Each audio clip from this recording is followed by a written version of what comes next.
In this meditation, you're going to be able to ask the universe anything that you desire. Absolutely anything. I want you to think about what question you may ask the universe, because you're going to be having a heart-to-heart with the Creator itself. We're going to be going on a journey through space and time, through your history, all the way back to the Big Bang, where time and space began. And once you ask this question, hopefully over the next week, over the next month, you're going to receive the answers in some shape or form. Now, before we begin this meditation, I want you to imagine a bright bubble of white light surrounding your body. This bubble is made of pure energy. Energy that resonates straight from the beginning of time itself. Pure energy of light, healing, goodness, love.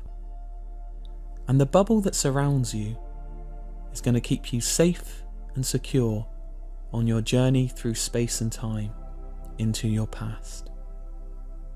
You are completely safe and feel completely at ease with your surroundings whilst you are in this bubble. All you have to do in this meditation is listen to my voice as I guide on your journey, so you can understand your story about how miraculous your life truly is, how you managed to overcome the odds 13.8 billion years ago to get to the point where you are right now. So first of all, I want you to imagine your bubble taking you up from the ground into the sky. And as you get higher and higher, and the ground below you gets further and further away, you begin to realize that the ground beneath you is changing. It's like watching a television on rewind. Your soul itself move backwards. It's like nothing you have ever seen before. Eventually, it's like the play button was hit and life resumes as normal.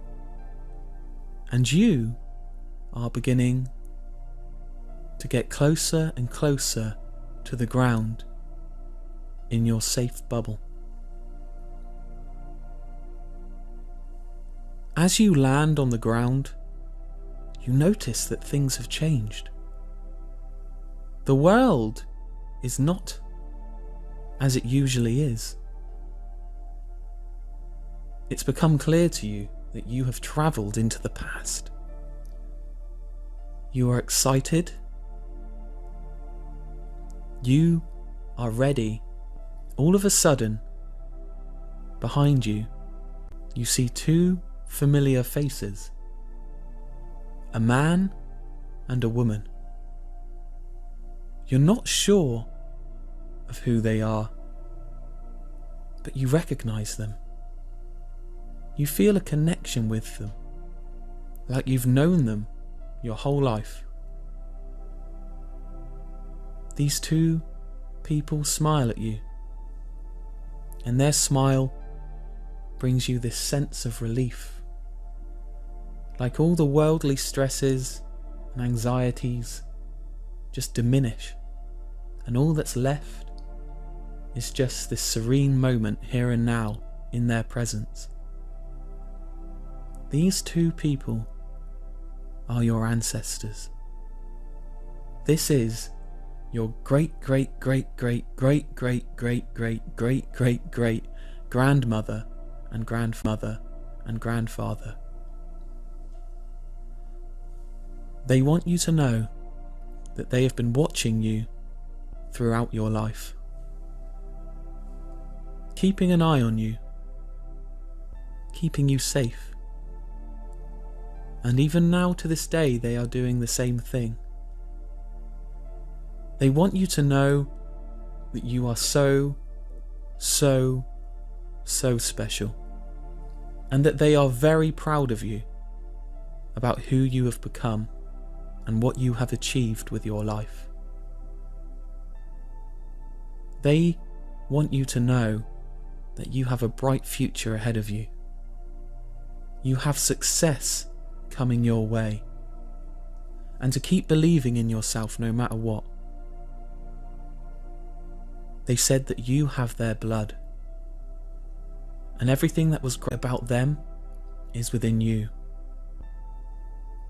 As you look into their eyes, you feel this oneness, this connection with your family.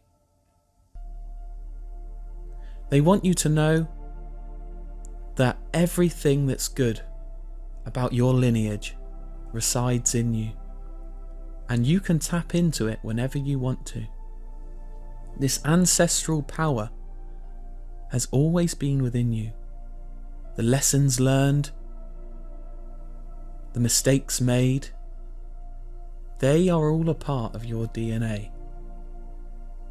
And you can take those lessons and make them a powerful part of your life.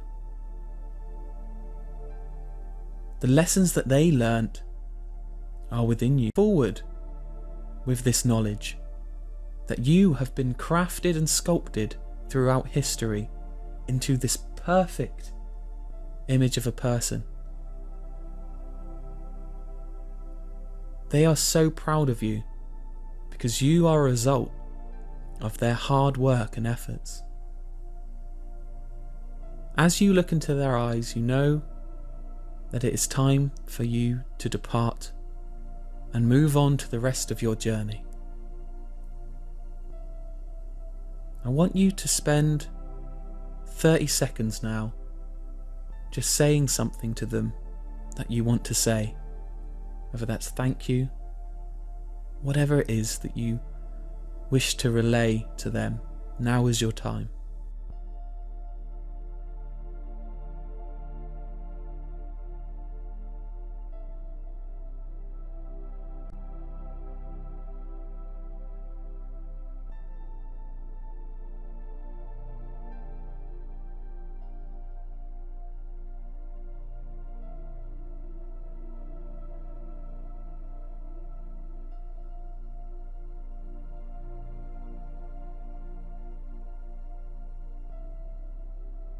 They're saying their goodbyes, and they want you to know that they will always be watching over you, guiding you. All of a sudden, your protective bubble begins to lift you off the ground, higher and higher, and you can see the ground getting further and further away. And once again, just like before, you can see time rewinding, just like watching a video player. All of a sudden, time stops, and you begin to get closer and closer to the ground again. You have landed beside a lake.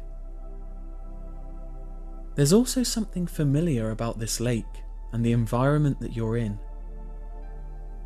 There's all these exotic plants around you. And the world seems so much more different to what you know and what you recognise. But there's still this familiarity.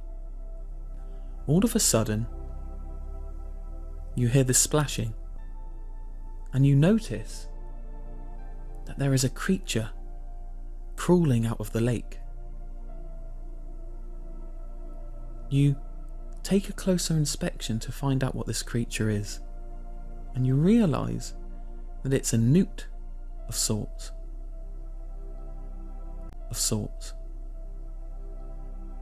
This small creature looks at you in the eyes, and you realise something. This is also part of your ancestry. Millions and millions of years ago, human beings were not as we know today. We were simply creatures emerging from the water that have adapted over time, over millions and millions of years of natural adaptation and natural selection. You have survived throughout history, through asteroid strikes, through pandemics. Your lineage managed to survive, going underground in tunnels, adapting, changing. Your ability to adapt and change has always been with this incredible ability of survival is still within you right now. You should be so proud of the miracle of your life, how you made it to where you are today, from being a tiny newt in a lake to becoming the powerful, intuitive, inventive person that your family and friends know. Feel that pride. Feel the miracle of your life. Appreciate it. Understand that life is not just 1 in a million or 1 in a billion or 1 in a trillion chance of happening, but 1 in infinity. That is the definition of a miracle. You are a miracle. And as you begin to lift above the ground, you have this smile on your face, this sense of joy, happiness, almost a realization that you aren't just worthless, like society makes us feel from time to time, useless. You are so much more than that. You are powerful, you are capable, you are worthy and able to achieve anything that you put your mind to, because the power of your ancestry lies within you. Now this bubble is continuing to lift out of the atmosphere into space itself.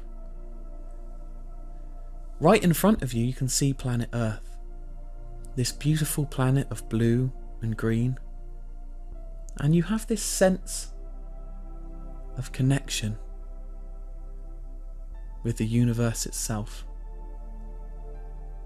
You begin to realize that this planet is also a miracle. We live in a Goldilocks zone. The neighbouring planet Mars is too far away for life to exist, and the neighbouring planet Venus is too close to the Sun for life to exist. This planet is just right for life. So this is another lucky part of your existence. Without this planet, you could not be. So just visualize its beauty for a moment. Sit there in wonder, at awe in its presence, because there is no place quite like home. All of a sudden, you are lifted again, and this bubble begins to speed up, and you go past all the neighbouring planets, flying past them in fact, past the asteroid belt, out of the galaxy itself, and everything around you just begins to speed up. The stars begin to blur, and you're shooting by everything in the universe. And you realise that space and time is distorting itself. You realise that you are going back in time again through space. By. The universe itself is whizzing by, colours beyond imagination. Beautiful blues, greens, reds, oranges. Time has stopped. No longer are you flying backwards through time and space, but you have paused in one moment. And this moment is 0.0000001 seconds after the Big Bang, just after the initial explosion. What you can see around you is this beautiful energy. Everything that exists is formed of this beautiful energy. This is the oneness within each and every one of us. Within each and every one of us. This universal energy that comes from the beginning of time itself. The Creator. This is the universe right in front of you. It's time for you to ask the question that you thought about before beginning this meditation. I'm going to give you 30 seconds to ask the question and just sit in awe, visualizing the universe in front of you.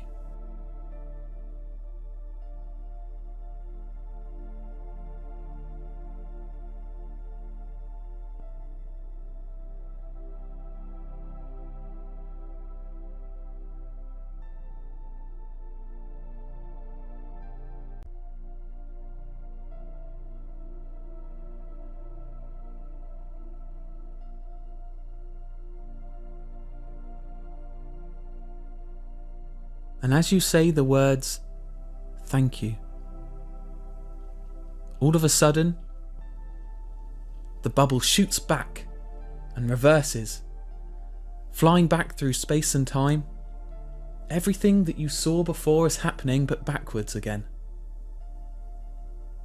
All of a sudden, you see planet Earth in front of you, and you slowly begin to be lowered to the ground, and you see the ground getting closer and closer, and you land back in the space that you are resting right now. The journey that you have just been on has taken you through your past, to meet your ancestors, and then back in space and time itself to ask a question that will answer itself over the next few weeks and months. Thank you for being a part of this meditation and taking time to perceive the universe in the way that you have just perceived it. Never forget how special you are. You are so special. You are a miracle. An absolute miracle. 13.8 billion years ago, all the way to your mother's womb, to the point to where you are today, was all just one miracle after a miracle after a miracle. You, by right, shouldn't exist.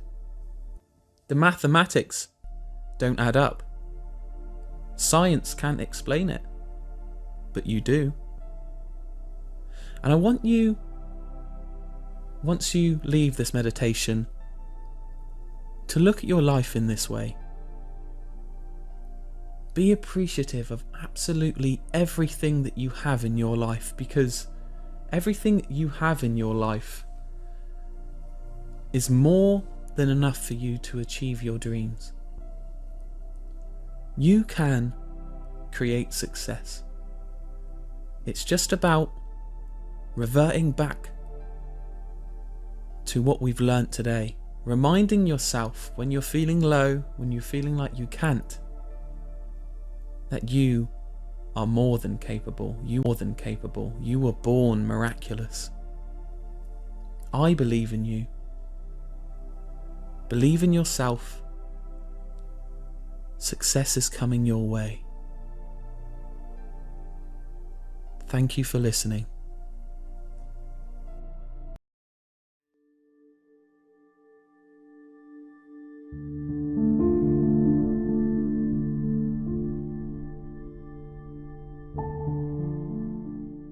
This guided visualization relaxation exercise will guide you to imagine relaxing in a peaceful meadow. Visualization is an effective relaxation technique that allows you to take a mental vacation to reduce stress, decrease anxiety, and experience full body relaxation. Take a moment to relax your body. Get comfortable. Notice how your body feels and make some slight adjustments to increase your comfort.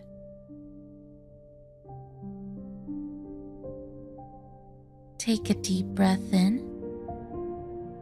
hold it, and breathe out, releasing tension. Breathe in again. And as you exhale, allow your body to relax slightly. Continue to breathe slowly, deeply. As you visualize the following scene, let your body and mind become more and more relaxed with each moment. Imagine yourself walking outdoors. You are walking through the trees. Small aspens, their leaves moving in a slight breeze.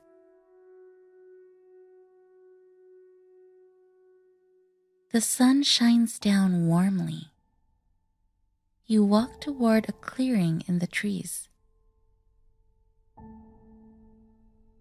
As you come closer to the clearing, you see that it is a meadow. You walk out of the trees into the meadow. Tall, green grass blows gently. You are probably feeling a bit tired. It would be so nice to sit down in the grass. Walk further into the meadow now. Looking around. Imagine the meadow in your mind's eye. What does the meadow look like?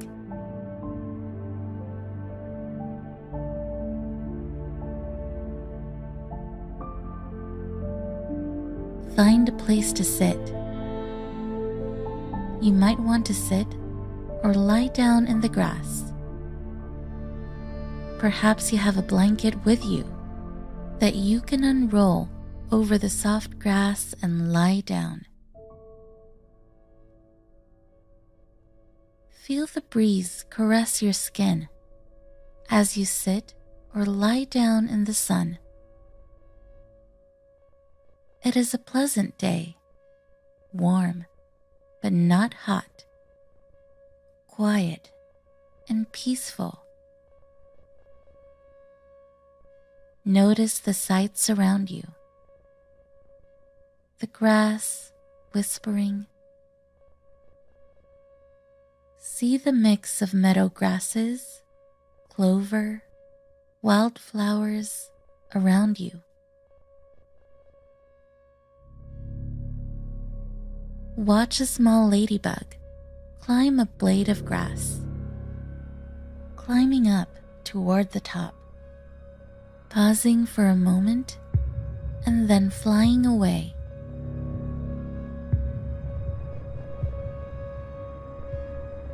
Imagine closing your eyes and listening to the sounds of the meadow. Hear birds singing, the breeze rustling the grass softly. Feel the sun on your face. Imagine turning your face up toward the sky, eyes closed, enjoying the warmth of the sun.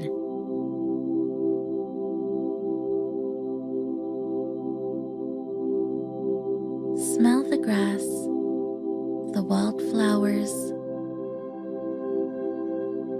the smell of the sun on the earth. Look around again to see the sights around you. Notice how the ground follows gentle contours of hills. See the blue sky above you, a few wispy clouds drifting slowly by.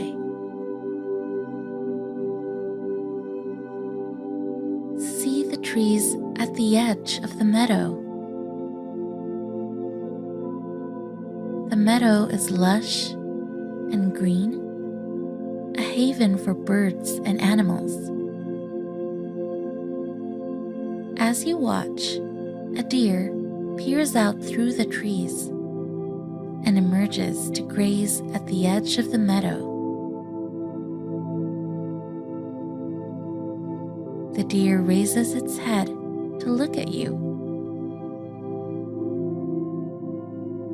sniffing the breeze, and then turns, disappearing silently into the trees.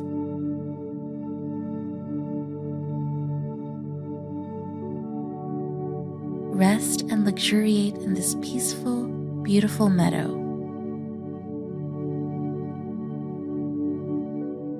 Notice the sights, sounds, and smells around you. Feel the soft grass beneath you, the sun and breeze on your skin. Imagine all the details of this place.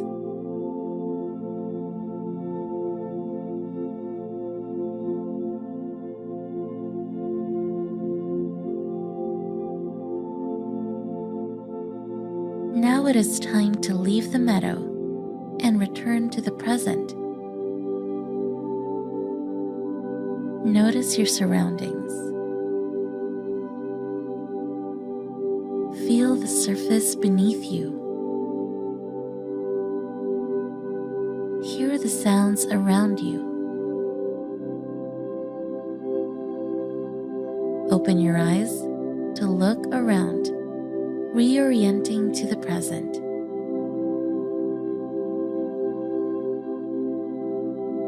Take a moment to stretch your muscles and allow your body to reawaken.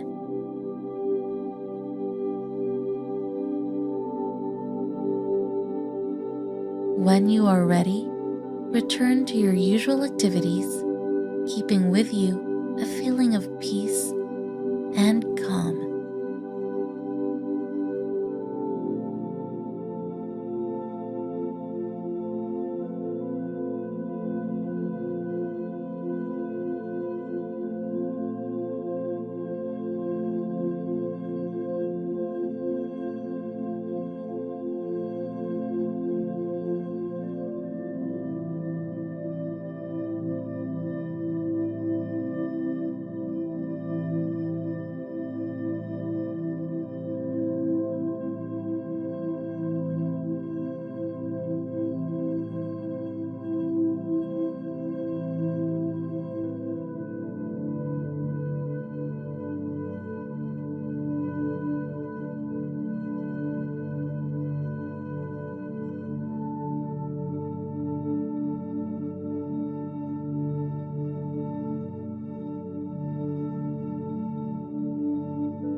Visualization relaxation is an effective way to relax the mind and body by picturing a relaxing scene, such as a beach, garden, meadow, or any other peaceful place. This beach visualization guides you to relax by imagining spending time on a beautiful beach. Get comfortable. Sit in a supportive chair or lie on your back.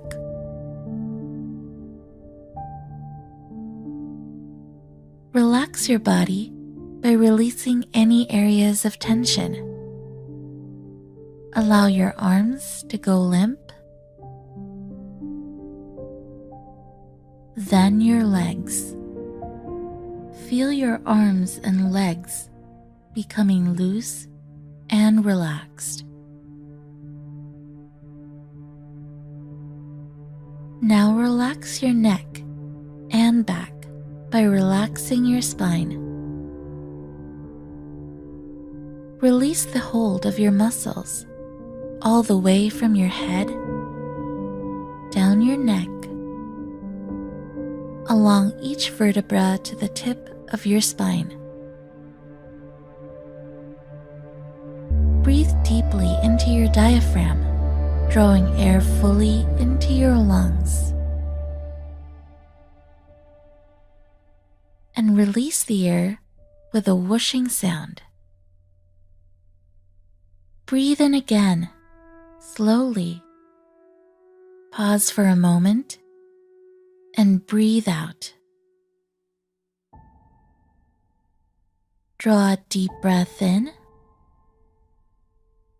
and out. In, out. Become more and more relaxed with each breath. Feel your body giving up all the tension, becoming relaxed and calm, peaceful. Feel a wave of relaxation flow from the soles of your feet to your ankles, lower legs, hips, pelvic area, abdomen, chest, back, hands, lower arms, elbows, upper arms, shoulders, back of your head, face, and the top of your head. Allow your entire body to rest heavily on the surface where you sit or lie. Now that your body is fully relaxed, allow the visualization, relaxation to begin. Imagine you are walking toward the ocean, walking through a beautiful tropical forest. You can hear the waves up ahead. You can smell the ocean spray. The air is moist and warm. Feel a pleasant, cool breeze blowing through the trees. You walk along a path, coming closer to the sea. As you come to the edge of the trees, you see the brilliant aqua color of the ocean ahead. You walk out of the forest and onto a long stretch of white sand. The sand is very soft powder. Imagine taking off your shoes and walking through the hot, white sand toward the water. The beach is wide and long. Hear the waves crashing to the shore.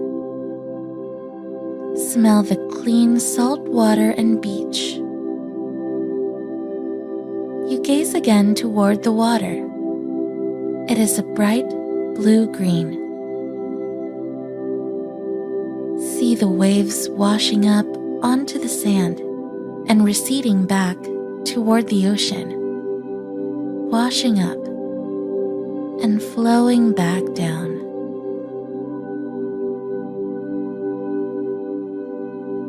Enjoy the ever-repeating rhythm of the waves. Imagine yourself walking toward the water, over the fine, hot sand. You are feeling very hot. As you approach the water, you can feel the mist from the ocean on your skin. You walk closer to the waves and feel the sand becoming wet. A wave washes over the sand toward you and touches your toes before receding. As you step forward, more waves wash over your feet. Feel the cool water provide relief from the heat. Walk further into the clear, clean water. You can see the white sand under the water. The water is a pleasant, relaxing temperature, providing relief from the hot sun. Cool, but not cold. You walk further into the water if you wish. Swim if you want to. Enjoy the ocean for a few minutes. Allow the visualization relaxation to deepen. More and more relaxed. Enjoy the ocean. Now you are feeling calm and refreshed. Now you are feeling calm and refreshed.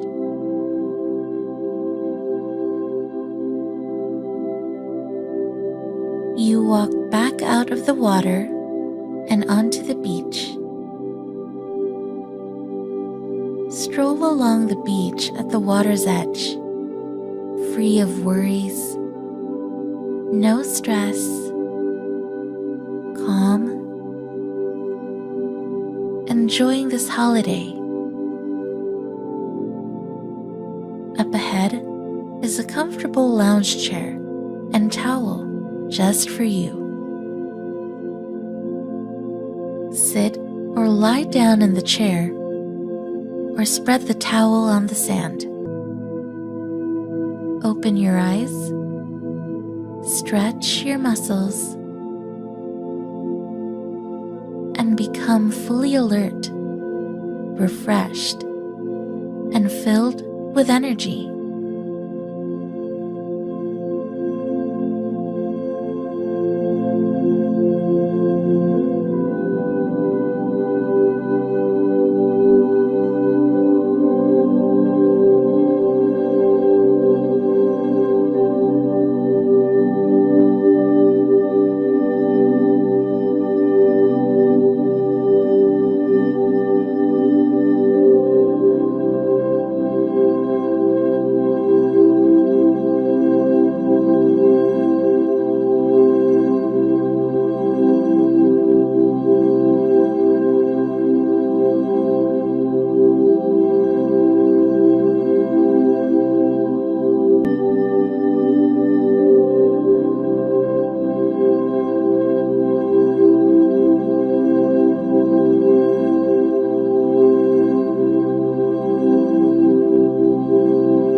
Perhaps sometimes you may wish that there was an off button for your mind.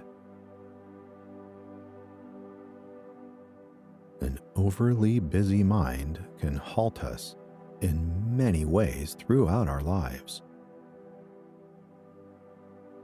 And one of the main things a busy mind interrupts for millions of people around the world is a good night's sleep every single night. Why is this so? To answer this, let's relax your mind just a little bit right now. Imagine that your mind is represented by a river with waters that sometimes flow by slowly when there is a lack of rain, or sometimes very quickly, depending on the weather and the time of year. Your mind is the river. Your thoughts are the water. How quickly is your river of the mind flowing right now? How fast are the thoughts, represented by water, flowing in the river? Just watch this flow as if you're sitting on the riverbank, enjoying it. Good. Now just allow for the seasons to pass and the weather to change, and watch your river change along with it. The seasons represent your overall happiness in your life. Are you achieving quarterly goals you set for yourself? The seasons change, but each one of them can be viewed as beautiful. Seasons can be tough, or they can be mild and enjoyable. The waters of the river represent your thoughts. When you focus your thoughts on your goals and desires, your river slows and becomes crystal clear. The birds and the wildlife are able to see fish that they'll catch to feed themselves and their offspring. The fish can find sources of food because the waters have slowed enough to allow for bits of plants to settle on the water and soften, and live bugs can land on the water for them to catch. Now, for a moment, imagine a storm of thoughts is coming for your river. See the waters rise and the animals scurry. The fish hide in safer areas, and there's no bugs flying around. It's only rushing by a little faster now, yet the storm is building.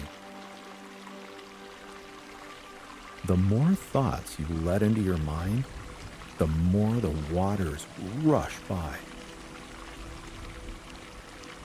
It becomes a threatening river so quickly that you cannot sit on the bank watching your river any longer and observing the beauty. You must seek shelter from the storm. This storm of thought has taken the ability to observe away from you. It takes a while for a storm of thoughts to pass, and even longer for the after effects of the storm to calm down. The waters continue to rush at high speeds for several days or so. This is what happens when you allow a storm of thinking to enter your mind. it disrupts you for some time until the waters can naturally settle. We want to always remain on the bank of our river, observing abundant nature and clear, calm waters.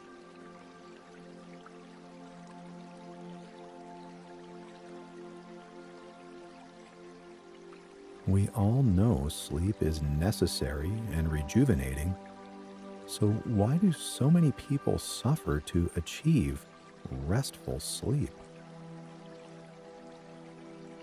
It's because they do not take charge of their busy mind, moving it from worry to relaxation.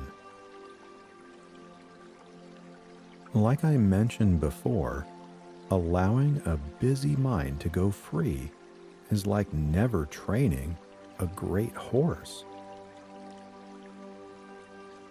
The mind needs you to be in control and needs you to train it how to work for you. A calmer state of mind allows for you to not only sleep better, but eliminates anxiety, increases focus, treats depression, stops circular thinking, improves your memory, betters your relationships, satisfies the body, and increases emotional intelligence. The key to attaining all these things is actually very simple and natural for all of us. The key is to bring into our mind the awareness of all physical sensations and bring into mind your emotions and bringing into your mind your thoughts. This is meditative and simply doesn't allow for bothersome thoughts to have any power over you. Your ability to emotionalize and feel things is much more powerful than a busy mind. Your ability to create and ponder new ideas and a new self-image supersedes a noisy mind. All a noisy mind is good at is distracting you. It doesn't achieve anything. It doesn't build on any new ideas. It doesn't emotionally connect with others around you. In fact, an overloaded and out of control mind acts to disconnect you from others and from yourself. A bustling mind is tiring, yet it doesn't allow for you to rest. Giving up control of your mind is like feeding your child nothing but bread and sugar and candy. They're going to lose control because of the unhealthy information they're taking into their system. Let's put our mind now in the being mode right now by implementing positive affirmations. Say to yourself now, thoughts are only thoughts.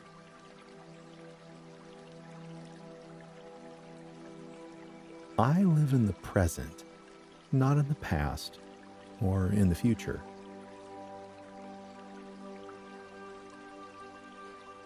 I draw from my past when I need to plan for my future, but I always live in the present moment.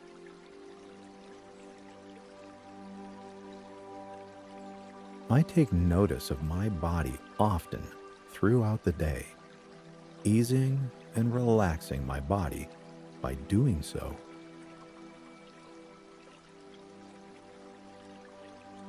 I take notice of my surroundings to ease my mind.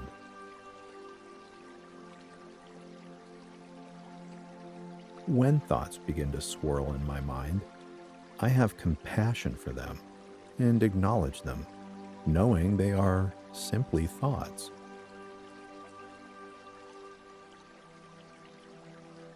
My thoughts come and go.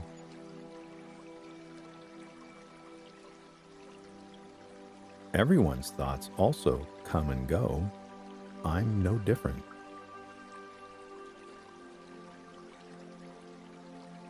When I watch my thoughts like the waters of a river, I never get caught in a thought. I'm just a witness.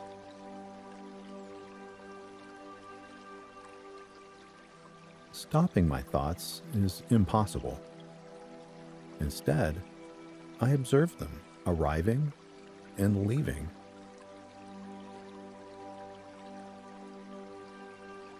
Instead of jumping into thoughts emotionally, I observe which thoughts I want to cultivate more of.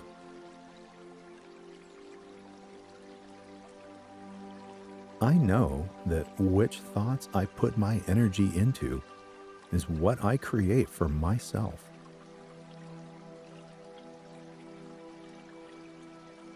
By taking the time to practice these methods, I really feel a difference.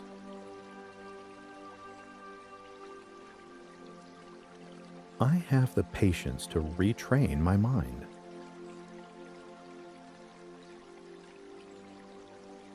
I retrain my mind so that I can get rest when I need it.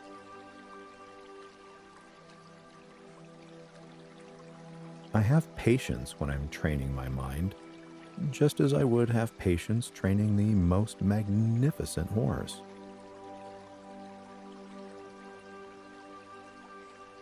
I'm kind to myself with this new way of being.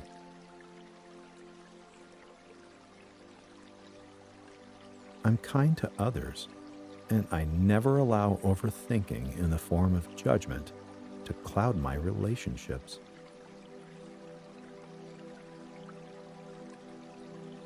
I'm persistent because I know the rewards are well worth the effort.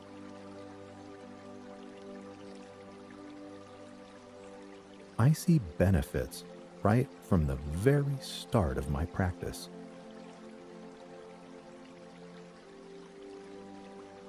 Good. Now, remember that each day you practice mindfulness techniques, the more restful and deep sleep you will receive. Just relax down even more now, letting your body make any last adjustments it needs so that you get the most restful sleep every night of your life. Good night.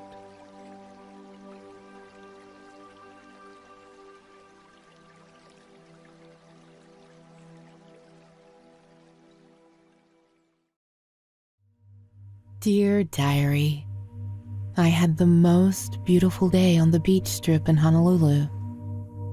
It was like a rebirth of cherished love. My cheeks flushed as I reminisced that day, most enchanting.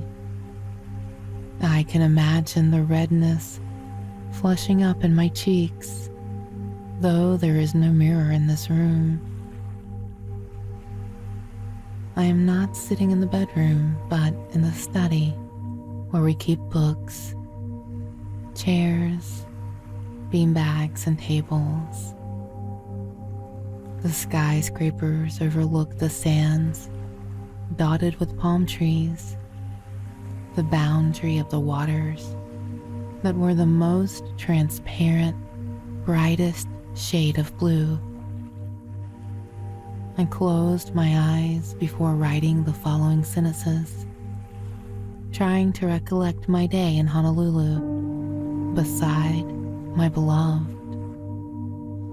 Instantly, the stalks of palm trees are painted over my mind's canvas, and the way the stripes of sunlight glittered on the bluest shade of water.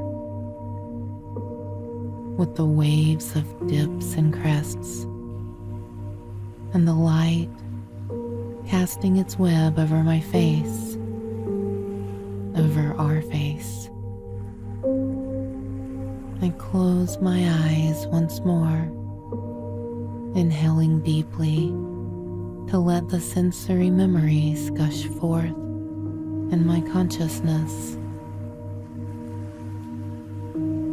It's like my body is transported back to that Hawaiian beach, leaving this room where I'm stooping over the table scribbling away, trying to give language to sensations slipping into the past.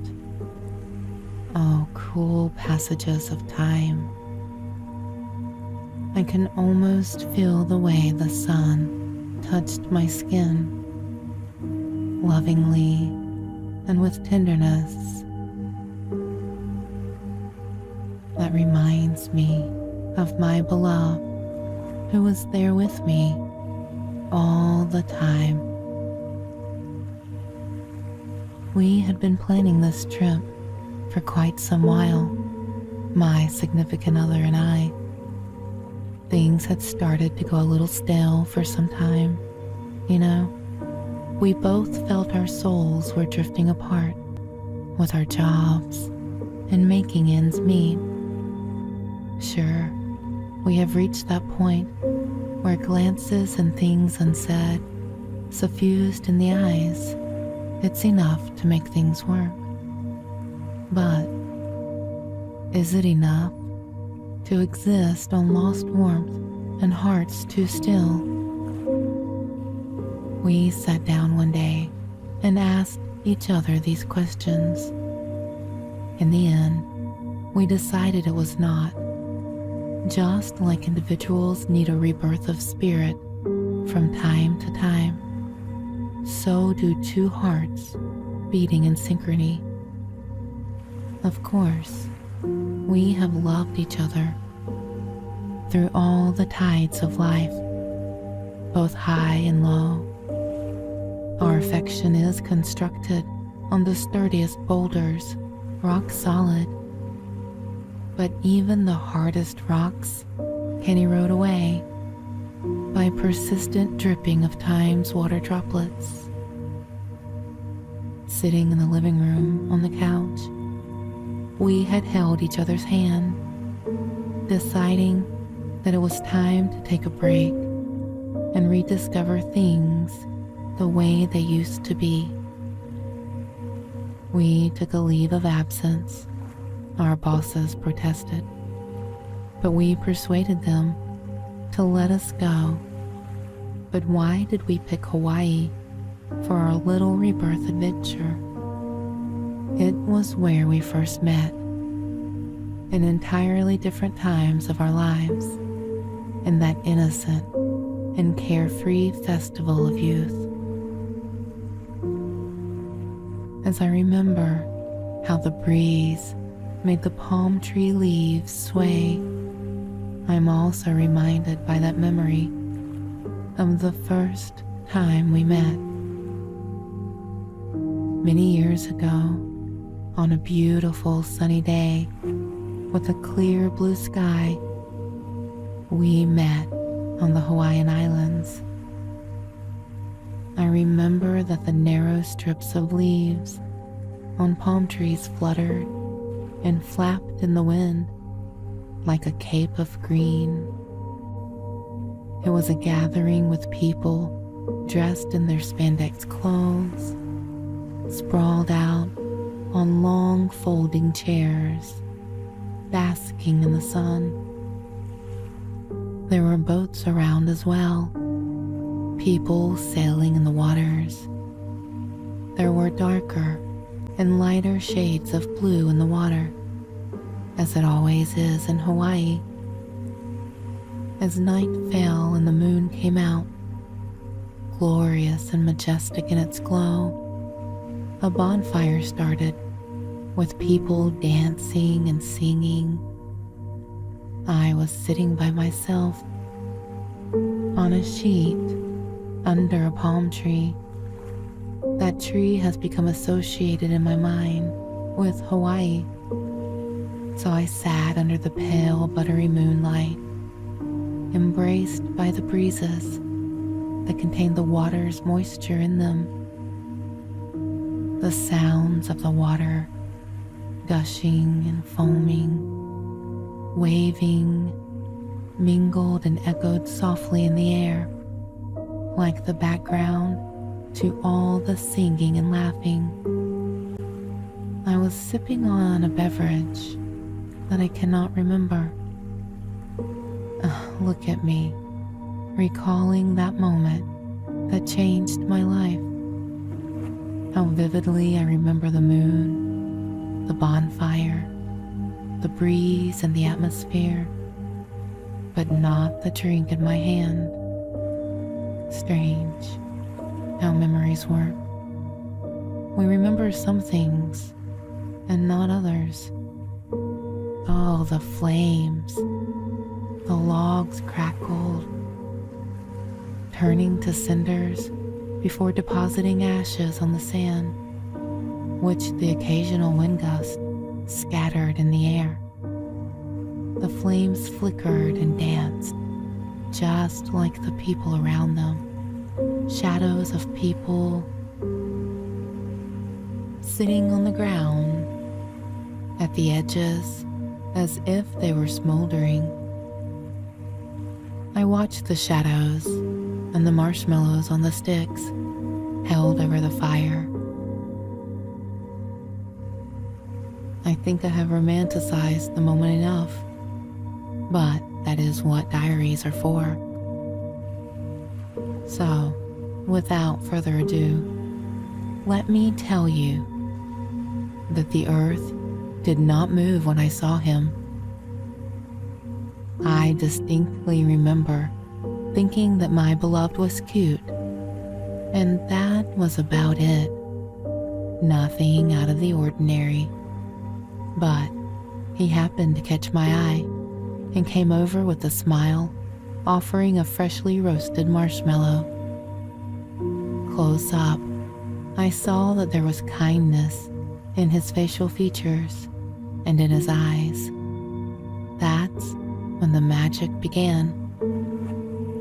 But I was cautious, knowing that sometimes one can make an error in judgment. But that was not a very positive thing to say or think. One must always see the best in others. That is what my mother always taught me. Nonetheless, one can never be too careful. I've had my heart shattered to smithereens before, and did not want that to happen again.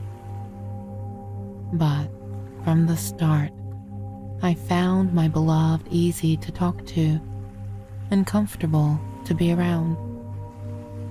The stars above, twinkling and glittering overhead, aligned as we continued talking. I hoped to heavens that he would be exactly what my aching heart was making him out to be. I cannot thank the universe enough to have granted my wish. The experience that night was enough for me to exchange phone numbers comfortably, and the following weeks of telephone conversations and a few meetings were enough to make my heart soar. Soar like the birds in the sky. In college, I had learned about Plato's synopsium and how he explained the origins of love. Beings of two heads, 4 arms and legs, lived on the earth before the gods rent them asunder. So, ever since, we wander through this planet, looking for the loved one we lost, who will complete us and make us whole again. And that was how things stood between my beloved and I. Our souls seeped and melted into one another, fusing to make us complete and whole. We got married soon after, among friends and family, looking forward to a bright life together for the rest of our lives. The ceremony was in the same chapel that my parents were married in. It felt befitting to me at the time. However, we soon realized that things needed to be done before considering starting a family to bring new life into the world. So, we took up our jobs and worked our way to financial stability, but we are still some ways away from starting a family. I don't know, but I feel the absence of a little one has left a gaping hole in our lives, one that has made our love dwindle somewhat. That is how things stood when we decided to head for Hawaii to recapture the fleeting magic. So, we were in Honolulu, strolling on the sands and leaving our footprints. We were holding hands, slight smiles on our faces, proud that we were at the point where nothing needed to be said. Hawaii was just as we remembered it, teeming with people on vacations. A boat sailed in the distance, bobbing with the waves, its sail flapping in the wind. The people riding the boat were ecstatic, hooting and cheering the boat onwards, their vessel rocking and gliding forward. It warmed my heart to see them so happy. I prayed that they would always be laughing and smiling for the rest of their lives. One must wish well for others to expect good things to happen to themselves. Besides, a love for our fellow beings makes us brighter and lighter inside. And so we strolled along, thinking shared thoughts. There was a family nearby with two beautiful children, a boy and a girl. I could feel my beloved's heart skipping a beat too. We went over to the family who were about to brew some tea. We offered to help them. They were ever so grateful and generous to have consented to share their time with us. Of course, as we got to talking, we discussed with them our situation, how we desired to have children of our own. But there were realities that held us back. Smiling warmly and offering words of understanding, the kind strangers advised us that one must have faith in the universe and purity of intentions. That was all that was needed for us to take a leap. They shared experiences and told us about their own time when parenthood was still on the horizon. We spent the evening talking, making friends with their lovely children. My beloved was ever so fabulous, telling the kids humorous stories. I could tell that they loved him. Something inside my heart underwent a significant change. I knew at that moment that we were ready. All we needed was a little faith. As the sun sank into the horizon, it appeared as if it was melting into the waters. That world of palm trees, boats, and sand shifted as the sun descended. It was like washed maroon red and the softest yellow. It was like the water was putting up a display of liquid fireworks. I stared at the restless waters, bringing together and scattering the sun's reflection. My mind wandered as I closed my eyes. My beloved was still entertaining the children with his jokes and stories. Closing my eyes, I knew that there were two realms before me, that of the sky and the waters. What would it be like to live in the two? I thought of the water first, the ability to breathe below. What worlds existed in the underwater kingdoms? The sheer number of marine lives was stunning. This much I knew. It was really a miracle. Creatures that were created to thrive in the waters, like some watchmaker had designed them with love, care, and tenderness to make them perfect for the world they lived in. Opening my eyes, I saw a bird flapping its wings overhead, and I found that miraculous too. It was like something was holding them up, just like the fish below. Was not air a fluid, an invisible sea that surrounded the earth? These birds were swimming above the ground, and the fishes swam below. Up above, there was another world of the clouds. I wondered about how it would feel to walk on those clouds. The touch of the soft material.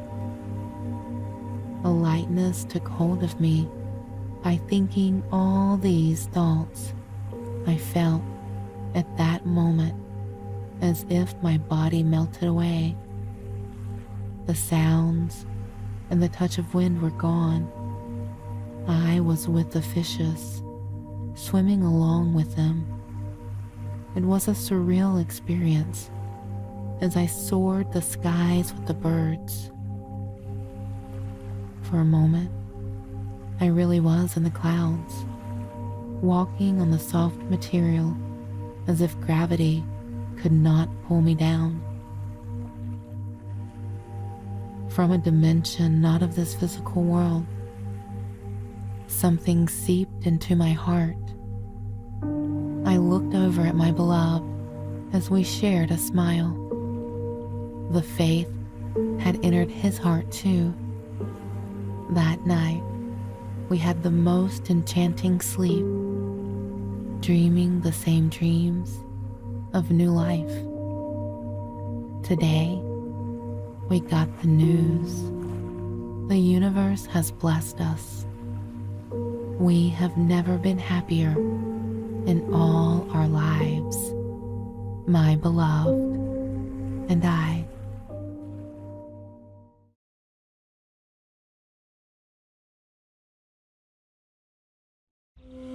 Having a desire to travel the world and see as much of the natural beauty of it as possible, I set out to see the majestic Niagara Falls. This gorgeous place is also called the Queen of Natural Wonders. When I arrived, I had not expected the gift of snow, but it was still on the ground. This made me more excited, more giddy with delight at the anticipated beauty I would get to behold. I love snow, and the fact that I get to enjoy this magnificent place with snow was a true gift. Snow covering everything made it beautiful in a pure, natural way. Not that the falls needed any more help being beautiful. This trip was one of the best trips in my lifetime, filled with anticipation and pure joy. Walking up to the railing, I was completely mesmerized by the beauty I walked up to. The sights, sounds, and the power that radiated off of the falls totally captivated me. The water thundered as it poured off of the falls. The ice formations at the bottom of the falls glistened in the sun and made the most amazing natural sculptures, each one different, each one beautiful and stunning to see. There is a special magnetism about this place. If you have ever traveled there, you will notice the comforts of home that make you feel good, as well as the beauty of the falls and other natural scenery that surrounds the area. While standing at the railing, the views of the city are simply breathtaking. The views from the top of the falls are gorgeous and quite relaxing. When you observe from the top, you witness the most beautiful scenery of the world. The sound of the falls rushing down thunders all around you. Everywhere you look, there are smiles, laughter, and so many people making amazing memories all around. While snapping photos, I was able to capture the most vivid rainbows dancing through the sky. The stunning rainbow of colors were hanging in the midst, proudly displaying their beauty for all of us to behold. I smiled as I listened to all of the people, especially the children, with their oohs and ahs of the beauty of the falls. Their laughter and giggles filled my heart with joy as we all watched and listened to the majestic sounds of the falls.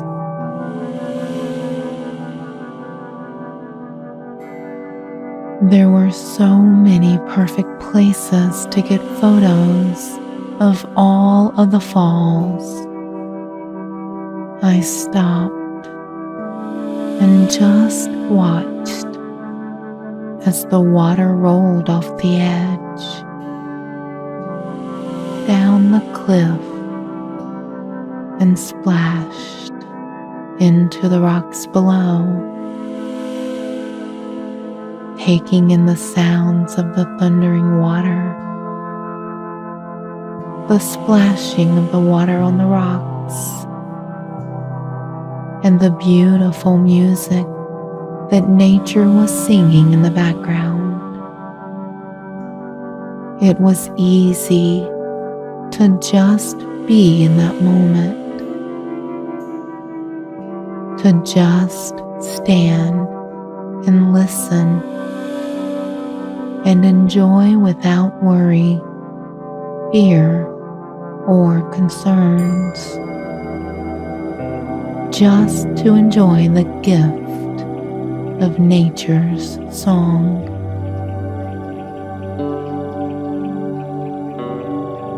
I walked around as I kept eyeing the falls and noticed that they had a tour that led behind the waterfalls open.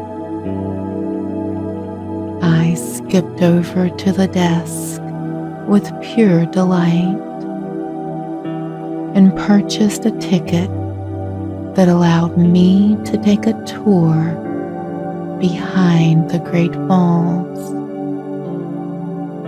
The lady smiled as she asked for the number of people in my party, and I replied, just one. Treating myself to this amazing adventure was a gift I had anticipated for a whole year. I graciously thanked her, and then I patiently waited in the gift shop as others joined the tour. And then, when it was completely booked up, we walked with our guide, excited for the next phase of our adventure. The Cave of the Winds is the tour that allows you to view the falls from behind. The original cave collapsed in the early 1900s, but the name still stuck and is used to this day. This tour allows you to get up close to the falls, feel the water splash all over your face, and just immerse yourself in the beauty of this gorgeous sight. The size and the sheer overwhelming force of the falling waterfall are truly amazing. I stood there in the little opening behind the falls with my heart pounding with excitement. I couldn't believe I was this close. Feeling the mist from the falls land on my face and clothes was so exciting. I closed my eyes and took in all the sounds and the refreshing feeling the water gave. I'm thankful that our tour guide didn't rush us, as we all had time to simply stop and soak up the falls. After seeing the falls up close and personal on the tour, I continued my journey over towards the hiking trails.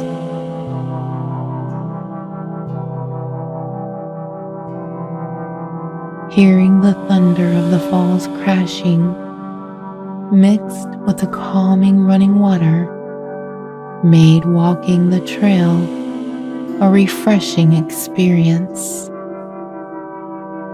The day was perfect for a walk.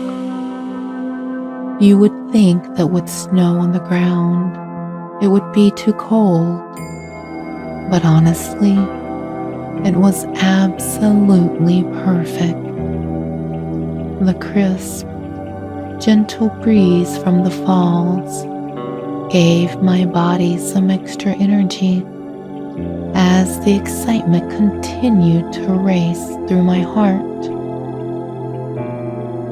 Many people opted for the Whirlpool Rapids adventure hike,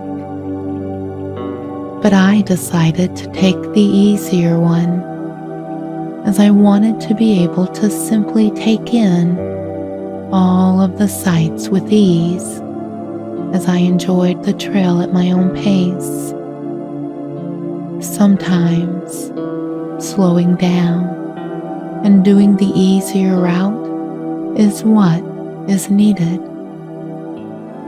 I enjoyed having my mind wander from scene to scene with ease and no worries at all. I enjoyed the vivid colors and the sparkles that danced off of the snow.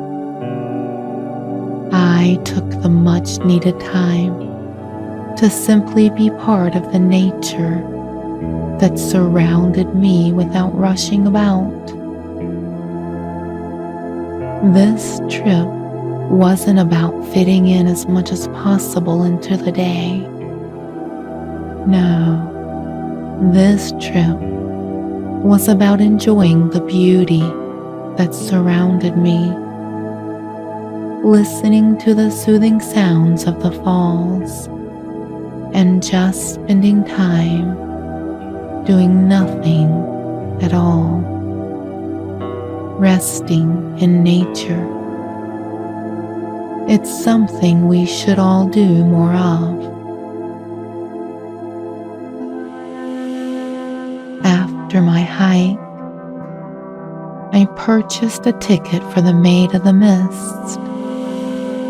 This has been a favorite among travelers as the boat travels from the base of the American Falls and over to the basin of the Horseshoe Falls.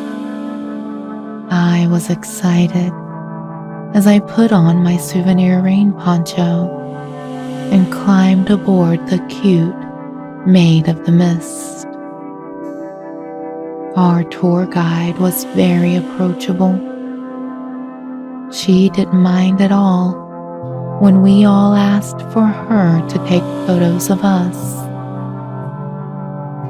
She took photos of me with the falls behind me, as well as others, giving us several poses to choose from. She truly seemed to enjoy her job and loved watching all of us as we enjoyed our adventure. The fantastic journey took us close to the Horseshoe Falls, and then we reached the closest point of the falls at the Cave of the Winds. This trip was one of the most memorable things I've ever done. Standing against the rails of the Maid of the Mist, you truly could feel the power of the falls. I stood there, gazing upward, lost in the beauty and majesty of the falls. The mist from the falls covered every inch of me, and in that moment, I was thankful for my poncho to help keep me dry. It was a fantastic view from the water, one that I will never forget. Seeing all three falls from the water is mesmerizing. To think that in the mid-1800s, the first Maid of the Mist was a steamboat ferry, and before that, tours were done in rowboats, is simply amazing. I wondered how anyone could get super close in those rowboats. I gaze at the powerful falls before me and laugh to myself as I wonder how in the world anyone would even get the idea to travel down the falls in a barrel.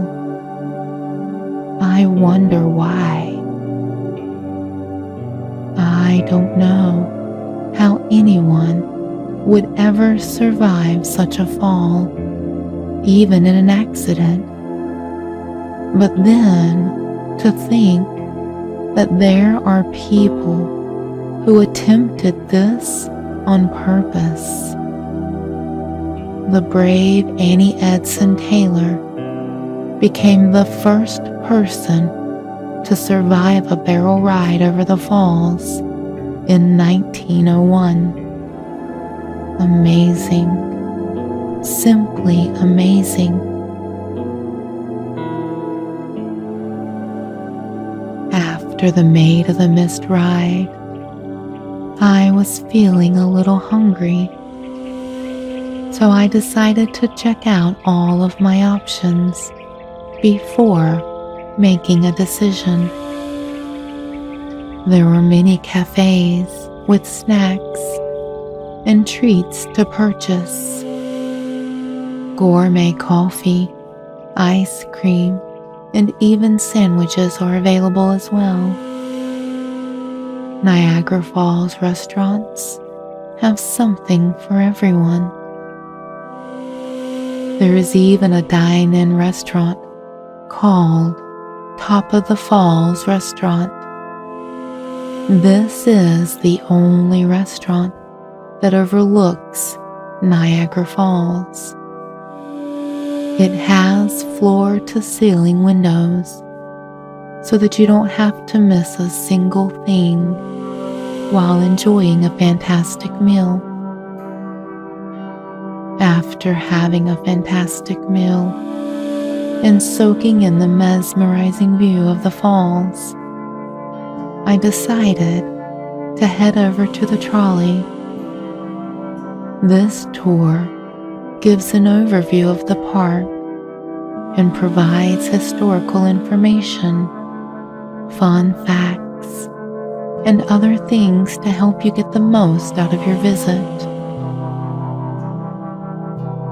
After touring the area on the trolley, I made it back in time for the Niagara Falls illumination.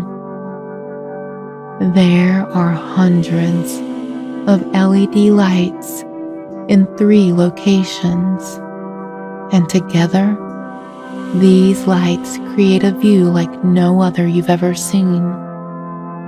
The illumination is different during different times of the year, but you can count on seeing things such as displays that are inspired by sunrises, rainbows, and sunsets. The mighty American and Canadian Horseshoe Falls come alive every evening. Gazing at the falls during the day was breathtaking, and now the lights that are added to the water takes it to a whole other level. My heart is amazed as I sit, resting and relaxing and taking in all the brilliant colors, listening to the sounds of the water cascading down the falls, and just enjoying the moment. The hypnotic sights and sounds fill me with delight as I continue to gaze across the falls for a while. At this moment, I realize that I need to schedule more time for myself like this. I realize I need to take time each day to simply be instead of always doing. I need to take time to enjoy the beauty and majesty of the things that are around me, instead of only when I travel to destinations away from home. Life is full of adventure right at home. The trouble is that often I'm too busy or overwhelmed to even notice it. Life is a gift, and the beauties of this world is the perfect gift that goes along with the daily journey of life. After watching the beautiful lights for a while, I decided it was time to head back to the hotel and rest for the evening. Walking to the hotel, my heart was full of joy and satisfaction at all that I had experienced on this journey. I smiled with each step, feeling thankful for the journey, feeling thankful to have experienced such a trip, and feeling thankful for the ability to do it all over again tomorrow.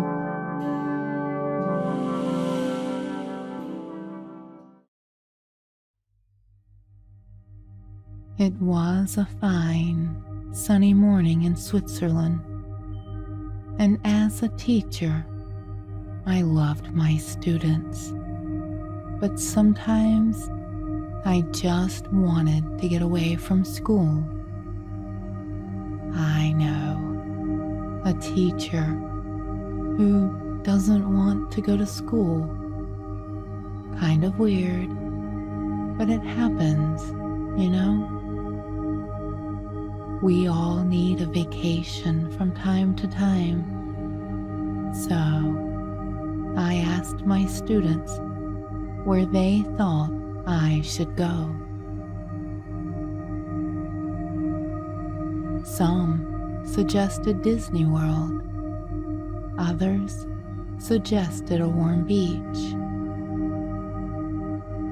Many students gave their opinions, but Michael's opinion was unique and grabbed my attention. A trip to the Swiss Alps. This would be a fun time to play in the snow, enjoy a most scenic winter train ride, to go see the Matterhorn, which is the most iconic of all Swiss mountain peaks. So, it was settled.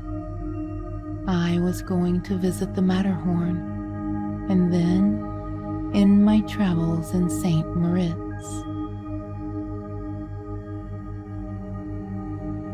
It was a cloudy weekend afternoon when I started my journey, but I didn't mind. I loved the rain and clouds. I went to Zermatt, which is a mountaineering and ski resort in a small alpine town. Like most adventures, one is bound to experience some difficulties, like parking on narrow roads and the air being a little thinner in the hills. But the excitement of the adventure overrides all of the issues we may face, right? Parking in a private parking lot of the Matterhorn Golf Hotel, I stood in line to purchase the tickets for my adventure of a lifetime. I was beyond excited as I walked up to the ticket counter. I smiled as I paid for my ticket and almost skipped over to the gate where I would be boarding the train. My heart was racing as I anticipated the adventure.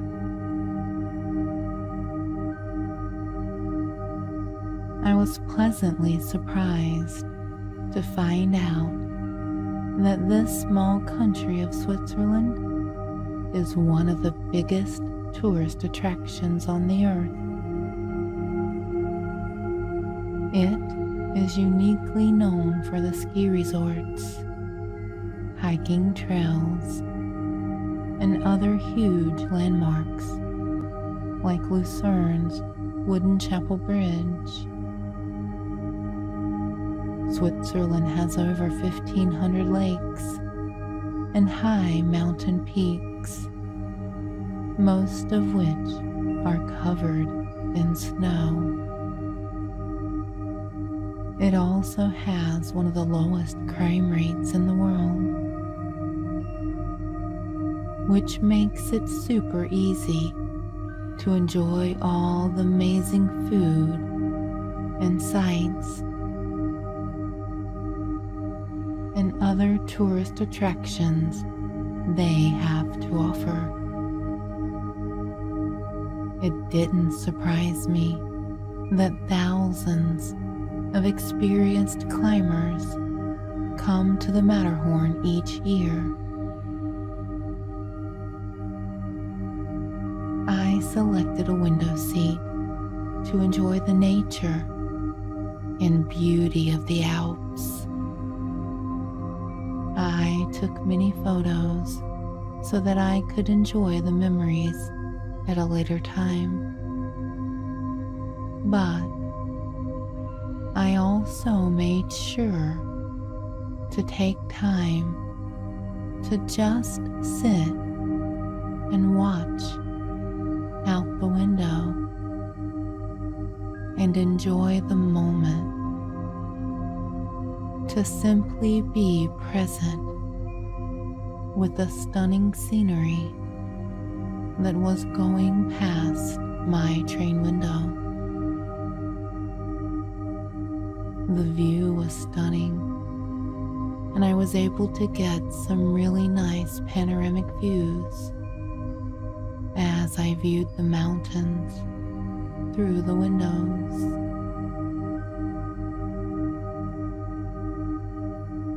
The snow and the sunshine were making the scenery quite beautiful. The sun glistened off of the snow and made everything sparkle so brightly.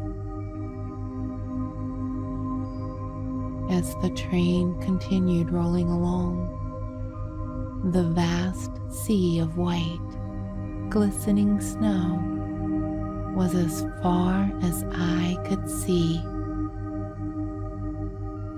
This was such a relaxing time to enjoy a world so beautifully covered in snow. It was so pure and white.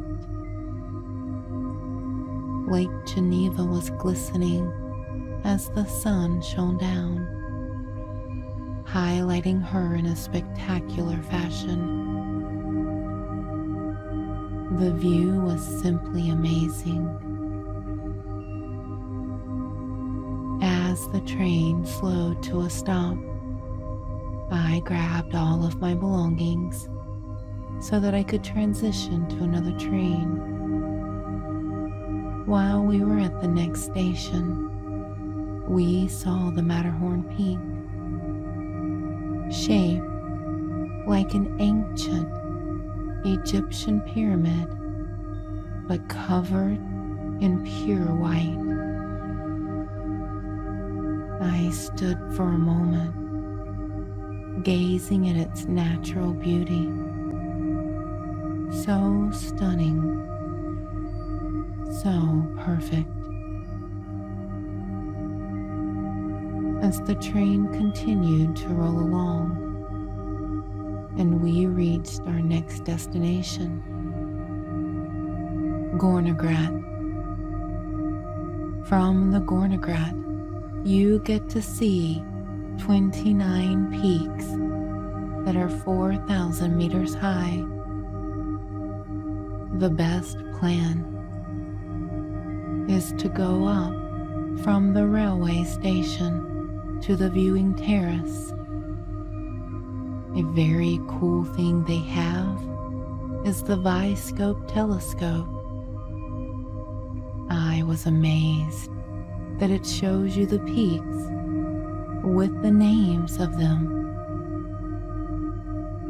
Those passengers that were feeling more energetic decided to walk around the 360-degree Gornograt loop, where they will enter further into the high alpine world with just a 20-minute stroll. I was perfectly content with my view. It was nice just to take some time and enjoy my surroundings, to be mindful of the beauty that was all around me, to relax and take time to soak up the moment. Back on the train, I was resting in my seat and decided to pull out some of the information about the area. The Glacier Express train through the Swiss Alps is one of the most scenic train journeys in the world. My heart raced with excitement as I continued reading. It traveled through several charming valleys, resort areas, and majestic mountain peaks. By the end of the train ride, we will have gone through 91 tunnels and crossed over 291 bridges. That is fascinating. I had not upgraded my ticket, but the excellent class guests checked in on a platform with red carpet, and someone greets them, takes their luggage, and escorts them to their seat, where champagne and a variety of information awaits them as they start their journey. I giggled to myself as I thought that next time I'll have to upgrade my ticket for sure. I listened with great joy and interest as I overheard other passengers talk about their excursions. One couple decided to go paragliding in the Alps. My fear of heights would not allow such an adventure. No. My feet were staying safely planted on the ground, but it was fun to listen to them describe their bird's eye view of the Swiss Alps and just how beautiful the landscape was from above. I smiled as I thought to myself, I was perfectly fine with the cable cars that allowed me to head up the peak and enjoy the gorgeous landscape as well. The trains do get us pretty close to the glaciers, so everyone, even those that are frozen solid when it comes to flying through the sky with nothing between you and the ground, can enjoy all the spectacular views this gorgeous place has to offer. As I settle in and continue to enjoy the ride towards the beautiful town of St. Moritz, I start thinking of all that I want to do when I'm there, and I hope that I can fit everything into the time that I have. I could take some time to ski in Switzerland. I mean, it's not every day that one gets to do that. I could take some time to visit the museum. I do love visiting museums every chance I get. And the kids, they would love to hear about the artifacts that were excavated from the Bronze Ages.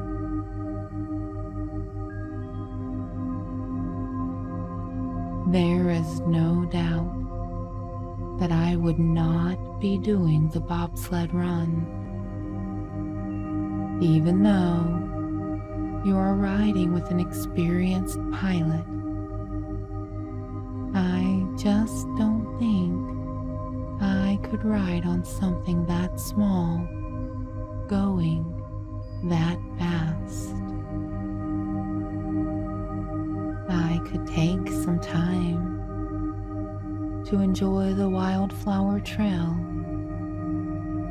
The classic book Heidi does give many people their first look at Switzerland. The popular movie was even filmed here. Switzerland is well known for many, many things.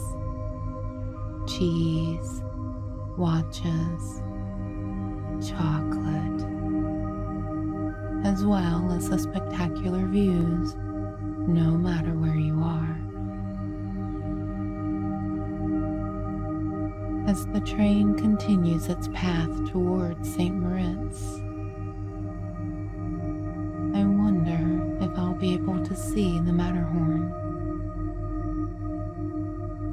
I wonder if I'll be able to find the most perfect clock to bring home and put in my classroom as a memento of my travels. I wonder if I'll have time to head over to the Rhine Falls and see the largest waterfall in Central Europe. And if so, will there still be snow and ice?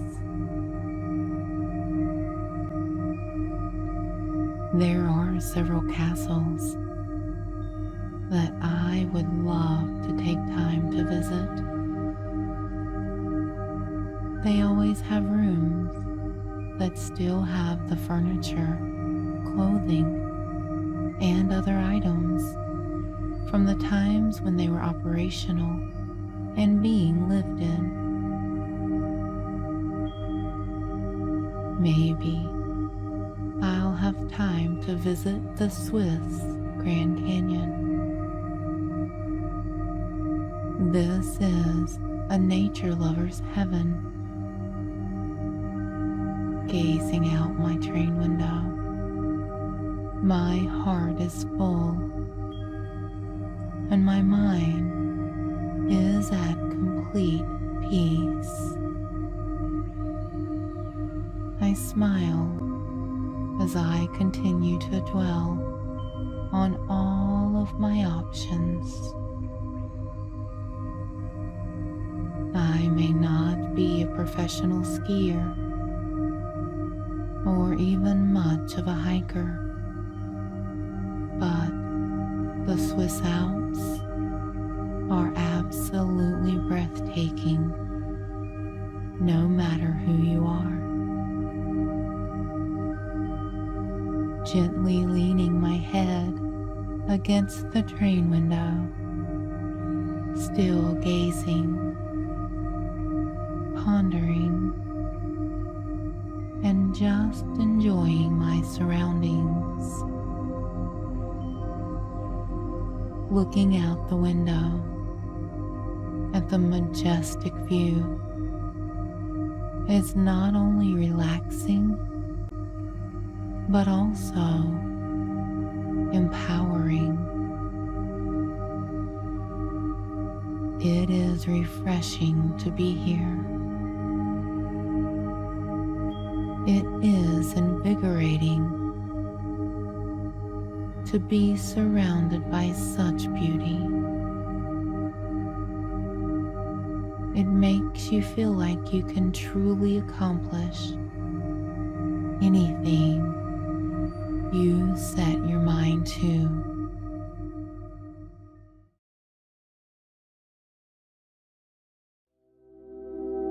I've always wanted to see the pyramids of Egypt and all of the amazing history, culture, and structures that are found there.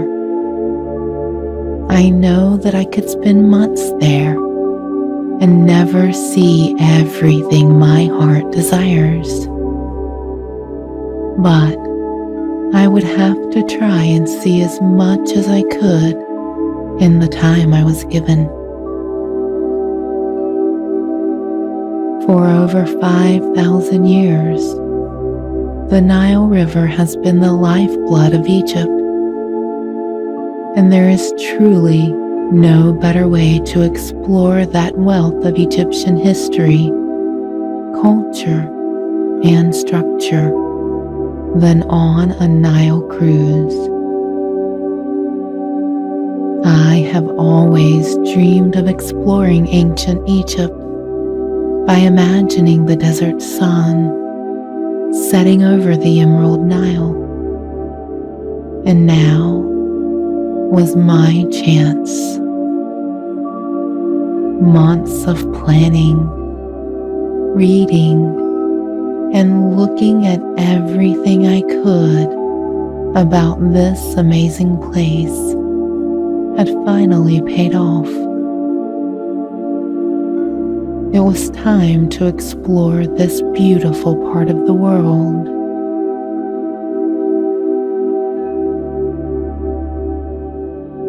I was ready to step aboard the Nile cruise, anxiously waiting to have a chance to explore the River Nile by boat.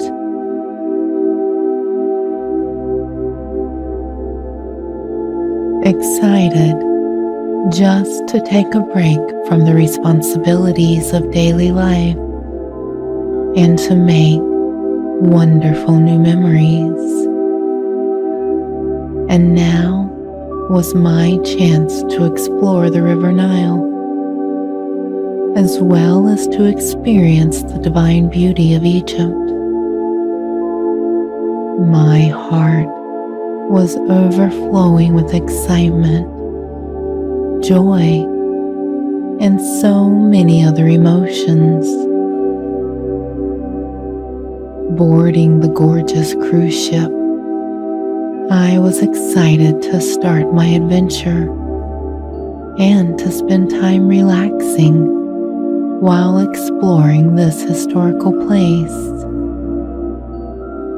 It was exciting to finally get to see all of the sights that I had only read about or seen in movies or documentaries. I was finally getting to see history come alive right in front of my eyes. I was finally going on the adventure of a lifetime. My smile beamed like a beacon in the night as I walked around the deck of the boat, anxiously awaiting our departure from the dock. Finally, after what seemed like nearly forever, the boat started to pull out of the dock.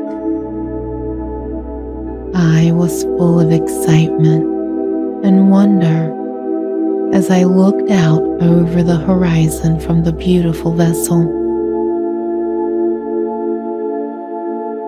It was fun to hear the joyful sound of laughter, splashing, and the shrieks of kids playing.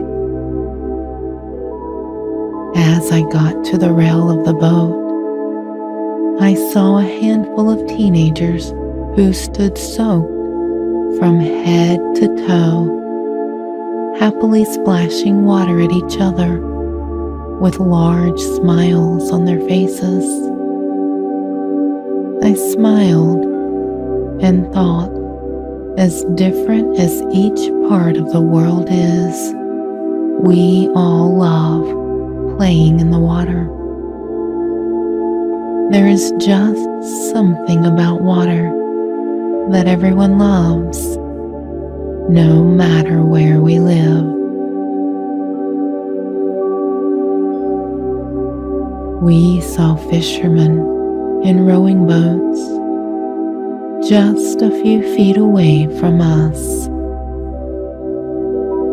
Farmers in lengthy robes guided donkey carts loaded with sugarcane alongside the banks, and we counted the vivid black buffalo squatting in the shadows and pure white egrets standing in the shallows.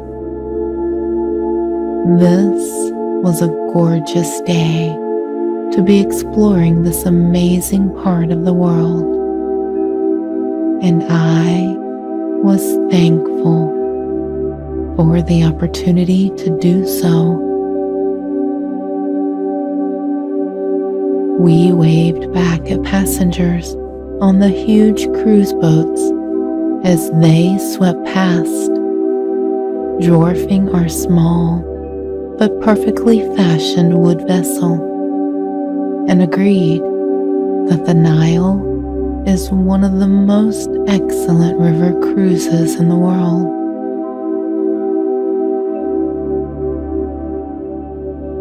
These wood cruising boats had been used for 100 years in the past, when Egyptmania was once new, by vacationers who desired to see the river, tombs, and temples at a comfortable pace and in luxury, sharing the trip with a few like-minded passengers.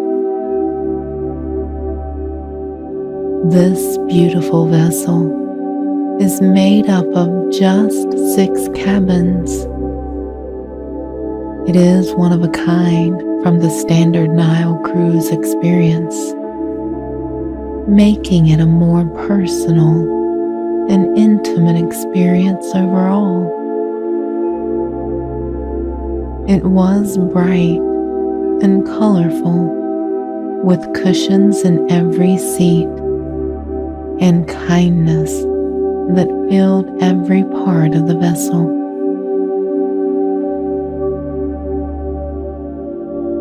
On this vessel, you are much closer to the water because of its size, and it's limited to 12 passengers, which makes it feel like your very own personal old world yacht. With the passenger count being so few, the crew are able to easily learn your name, as well as your favorites during this intimate excursion. This absolutely makes it a more personal and memorable experience. We are never hurried through. No one rushes about, and everything is simply peaceful and calm on this cruise.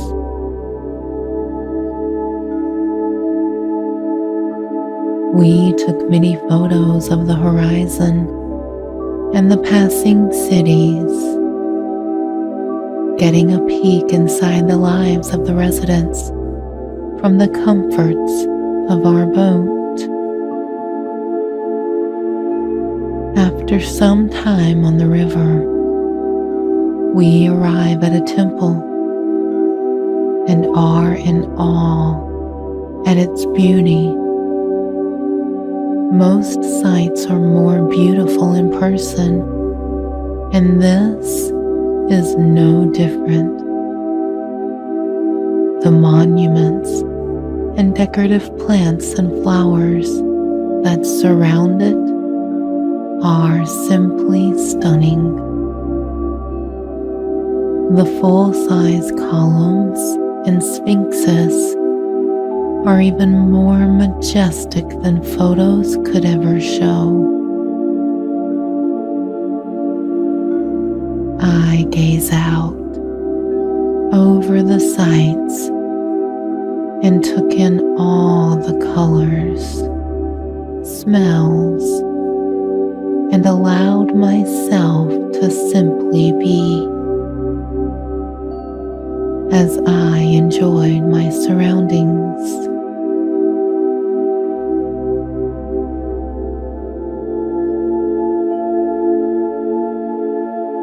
There are more than 60 tombs in the Valley of the Kings, but only a few are open to the general public. I'm okay with that, as I'm just excited to see as many as time will allow. Then I giggled to myself as I wonder how many people try to sneak into the tombs that are not open to see things that no one else has seen. Maybe if there is a question and answer time, I'll get to ask. As we slowly entered the tombs, my heart was overflowing with many emotions.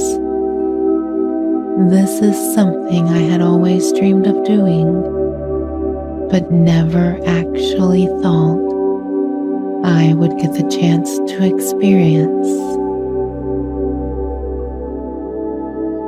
To be inside these ancient tombs is a dream come true for me.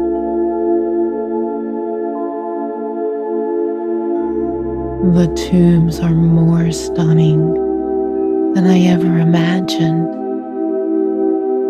The breathtaking chamber is decorated with the Book of the Heavens. I scan over as many of them as possible, wanting to take in as much as time would allow.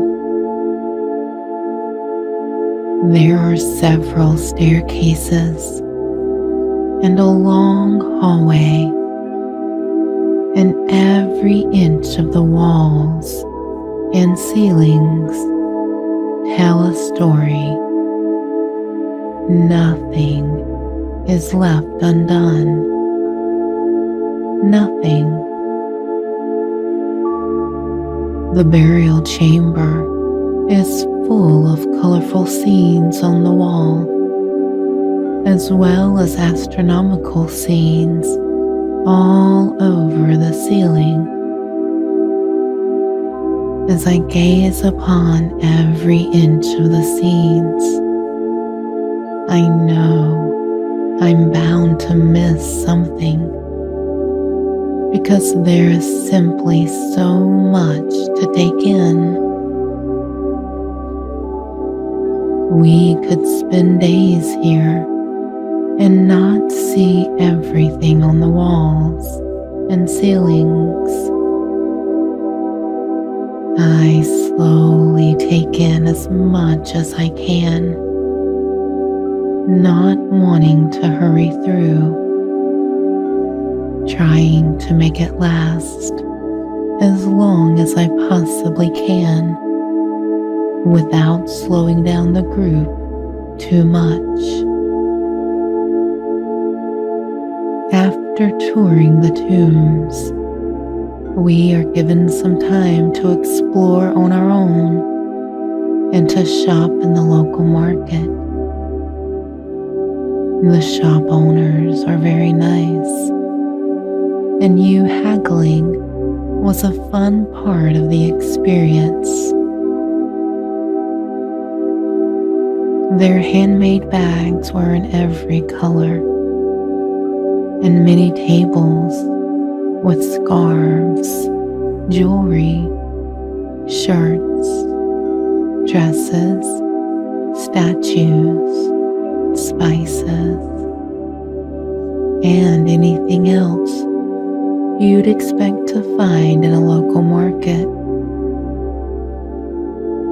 We even had time to enjoy some local food while there.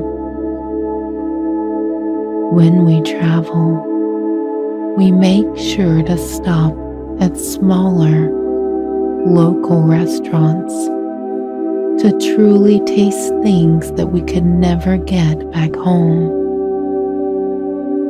This is a rule we've had for as long as I can remember, and one that has allowed us to enjoy things we might not get to enjoy back home. Back on the boat, we continue to be thrilled with what a wonderful job they've done. It is elegant and beautiful, and yet it has been freshened up with chic present-day touches. We enjoyed tea on the promenade with amazing views over the river. Full of excitement, I didn't sleep a wink the entire night, as I was full of excitement for our journey. We loved our cabins, which are actually larger than the common Nile cruiser boats. Lots of natural wooden and colonial style fixtures with a trace of the Orient make the boat nice and comfortable. Simply perfect. There was no TV in our cabin, which was fine by us. We wanted to escape from the world and didn't care what was happening in prime time. We didn't mind that there wasn't a pool on deck. There were no fancy dress dinner parties or shows, and that was okay too. We wanted to just enjoy as much of the cities as close up as possible. And on the larger ships, you don't always get to do that. We did experience delicious local cuisine prepared by the onboard chef in small portions, so it is usually fresh. This was such a gift to us, as we felt truly catered to in such a wonderful way that we typically do not get to experience.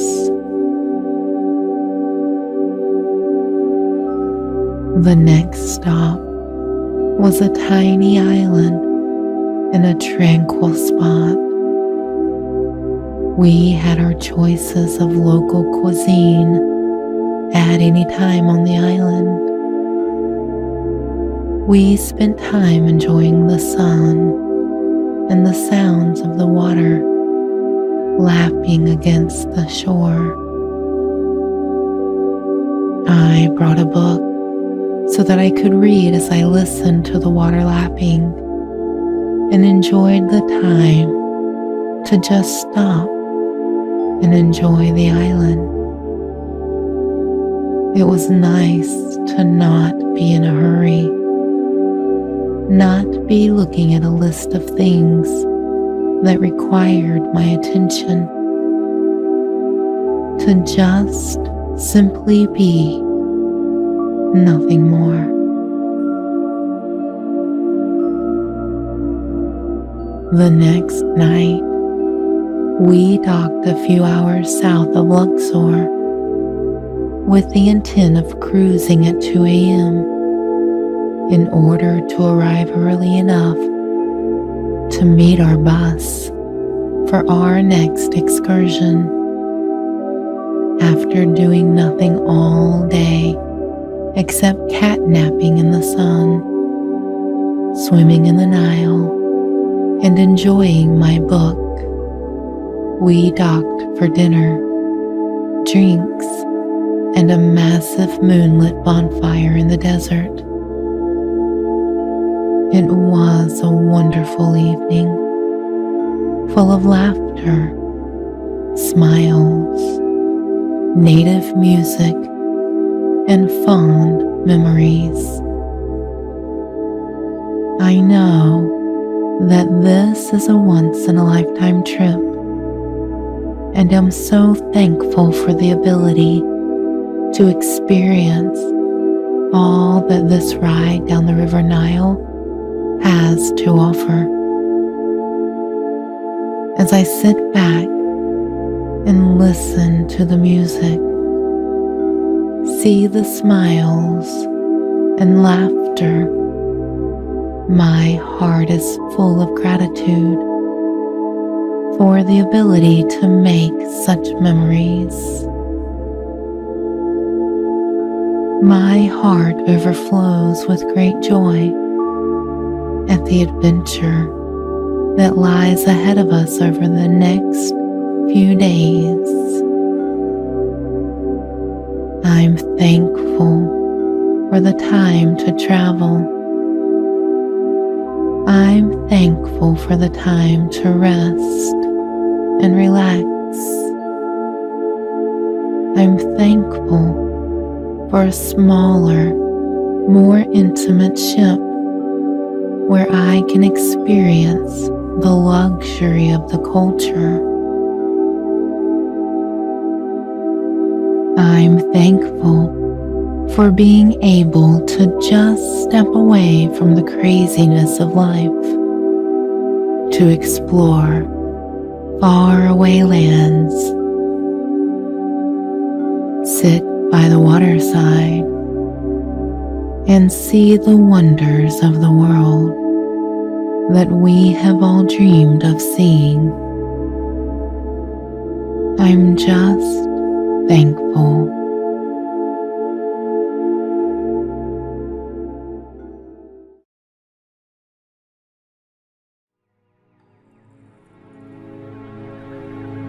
I love spring.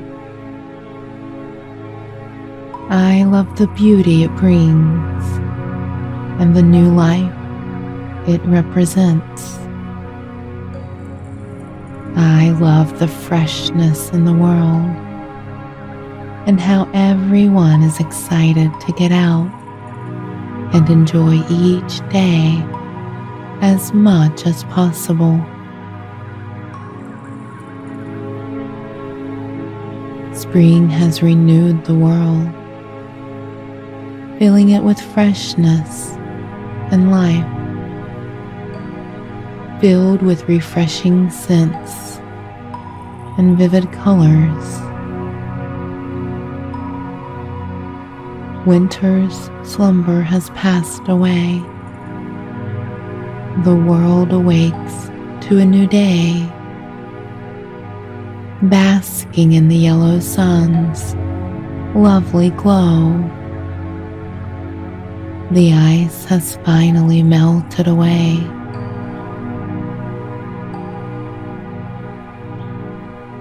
Not leaving so much as a drop of water in its wake. The trees that were sprinkled with white powders from above are now the greenest of green, swaying in the crisp winds that make the fallen leaves swirl in the air.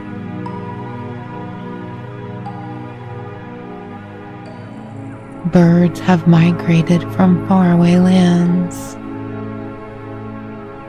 Flocks of them fly over the park as I stroll along the grassy carpet. The grass feels so good beneath my feet. It has been freshly cut, as the scent still lingers in the air. Sometimes it's a good thing to stop and enjoy the smell of freshly cut grass. It's wonderful to see the flowers bloom and the energetic birds happily fly over the world. I love that street performers are out in the open, dazzling all those who pass by with their talents. I always take time to stop and listen to their songs. It's a beautiful way to fill a few minutes of my day with peace, joy, and calm. I love soaking in their talent and always try and leave a tip as a thank you for the joy they bring to my heart. It's a beautiful day, just the kind that's perfect for an afternoon in the park.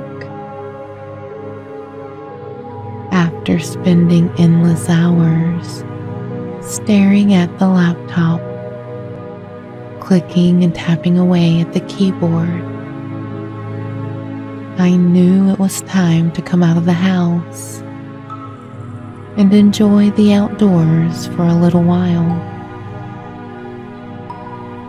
We can all be so busy with our work and putting off things like a brisk walk or some time to relax away from the laptop can really start to make the mind and body exhausted. I smile as the sun shines on my face, warm and delicate, promising a renewal of spirit, a fresh energy, and a heart of joy. Time outdoors is just what is needed to relax and unwind from a stressful day.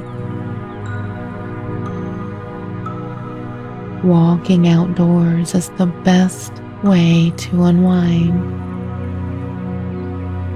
to let go of all worries that afflict our hearts and mind, and to refocus. Something about being outdoors is refreshing to the soul. The air seems fresher.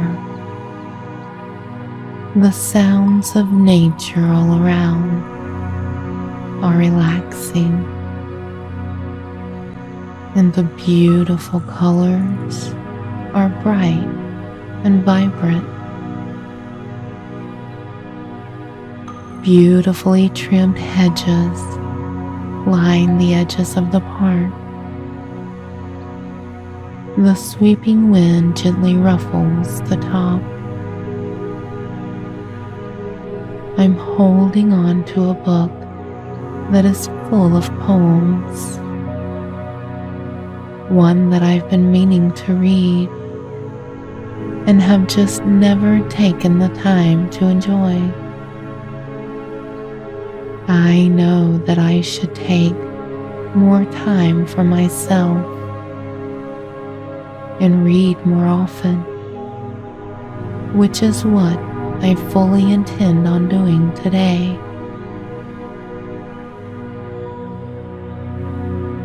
I soak up the park's sounds, sights, and scents. The place looks like a garden-themed festival. Many people are roaming around the park, some walking barefoot on the grass, others relaxing on the benches. It's nice to see so many people out and about, enjoying such a gorgeous day.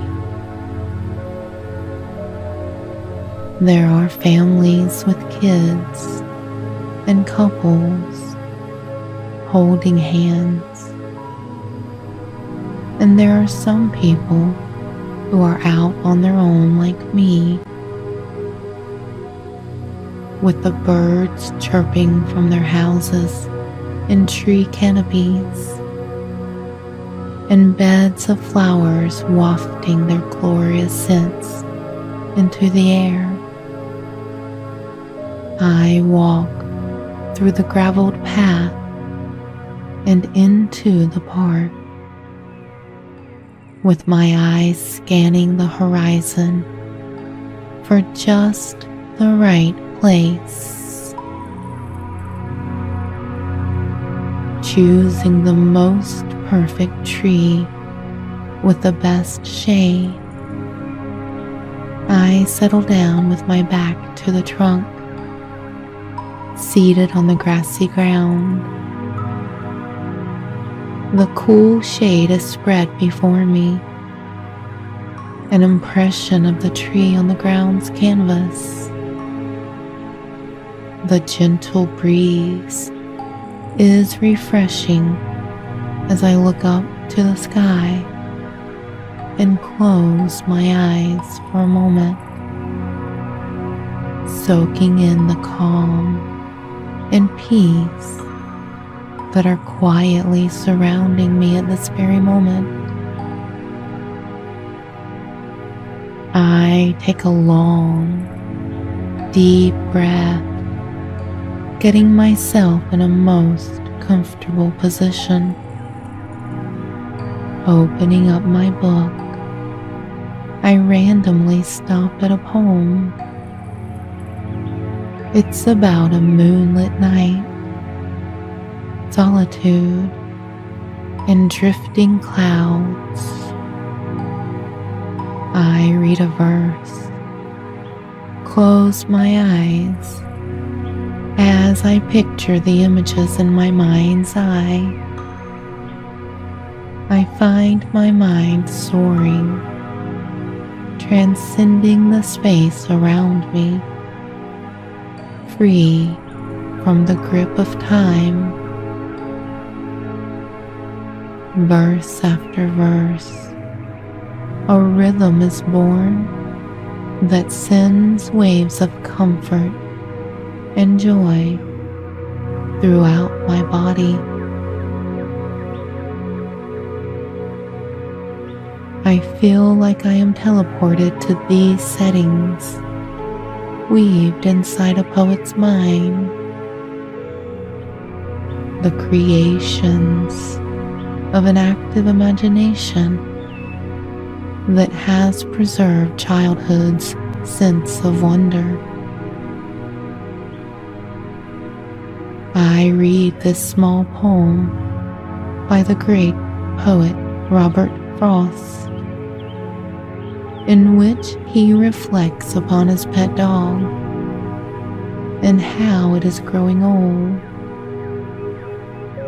The poem is just 2 lines, capturing a fleeting moment, a thought too precious to be lost to oblivion. Of course, the 2 lines are crafted by a master of language, a beautiful mind with a strong command over words and the emotions they produce. I look around myself, coming down back to the present, and wonder what drives poets to fashion their verses. I see the spring manifesting itself in all the fragments of nature and the threads of thoughts that steer aimlessly in my mind, one clamoring over another. Perhaps these poets feel that some moments, feelings, and sensations are too valuable, too lovely and beautiful, that it would be a shame not to have them represented. Perhaps painters and sculptors feel the same way. Maybe musicians and photographers too. All of them trying to capture life's wispy grandeur, preserving it in their paintings, poems, compositions, and sculptures.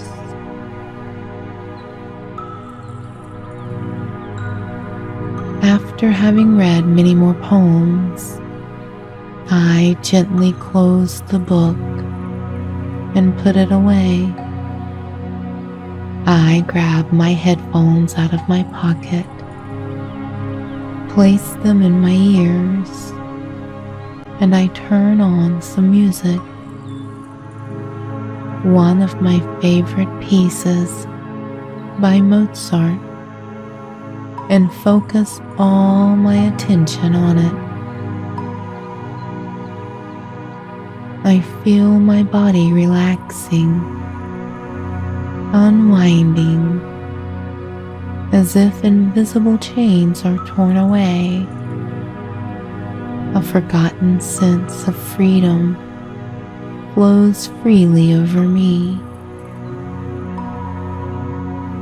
I feel it in my bones, in my muscles, that I am alive at this moment, that I'm able to relax completely in this outdoor paradise as the music flows through every part of my body.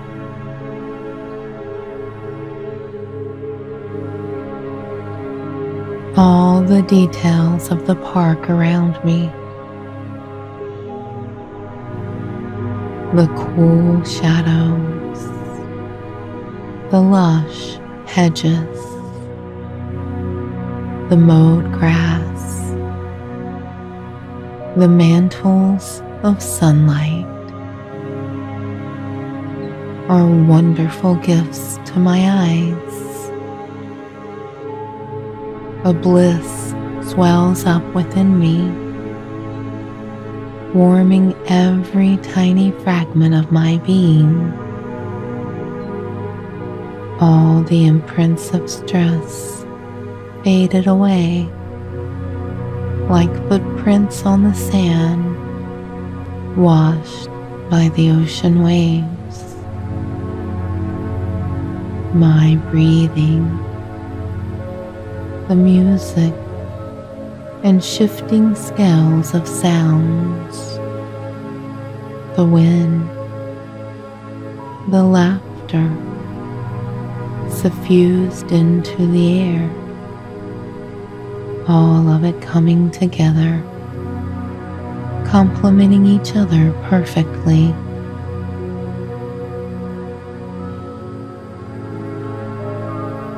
I look up at the sky and feel the ground beneath me lift me upwards, or like the blue heavens bending down closer to me. After enjoying the scenery a bit more, I get to my feet, brushing myself clean. Once again, I switch off the music and begin to stroll around the park, smiling and nodding my head at people as they make eye contact. They smile back warmly, wishing me a good day with the nod of their head. The positivity in this space warms my heart. I make a mental note to be more mindful of the positive things that surround me. When I'm indoors, doing errands, or even cleaning the house, there are so many positive things, and I usually miss them because I'm always too busy to notice them. I let the grass tickle my feet as I make my way to a bed of marigolds, swaying in the brilliant sun, their striking color accented by the sun's glow.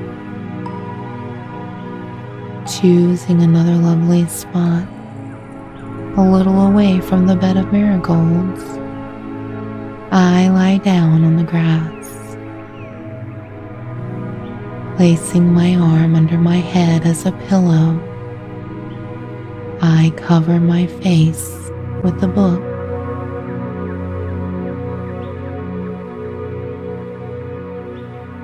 With my eyes closed, I imagine I am flying beside the birds over the park, watching life unfold from above. There is a fountain in the middle, children throwing pennies into the water and silently mumbling their wishes.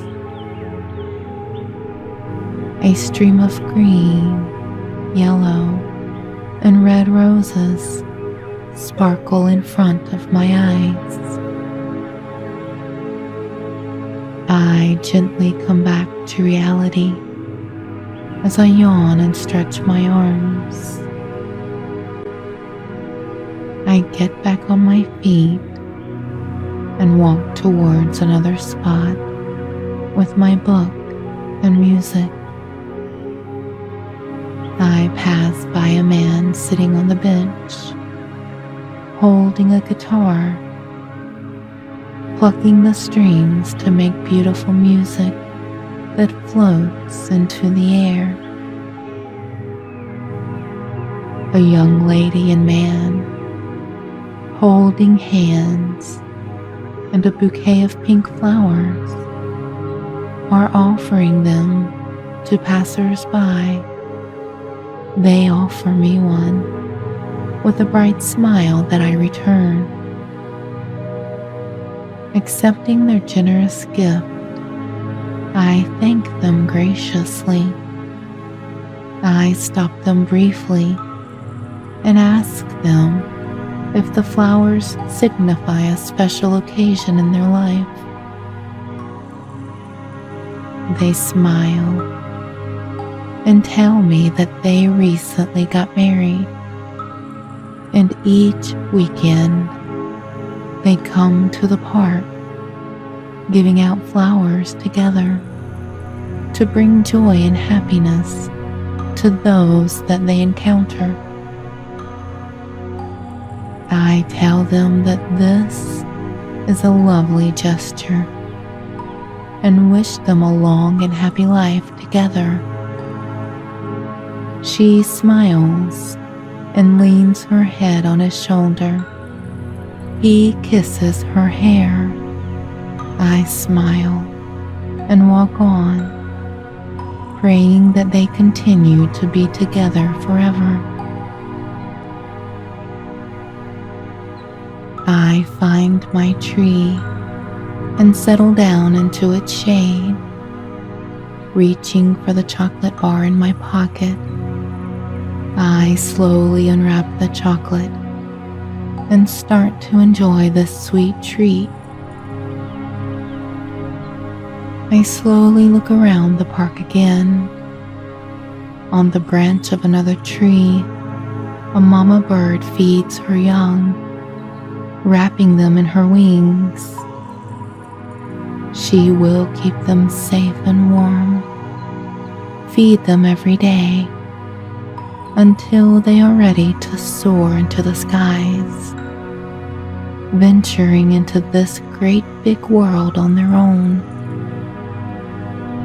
Finishing my snack, I settle down once again on the ground, stretching my legs with my back to the trunk, taking a few deep breaths of pure joy and amazement at the beauty of this day. And then I allow my mind to begin to wonder about what lovely dreams will visit me in my sleep. Closing my eyes, feeling the warmth of the day engulfing me with comfort, I slowly drift off into a beautiful dreamland where the world is full of limitless possibilities.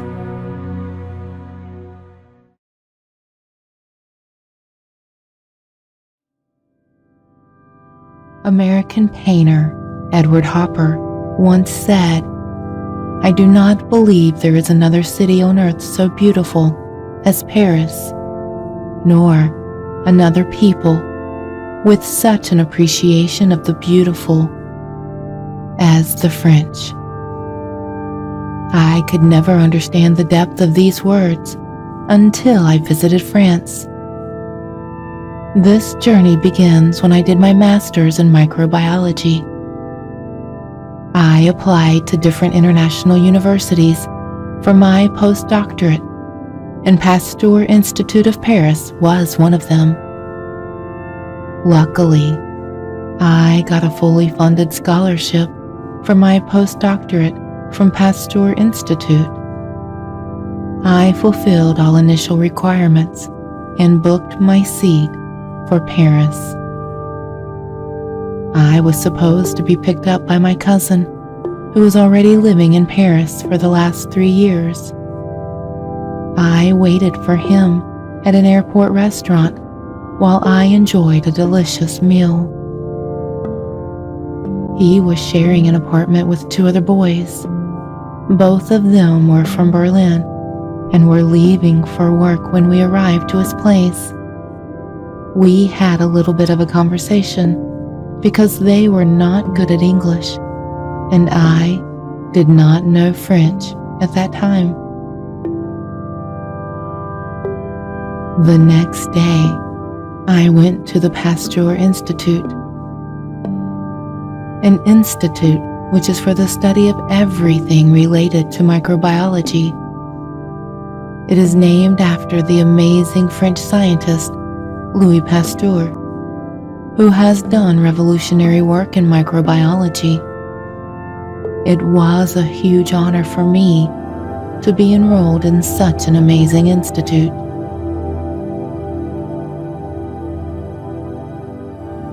After the initial paperwork was completed, I was informed that my classes would be starting in 1.5 months, and in that period, I was advised to enroll in French language classes.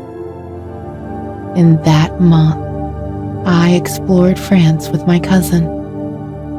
Before getting to the amazing places I visited, let me introduce France a little bit.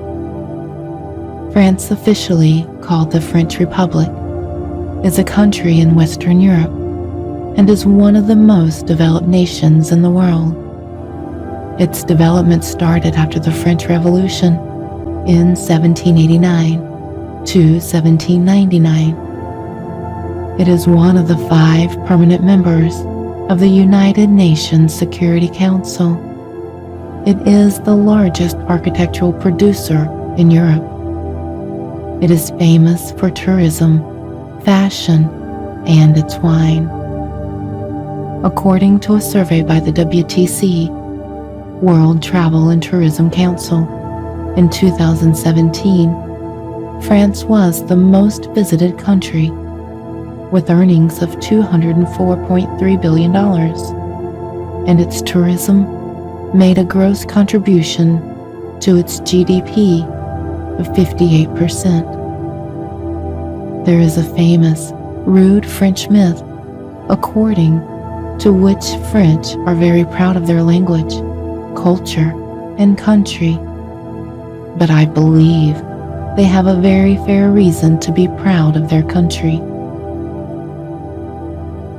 The next day, I enrolled into a language school, and I still remember the first word I learned was bonjour, which means hello.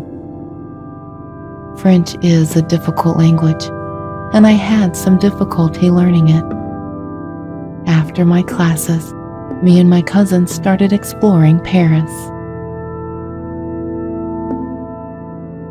Like everyone, we began our travel journey by visiting the Eiffel Tower. We arrived there by public transport. France is listed among the top 10 countries with the best public transport system. It has fast and inexpensive public transport, which is why people that have personal cars even prefer the public transport. The Eiffel Tower is an iconic tower in France. It is one of the most recognizable structures in the world. It is the most visited paid monument in the world.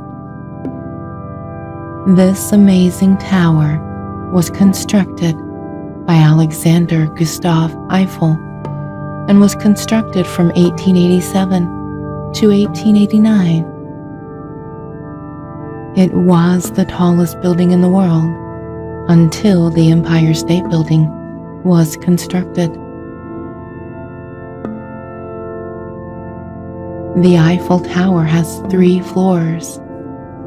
The first floor is at a height of 57 meters, and you can reach there by elevator or 360 steps. This level has public restrooms, amazing cafes, gift shops, and outdoor space for the beautiful view. The second floor is at a height of 115 meters, and you can reach it with an elevator ride or 344 stairs. It has viewing platforms and a beautiful dining restaurant. To reach the final level, called the summit, we ascend to the thrilling elevation of 276 meters.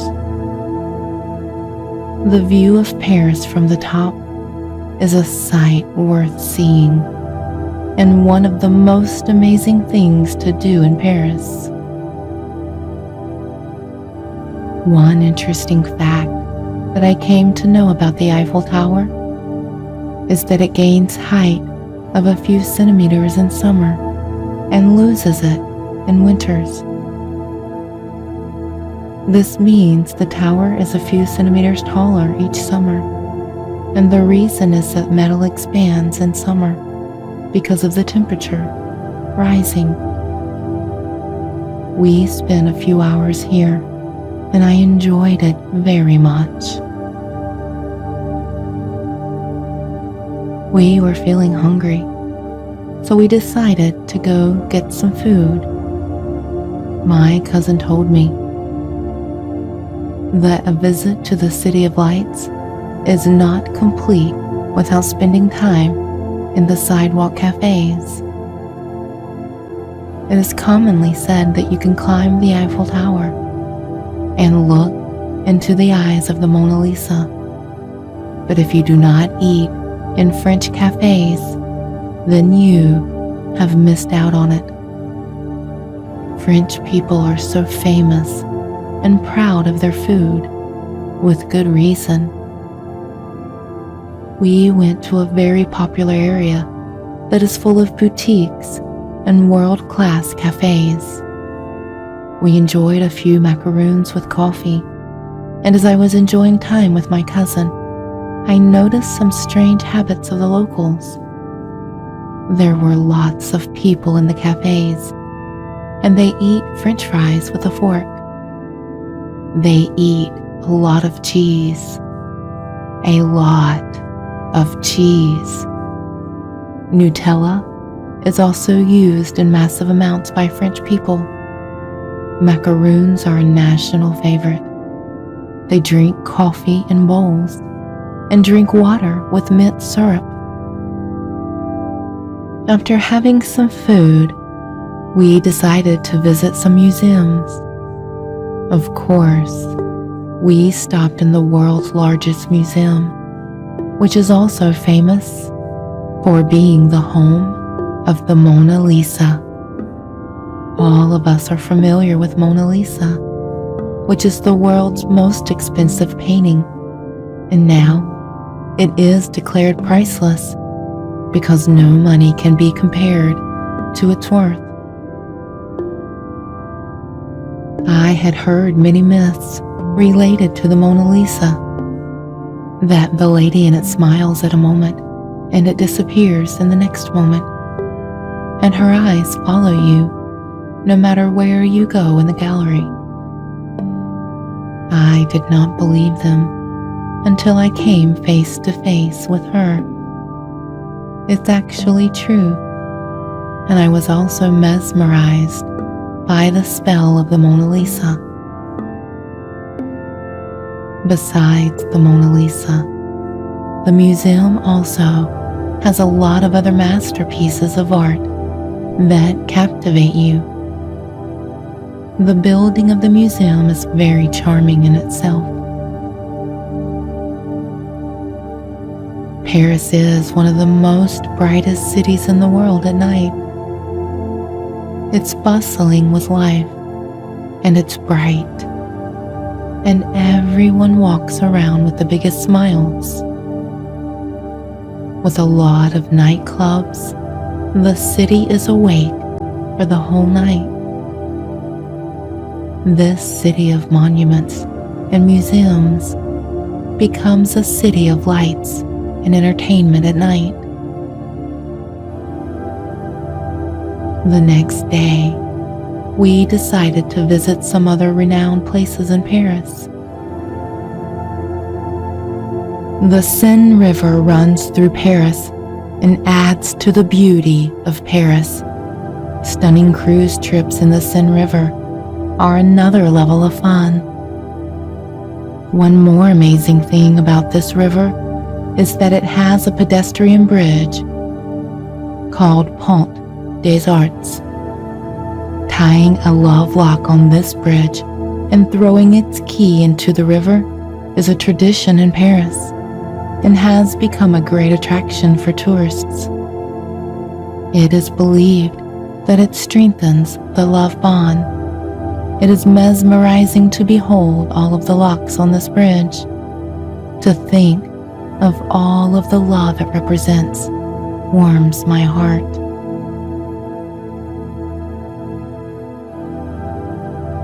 Live music is very popular in France. We enjoyed a musical concert at Sainte-Chapelle. Sainte-Chapelle is a royal chapel that was the residence of French kings until the 14th century.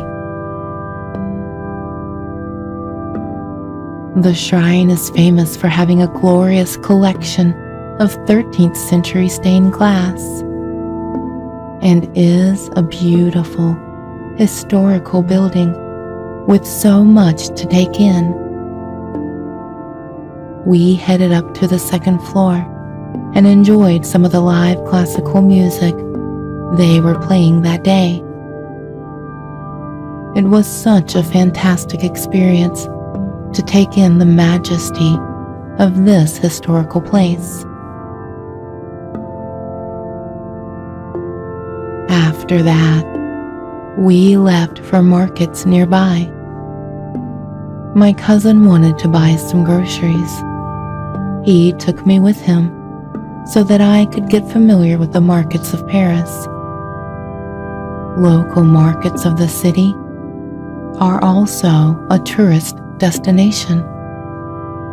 To have the best experience at the markets, be sure to always go to the market early in the morning. This is so you can have an opportunity to get the best, highest quality items, and you can also avoid the rush in this way.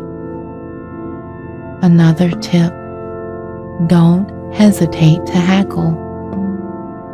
If you feel things are overpriced, then feel free to negotiate. Last but not least, enjoy free samples in French markets.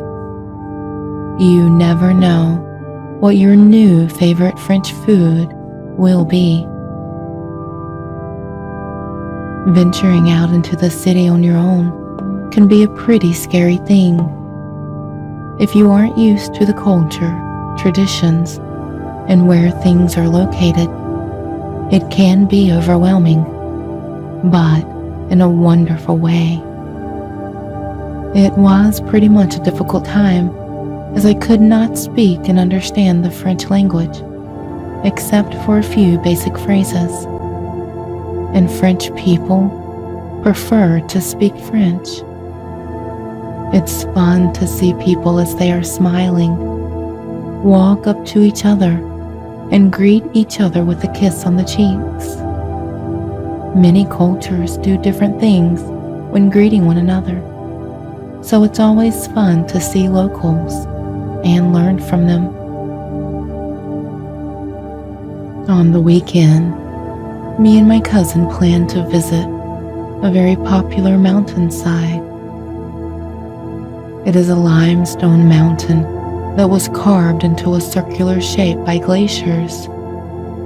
It takes almost 6 hours to drive and reach this place from Paris, but it is very much worth the trip. You can find every color of nature in this place. Majestic waterfalls, gorgeous blue skies overhead, and then the stunning greenery and beautiful mountains leaves your heart in awe and wonder. We hiked mountains and stayed in a village nearby for the night. This place is listed as the most beautiful village in France. The next day, we left for another famous place in France called Provence. It's another 4-hour drive, but again, this gorgeous scenery is worth the drive. Provence is a region in southeastern France, bordering Italy and the Mediterranean Sea. The cloudy weather is gorgeous to behold there. The hilltop villages and landscapes are peaceful to gaze upon. It's truly an astonishing place. In Provence, we started our trip by simply walking the streets and enjoying the scenery and all the history and heritage this place offers. It warms my heart as I think of how beautiful this life truly is. The vineyards were brimming with life, and the lavender fields were stunning to behold. When these fields are in full bloom, Their beauty and sense has become one of the greatest pleasures of the visit. The serenity of this region is a wonderful gift to all who visit. The feelings of calm and peace as you gaze out over the fields, villages, and cafes is a fantastic experience and a must for the weary traveler. The poppies are bright, bold, and beautiful. The sunflowers proudly dance and sway in the breeze, and the rolling hills of greenery and other colors flow like a river as far as the eye can see. No one rushes about. People are laughing as they spend time together, and sometimes you can even hear the soothing sounds of the water from a nearby spring. The fresh bread baking mingles with the smells of fresh coffee and other delicious items as people are making their way through the day. Yes, this trip has been full of adventure, history, and beauty. Spending some time resting here in Provence and relaxing after all the fun sightseeing adventures will be a perfect way to end this wonderful trip.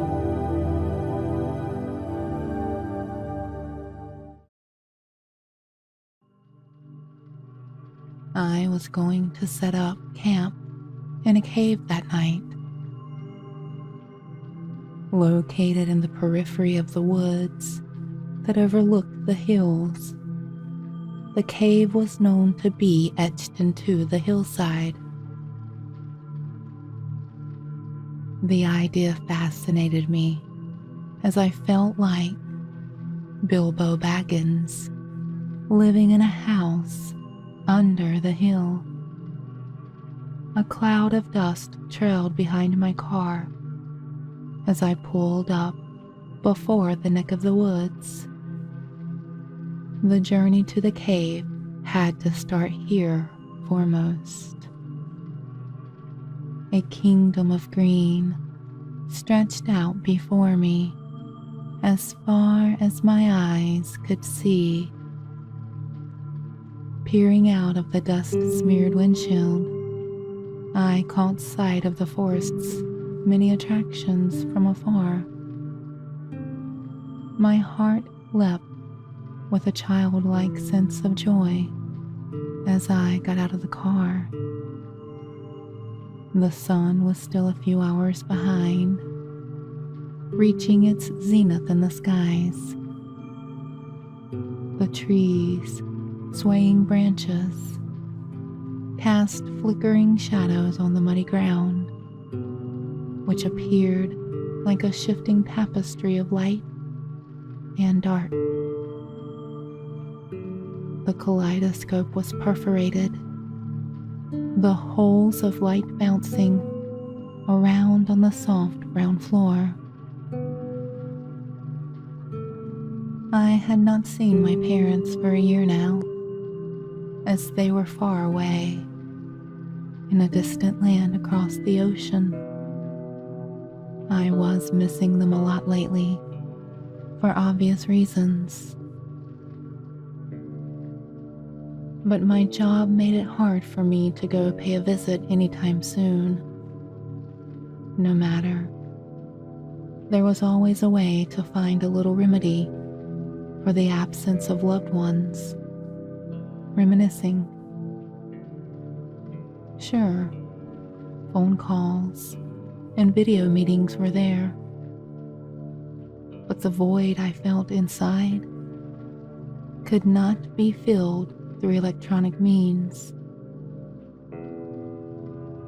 Last night, we talked about the one tradition we had followed for many years at the start of each summer. Trips to the woods. It was irresistible to go wandering into a forest after talking about those lovely times of childhood's hour. The breeze was crisp and filled with many aromas of the forest, which was alive with the sounds of birds and shades of green. I took my trusted backpack from the trunk of the car, brimming with excitement and expecting a trip down memory lane. I began to stroll on the unpaved path, meandering into the tropical forest. The sunlight was dimmed out within, so thick was the forest's green roof. Under my boots, dried and fallen leaves crumbled, their crackling noise puncturing the birds' sounds twittering in the trees. As I kept walking, jumping over logs, and examining the many jays and songbirds of the forest, a flurry of thoughts flittered through my mind. Thoughts about memories and how vital they were in our existence. I always felt that our minds sift through the great ocean of memories, selecting threads half forgotten or tucked away. We stitch them together, weaving a story that we play in our brain's projector. What we remember and how we put it together more or less defines who we are. As if nature was about to second my opinion, it sent raindrops tumbling down from the sky onto the forest's roof. The pattering of the leaves played like music in the background as muffled sounds of thunder broke out irregularly. There had not been a single overcast cloud in the sky from before. Neither was there a forecast of any such event in the weather app when I checked it that morning. But my old trusted umbrella dangled from my backpack because that was what my father had taught me. Always carry an umbrella when going on a trip. No matter how clear the sky is, he would say every time we left for our forest trip. Mom didn't agree to this policy too much, deeming the umbrella an unnecessary add-on. I chuckled, thinking of what she would say when telling her about this most unusual weather change. Just then, thin streams of water trickled through the gaps above, dripping onto the forest floor. I took out my umbrella and covered my head as well as the backpack. There was no need for that, since the bag was waterproof. Another of my father's many nuggets of wisdom. The forest played different tunes now that the rain had arrived. It was like an unexpected visitor coming in, what one could only describe as a pleasant surprise. Soft pattering sounds above reminded me of another patchwork of gone by times. Rainy afternoons in the house I grew up in. Mother always made tea, served with freshly baked cookies whenever it rained, whereas Father would barbecue under a tarp-covered part of our back garden. Suddenly, even the memories of the aromas of tea, cookies, and juicy barbecue wafted into my nose.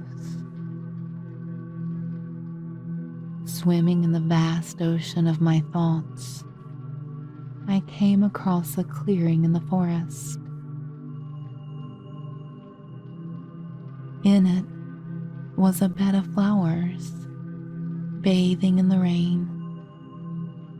I knew I had to reach for my destination, the cave in the hillside. But the bright and dazzling colors were just too attractive to resist. Taking a slight detour, I made my way into the clearing, the umbrella still over my head. Drops of water dripped from the edges, making it appear as if I was engulfed with a circular waterfall of my own. The flowers were yellow marigolds, their petals decorated with thin streaks of water. A smile spread across my face as I beheld them in my sight. The flowers triggered another memory of the many flower beds my mother had planted in the back garden. She planted white lilies and purple violets, roses, both red and pink. I could vividly picture my father watering the flowers in the morning from my room's window downstairs. Suddenly, a desire took hold of me as I wanted to know what my parents would think if they could see this flower bed of marigolds lost in the wilderness. The trees around it, like the sea surrounding an island. The trees in the area were bent inwards, as if they too longed to get a whiff of the lovely marigolds. Taking the hint, I got down on my knees, throwing a small splatter of water drops onto the marigolds. Bending down, I slowly inhaled the enchanting aroma of the flowers. Waves of delight lapped against my heart as I resolved to come back and visit this forest with my parents someday. But my journey still lay ahead of me, near the foot of the hill where I was to set up my camp inside a cave. Ever so reluctantly, I said goodbye to the marigolds before making my way back to the unpaved path. Traveling deeper and deeper into the forest, I witnessed many such clearings with flower beds of all sorts. But what I missed most were some of the lessons that my father taught me during these trips. He would talk about the importance of staying close to nature and preserving all that resided within. This was something he firmly believed in and had transferred into my very bones. Looking around at the trees, and the occasional ponds in which little fish beat their tails and sent up bubbles to the surface. I couldn't agree more with him.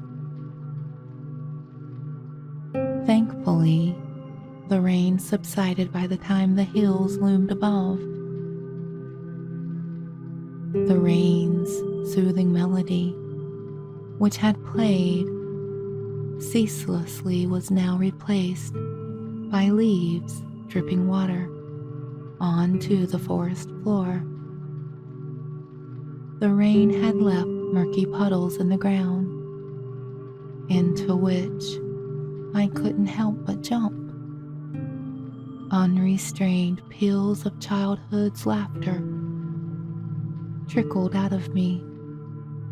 This was another relic of the past. At long last, I exited the woods and arrived near my destination, wondering what my parents would think of the stunning sight before me. A stream divided the woods from the foot of the hills. To my left and right, the stream ran as far as my vision could go. The banks were strewn over with pebbles. The sun had inched across the sky as if following me on my journey. Presently, it peeked from the hills from my vantage point. The rain-laden clouds had all but gone. The slopes and the stream banks were drenched and soaked. Thinking of my parents, I began to walk along the stream, searching for the cave. My mother would teach me about the most essential human things. She taught me about empathy and the importance of melting away one's ego. Alas, it is the great tragedy of every living soul. Our inner lives are not directly accessible to others. It takes years of practicing empathy and mindfulness to master the craft of feeling what others feel, looking at things from a foreign lens. But on the bright side, we possess a great wealth of altruism and the capacity to love and share the feelings of another. She would say this to me in her most contemplative moods. I have kept her words close to my heart, remembering them in all parts of my life whenever challenging situations have arisen. Thanks to my mother, this is what I have always done. I have done my best to see as others see and feel as others feel. This approach has helped me forge many nurturing relationships in my life. There are more marigold beds along the stream near the forest edge. All these marigolds are equivalent to the human souls that walk around me in my typical life. I think about empathy and kindness while strolling and admiring how the fading sunlight complements the yellow hue of flowers. As a younger person, I felt grieved and restless most of the time. Happiness and contentment were ever elusive. It would be fitting to say that I would experience inner anguish with no source or reason to be there, but it was. Then I talked to my mother, whose words have remained with me throughout my life. The only choice you will ever have to impact the world is to put away your own ego. That is what matters most for a human being. By occupying the hearts of others, we alleviate our pain and burdens. Our loneliness vanishes away. Our souls find contentment and harmony with the universe.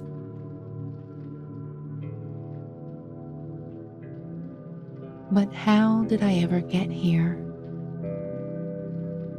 It's just that with the rush and blur of life, with all the responsibilities and worries, one loses sight of the actual goal. I often come to places like these to travel away from ordinary reality, both in mind and body. That and gathering together the scattered memories, majestic waterfalls, and singing forests, starry skies, and lovely nights, camping trips up in the Alps, places where snow accumulates into mounds.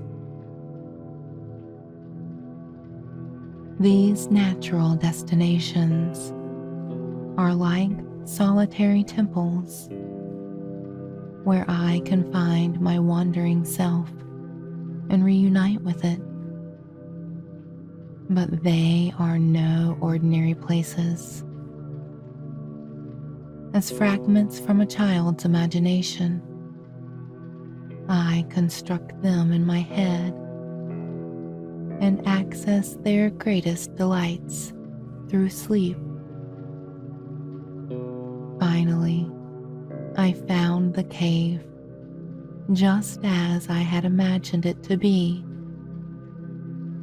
Its entrance stood gaping, inviting a weary traveler to rest.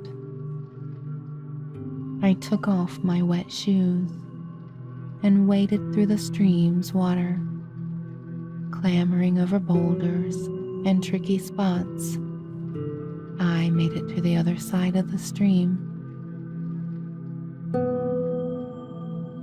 Inside the cave was cool and pleasant.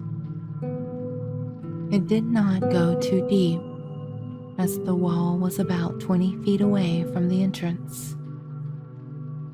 I settled down inside, relishing the sounds of the flowing stream and the forest from beyond. Waiting for the night, I recalled other things. Many delightful memories came tumbling into my head. The ones I had forgotten were there in the first place. Having collected all these lovely nuggets, I felt a little less alone inside. I missed my parents a little less. Setting up a fire, I warmed my hands before snuggling into the sleeping bag. The night, forest, and the stream played their enchanting lullaby as I drifted into sleep.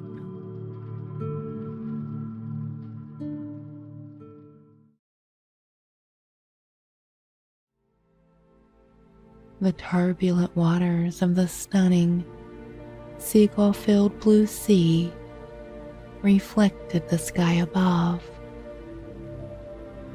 It was like a looking glass made of fluid, into which the heavens had dripped their most soothing shade of blue. My heart fluttered with bliss at the lovely sight, when suddenly, out of the blue, a breeze kicked up. The warm rays of the sun seeped into my skin. This, combined with the most laden breeze, stirred in me the most joyful sensations. It was like a loving hand caressing my cheeks and ruffling my hair. Waves of the most tranquil light washed over me, softly trickling over every fragment of my being. Closing my eyes, I took a deep, slow breath. Even slower, I exhaled, and all the while relished the quiet wonderland of the kingdom by the ocean. The sand was smooth against my bare feet as I strolled along the beach in my shorts and silk shirt. The suntan lotion I applied on my face was doing its trick. It had been a stressful week. Days and nights mingled with one another as I blurred through the precious moments of life. Suddenly, it had felt like I was losing the sense of my existence, of who I was. But today, all of that was going to change. No cell phones, pagers, computers, or televisions whatsoever. Instead, I was looking forward to spending my day in this breathtaking meadow of solitude by the ocean shore. All the stress was bound to melt away, transforming into a wisp that would dissolve into the air. I glanced at the waves spilling over and receding back into the ocean. I wanted the receding waves to take away all my stress and worries with them. Glittering and glimmering clusters of water droplets captured the sun's rays, making it appear as if crystals of sunlight were scattered over the water surface. A folding chair was placed nearby. In the distance, a few kids were lapping in the water whenever high tides came. Their delightful laughter was carried by the breeze and into my ears. The folding chair was really close to the water, so it was a nice little place to be sitting on and dipping my feet into the water. The ground was soft and sandy, small patches of it containing footprints of the people strolled over. Behind me there was the city's hustle and bustle, its ceaseless activity and honking of car horns. Of course, these were the shades of existence, but we humans needed spaces like these to restore ourselves, to participate in the hustle and bustle of life. The songs of the seagulls and the waves drifted through the air and into my ears, even from here. The orchestra of the seagulls and the waves was all this beauty reduced into sound. I settled into the chair, into a comfortable position before letting my legs dangle.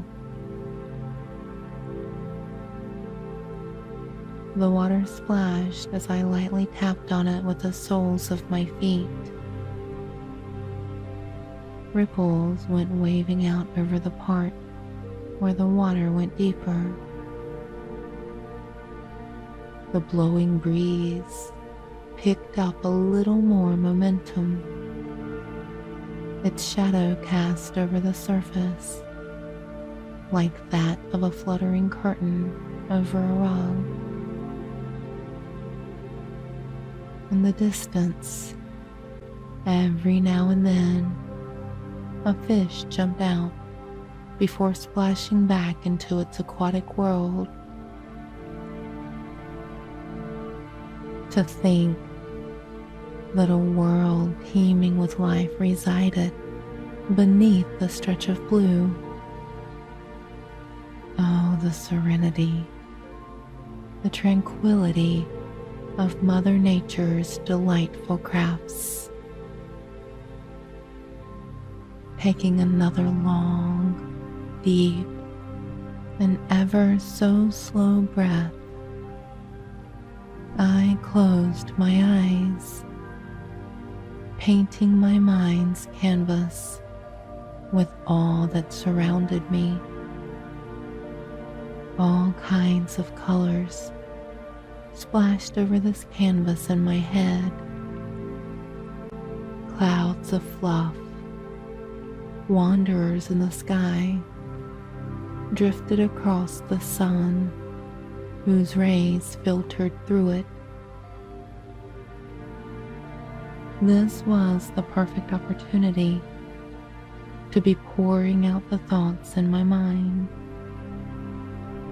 Presently, they were like the bubbles that appeared on the lake's surface, darting around for a while. They popped away, leaving behind no traces, only replaced by other bubbles. Such were my thoughts of this treasure trove of loveliness, but they were too precious to be allowed to pop away.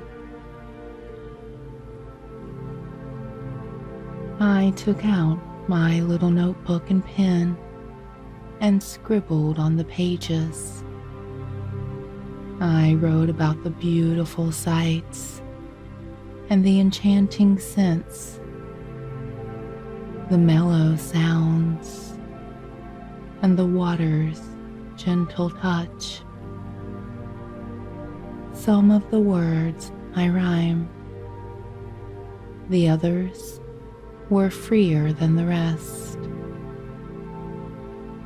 I felt a great weight slowly lift off my shoulders as words poured out of my head and onto the page.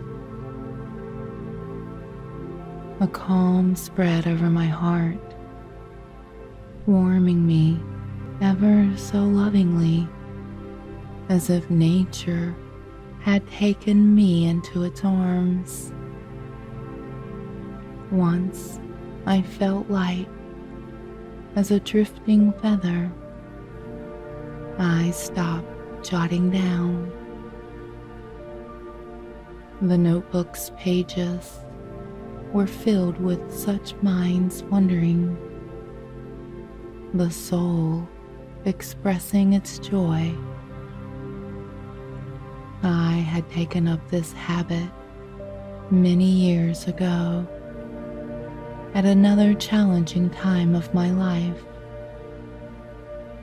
The key was to let go of the rush and bustle of everyday life.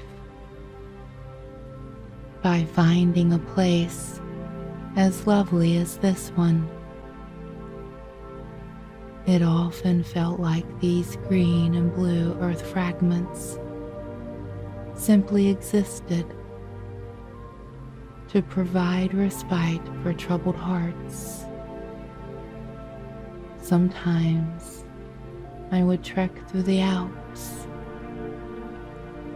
reside in a cabin within the woods, or even find a solitary spot where the stars showed up the brightest. Once reaching such heaven, the next step was to drown in all the sensory perceptions until the heart began to flutter, until it would ache to sing back to the bounties of Mother Nature, the mesmerizing fountains of beauty. Taking another long look at the sky, the ocean, the sun, now slowly sinking into the horizon, I stood up and made my way closer to the sea. The glow of heaven's lamp was smudged over the realm where land and sky meet each other. The light shifted its colors. Once I was knee-deep in the tides, I saw boats bobbing in the distance, fishermen casting their nets, hoping to catch fish for meals. There was a restaurant nearby where I had planned to have my dinner of lobster. The ocean view reminded me of a fairy tale my mother used to tell me when I was a child. It is the same one I tell my kids before bed. Once upon a time, there lived a mermaid called Maya in a city of coral reefs. There was some festival in the sea that made things too loud for her to sleep. To find a place to get some rest and replenishing shut-eye, she made her way to the surface. Just as Maya, the mermaid, broke out of the water, the sounds of seagulls fell on her ears, and the sunlight warmed her skin. She loved the drastically different sensations that the upper world had to offer. Looking at the seagulls flapping their wings and staying aloft in the air, Maya always felt that the air was a kind of ocean in itself for the birds. It appeared they swam through something like water. One of the seagulls, of the same size as Maya, dived towards her from the air. She had a kind expression on her face, hovering just over the water. She slid her feet over it, stroking the blue mirror of the sky. Upon reaching Maya, the seagull bowed her head. Maya closely observed the white feathers, puffy and slightly wet. "And what may have brought you to this side of the world, my dear mermaid?" the seagull asked gently. Maya quickly explained her situation in precise and short sentences. "I have not slept in a while. Whenever I close my eyes, some sort of racket bubbles into my room. They are celebrating something so loudly and without a break. I really need to sleep, dear seagull." "Oh, you poor little thing," the seagull said in earnest. "Well, no need to worry. I will have you out of here in a blink. There is a place where you will find what you are looking for." Continually saying her thanks, Maya's heart leaped with joy as she clambered onto the seagull's fluffy back. The white coat was ever so soft against her skin. The seagull's warm feathers pressed against her relatively cold form, asking her to hold on tight. The seagull beat her wings, whose motion was imitated by the water surface. They rushed through the air, which made Maya's golden hair flutter like a drape caught in the breeze. Usually, she was used to having them.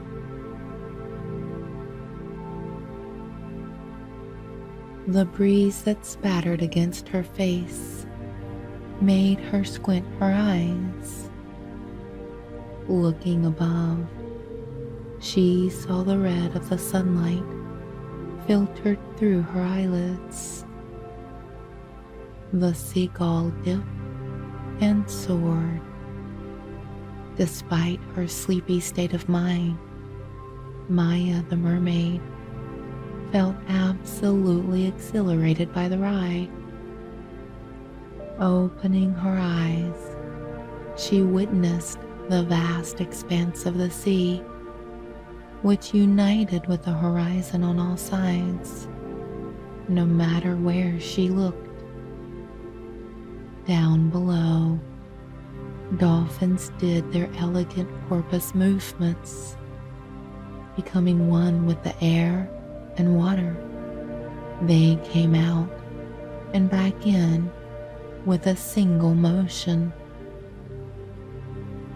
This was by far the most exciting thing that Maya had seen them do. It was nothing compared to how they were within the ocean. They had been soaring for some time when the giant blow whale slowly emerged to the surface. The gush of water sent into the air by the blow whale scattered the sunlight into the 7 colors of the rainbow. Just as Maya was delighting in the sight, the seagull gave her an idea. Jumping down at the right time, Maya was caught in the blowing water, which propelled her upwards as she did a little flip by curving her tail. Before Maya could start falling down, the seagull swished into position below her, catching her just in time. And so she was back on the seagull's back. They shared a good laugh about the little adventure, but their destination was getting closer. A wave of relief washed over Maya as she caught sight of the most beautiful place to sleep. Made entirely of leaves and flower petals, the king-size bed floated on the water, rocking gently with the water's rhythm. The seagull straightened her wings and steered towards their final destination. As they reached over the extended foot of the flower and leaf bed, Maya jumped off the seagull's back and landed on the soft surface with a muffled thud. Instantly, the enchantment took her in its embrace as sweet exhaustion flooded throughout her human and fish body. She stretched and yawned, muttering her warmest thanks to the seagull, who looped the loop before flying off over the ocean. Maya abandoned all thoughts of the world and snuggled into the bed of flower petals and leaves, taking cover in the cool shade of the canopy above. Almost in an instant, she was sleeping to enchanting dreams of flying in the air with her own wings. I remember applauding whenever my mother finished telling the story. It was amazing how my children did the same. Well, they clapped and yawned by the story's end. I looked over at the ocean, watching the seagulls and the jumping fishes. Behind me, people were collecting their things as the sunlight was slowly fading. But I stood there, watching the sun slowly slip out of sight.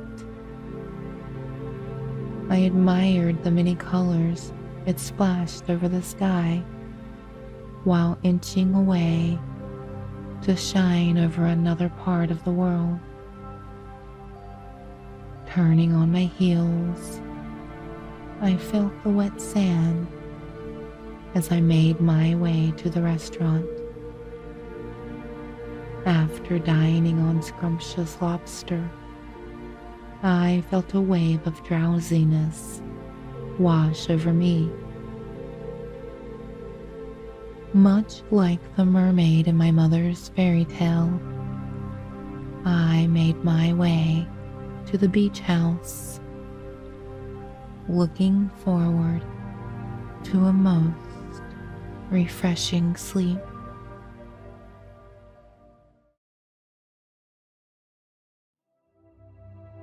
It was barely over a month since my twin sister left me all alone. I never imagined that coping without her would be this difficult. Fresh pain exploded in my chest every time I thought about the fun-filled moments we shared. Who could have imagined that I would miss our unending arguments and petty fights? If I could, I would trade my soul to have a chance to fight with her again. At least, she would be alive to fight with me. To ease my pain, my mother had us move to the beach house temporarily, since it's the only place my sister and I visited together the least. For me, we had the most amazing memory together there, although my mom had no idea about it. Chloe loves the beach and waters in general, but me, on the other hand, I am totally afraid of the water. For the life of me, I don't know why, but I freak out at the mere sight of large water. It got so bad that my parents had to take me to a professional to see if they could help me get past my fears. Chloe appointed herself as my personal swim instructor to help me overcome my fears and also get comfortable swimming. Gosh, she never took no for an answer whenever she wanted to get me into the pool at home. As I reminisced about the last time we were here at the beach house, I felt the urge to go to the beach. It is almost as though she was calling me out there. I thought about how she made me chase her to the beach the last time. She snatched my phone from me while I was busy talking to my friends at school on FaceTime. It felt just like yesterday. For the past few weeks, the pain had been easing up, but it felt more like hiding my grief away from my mother by taking a walk on the beach every evening. At first, Mom was worried sick, but got less worried after a few days. But this night was different. It felt like I heard Chloe calling out to me to come join her, just the same way she was calling me to come get my phone that last time. I changed into my swimsuit and picked other swimming items. My oxygen tank is one that I never forget to take along wherever I had to approach the beach, as one of the symptoms I exhibit as a result of my phobia is tightness of chest and difficulty breathing. Carrying the extra support always helps me deal with the condition. I got to the door and almost changed my mind. My feet were reluctant to move, but some force beyond me kept pulling me towards the beach. I heaved a heavy sigh and gave in to the pressure.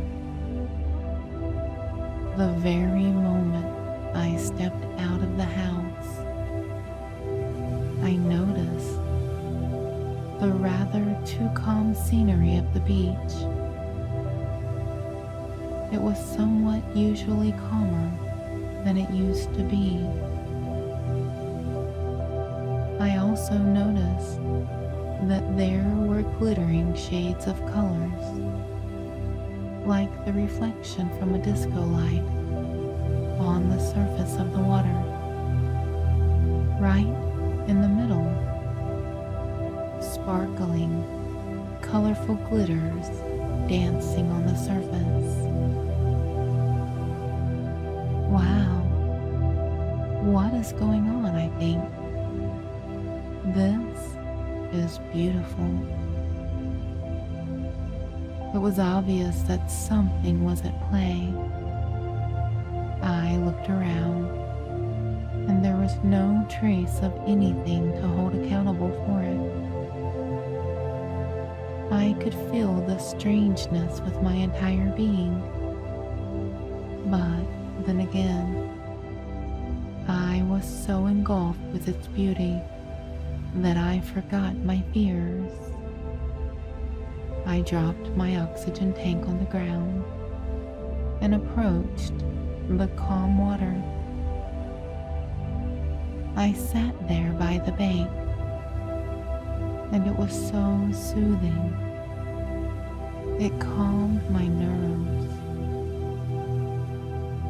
For the first time in weeks, I felt relieved. My pain, anguish, and fear all disappeared. Even the fear that engulfed me at the sight of water was not there. I closed my eyes to reach within me for the pain, but I found none. I kept my eyes closed for so long. I didn't want to open it back to the rude reality of my worries staring back at me.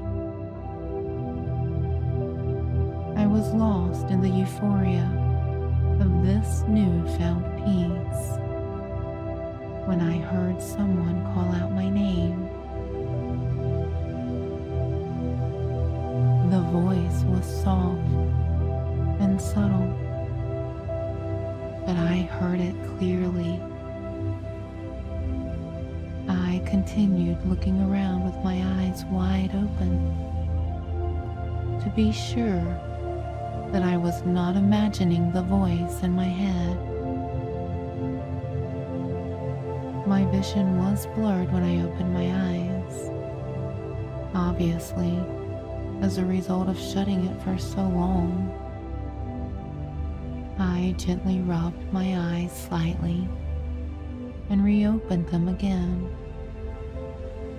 Yes, I see all the colors, shining even brighter than it was before I closed my eyes. This time, there was something colorful, moving, like a sea creature in the water. I moved closer, and I heard the voice again. I looked around. No one is in sight. Not even my mother, who usually comes to check on me under the pretext of coming to savor the fresh air most times. I took a look at the spot and noticed that something was indeed different. I couldn't figure it out from a distance, so I approached the spot. I got close enough to see that it was just a multicolored fish. A fish. I thought that I was not sure.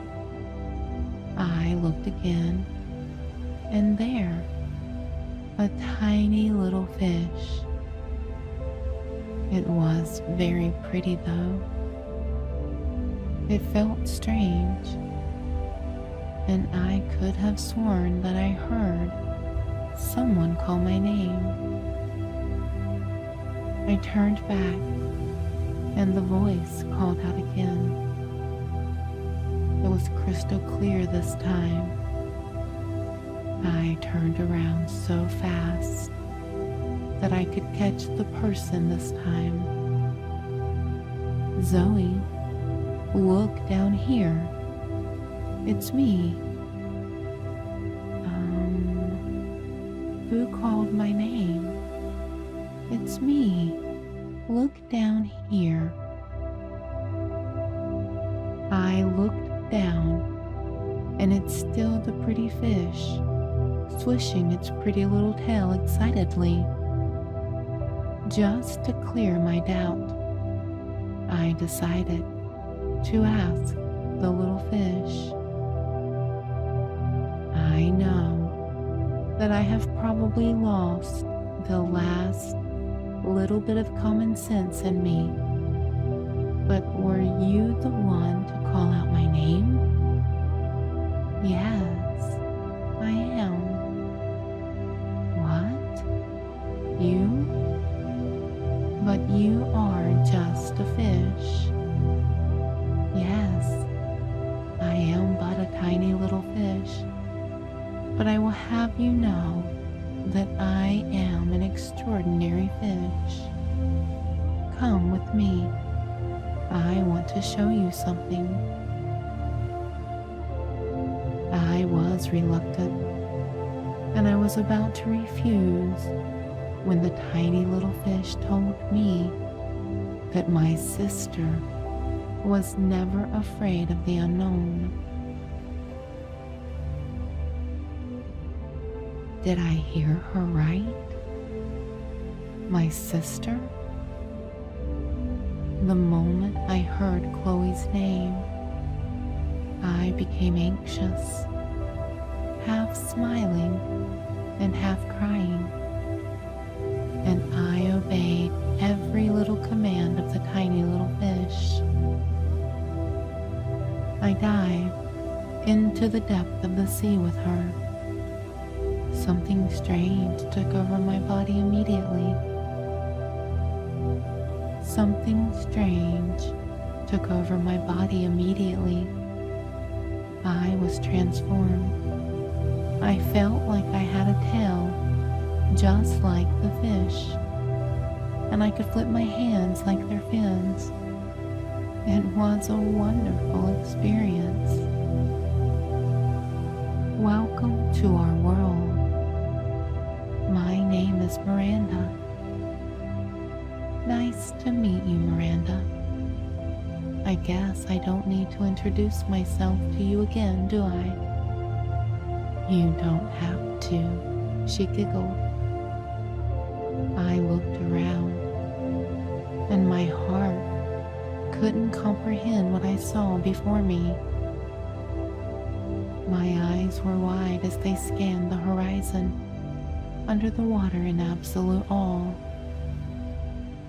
I have never seen such an array of colors in one place before. It is so surreal, an array of colorful, artistic splendor. Come on, Zoe, there is more to see. I will show you what our world looks like. She had told me that she had shown Chloe around herself when she was alive. I thought to myself, no wonder Chloe loved the beach so much. But I wonder why she never mentioned anything about it to me before. I'm sure she felt that I would not have believed her anyways, or that it may have heightened my fears even more. This is my home. It's called the Coral Reef, and these are my friends and family. The coral reef is formed of colonies of coral polyps, held together by calcium carbonate, built from stony coral clusters and groups. It is home to most sea creatures, especially the territorial species. It is a living organism on its own. It depends on its interaction and coexistence with the creatures that take shelter within it. There are different shades of fish, like Miranda, in different bright colors. We are the mandarins from the dragnet family. Oh wow. Why does it look like you have lights in your mouth under your jaws? She explained that it is the effect of a unique bright color they produce. It is a blue pigmented light reflecting cells.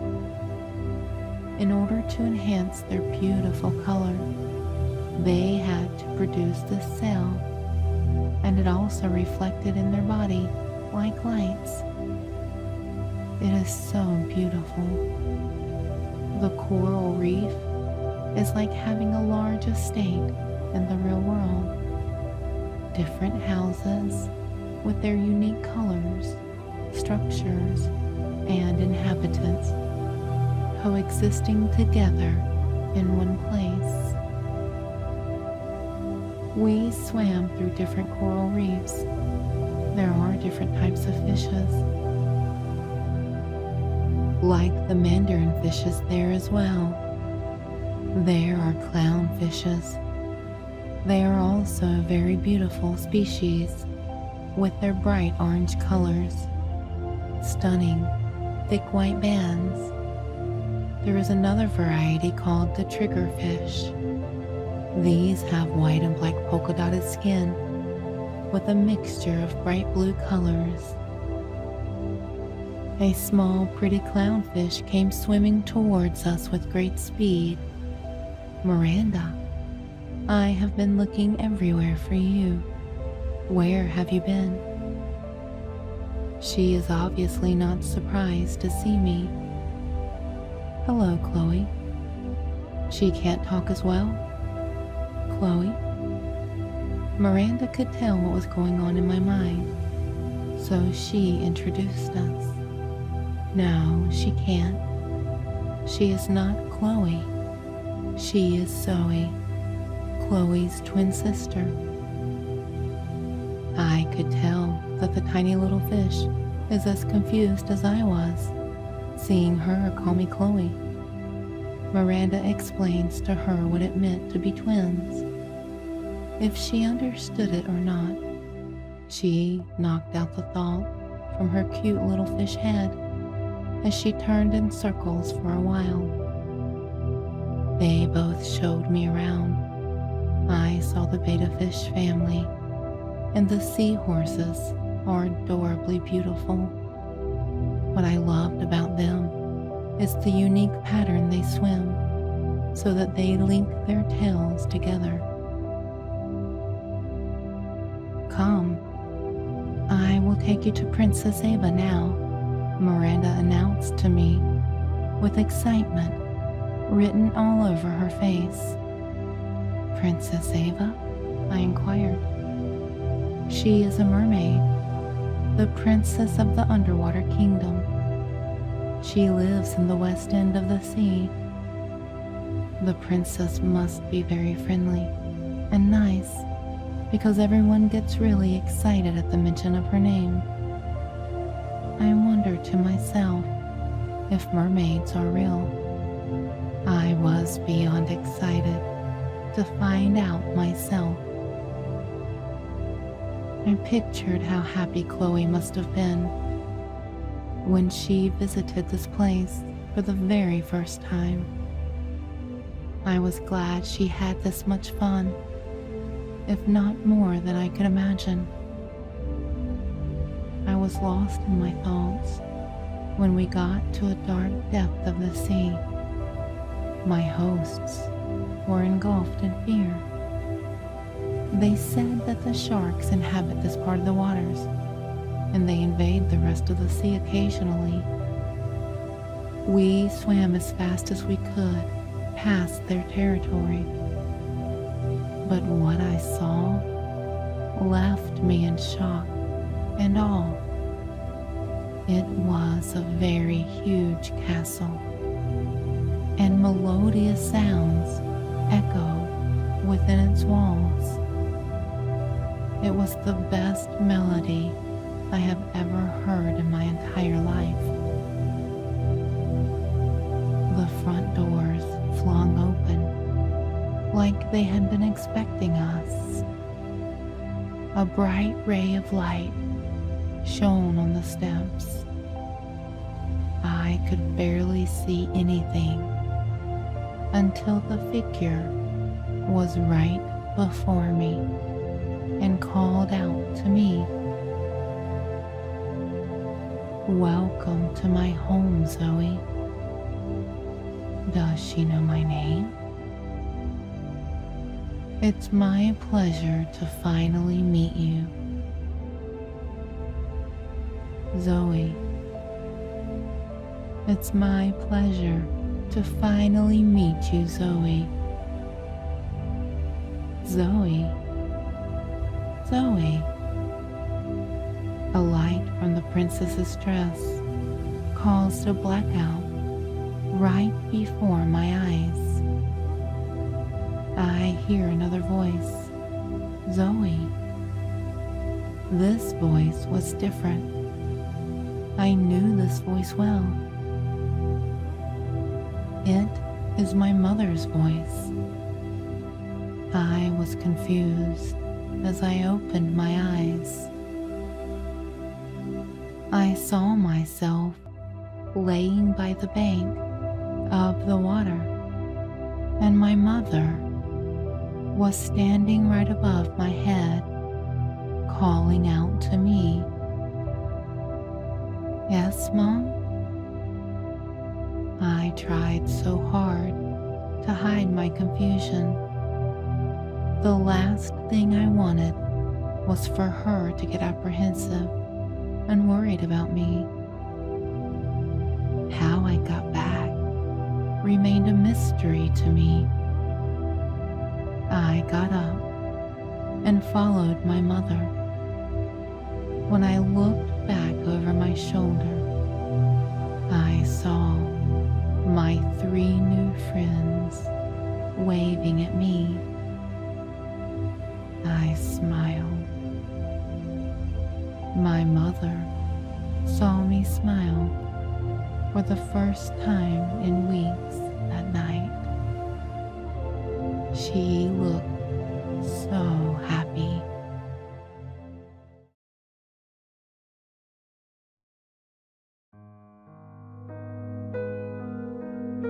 We'll take a journey to Wonderland.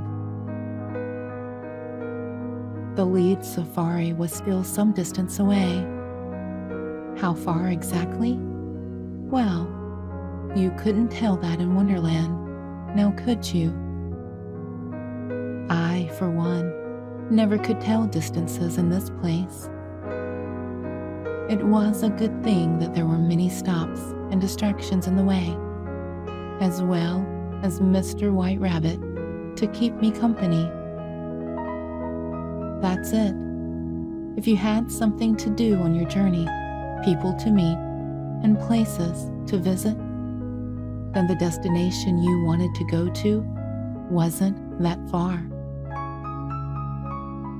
But if it was just you and nowhere else to be, it could be tiresome to go on a quest, or even someplace as excellent as the Leaf Safari.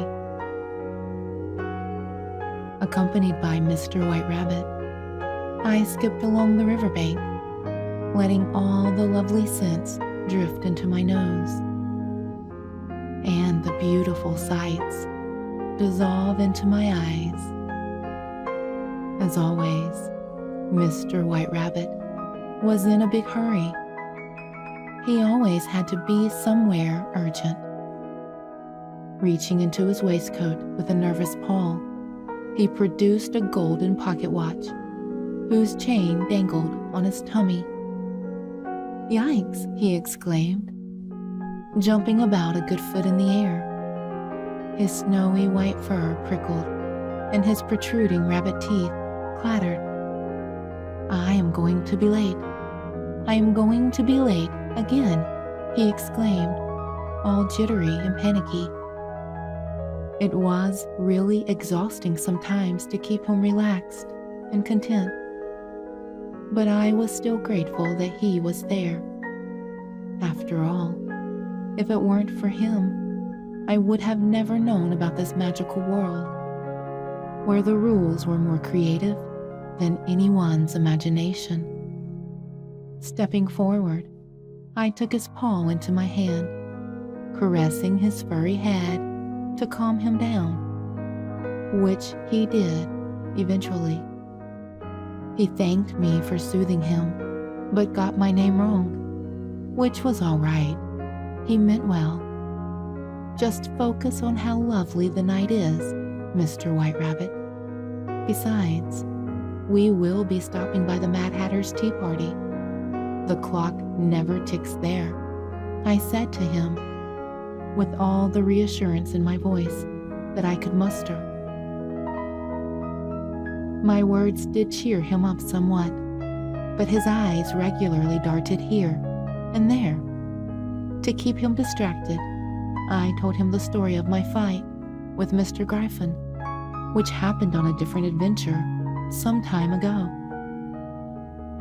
"Oh, Mr. White Rabbit, it was all so lovely. The paper white moon sparkled in the sky above, and the waters below. It was like the river holding up a mirror to the heavens, a mirror made of undulating waters. Crystals of moonlight scattered over it, waving up and down. The wind was crisp and pleasant on my face. It made my hair flutter like silk drapes. Oh, the soft fur coat of Mr. Gryphon pressed against my cheek as he brushed the water with his talons. Yet more soft was the milky, buttery moonlight, filtered through drifting clouds made of fluffiness itself, nature's most poignant shade of tranquility. I narrated in my best sing-song voice, reminiscing the incredible adventure on a night much like this one. Mr. White Rabbit listened with rapt attention, making me wish we could somehow fly over the water. Although no wings sprouted out of my back, someone was bathing right in the middle of the river. Their presence there was just as good as my wish coming true.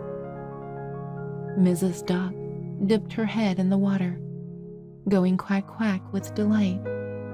Calling her over, we had a chit-chat about this and that. We talked about the Queen and the weather, just your average Wonderland stuff. Then I got down to the fact of the matter, and we agreed on things in no time. It was a good thing I had saved the shrinking and enlarging potions for just such an occasion. Making her gulp down the syrup, she grew as large as me in a blink of an eye. Mr. White Rabbit wasn't too sure, but I talked him into it anyway. And off we went, sailing over the water surface on Mrs. Duck's back. Sheets of splashing water flanked us as we continued to move along. Mr. White Rabbit was positively enjoying himself, watching his smudged reflection on the water surface with amusement. On the other hand, I dipped my fingertips into the river, relishing the cold touch. It sent these little waves of joy lapping against my heart. The stars overhead glimmered and twinkled as if looking down at us and smiling. Soon, Little ducklings were on our trail, giggling and playing catch with their mother, who slowed down to say hello to their kids. They were all amused by their mother's overgrown size. One of the ducklings hopped on Mrs. Duck's back, reciting the new words he had learned that day. And so, we traveled merrily and playfully along the river, the most unusual party of a girl, duck, and rabbit. A little way ahead, we passed a canoe carrying some familiar faces. The rat with a story on his tail, Mr. Dodo Bird with his funny beak, and the others waved at me. They were all much smaller, but so was the canoe they were sailing on. Mrs. Duck slowed down to a halt, pausing for us to watch another unusual sight. A cute little hamster was rolled into a ball, bouncing on the water and chortling with delight. A fish jumped out and struck him away by swinging its tail in the air. Squinting its eyes and placing a fin above them, the fish watched the hamster tumble away before falling back into its aquatic world. Some distance away, another fish came out to do precisely what the previous fish had done, and so on and so forth. The strange game of hamster ball provided me and Mrs. Duck a good laugh, but Mr. White Rabbit kept muttering, oh dear," under his breath, nervously looking around. Then, to pass the time, Mrs. Duck and I hummed along with a song as Mr. White Rabbit tapped his elongated feet on the feathery back. By the time we reached the riverbank that led to the Mad Hatter's, the sun was up and shining over the magical world. Thanking and hugging Mrs. Duck, I uncorked the other bottle for her to gulp down. She was back to her standard size in a blink. Wagging their feathery tails, the mother and her ducklings swam away to the other side of the riverbank. Mr. White Rabbit and I pressed on, making our way to the opening of the forest. But this wasn't your average neck of the woods. The most unusual thing about it was the leaves swaying on the trees. They weren't just green, but all the colors of the rainbow and more. What was more astonishing were the shadows cast by the leaves under the sun's blazing heavenly lamp. They were of the same color as the leaves themselves. Just imagine colored shadows shimmering on the grass. Do we even call such lovely displays shadows? I think we do. After all, they do emanate from the leaves coming in the way of sunlight. And so, inside the forest, the world was a lovely rainbow, filled with dazzling colors, and that wasn't all. The ground beneath our feet was a mingling of red, blue, purple, and so much more. The colors mixed and shifted as the leaves fluttered because of the breeze. We stood on a kaleidoscope tapestry, quivering and trembling into a perpetual change. Oh, what an incredible sensation it was to be strolling through those enchanting woods. Even the usually stressed out Mr. White Rabbit was calm and quiet for a change. He wiggled his long ears, which were mostly drooping now, but standing on end. We met the Cheshire Cat, wearing the mischievous grin on its face, but his eyes weren't smiling at all. there was a rare dullness in them. "What's the matter with you, Cheshire Cat?" I asked kindly. Perched on the branch of a tree, it looked down, studying my face closely, scrutinizing my visage with darting eyes. Finally, it must have decided that I wasn't jesting and was inquiring with genuine concern. "There aren't any shadows for me to disappear into. How will you see my grin now, hovering in the shadows all by itself?" said the Cheshire Cat a little sadly. It broke my heart to see him this way, but as if the sky had heard my thoughts, it instantly made the sun go away. The moon was back, and light and colors were gone. This sort of thing tended to happen quite often in Wonderland. The Cheshire Cat was ever so delighted at the sudden shift. A swarm of fireflies materialized from nearby, engulfing us with their pinpoints of soft yellow lights. Overheard, the Cheshire Cat got to perform its beloved trick as it slowly disappeared, merging with the lingering shadows. The smile etched into the perforated sheets of darkness made me clap and skip, for no matter how many times I witnessed it, the sight of it never failed to amaze me. With the fireflies still hovering around us, we walked through the woods. The cocoon of pointy lights accompanied us to the very opening to the unpaved road leading to the Mad Hatter's house. Mr. White Rabbit muttered how he could use a nice cup of tea, and so we quickened our pace.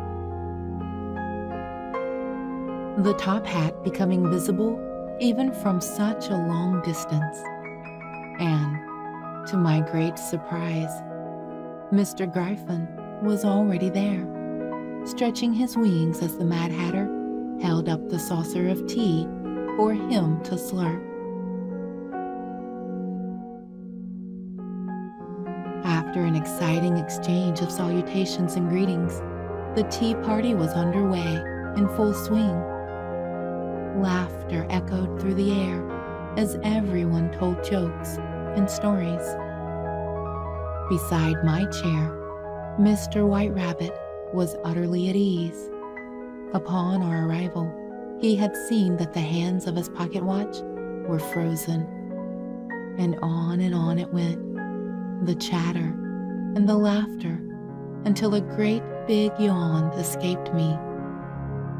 My eyes became droopy, and tiredness took hold of me. Both Mr. Gryphon and the Mad Hatter noticed my exhaustion. They advised me to rest before continuing with my journey. But I was too eager to visit the leaf safari, where they were walking, crawling, and flying animals made of leaves and twigs. Good old Mr. Gryphon agreed to fly me there. The only problem was that Mr. White Rabbit felt too tired to carry on. He promised to catch up with me after resting at the Mad Hatter's. Embracing him goodbye, I clambered onto Mr. Gryphon's back. He spread his wings, beating them to create the levitation that overcame gravity. And away we went, soaring into the sky towards our destination. It was another memorable flight. Before long, we landed on the edge of the hill. A rose petal slide, wide enough to cover me, went from the very tip top to down below, into a world lost in the mist. Saying goodbye to Mr. Gryphon, I jumped on the pedal surface, stretching downwards. The thrilling ride put a nice little cherry on top of my adventure as I lightly tumbled into the leaf safari. It was much more breathtaking than I'd imagined. The place was a kingdom of green. A leaf poodle trotted up to me and said hello in the most adorable voice. I told it that I wanted to take a nap after my long journey before freshening for the complete exploration of the stunning safari. After wagging a leafy tail, the poodle led me to a house of leaves, dripping dew onto the soft floor. Inside, a bed in the shape of a pea pod awaited me. Tucking in, I felt the soft texture against my skin as it curled around me, enfolding me in its embrace. Taking a deep breath, I felt the exhaustion traveling through my toes and reaching my head, where it settled to put me to sleep.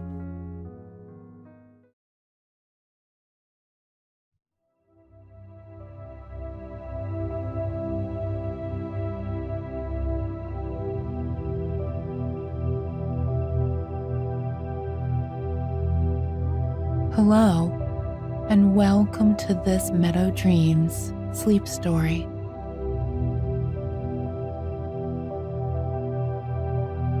Get into a comfortable position. Get your blankets and your pillows just right. We'll begin by taking a few deep breaths to allow your body to naturally begin to relax.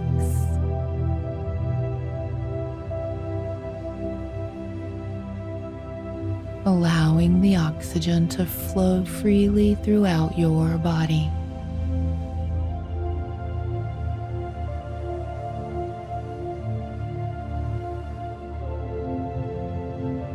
Returning your breathing to normal now.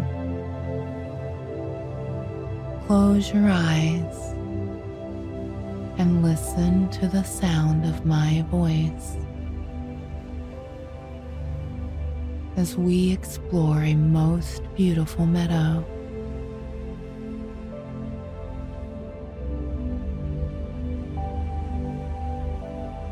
The dew-kissed grass tickles my bare feet lovingly,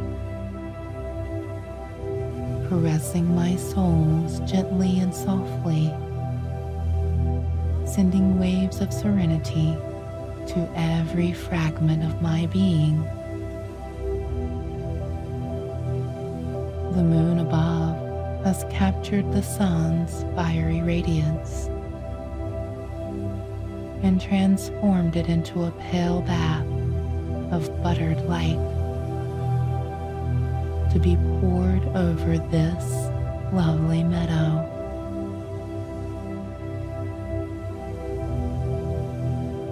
In this enchanting meadow, the faded green of nature's carpet is stretched out beneath my feet. Mingling mantles of shadow and light are spread over this grass-cushioned ground beneath my feet. The trees are drawn on the ground, etched and chiseled into the sheets of moonlight. A tapestry of black and white, suffused with a mesmerizing beauty, transcending all colors. The fluffy clouds drift across the moon, ever so slowly. These clouds are pilgrims in the sky, queued up to behold the majesty of the lunar lamp. Nightingales reside within trees, their twittering celebrations of the night drifted into the air by blowing winds. A river nearby, meandering down the hill, creates a background orchestra to this meadow's melody.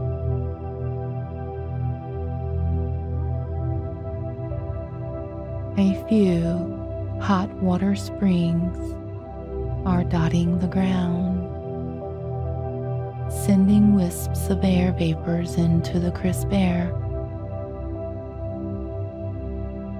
I am the only one in this paradise, located on the hilltop. I have journeyed miles on end to get here. They say that the brambles that enclose it and the hot water springs that bubble and puff can put you into a slumber so tranquil, so soothing and deep, that waking up is like a rebirth into a new world.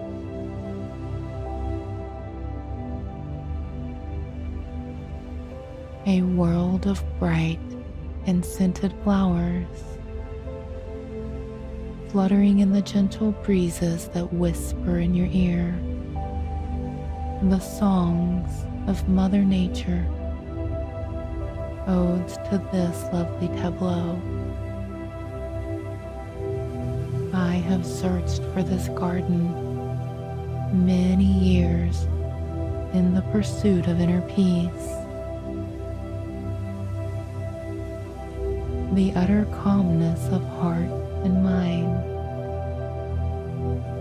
introducing a transcendence where you can literally feel the soul soaring as feet remain on the ground.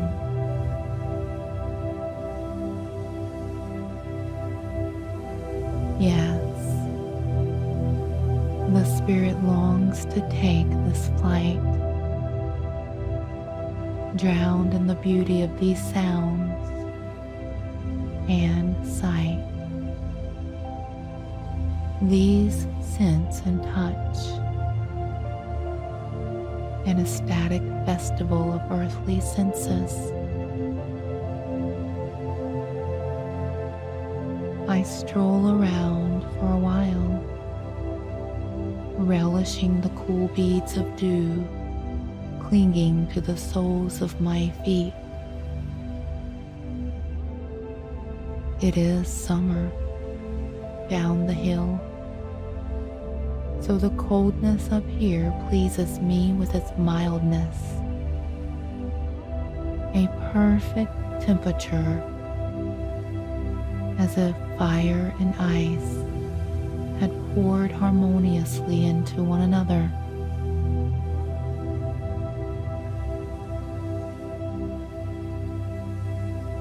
The clouds thicken above,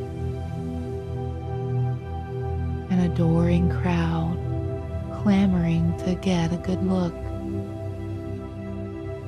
veiling the moon's face out of my sight. Suddenly, the stars come out, dimmed by the moonlight's splendor. They blink and twinkle, strewn over heaven's dome, embellishing the darkness of the night sky. The clouds shift and perhaps nudge one another. An eager crowd of mesmerized spectators. They are cluttering together, which leads to the most breathtaking and gorgeous sight. fragile moonlight, as if gently sliced. Its rays and curtains flutter around the edge of the clouds. The silhouettes of these moon-bathed clouds are painted in the celestial ceiling, their corners with shifting patterns of the lunar glow. The clouds slowly move away, fluffy curtains, allowing the moonlight to stream once more over the meadow.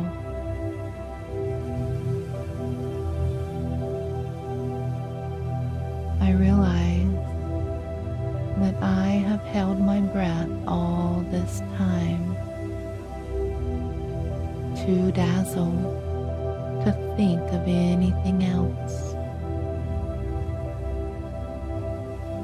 For a moment, it was like the whole world had dissolved away. Taking in a deep breath, I look down at the ground and find another delightful sight. The leaves from the trees are scattered over the grass. Pools of pale shadows contain them, like a calm and blue stream with wispy bubbles on its surface. The wind blows once more, making one of the leaves hover gracefully through the air and mix with the other leaves, like a popping bubble, softly and inaudibly, after a brief dance over the water's surface.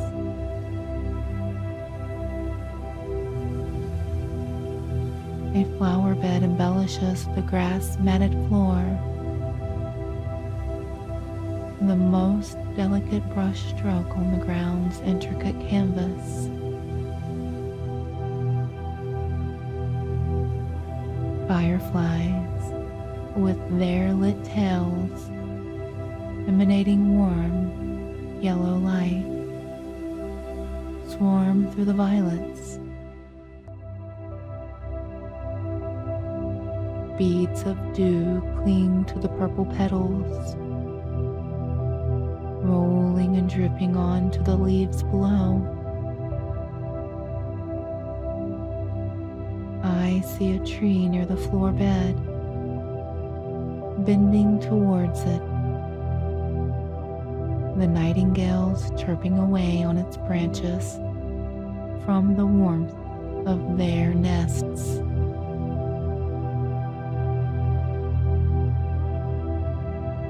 The bent tree appears as if it longs to reach the flowered city of fireflies, to sniff the violet's fragrance. I get down on my knees and lower my head towards the cluster of these dew-washed flowers. The scent casts a spell on my sense of smell,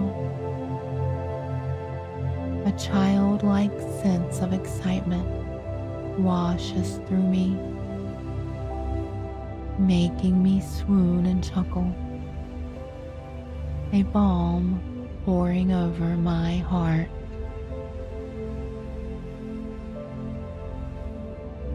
I spread my arms and lie down over the grass, trying to embrace all of this.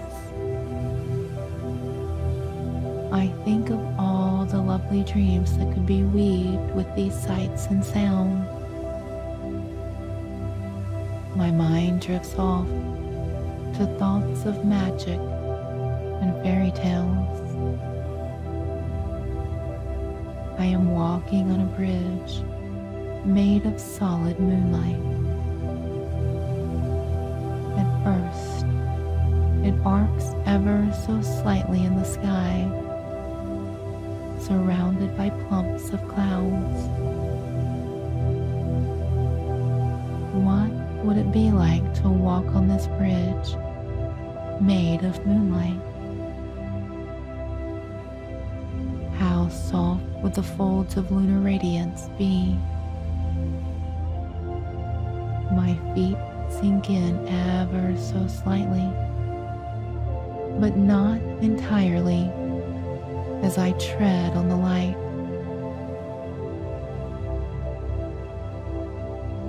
I dream of a moonlight stairway materializing into this meadow, offering a path to that celestial kingdom that poets have immortalized in their verses. The pale orb that lovers have likened to their beloved, to which longing hearts conjoined at last have turned in long and beguiling nights. Averting my eyes from the moon, I get on my feet and walk towards a hot water spring. Dipping in my feet, I feel the warmth spreading ever so slowly and pleasantly.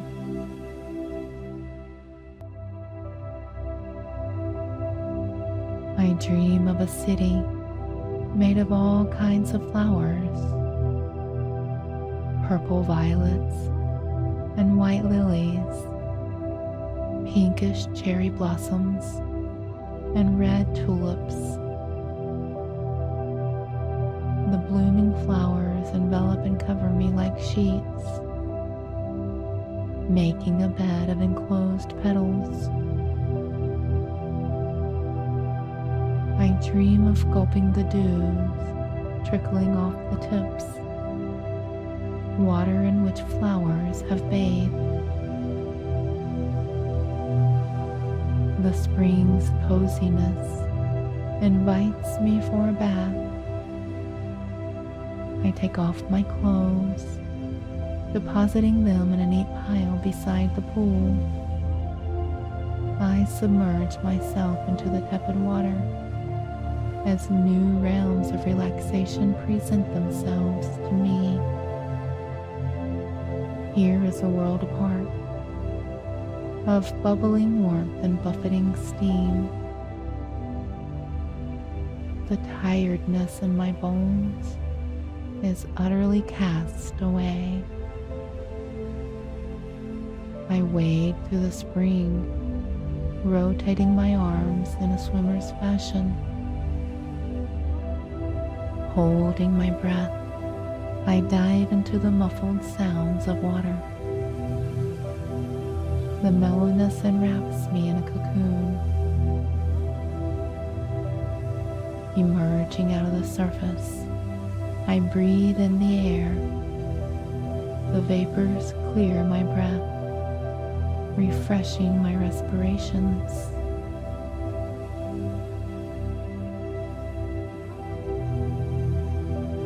I swim to a corner and rest my back against it, letting the water lift up my legs. I lap the water with juvenile relish, watching the sheets splash and scatter into 1,000 droplets. By this time, drowsiness has begun to take hold of my mind. A lovely sleep ushered me towards itself. I had brought camping equipment with me, complete with a tent, sleeping bag, and grill. It was all just a few feet away from the spring. Dreaming one last dream, I closed my eyes while bathing in the meadow's hot spring. A town built on steamy waters. The water is calm and the blue sky drips into it.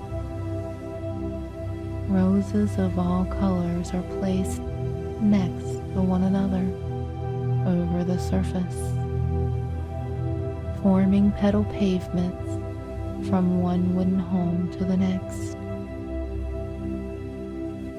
Little children pounce over the flowers, skipping and laughing their deep and honest waves of laughter.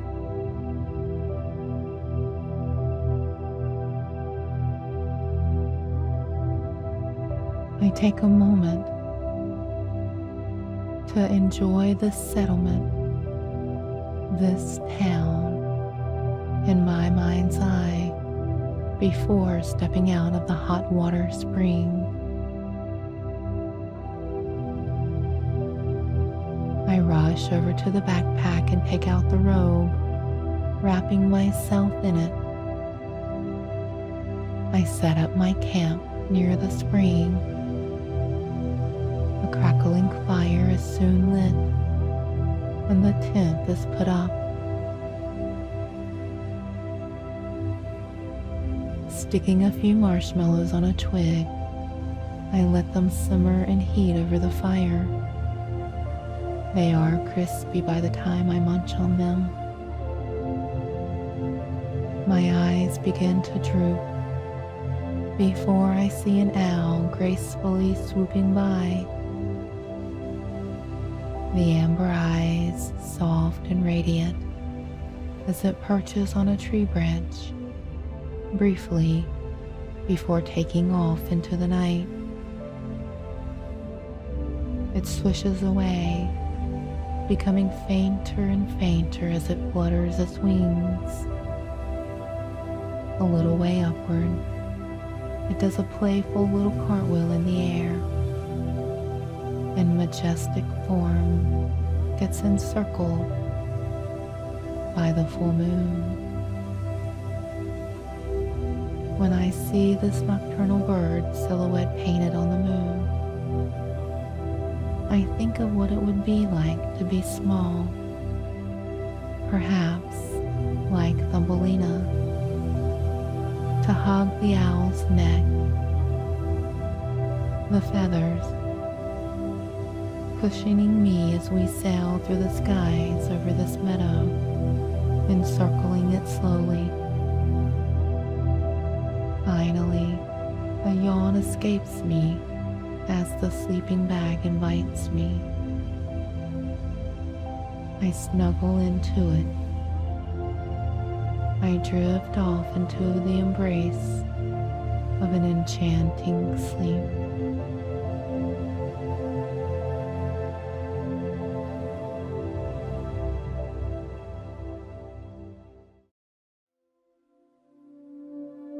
Hello, and welcome to this sleep story.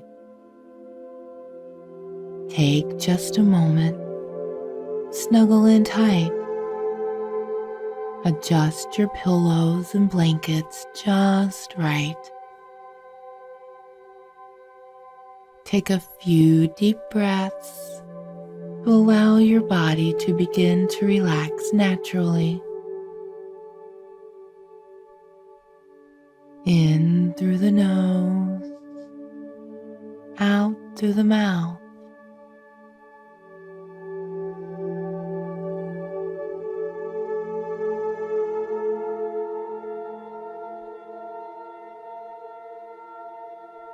Return your breathing to normal as we take some time to enjoy this solitude at the most perfect cabin.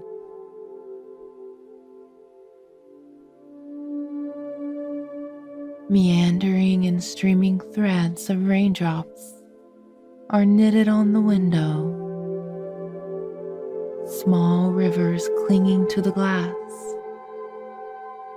I am comfortably snuggled into the leather armchair near the window. Waves of tranquility scattering throughout my body. suffusing me with a pleasant coziness. With a wool cap covering my head and ears, and a patchwork quilt warming me, wrapping me in its positive embrace. I take in all the tapestries of a rainy night, the radiant heat emanating from the fireplace, painting the cabin in a light, and warmth come from the slow, soft, and crackling combustion of thick logs, fragments of a tree disintegrating into black and white mingled ashes. Looking at the lifeless veins etched into the soft ashes, I think about all the green leaves that could have blossomed on stems, growing on trees from which came these logs, now slowly incinerating into oblivion. But this incineration, these cinders of once lovely trees, imparts the form of my life to my cabin. This little wooden house of solitude that otherwise would have been freezing cold and frosty to the very bones. This makes me think of the sun's violent celestial furnace,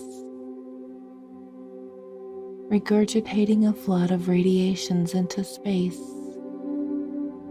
which the earth gets caught in, receiving the yellow light of sustenance. But each moment the sun flares its heat, it gets nearer to its demise. It withers away ever so slightly.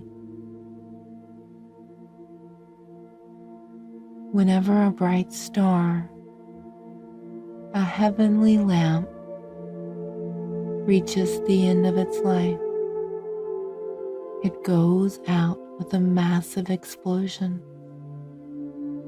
They call it a supernova.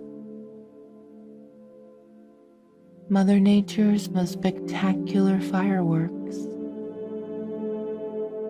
a sort of cosmic festival. The dust and ashes of the dead star then scatter into cold, empty, and indifferent space. The dust and rubble drift away aimlessly and without a purpose. But there is a chance that chunks of this dust might come together by gravity's entrapment.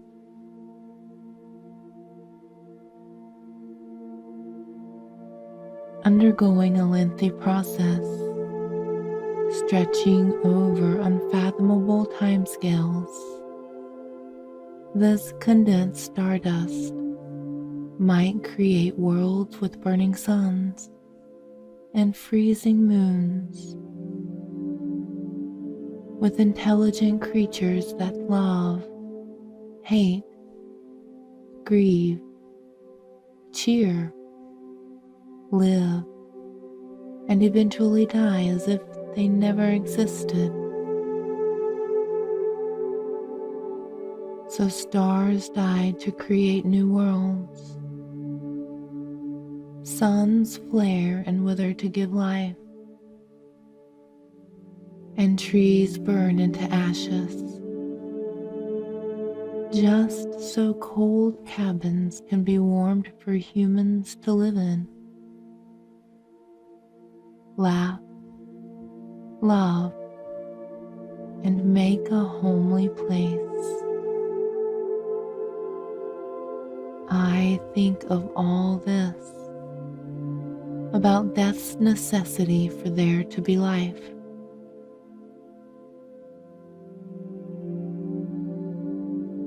I glance again outside the window. The leather squeaks as I shift into a more comfortable position. This occasional squeak, coupled with rain pattering and wood crackling, are my only companions. These sounds and the beautiful tableaus outside of the star-strewn sky, raindrops dripping and trickling from leaves, soft and buttery moonlight drenched in thick curtains of fog.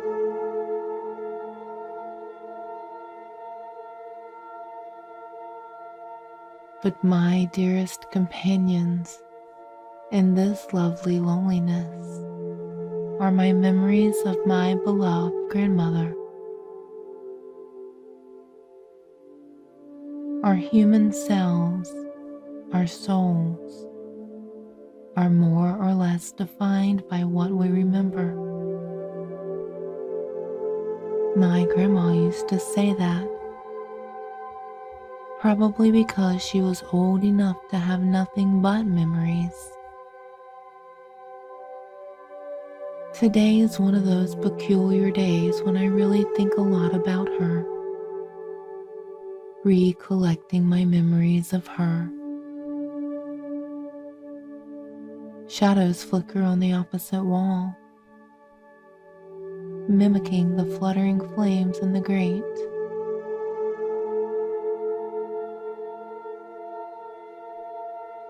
A smile takes a hold of me as I look at the quivering shadows on the wall.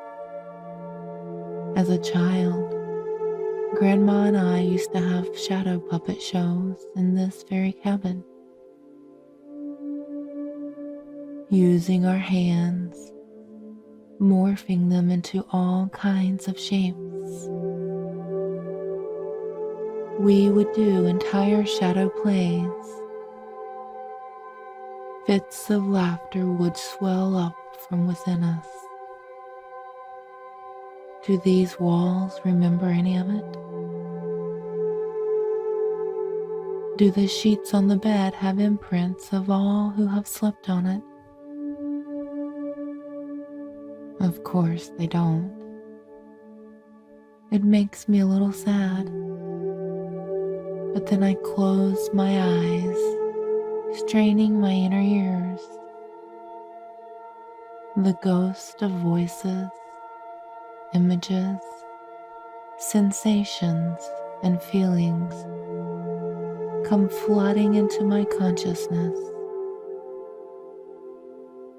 All the tickles, hair stroking and brushing, storytelling and hot chocolate appear to have come back to this day,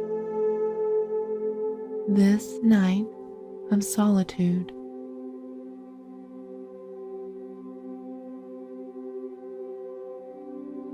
A few hours ago, Mom and Dad dropped me off on the unpaved driveway. They offered to stay with me, but only half-heartedly, because they knew well enough that I needed to be on my own. The clouds were overcast and brimming with the water that now makes puddles in the mud outside. The window glass is hazy and blurs my view. Squinting and peering, I sense the movement of something in the shadows. Wiping away the fog with my sleeve, I look closer with straining eyes. Knowing what it is, I instantly leap to my feet. Taking off the jacket from the peg, I grab my umbrella and head outside. My face is immediately buffeted by the cold wind, like a stream of icicles biting into my cheeks. I find the little kitten, shivering and dripping wet. Its whiskers droop, and it's so numb from the cold that it doesn't even notice when I pick it up. Once inside, after shutting the door behind me, I instantly place the kitty near the fireplace. I grab a warm blanket and wrap the poor creature in it. Putting on the kettle, I wait for it to whistle. The kitten slurps up the warm milk in the saucer as I mix hot chocolate into a cup of milk. After draining the cup, I feel a rush of lovely warmth spreading to every fragment of my being. Thanks, Grandma, I say under my breath before getting up. Removing the blanket, I take the kitten with me to bed, where we instantly snuggle under the sheets. The little ball of fur meows and purrs as it presses against me. I feel the softness of its fur against my cheek as a yawn escapes me and brings with it an enchanting sleep.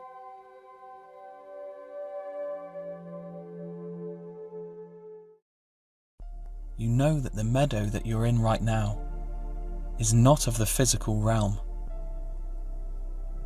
Every colour imaginable is on display around you.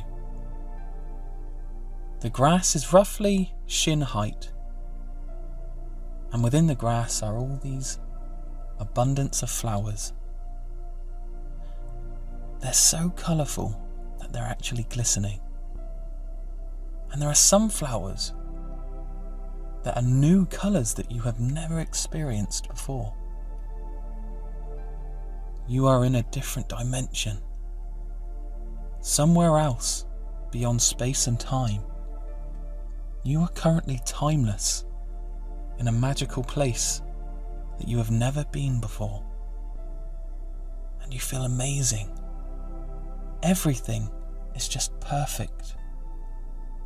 There are no negative feelings. Stress, anxiety, worry doesn't seem to exist here. And all that is complete and utter bliss. And you are experiencing this bliss right now. You decide to lie down in this grass and between this abundance of flowers. As you are lying on the ground, you feel loved, a connection with nature, a connection that you always knew was there, but for some reason right now is intensely powerful. You almost feel like you are at one with nature, like you are nature itself. And I want you to immerse yourself in this experience for the next 30 seconds and just feel the immersiveness of the reality that you are in.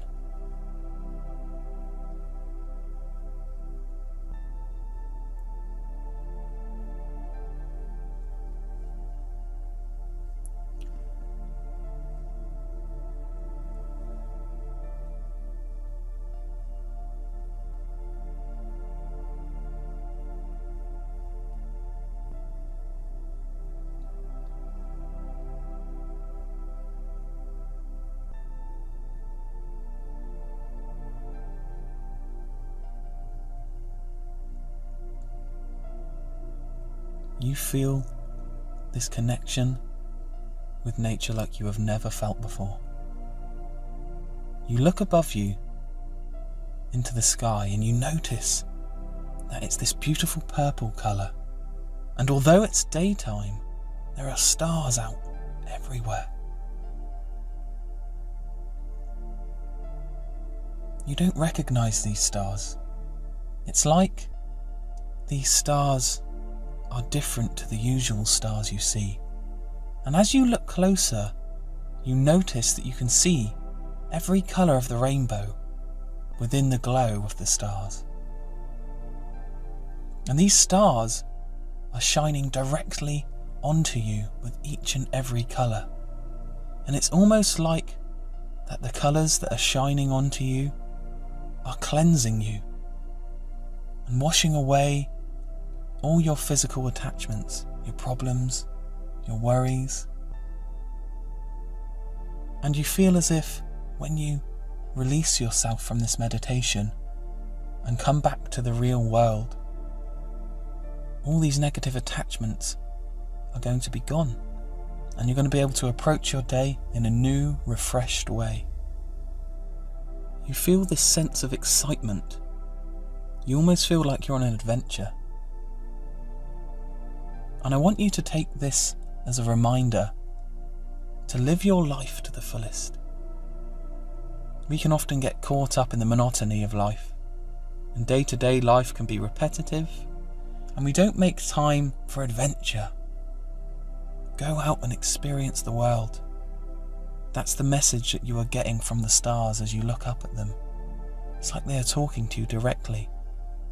Experience the world. Experience the world. Experience the world. Experience the world. They're repeating it over and over again. And you're taking their message loud and clear.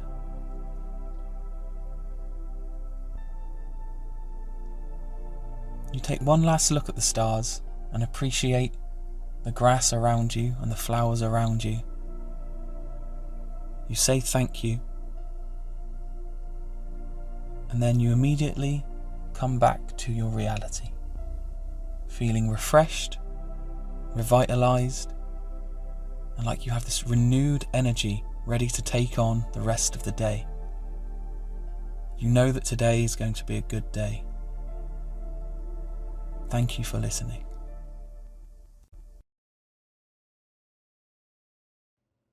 Welcome to this guided meditation where I will guide you on a healing journey. This meditation incorporates visualization, so you will use your imagination to bring up scenes in your mind. If this is the first time doing a meditation like this, don't be concerned. It's very simple. All you have to do is listen to the sound of my voice and use your imagination. Remember when you were a young child and your days were spent daydreaming, and you used to use your imagination so much more.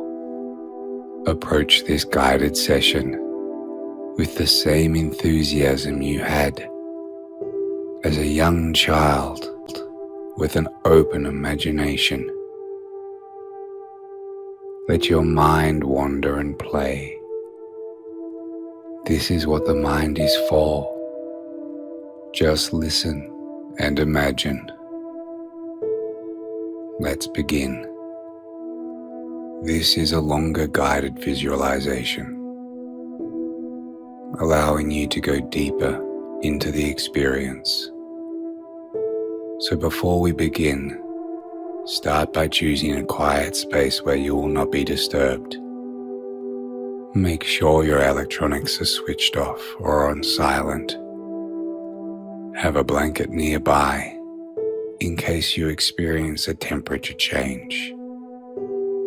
And find a place where you can lie down. This can be on a yoga mat on the ground or on your bed. If you tend to fall asleep during meditations, then choose to lie on the ground. Once you are lying down, Place your arms either side of your body with your palms facing upwards. Let your legs be extended and let there be a gap between your feet. And just shuffle around a little to ensure that you are ready and comfortable. If you notice any tension or tightness in your lower back, then bend your knees and place your feet on the ground about hip width apart and allow your knees to gently rest together. You can also slide a blanket or pillow underneath your knees and relax your legs into it. If you like, you can place a scarf over your eyes. Now you're ready, I will give you a little moment to settle your position.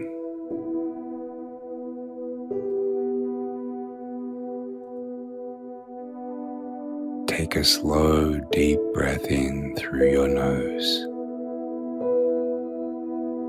and exhale out through your nose. Then close your eyes and let yourself settle into this moment.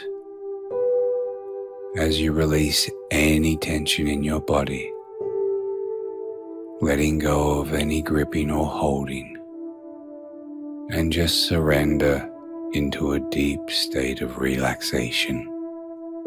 Let go, soften, and relax. Then draw your attention to your forehead, allowing that area to fully relax, and let a little more space in between your eyebrows. As your eyelids become heavier and heavier, and your eyes relax and let go. All the tiny muscles around your face and eyes completely soften. Taking a deep breath in and a full breath out. Now begin to imagine that you are in a large space, a warm, safe place, with white walls, white floors, and a white ceiling. And you see a door form in the room, allowing the door to appear fully, and then slowly walking towards it, noticing all the tiny details of the door, the shape, the size, the style, and color. Notice what it's made of and what the handle looks like. Then begin to reach your hand forward and grab the door handle, and the door opens. Then you step through. As you close the door behind you, you find yourself in the most beautiful outdoor open space, a huge expansive meadow. You start to marvel at the world around you. So many colors, so vibrant. The grass is emerald green. The sun shines bright in the bluest of skies. Paisley-colored wildflowers are dotted around the meadow. Neon butterflies dance in the light breeze, and the sun's golden rays warm your skin. As you look down, you see that you are barefoot, and you wriggle your toes in the rich soil. You take a deep breath in and inhale the scent of the flowers, noticing how fresh and clean the air is in this magical meadow. There's no one else around. This is your space. The more time you spend here, the more you notice the smaller details, and the more things become vibrant and vivid. You see, everything is filled with aliveness. As you breathe in deeply, you draw this awareness into your body and let yourself take in the deep beauty of the nature around you.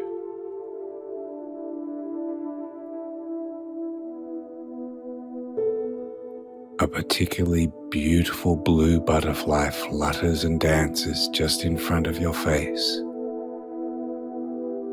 and you watch it as it begins to fly down a small path in the meadow, and you start to follow the butterfly.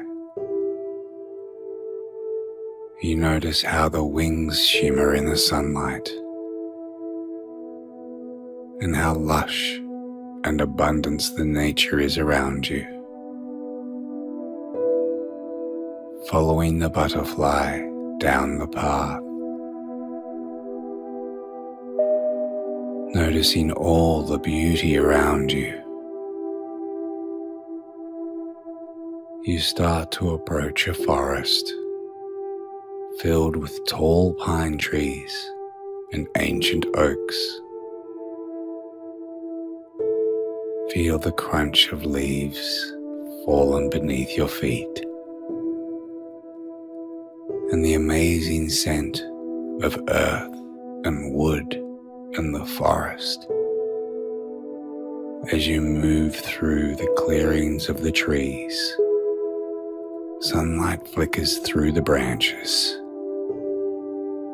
as they sway in the breeze. You continue following the butterfly along this path, with the feeling you are heading somewhere very special. As you begin to notice a sound, the sound of trickling water, and with each step you take, the sound becomes louder and louder. The water must be a stream just up ahead. And as you approach a huge clearing in the woods, the sound is so loud now. You begin to see the most breathtaking waterfall through the trees.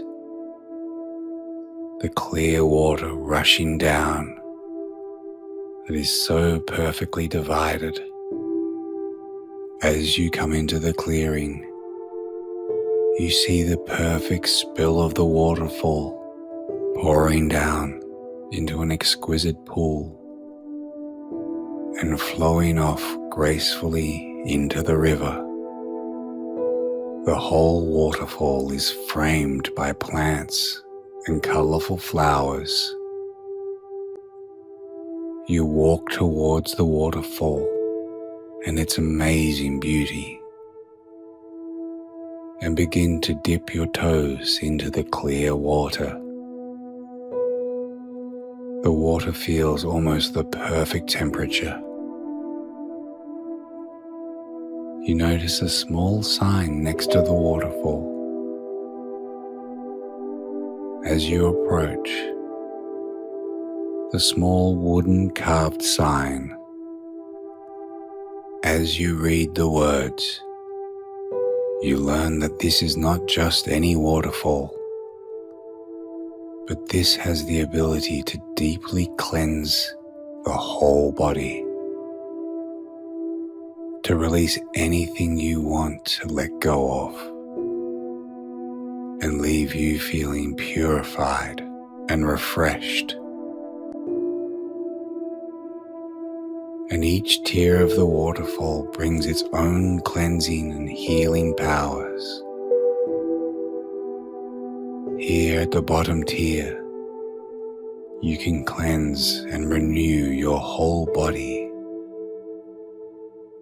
Sitting down in the waterfall's pool, letting the water cascade over your head and shoulders, feeling the cleansing, renewing energy of the water flowing over you and washing away any tension and any negativity. The water cleanses your whole body, feeling it wash away any physical aches and pains, any tension or tightness, letting the water cleanse every inch of your body, letting the crystal clear water carry everything away. Just take a few moments to enjoy the cleansing power of the waterfall, noticing the difference in your body, the weight on your shoulders changing, your heart feeling more energized and alert. Feel the effect of the water on your physical body and let yourself enjoy these feelings.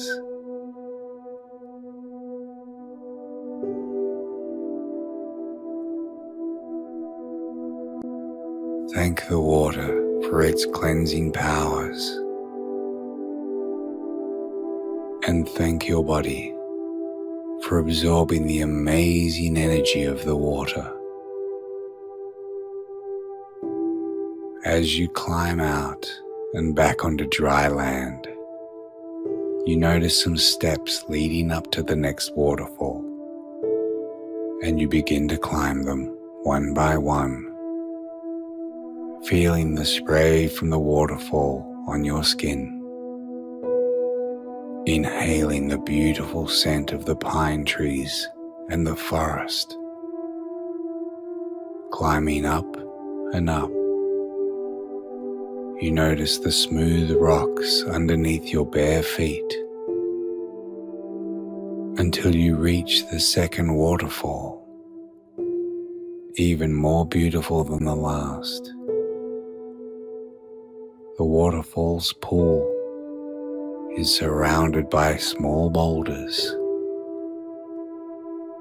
The wooden carved sign tells you that this will cleanse your emotional body. It can wash away thoughts and carry away any stuck or stagnant emotion that you are ready to release. This could be anything from sadness to grief, fear to anger. The water is able to gently wash away these emotions from your body. You step over the smooth stones into the pool of water, and as you sit down, you feel your emotional body washed and cleansed by the waterfall. You notice the sensation of water cleansing your whole body, letting it move through you and getting into those areas where emotions are stuck and are hard to release. Breathing in deeply and letting the waterfall wash these away with your breath. The water carries away that which serves you no longer. You may notice new emotions arising, more powerful sadnesses buried deeper below. This is what the healing water will bring up and wash away. Feel the water carry away the emotion, transforming it into beautiful crystal water. breathing in and letting the water cleanse you.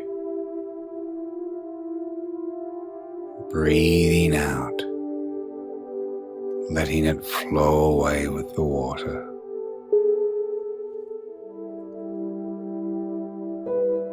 And for your last few moments here, notice how your emotional body has shifted. Do you feel lighter, more spacious? What differences can you notice? Take a moment here.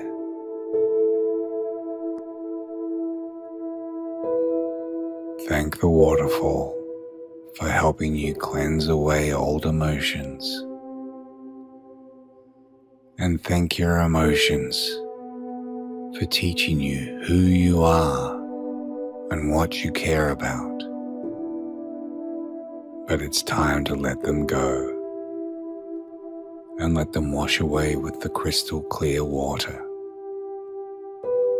Standing up out of the water and stepping over the smooth, round rocks,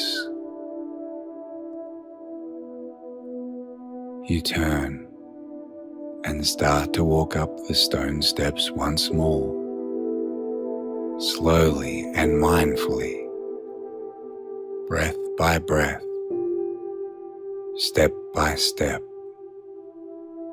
until you arrive at the highest of the 3 waterfalls. You take a moment to admire its magnificence.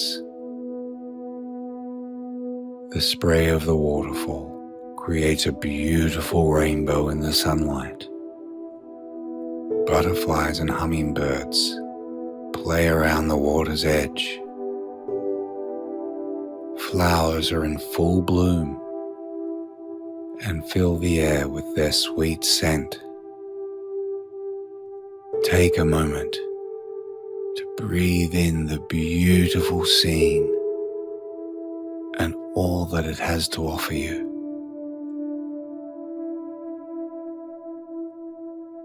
As you approach the waterfall, you see the wooden sign. It tells you this final waterfall will cleanse your mental body.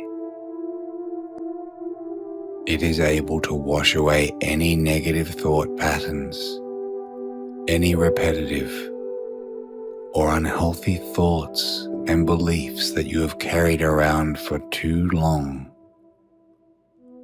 Excitedly, you step into the water once more and begin to wade over to where the waterfall meets the pool.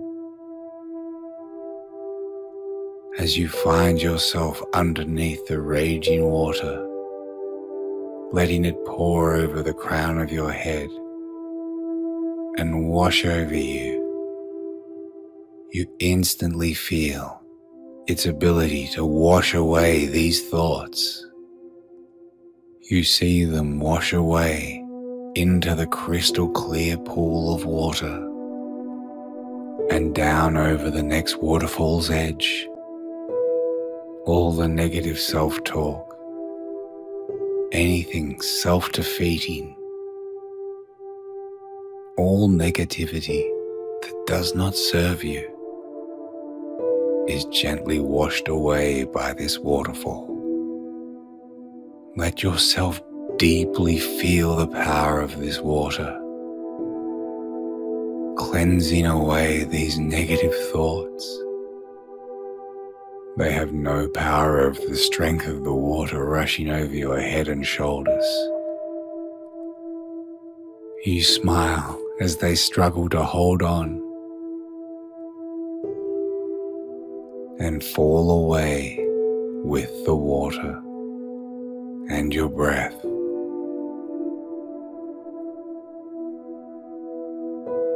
Perfect. Take a deep breath in and notice the difference in your mind. How does it feel? Is there stillness? Is there calm? Is there refreshment and rejuvenation? Notice the power of the water and the effect it has on your body and your mind and your spirit. Take a moment to appreciate the waterfall's beautiful healing powers and thank it. Give thanks to the waterfall for all its rejuvenating powers. As you step up onto the grass, you take a moment to let the sun's rays naturally dry your body and let the sun recharge you like a battery charging up. Notice how nourished you feel. You notice the beautiful blue butterfly appearing again, fluttering past your eyes. And you know it's time to return. So you begin following it back down the steps, slowly and mindfully, one by one, step by step. At each step you take, you feel more alert, more vibrant, more alive, until you reach the bottom of all the waterfalls and follow the butterfly through the trees, feeling the leaves underneath your bare feet, taking in the sights and sounds all around you, soaking up the aliveness of all the nature that surrounds you. Then you head back into the meadow, walking down the path, noticing how light you feel, how renewed and refreshed. The sun begins to slowly set, and the sky is streaked with pinks and reds. You take a few more steps and notice the door in the distance. As you approach it, you observe its shape and size, its color and texture. And as you reach gently for the door handle, the door slowly opens and you step through, allowing the door to close behind you. As you see yourself back in a familiar, large, safe space with white walls, white floors, and a white ceiling, that all starts to fade away and becomes transparent until they completely disappear. And you gently start to open your eyes and see yourself back in the room you're in,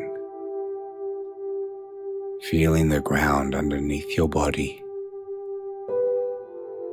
wriggling your hands and feet. Take a deep cleansing breath in and a full relaxed breath out. Welcome back. Take as long as you need to rest here. Thank you so much for listening. Have an amazing day.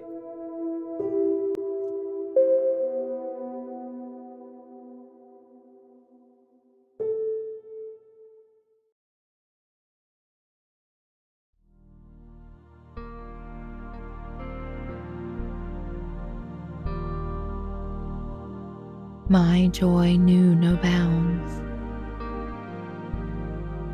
I have been looking forward to this day all year long. A time out from all the busy, hustling and bustling of the city. Enough of the honking from countless vehicles. I have always been a lover of nature, and having the opportunity to be with Mother Nature is always a time I look forward to, always. To add to the thrill of this year's leave is the fact that I get to visit Alaska. Alaskan cruises are seasonal. They begin in May and continue until September, when some of the waterways freeze, making it impossible to reach certain places. Perhaps the best time of year for a cruise in Alaska is late May. The last signs of winter still remain, which means I will be seeing snow on the mountains. I have patiently waited for the day of my trip to come, and it's finally here.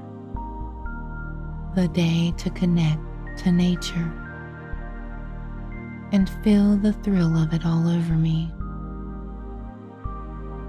Joy could be seen all over my face as I slowly stepped on the cruise ship, dragging my luggage along behind me. I walked around the ship, looking up at the sunny blue sky. I take a big, deep breath of the crisp, fresh air, as much as my lungs can possibly hold, as my eyes scan the horizon. The sky was not detailed, except for a few seabirds flying across the sky and a bunch of fluffy clouds. The gentle wind is refreshing on this sunny day, as the cool breeze from the sea slips into my body, sending a little chill all over my body. The view in the seaport is vibrant with life and color. There are lots of cruises and ships, big and small, and of different structures to add to the scenery of the environment of the seaport. I dragged my luggage to the cabin so as not to miss any scenery that nature has to offer me. I hurriedly rushed back on the deck, reminding myself that Alaska is where I'm meant to be for my vacation, surrounded by the pureness and uniqueness of Mother Nature and the serenity that fills my heart with comfort as I close my eyes, spread my hands ready to fly, and feel the chills of the cold sea wind on my body. The cruise ship horn blows, letting us know that our adventure is about to begin. My thoughts were brought to a stop as I heard the crew members calling to each other as the ship prepared to set sail. The mighty engine rumbled beneath us as the engine started and the ship started moving. Hearing passengers who had been to Alaska chat about the adventures and the beautiful sights they saw when they last visited, made my heart beat faster with joy while listening to their stories. I walk around the deck, overflowing with delight. Just like other passengers on board, I positioned myself so that I can enjoy every ounce of beauty nature has to give. I sighed with a deep relief, resting comfortably as the people chatted about joyously. This ship is absolutely stunning, and the joy that comes with being on board is just as wonderful as the luxury I get to experience. Knowing this gift of relaxation, beauty, and serenity is the best thing I could ever give myself made my heart smile.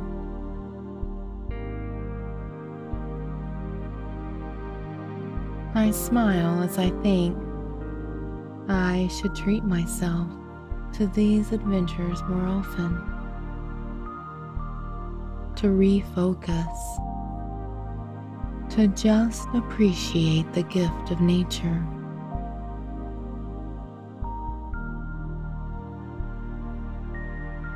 Focusing on the gift of relaxation and a time of renewal with the aid of Mother Nature.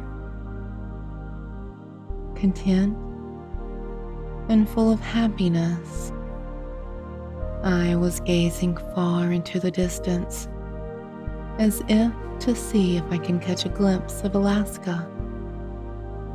But that was not the case. My mind wandered to the fun and joy I will be having all week long. I think of the variety of ships that cruise Alaska, ranging from the small informal ships to the world's largest cruise ship. I imagine places that I'll see on the Inside Passage, including Juneau, Skagway, and Ketchikan. I'm excited to get up close to the glacier in Tracy's Arm Fjord. Now, it's just a matter of deciding where I want to go and what I want to see, what excursions to choose, and when to spend time relaxing. I imagine how wonderful it is to kayak in the sea while escaping from the responsibilities that are still waiting for me. Alaska offers a unique combination of education and adventure, so you can enjoy the beautiful nature all around you. As we head into our journey,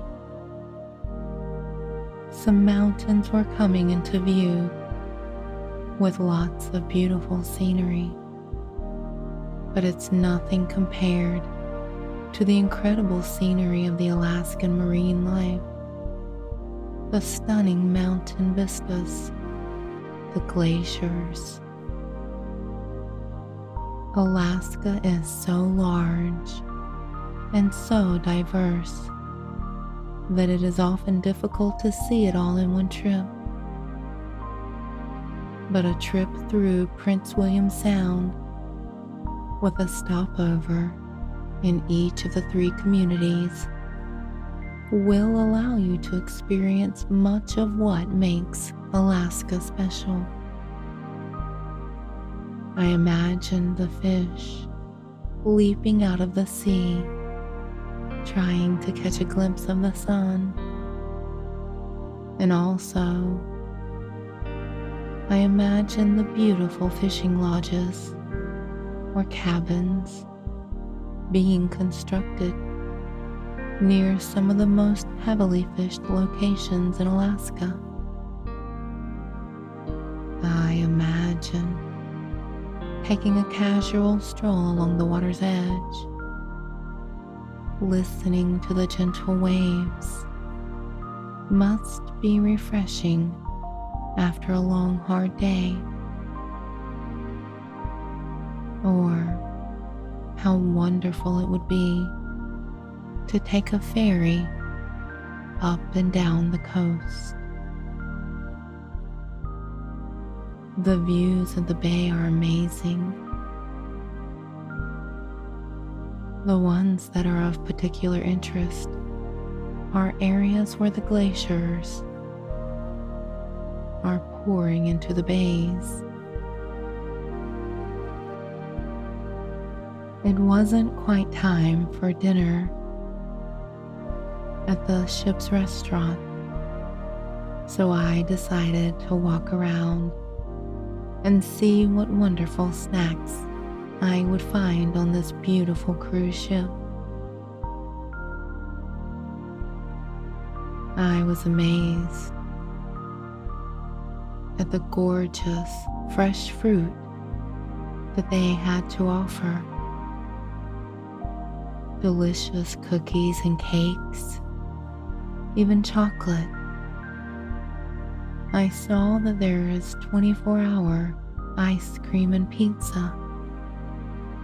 That sounds delicious right about now.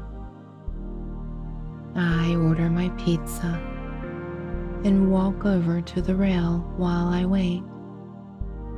I gazed in amazement across the rolling mountains as the eagle, flying from its nest towards the ocean, slid across the sea and grabbed a fish. I imagine the bird watchers with their binoculars would be searching for all the various birds on their list. For the most part, it is not hard to find a picture or two of the pristine valleys and rivers. But to really see the land and wildlife up close and personal is a whole different story. I pictured the deer running and jumping through the woods. I peered intently just to see if I could see any bears in the wilderness, as surely there must be some bears and cubs living in the mountain. This would be the ideal location for me to see them in their natural habitat, as I'm not sure I'd do so well if I were to come face to face with a bear. The view was simply wonderful as the peaks and valleys of the mountains overtook the horizon.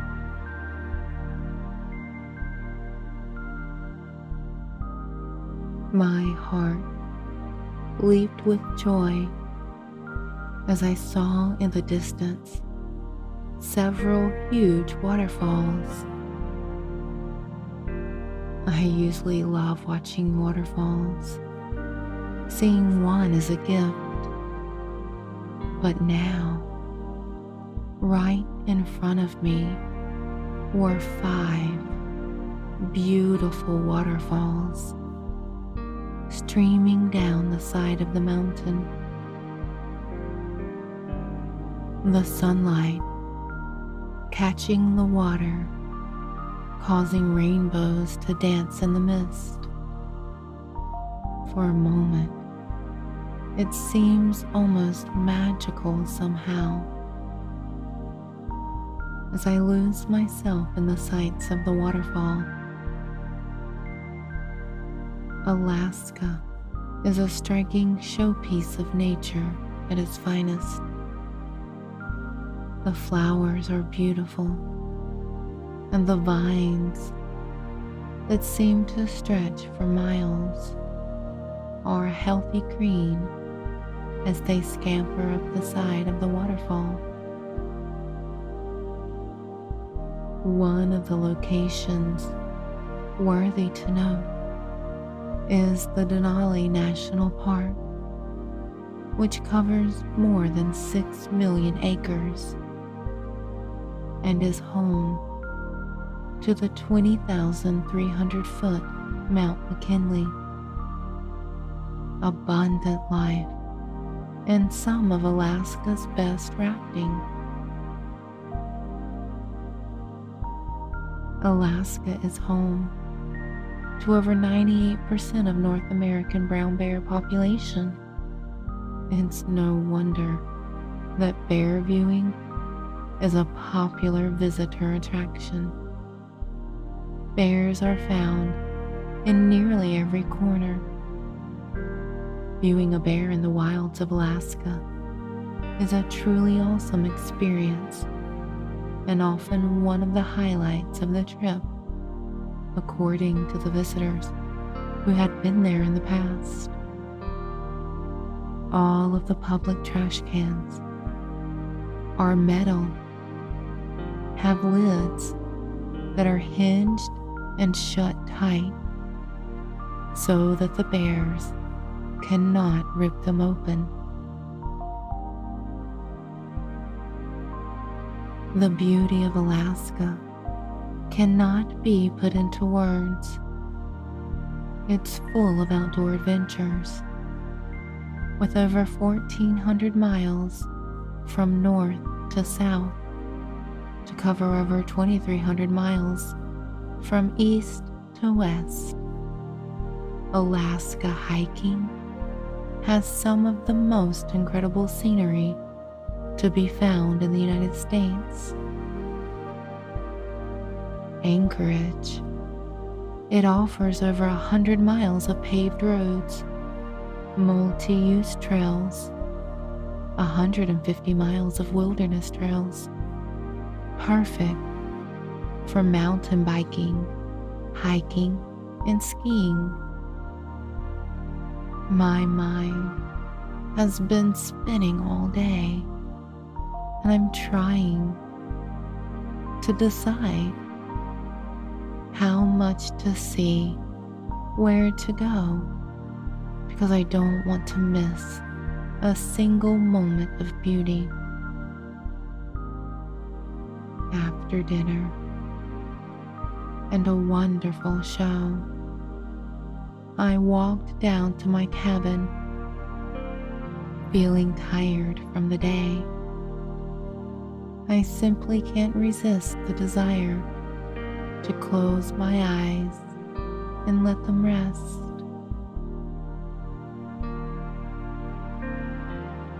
Taking in a few deep breaths to relax before I drift off to sleep.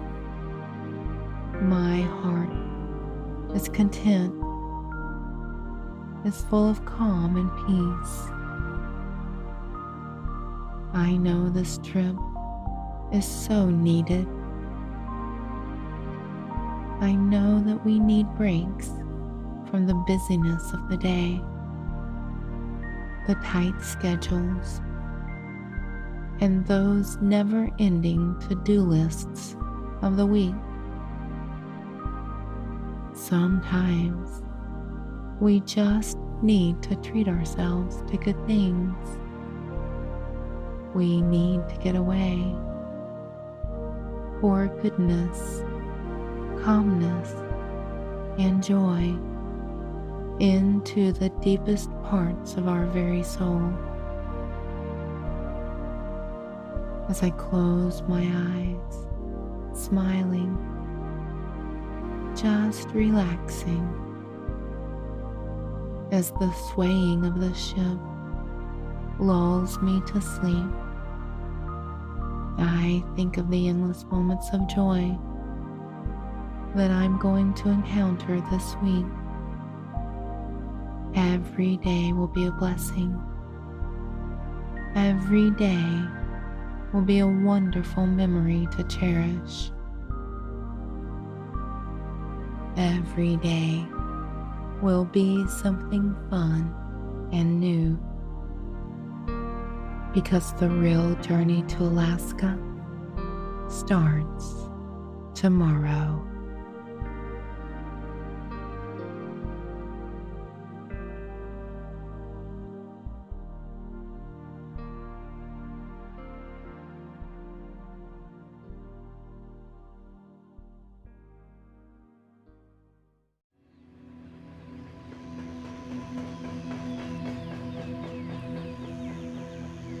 Welcome to this guided sleep meditation.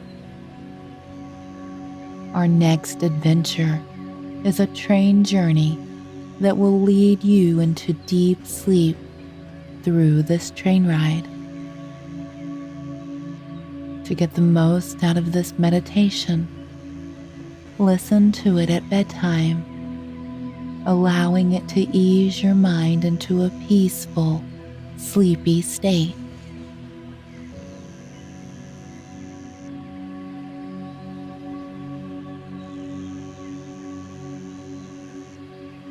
We'll begin by taking a few deep breaths, which will allow your body to naturally relax.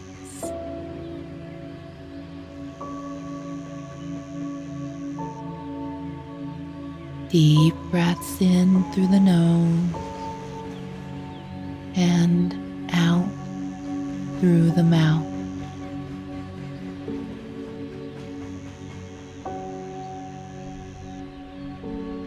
Your day is done now. Nothing needs your attention or thoughts.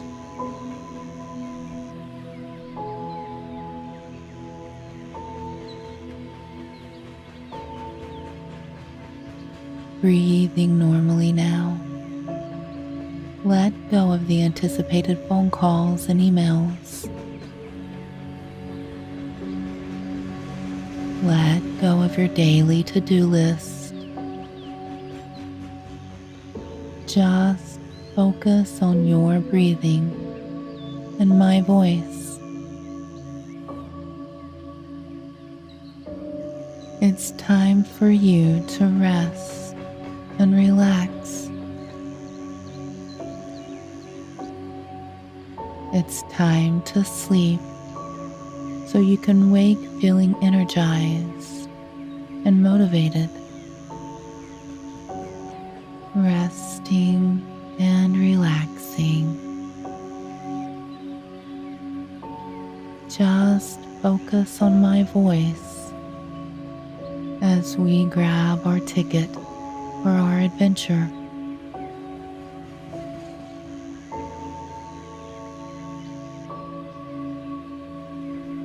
Fidgeting with extreme excitement, I wait with great anticipation in line as everyone ahead of me purchases their ticket for our grand adventure on the train.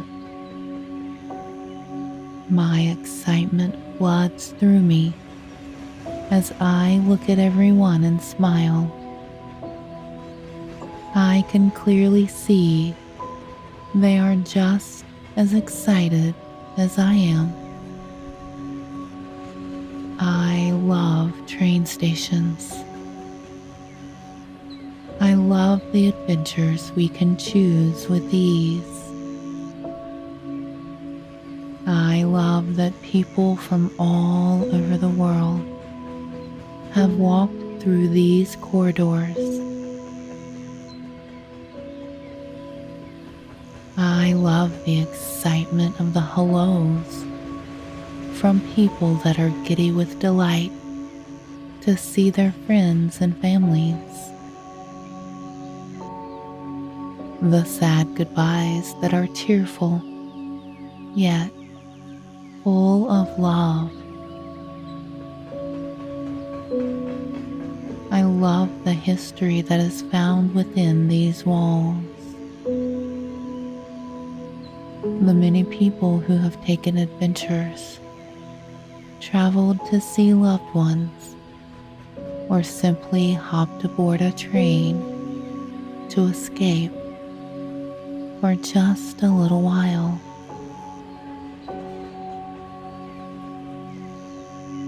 Life seems to stop when you are at the train station. Things feel slower and nicer, and that suits me just fine. I love having opportunities to slow the pace of life and enjoy my surroundings as much as I can. The architecture of the train station reminds me of the elegant past. The marbled floors, the winding staircases, and the beautiful crystal chandeliers are an exquisite touch. This train station is a world of difference from the old wooden planks of the early years. And then those stations that are mostly concrete. I love the beautiful feeling I get just from entering the station. The line is moving at a wonderful pace. I'm thankful it's not a slow day in line. The sweet lady who takes my money chatters with each of us as if she has known us our entire lives. Her smile can brighten the darkest heart as her whole face lights up with joy when she smiles.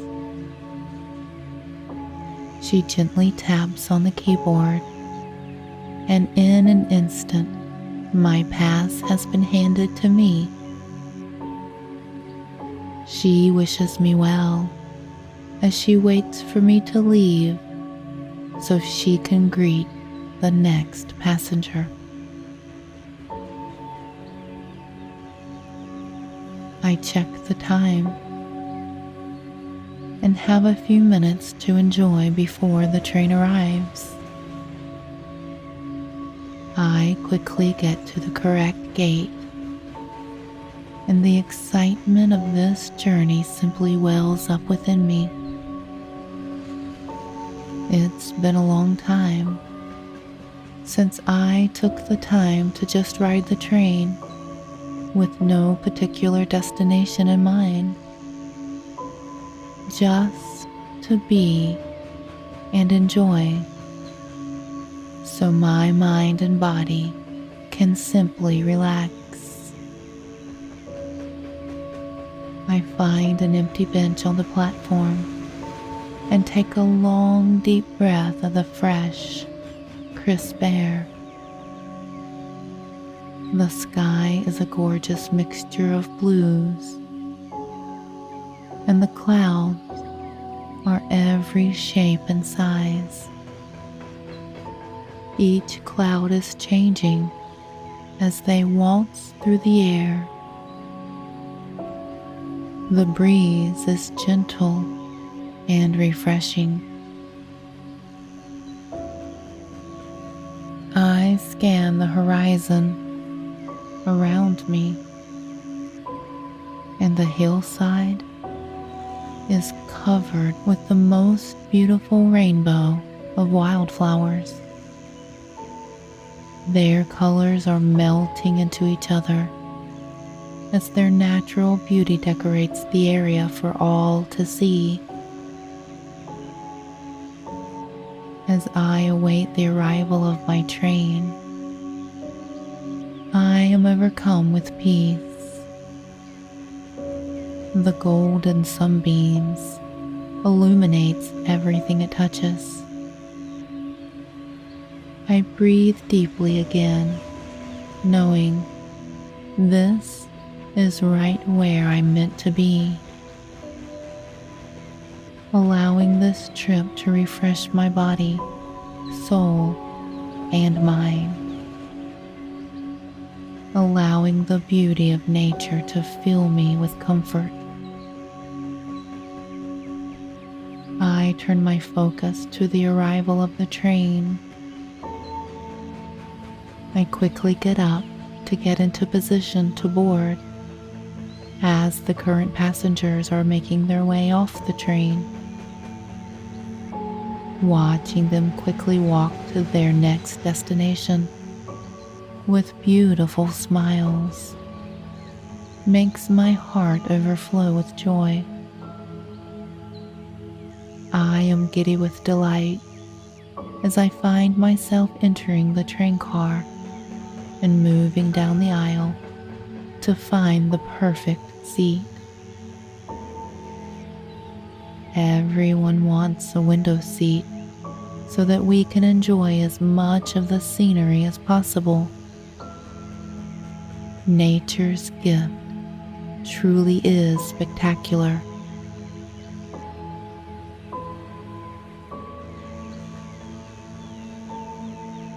Finding the perfect window seat, I sink deeply into it as all of the other passengers quickly move to find the best available spot. I welcome the relaxation that awaits me. I welcome the calm and peace as I rest and allow my eyes to soak up the goodness that is just beyond reach. The train car isn't old, but it isn't the latest and greatest either. That's okay with me. The seats are comfortable and the atmosphere is light, just what a tired heart needs. In no time at all, we slowly start to move forward. An announcement comes over the muffled speaker, and I laugh to myself as I'm thankful that I know what is being said, as I couldn't understand a single word he said. I smile as I turn my gaze back out the window and surrender to this gift of beauty and relaxation. Life gets so busy sometimes. I make a mental note to take time for such trips, to allow myself to relax more and more, to allow some time for my spirit to be refreshed and my mind to be renewed. The train slowly starts to vibrate as we begin to move forward. We sway and bounce as we pick up speed and then settle into a nice rhythm. Completely satisfied and full of joy, I allow myself to get as comfortable as I can and continue to gaze out the window, noticing how the world passes by. A beautiful meadow with colors that melt into each other floats by my window. As I'm gazing out at the beauty of nature, my mind drifts off into the thought to the time that these railroads were actually being built. I think about the inner strength and the physical strength these men must have possessed to endure the months of being away from their family and long days of exhausting work. My mind wonders how they must have missed their families, but was thankful that they could work and provide for the needs of those they love. I think of how they sat around a fire at the end of each day, thinking about their families, missing the home-cooked meals and warm hugs, and the pure joy as they read letters from home, keeping them up to date as to how everyone was doing. I am amazed at everything these men accomplished for us today, even though they didn't have the technology we have. Did these men think about how they connected the East and West Coast? Did they ever gaze out over the track and smile with pride at their accomplishments? Did they find the time to take a train ride after the tracks were built and smile as they say, "I did this. I helped to make this possible"? I wonder if after taking a train ride, if he said to himself, all the hard work was truly worth it.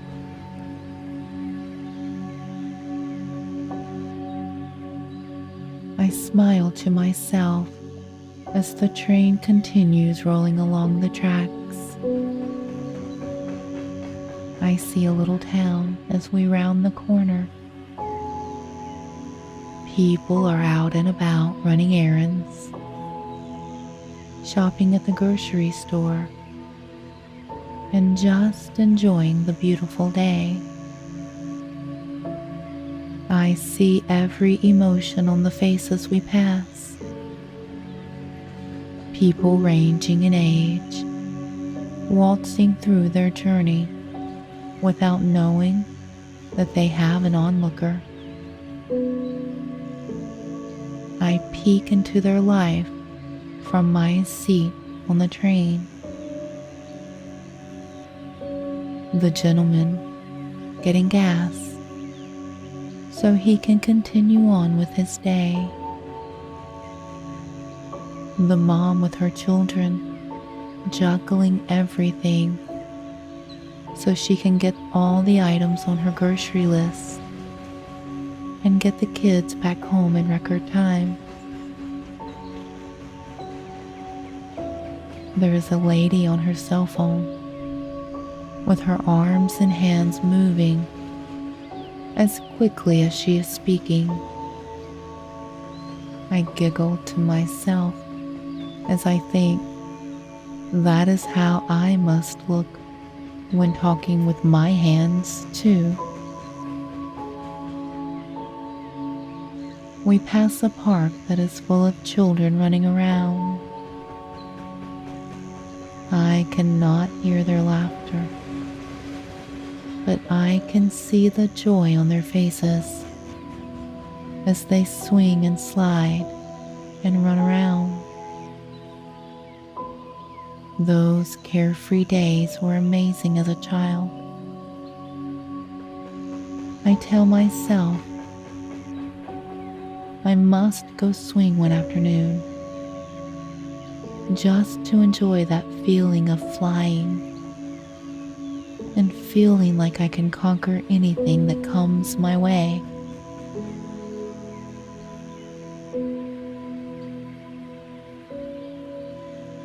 There is an elderly couple sitting on one of the park benches, feeding the birds. There are several kinds of birds that are enjoying the company of this couple as they give them all the food their small bellies can hold. I wonder if they even hear the train anymore. Having lived 2 homes away from a train track, I remember being used to them coming by and barely even noticing them after a while.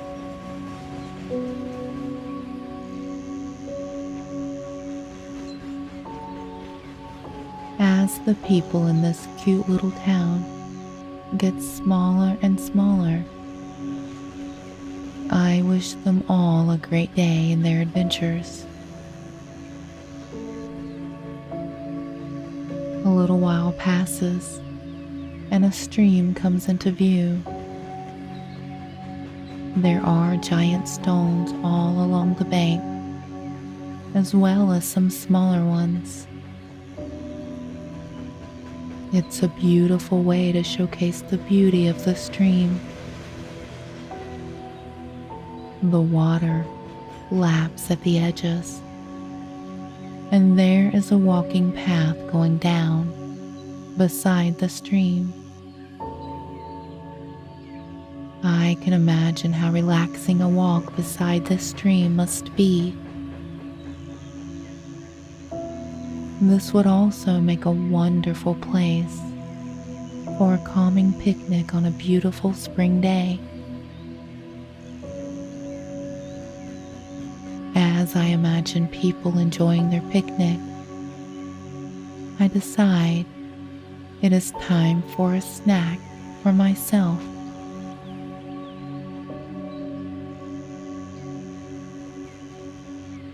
I always travel with snacks and my favorite drinks. You never know when a snack attack will happen. I grab my favorite cold coffee and cream cheese Danish. I pack the Danish on top to keep it from turning into crumbs during travel. As I open up my Danish, the delicious aroma of strawberries floats through the air, exciting my senses. The coffee is just as delicious as the flavors and aromas collide. As I enjoy the rest of my Danish and coffee, I return to gazing out the train car window.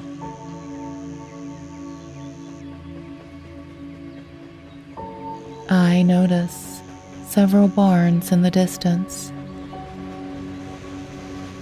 One is gray and run down. Another is a fading red. I wonder if these barns used to be lively with sounds of various animals playing, if they were used as a shelter each night or during the worst rainstorms. I wonder if any children ever played hide and seek there. Now the windows are broken. The doors are off the hinges and hang without closing. I'm not sure what is in either of them, but someone, somewhere, enjoys these old barns.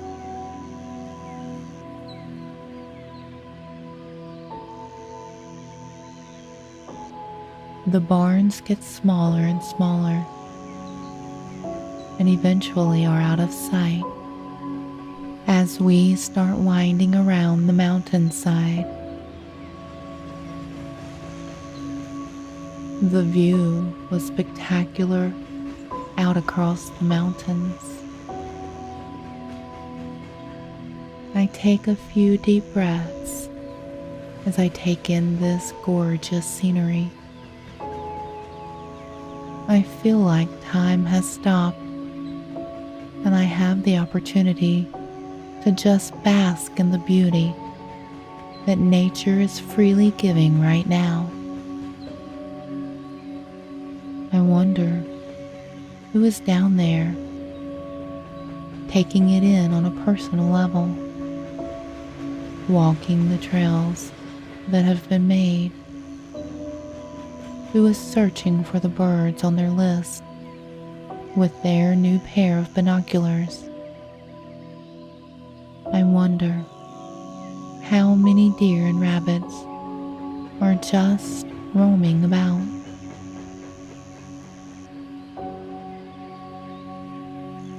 As we continue on our journey, the view was fantastic as the mountain peaks soared through the clouds, and the majesty of the valleys fill my heart with awe.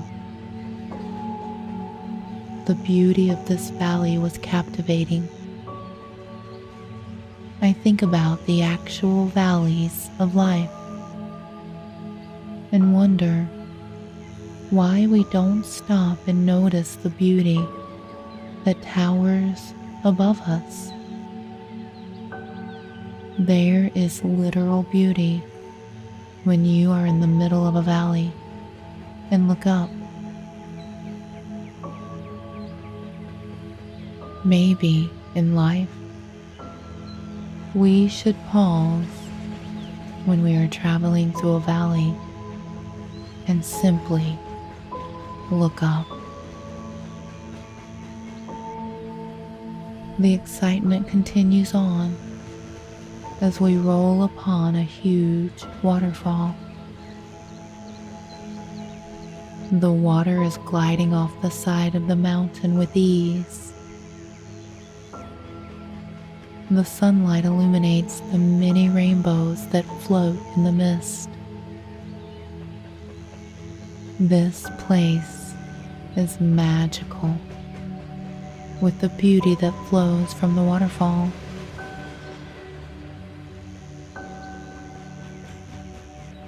As we get a closer look from our train car, the waterfall looks like a wall of sparkling crystal.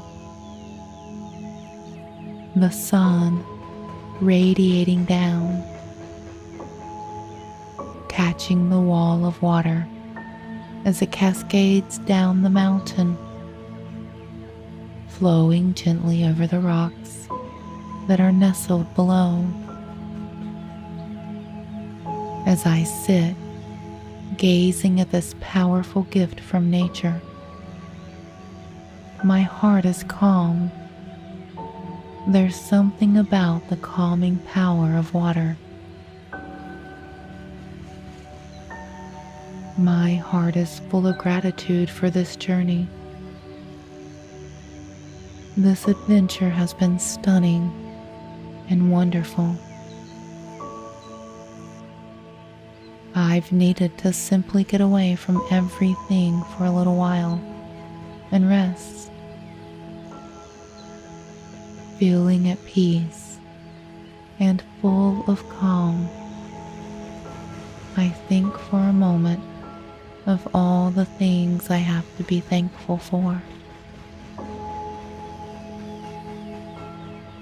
All of the little peaceful moments. All of the grand and glorious moments. All of the opportunities that come my way. I'm thankful for each and every one of them.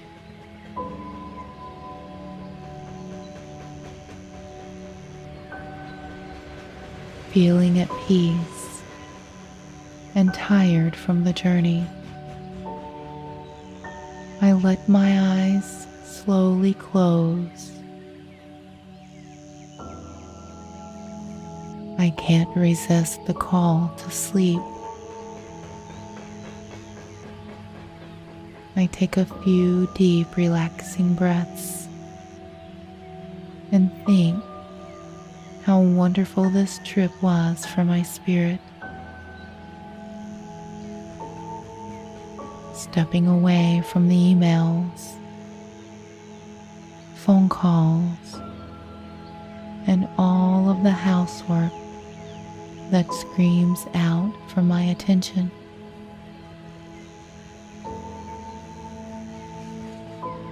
I keep my eyes closed and smile to myself as I breathe normally now.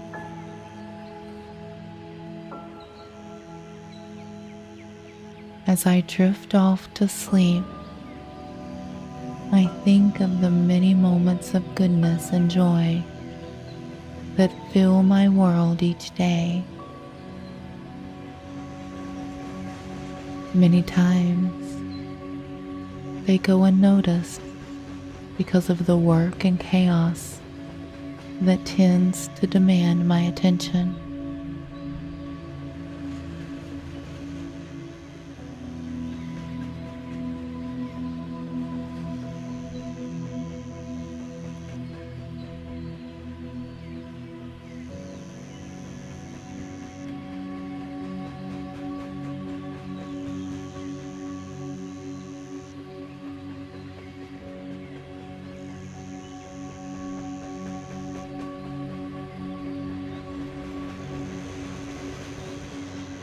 Nothing to do but rest and breathe.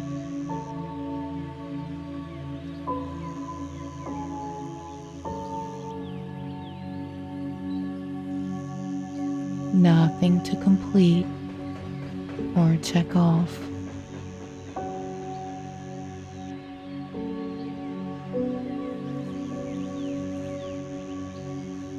Just relaxing and resting.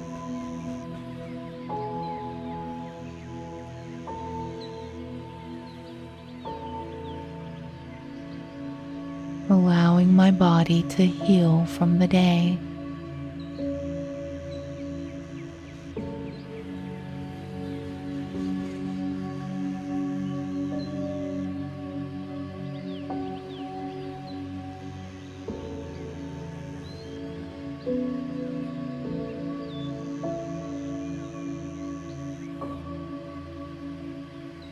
Feeling at peace, and a sense of calm pours over me.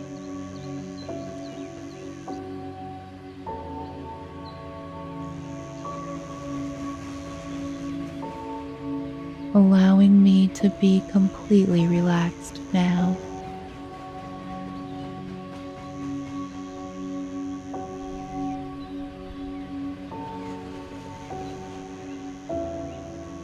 I pour this gift of compassion and goodness into myself, knowing it will allow my inner strength and inner peace to be recharged.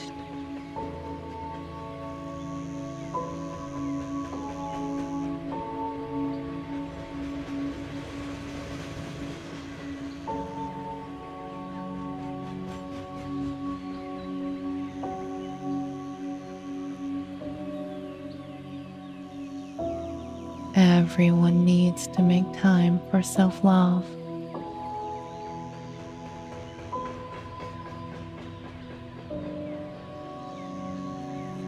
And self-care every day.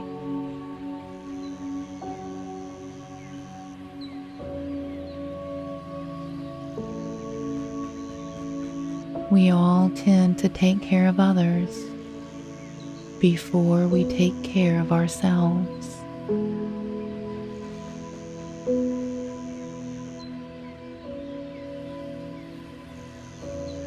Just relaxing now.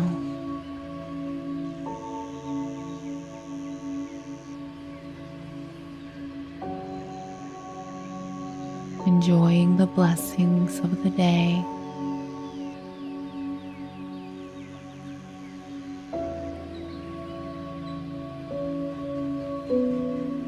The joy that has filled our world.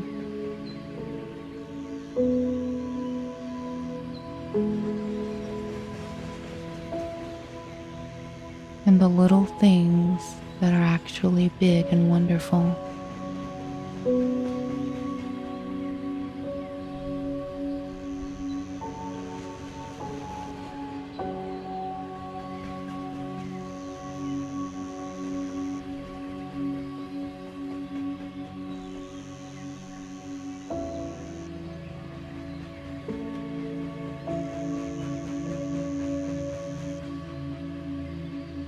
Giving myself permission to refresh and renew.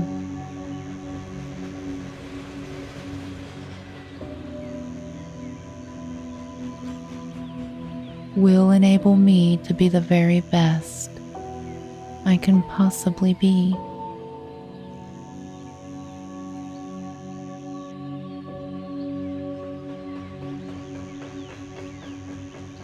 To share the best of myself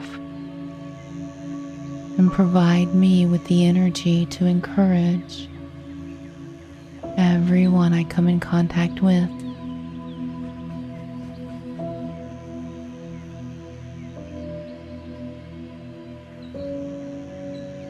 Choosing to embrace love, peace, gratitude, and joy.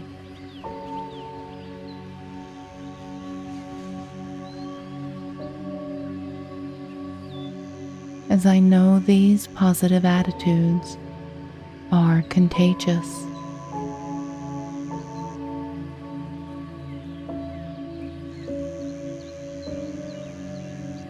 And will boost others around me.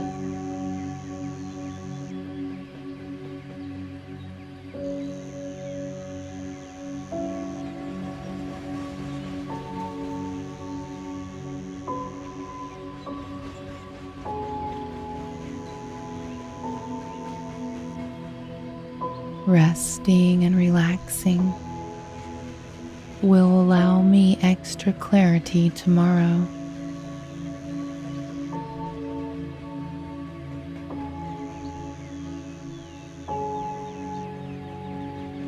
The issues that consumed me will no longer maintain control.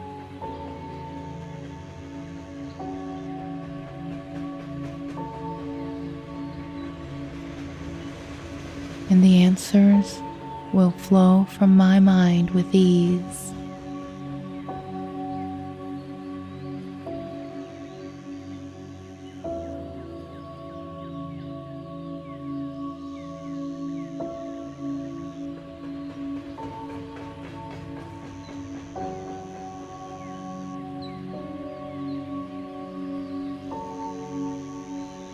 Resting in this amazing train.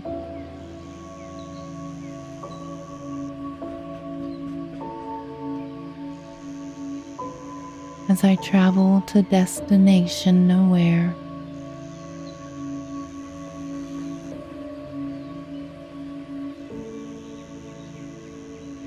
Is full of peace, with no thoughts of deadlines, problems, or worries.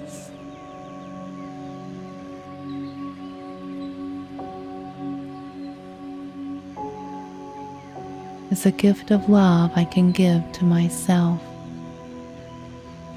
My positivity and joy can flow freely when I have spent time showing myself love and compassion.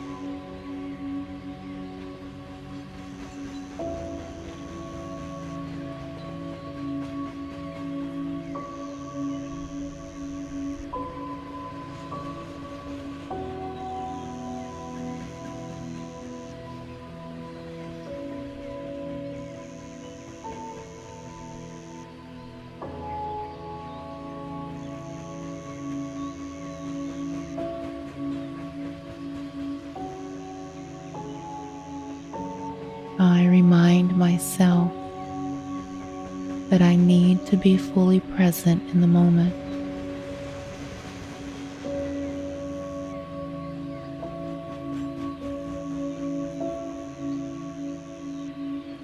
and not living in the past.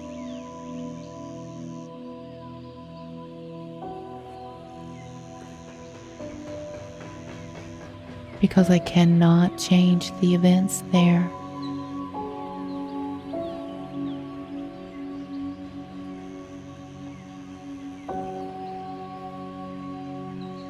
I can only learn and grow from my past. I should remain fully present in the moment instead of living in the future.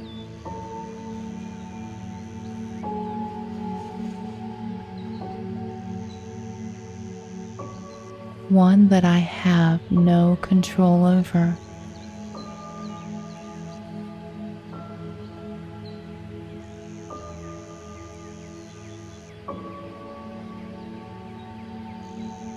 I need to fill my present moments with gratitude and love.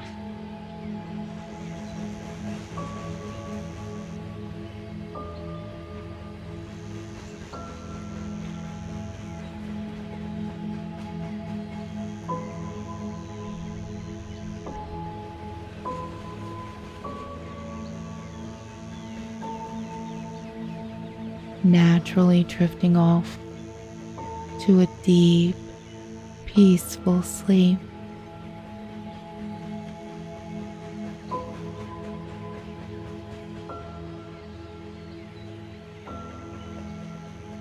I feel more and more relaxed.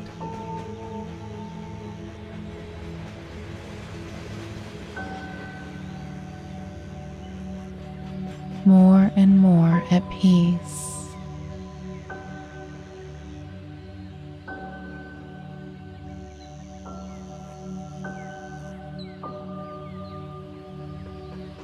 I know I can step out in faith with confidence as I continue on my life's journey.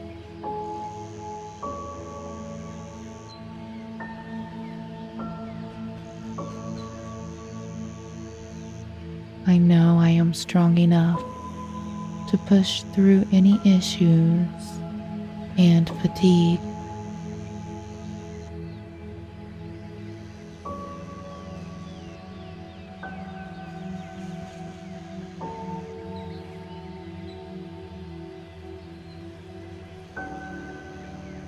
I know I can choose to find the good through the bad and focus on the many positive things.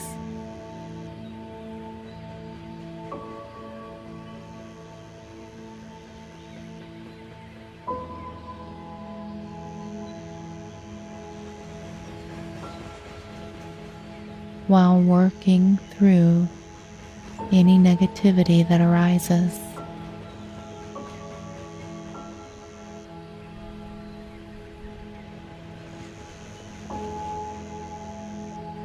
I choose to greet everyone with warmth and love, choosing to treat them with kindness and respect, which will allow others to do the same for me.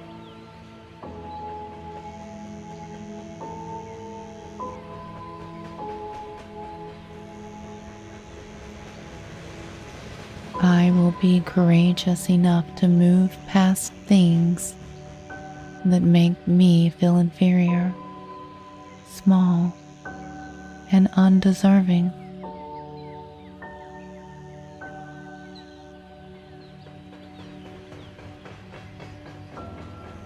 Allowing me to be the best I can be.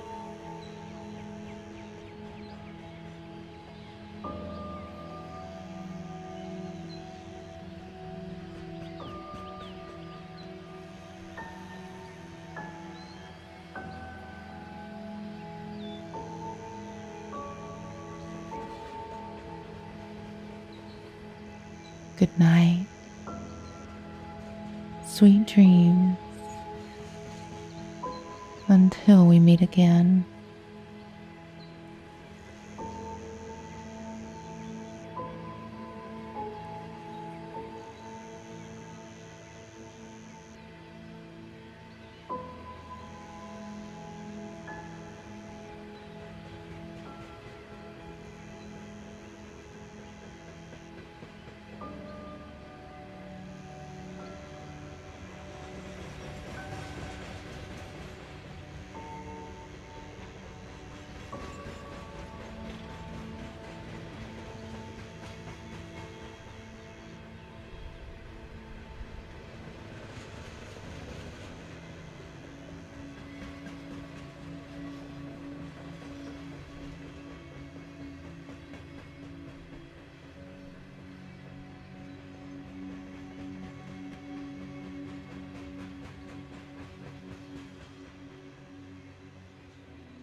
Begin by sitting in a comfortable position, in a quiet place where you will not be interrupted.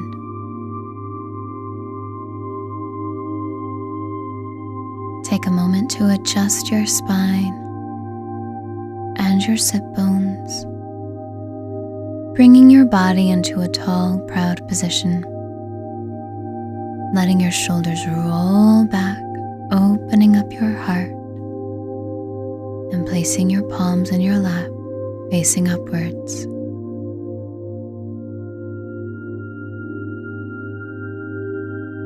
Once you are comfortable, gently close your eyes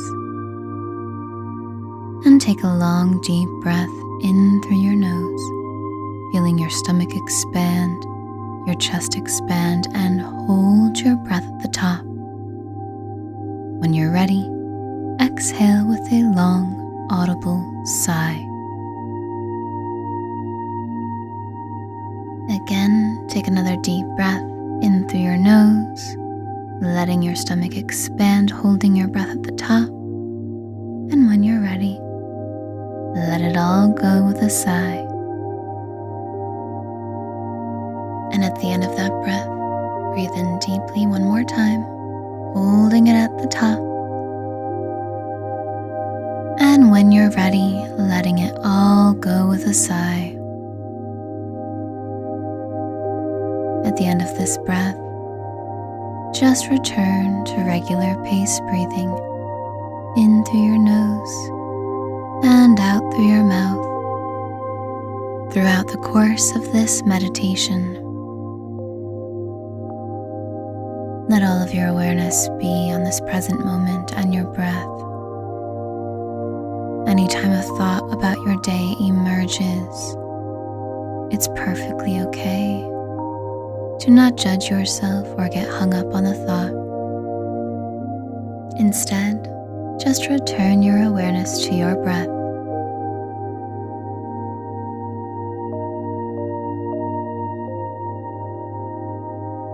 In your breath lies the deepest wisdom of your soul. You can drop in to the moment, into your wisdom.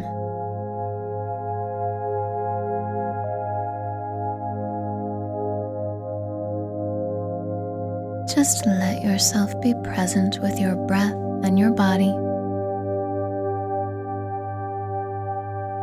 noticing how the air flows within you, not trying to change anything,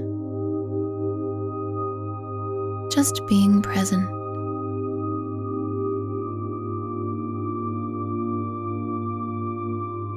What a beautiful gift to give yourself. To let yourself just be present.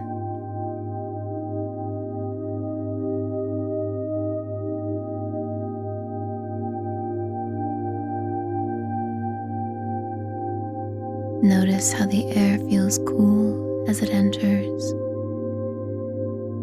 and warm as it exits.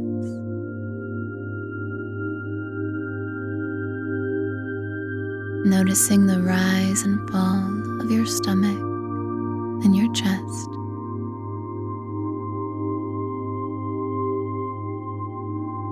As you let yourself completely focus in on these sensations, you do yourself a great service. Because in focusing in on your breath and your body, you let yourself be in this present moment.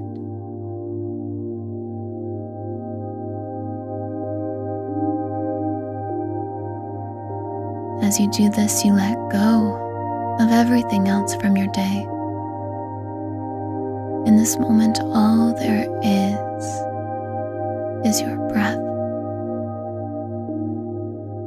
and the sensations occurring within you.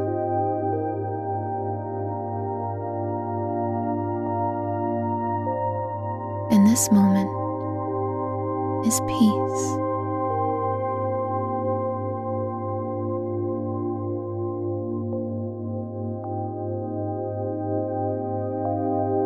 If you begin to have thoughts about the day emerge, that's perfectly okay. On every inhale, focus on this present moment. And on every exhale, if a thought comes up or a feeling that doesn't serve, just let it flow out from you. Breathe into the present moment, and as you exhale, let go of anything that doesn't serve.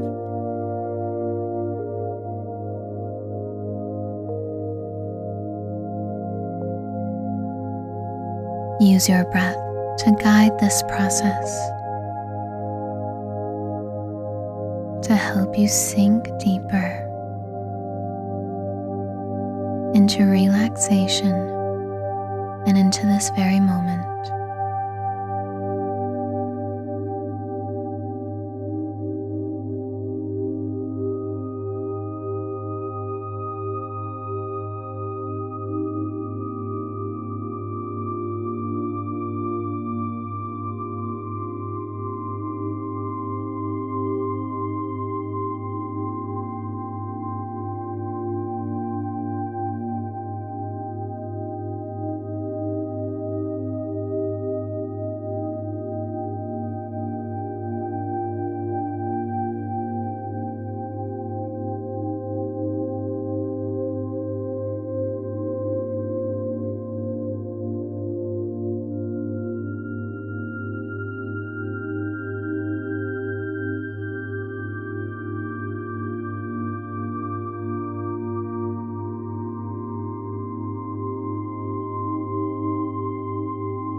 After a long day,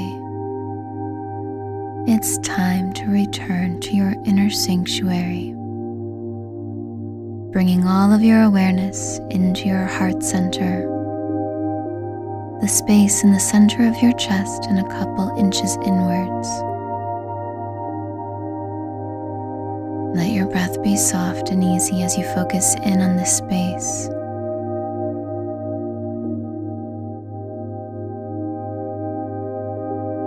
Let yourself surrender to your heart, to this present moment. In this moment lies unending love, compassion, wisdom. As you let go of the tensions of the day, you drop into your heart, into this present moment,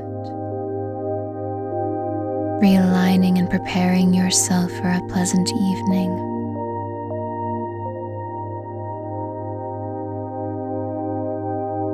Letting go,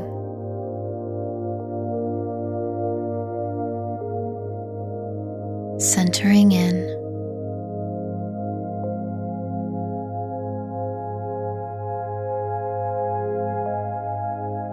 and from this space of feeling peace and centeredness, let yourself bring to mind a word, thought, idea, or emotion that you desire to be your intention for this evening.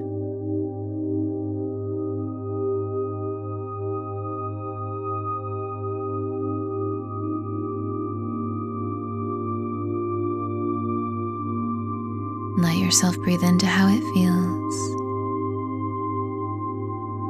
and express gratitude in your heart for this intention being true.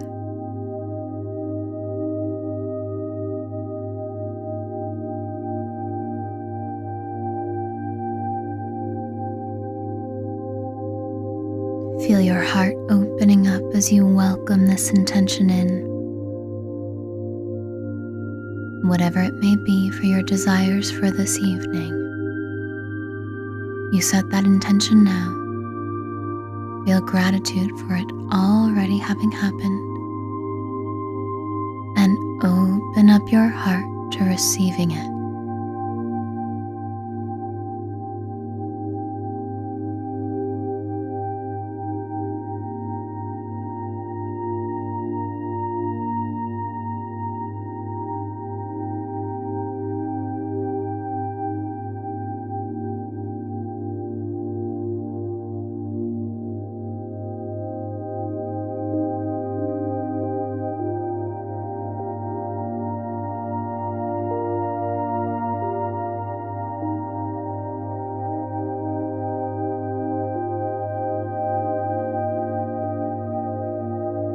As you focus in on this intention in your heart,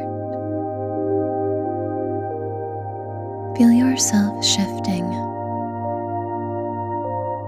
moving away from any tension, any hecticness, and entering in to peace and relaxation.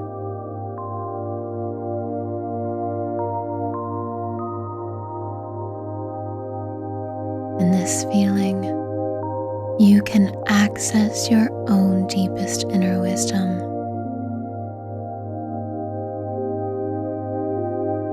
And welcome in messages from your soul now.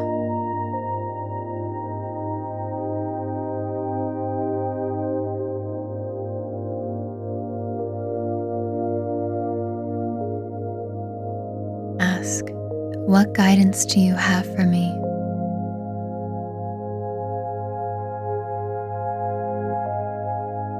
What do you want me to know?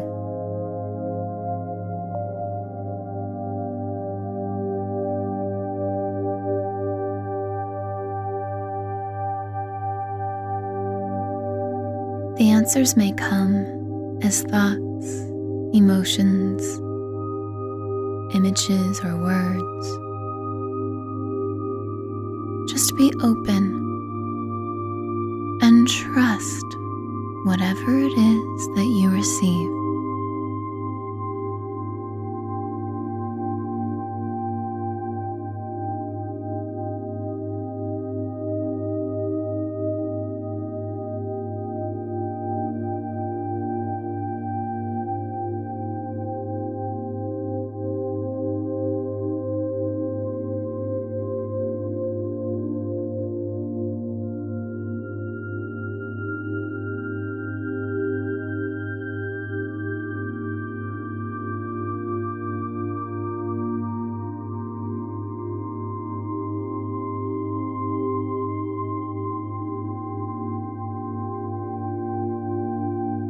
Feel this integration of your whole self, being centered, present, preparing for a beautiful evening. Say thank you out louder in your mind to yourself for showing up for this.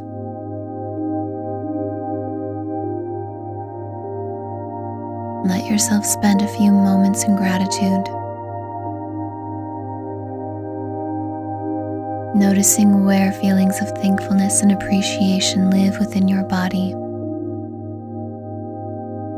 and how good they feel.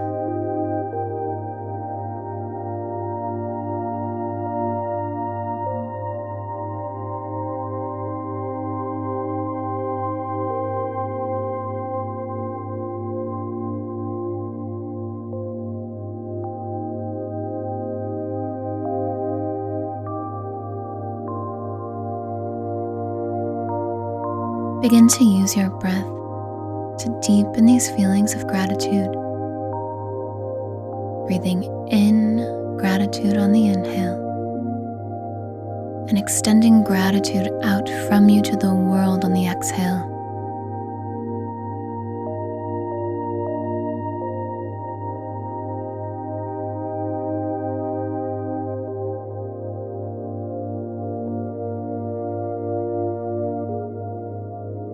Feeling appreciation just to have this moment, to let yourself wind down.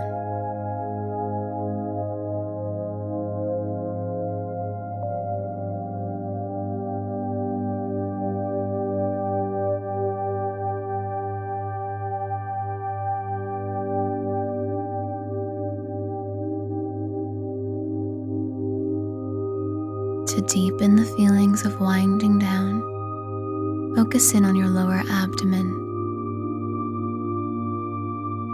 On every inhale, really allow this area of your body to completely expand.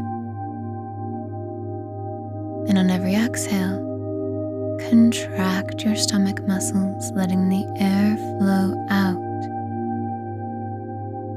In this moment, do your best to breathe predominantly through your abdomen, letting your chest remain calm, ensuring that your stomach does most of the work in breathing, while your chest remains relatively inactive.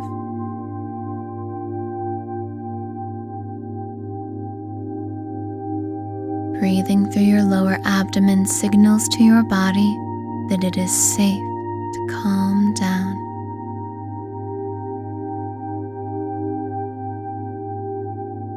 It is safe to be present in this moment.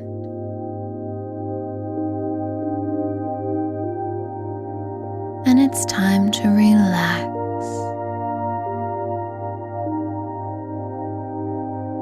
So right now, in this moment, you have no other job than to breathe this way, focusing on your breath and relaxing.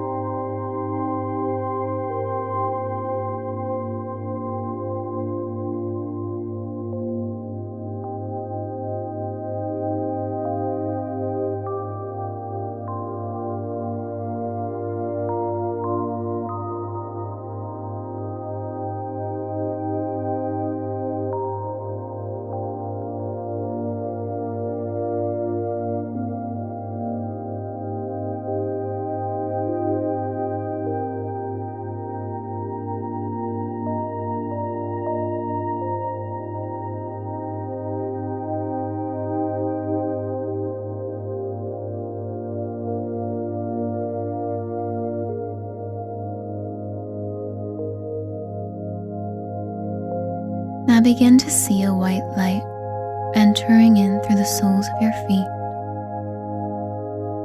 flowing up into your ankles, your calves and shins, your kneecaps, and your thighs. Seeing this brilliant, sparkling white light flowing up through your hips and your sit bones, through your sex organs, your abdomen, flowing up your spine and your chest, filling all the organs within your torso, rising up through your heart, your shoulders and down your arms into your hands.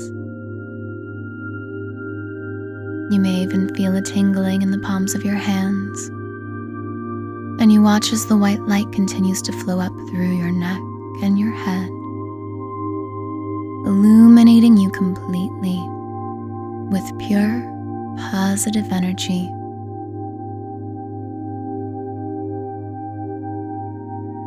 Take this feeling with you as you begin to bring your awareness back to the room around you, taking this calm, peaceful, and uplifted feeling with you all throughout the rest of this evening.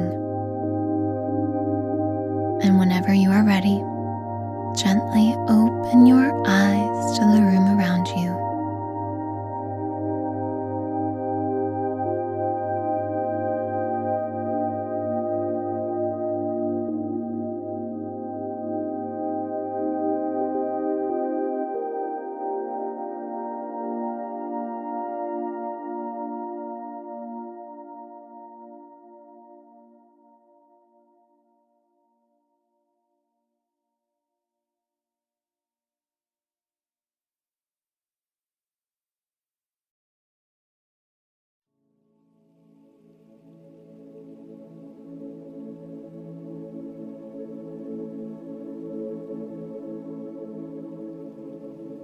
Begin by taking a deep breath and hold it for 5 seconds.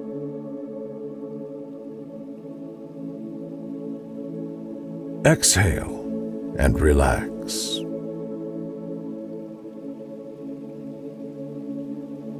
Take another deep breath, as deep as you can, and hold it. Count for 5 seconds.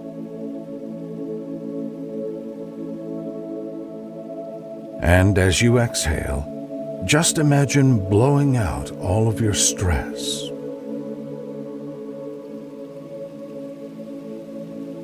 Take a third deep breath and hold it.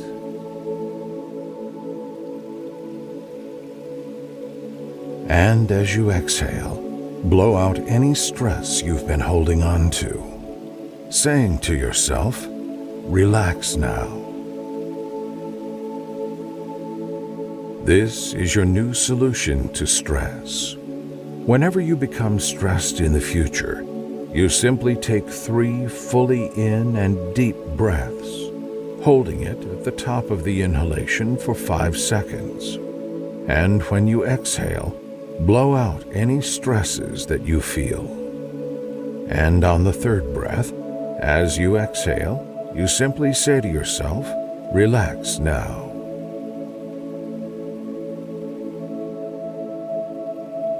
Begin by slowly blinking your eyes, and with each number I say, blink once. 10, 9, 8, 7, 6, 5, 4, 3, 2, 1, and 0. Allow your eyes to gently close, and when you do this, you feel a wave of relaxation sweep over you. Now I'd like for you to focus on the sensations at the top of your head. Just notice how the very top of your head feels.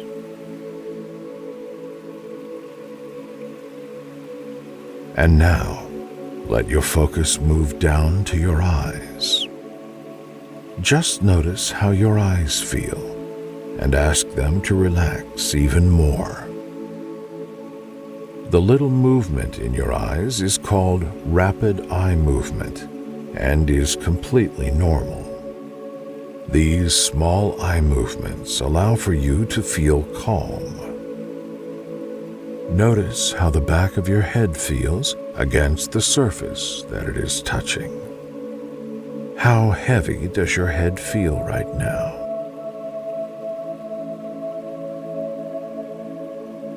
Let your focus move to your nose and feel the slight sensations of the air moving in and out with your breath. When you breathe in, imagine that you are being filled with calmness. And when you breathe out, imagine your body feels heavy and deeply relaxed. Very good.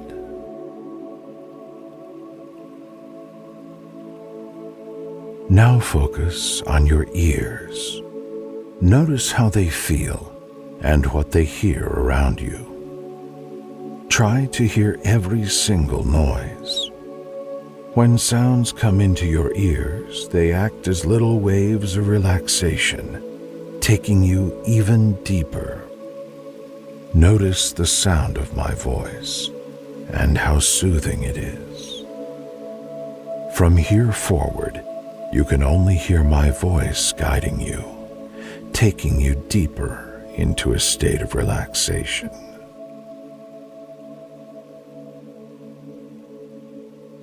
Now, focus on your mouth. How does it feel? And what do you notice? can you sense the flavor of something you recently tasted?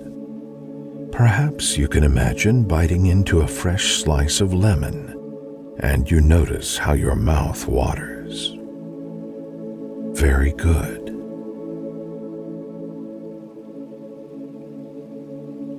And move your focus down now to your neck. And if there is any tension, just ask it to release a little more. Notice how your neck feels right now, and just feel all of the sensations in your neck. Now focus on your shoulders and move your attention slowly, going down each arm, down all the way to each fingertip. What are your fingertips touching right now? Feel the sensations on your fingertips. Nice.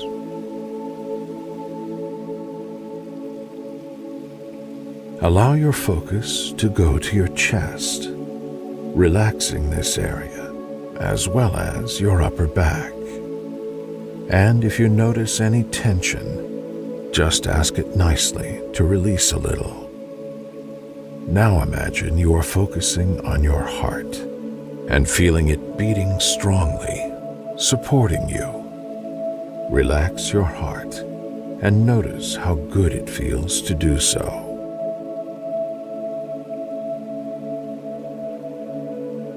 And now, focus on your lungs. Feel them gently expanding and contracting with your breath, delivering oxygen to your body.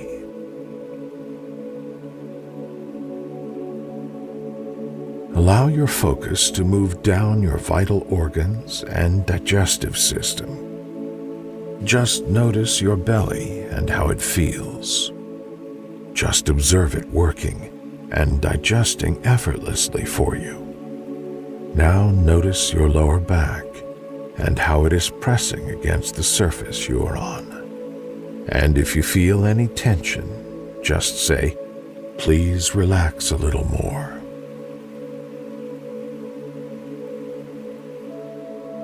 Focus now on your pelvis and hips and notice any sensations you are having there. This takes you even deeper into a state of relaxation, allowing your focus to move down each leg now, slowly relaxing those as well. Your legs have been taking you so many places over the years, and they deserve to fully relax.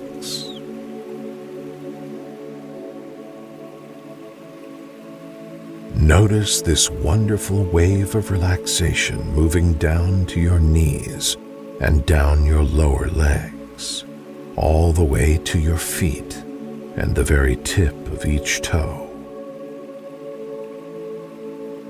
Good. You are doing so well.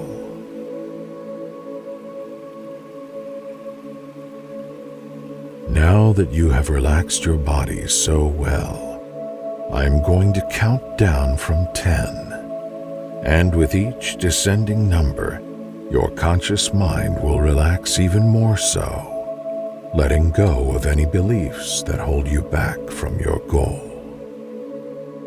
Imagine that you are standing at the top of a set of stairs, and when I begin counting, you will walk down the stairs. Okay. 10.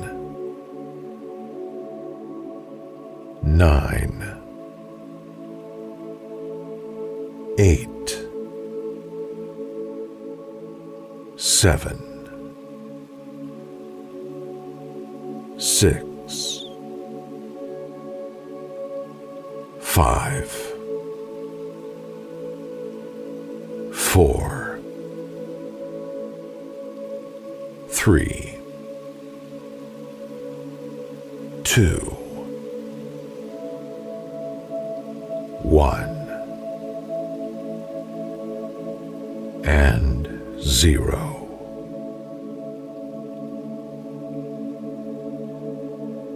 Good.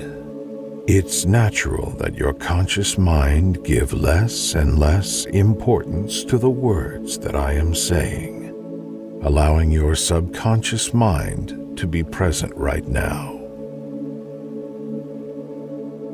From now on, you choose to be relaxed. You choose to be calm. You choose to be in control of all you do because your health is very important to you. Remember that it is natural for you to be healthy and happy. It is unnatural for you to have sickness and misery.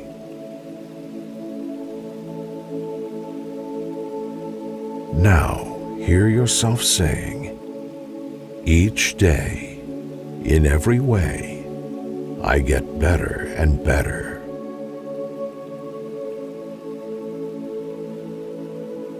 In order to make change, I challenge myself.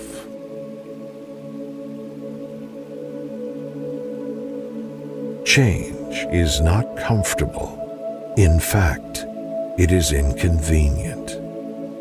So if I feel comfortable with the change I am making, I am probably not extending myself enough.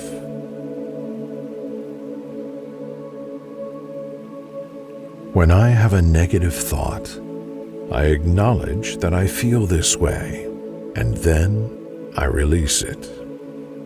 When another negative thought arises, I catch it quickly, and I say with confidence, I acknowledge that part of me feels this way, but this thought does not help me right now.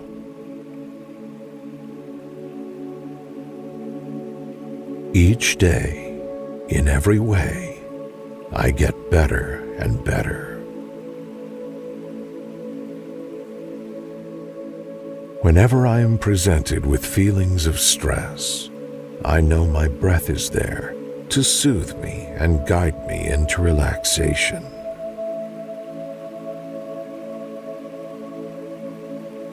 Every single day, I become more aware of all the good things going on in my community and in the world around me.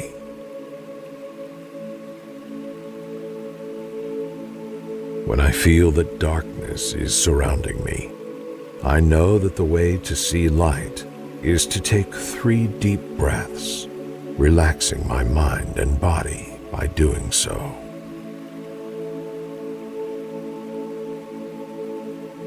Each day, in every way, I get better and better.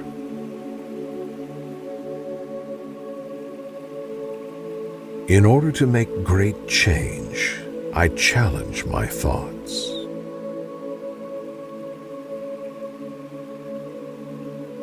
From now on, I challenge every single negative and unproductive thought that arises.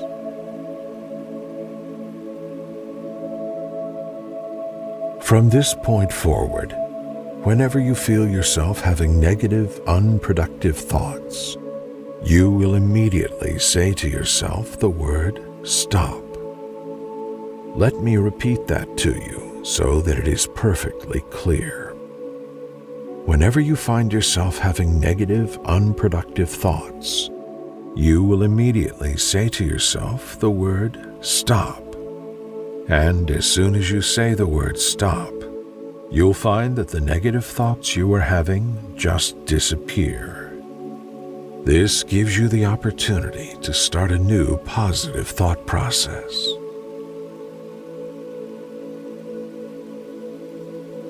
How do you feel? Notice how you feel right now and take great note of exactly how you feel right now. Good. Now, let's come to conscious awareness, bringing back everything that you learned today for the better. 1. Slowly coming back to the present moment. 2. 3. 3, 4, feeling fresh, new energy coming in as you breathe. 5, 6, 7, bringing back all that you have learned today. 8, 9, almost there. And 10. Welcome back.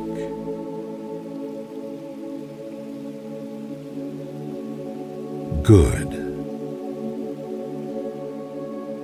You are doing very powerful work by practicing this meditation daily without skipping a day for at least 21 consecutive days. This is the way you change your life for the better. Thank you, and good job today.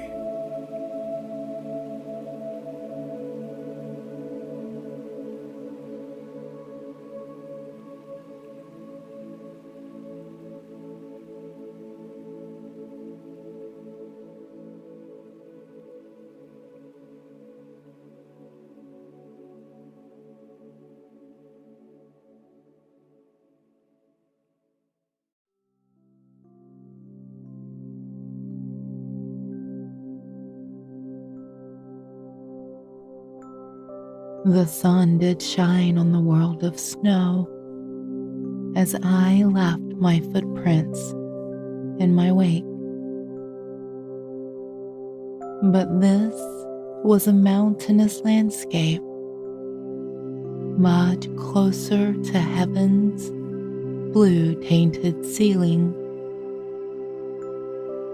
Contrary to expectation, it was as if the heat had been drained out of the sunlight. The snow-washed world had cast an enchantment over the fiery orb overhead, leaving the sun's radiance soothing and caressing against my flushed skin. I had been preparing for this trip all my life. Well, not literally, but the longing had been there for as long as I can remember.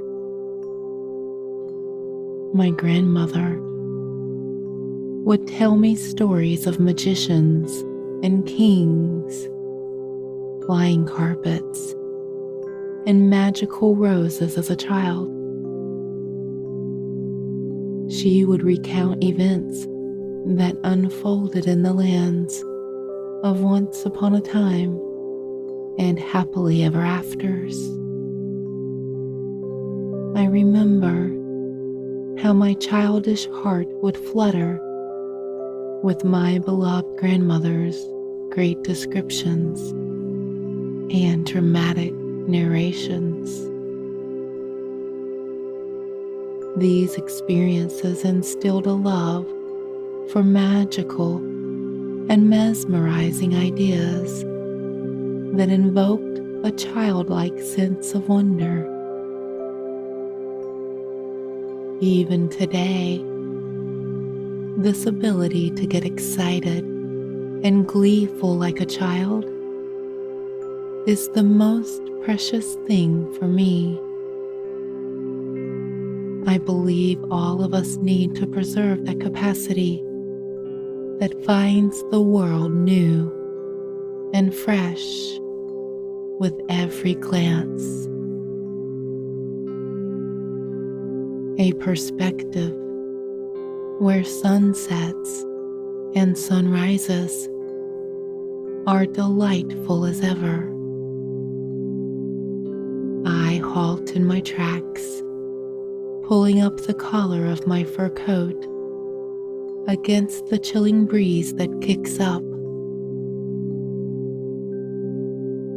sprays of snow are suspended in the air, catching the sunlight, glimmering and sparkling like pearls. These snowy pearls are strewn over the ground, matted with more snow still. I notice the way the cascades of snow come down from tree branches. In the distance, snow-capped mountains appear before me.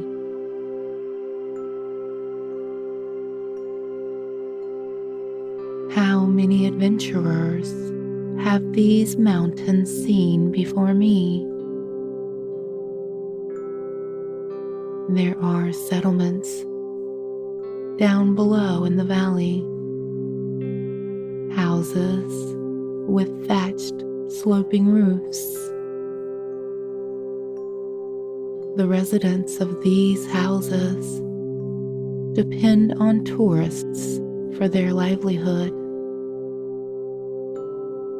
There are inns with warm hearths and bread and beds for wayfarers. The previous day, that is where I had sojourned before heading out for the mountain top. The path was a bit daunting. Many fellow explorers had offered to accompany me, but this was something I had to do on my own. For if the rumors were true, I was in for a great treat.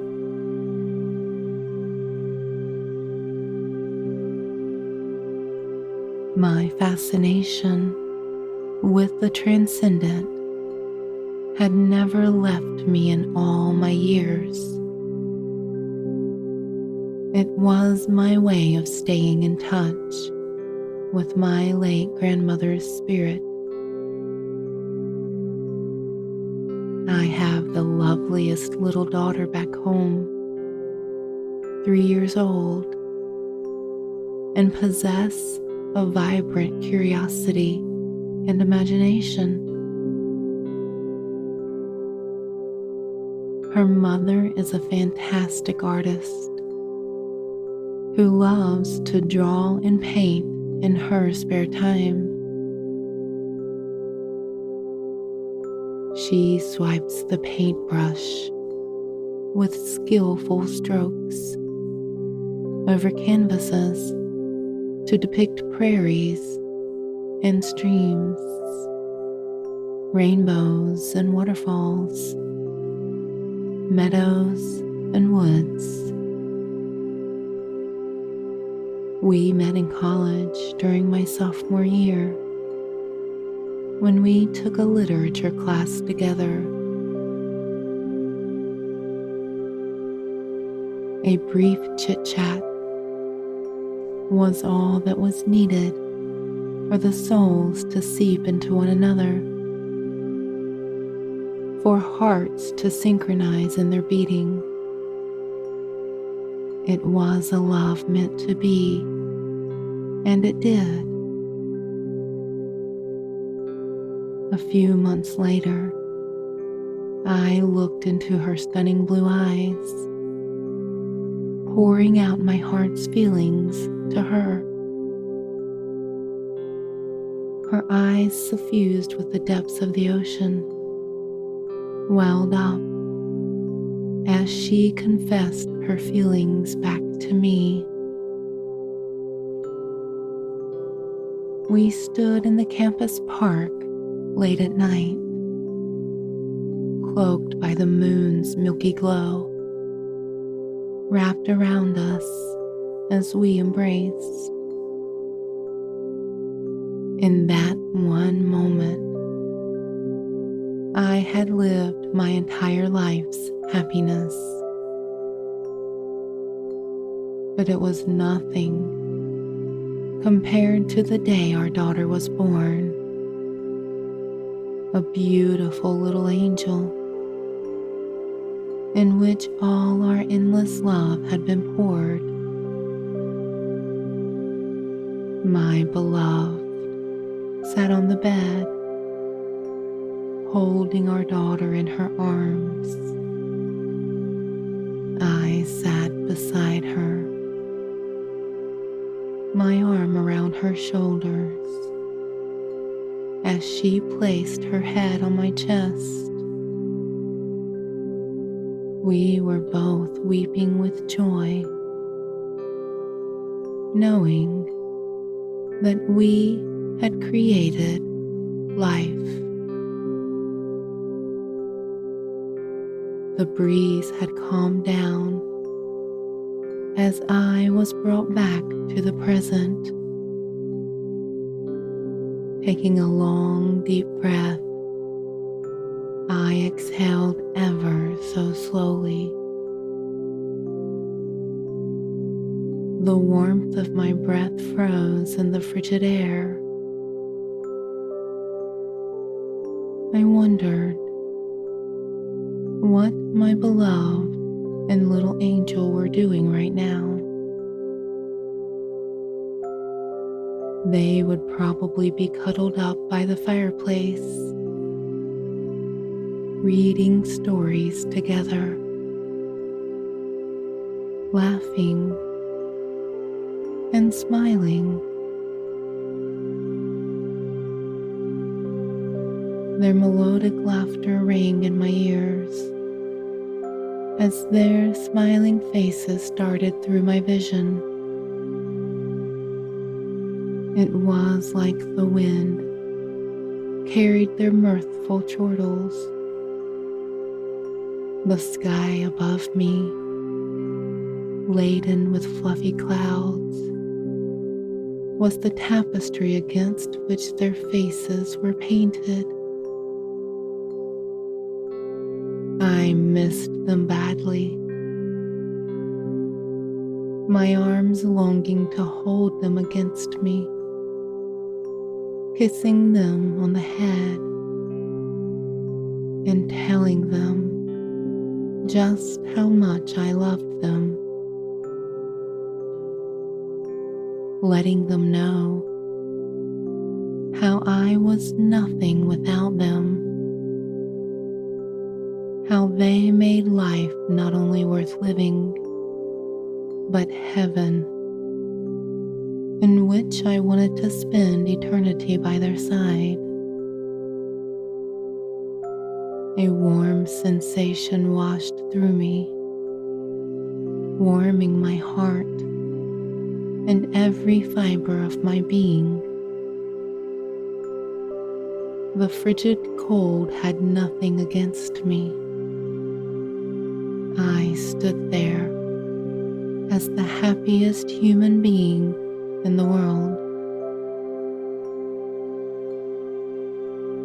taking in another deep breath.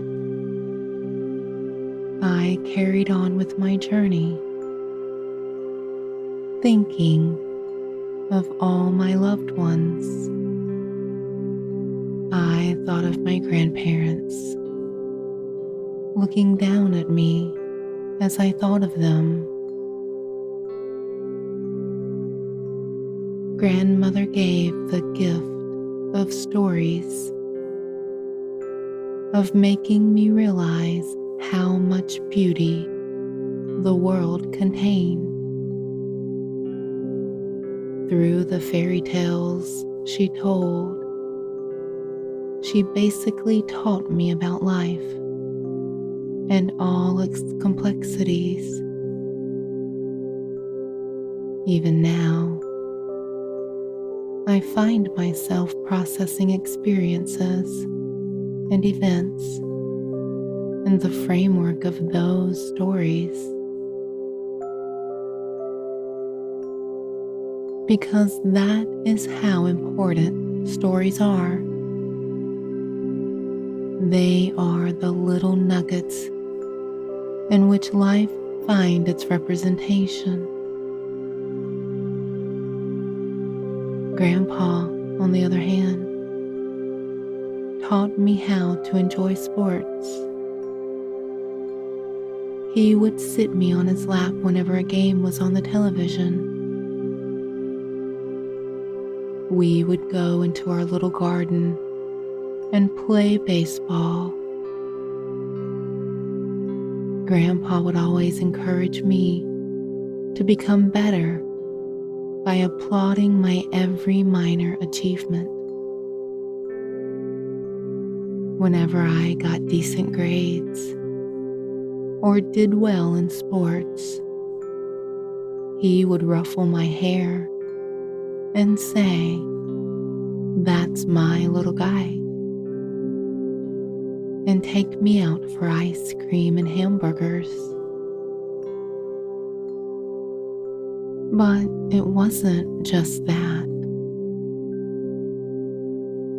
He was always there for me through difficult times.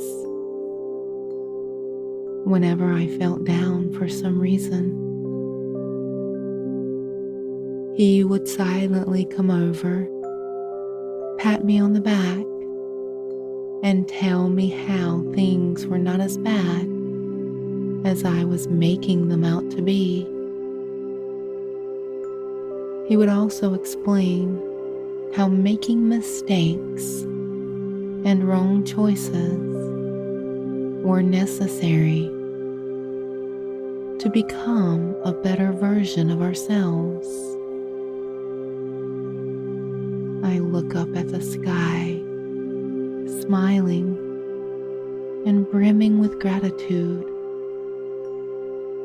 I feel blessed to have those memories in my mind. So, that was what childhood's wondrous hour was like. Grandmother and Grandpa were always there to tell me stories and lift my spirits. I wished to be every bit as wonderful to my daughter as they were to me. My parents live a few minutes away from my home. Pushing on as the sun begins its descent into the horizon, watching the sky in its warmer shade of red, I think of the beautiful impact they have had on my life. Mother is a retired school teacher who taught kindergarten and makes the best pancakes in the world. After Grandma left us, she took over to keep reading stories to me from books of fairy tales and myths. It was much later that I realized that she would alter the renditions of many of the stories in the books. Not only that, but the stories that Grandma told were concoctions of her own, imagined from the very famous stories from around the world. Much like Grandpa, my father had a different influence on me. He taught me the value of hard work and doing an honest day's work. He was a hard-working man himself before retirement, working as a salesman to provide for our family. I hold them all at once in my heart. My parents, grandparents, my better half, and my loveliest angel. I thank God that he blessed me with all of them. For as a younger person, I had realized that family and loved ones were all that mattered in the end. Love's most outstanding achievement is to keep these bonds and ties strong. We must forgive one another, overlook our flaws, cherish the good things, and help each other become better with the power of love and selflessness. This is how I have spent my life. I hope my loveliest angel would do the same. My destination draws nearer as the sun all but disappears. Ever so faintly, the moon materializes above, that embodiment of all things tranquil and lovely. My beloved did not accompany me on this trip because she is not overly fond of exhausting hikes. But that's all right.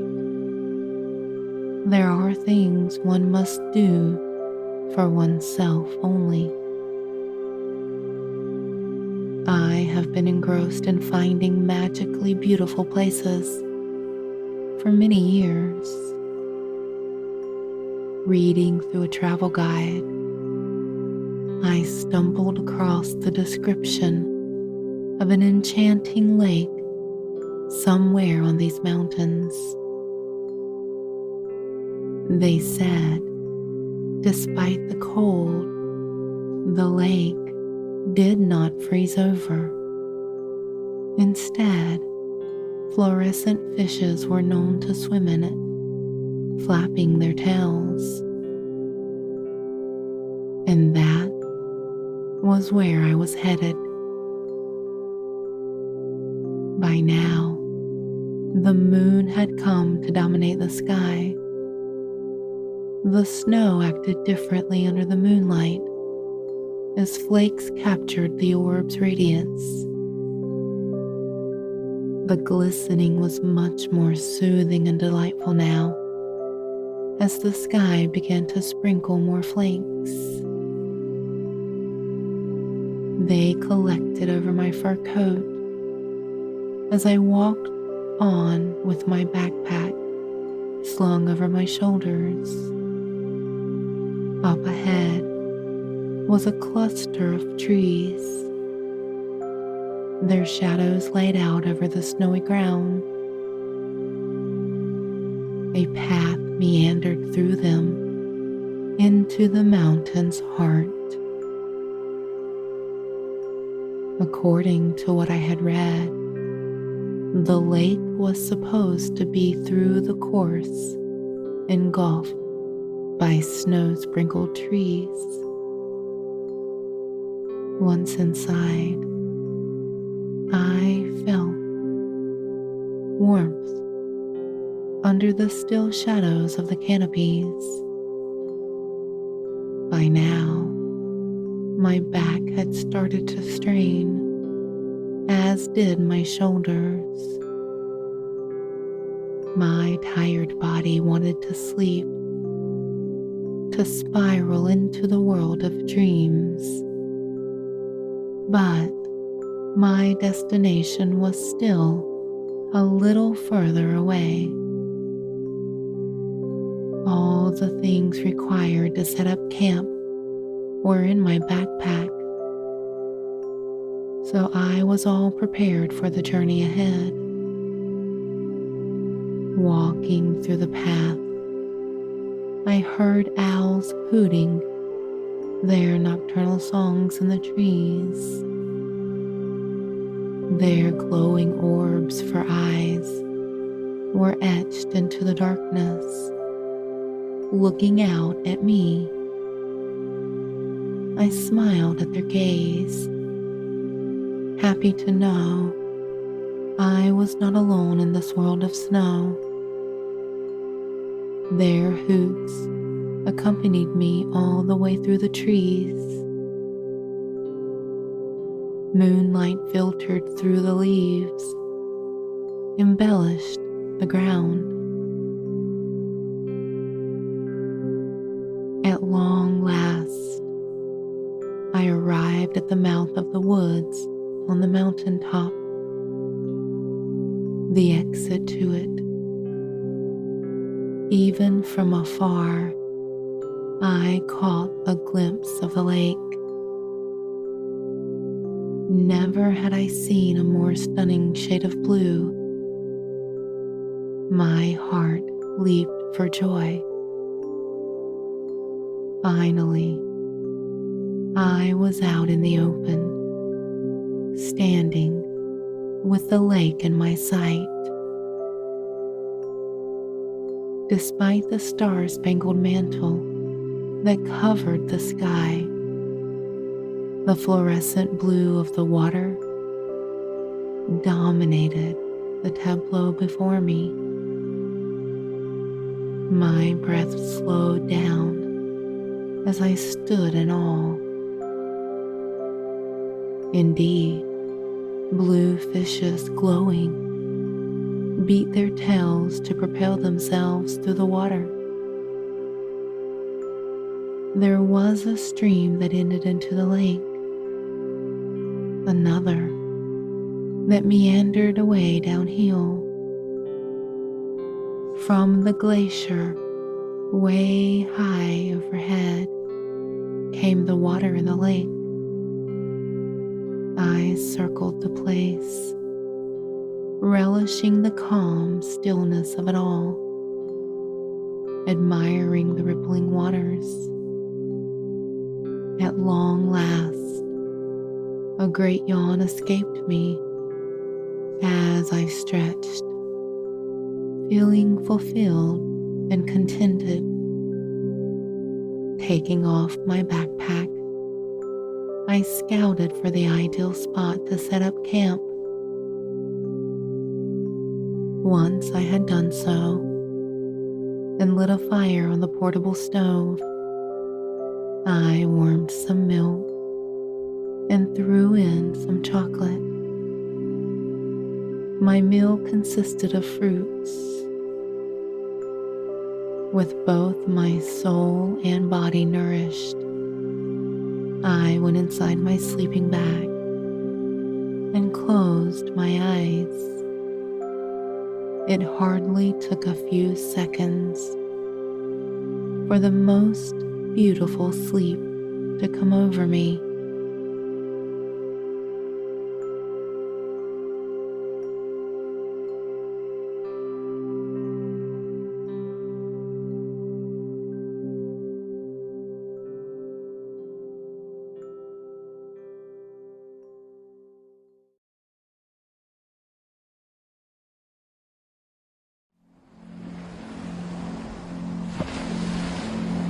Make sure you're in a very comfortable position and that you will not be disturbed. You can listen to this session at any time, be it in the day when you can catch a break or at night when you're ready to float off into a long night's sleep. Take a large breath in, pulling in as much air as you can, and just let it go. Allow yourself another full and beautiful breath, letting it go without pushing the air out too hard. Take one more breath in your own pace, as full as you can, holding it for a moment, and let the air go. Nice. Taking a few big breaths whenever you're ready to rest is now your priority.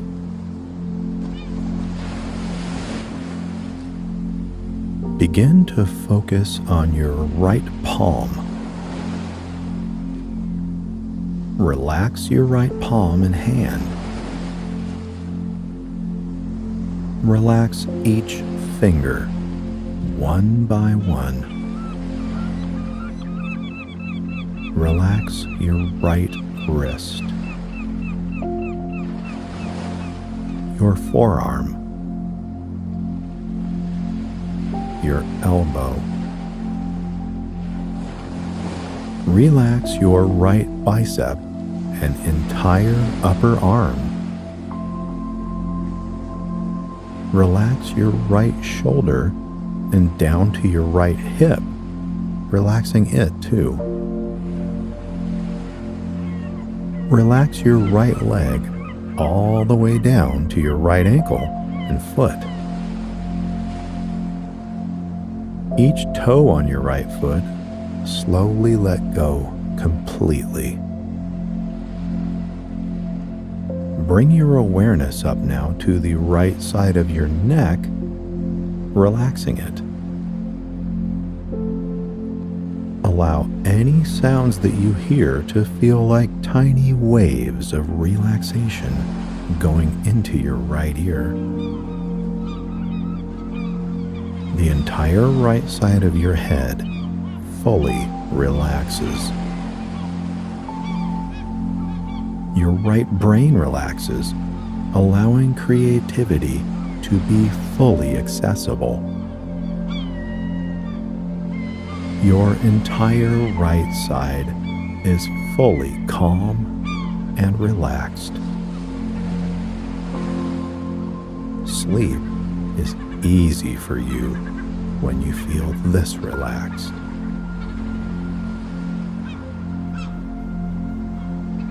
Good. Begin to focus on your left palm. Relax your left palm and hand. Relax each finger one by one. Relax your left wrist, your forearm, your elbow.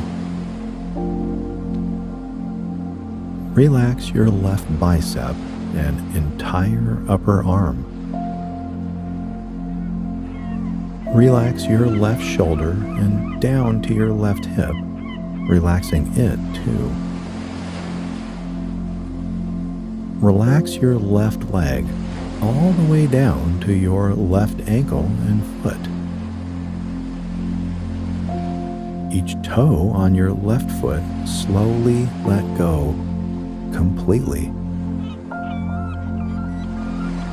Bring your awareness up now to the left side of your neck, relaxing it. Allow for any sounds that you hear to feel like tiny waves of relaxation going into your left ear. The entire left side of your head fully relaxes. Your left brain relaxes, allowing rationality to be fully accessible. Your entire left side is fully calm and relaxed. This brings you closer to falling asleep.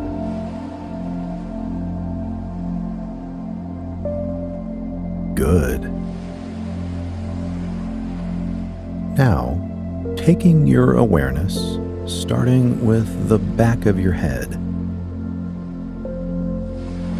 Allow the weight of the back of your head to generate relaxation. The back of your neck relaxes. Your shoulders and shoulder blades fully relax. Your entire upper back is completely relaxed. Your spine relaxes starting from the neck, slowly going down bone by bone, relaxing your nervous system that runs through the spine. There are 33 bones in your spine, and each one of them is relaxing one by one. Good. Your lower back relaxes as it presses against the surface you're lying on. Your hips, pelvis, and glutes relax. The back of your legs, all the way down to your ankles, relaxes. This makes you feel so sleepy.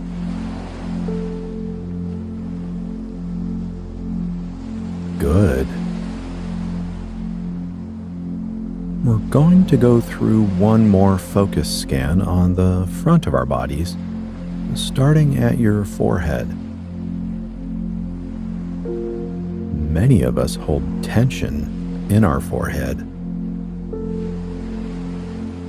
So allow your forehead to just melt away, allowing wrinkles to flatten. This also relaxes the frontal cortex of the brain, the place of creative formulation. Relax your eyes now and notice they're making tiny movements. These movements are called rapid eye movements, which allow you to relax even more. And notice your nose and how the air passes through. Allow this flow to relax you. Relax your mouth and your tongue. Relax your throat. Going down, relaxing your entire lungs. Relax your heart. Relax your ribs and stomach. Allow all of your vital organs to relax. Your liver, pancreas, spleen, kidneys. Your entire digestive system relaxes.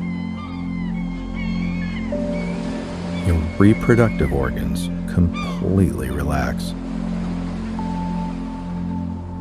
The tops of your legs relax all the way down to the tops of your feet.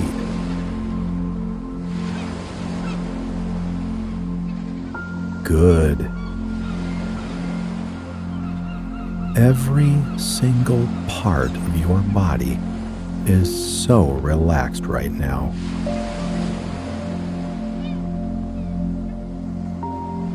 Just enjoy this feeling for some time.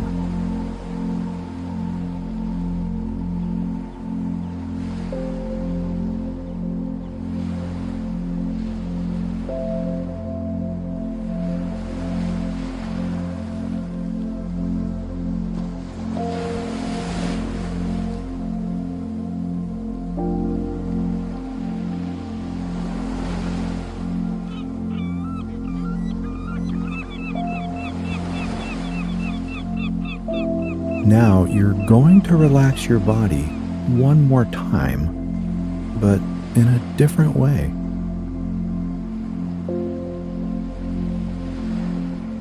A fully relaxed body makes sleep come easily and effortlessly.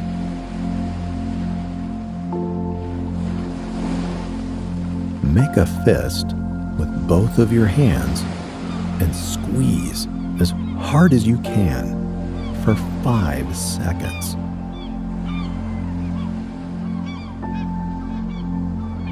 Then let go completely. This is called tensing or tense.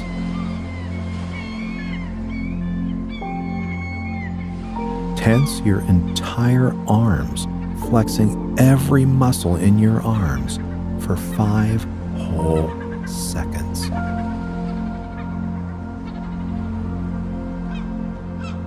And release completely.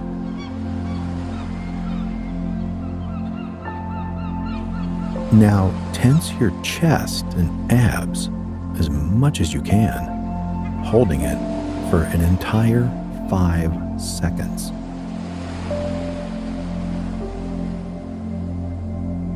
And relax your chest and abs.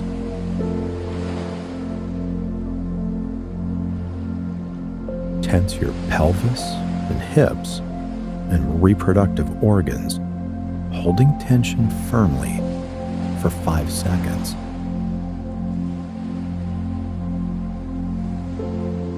And relax this area.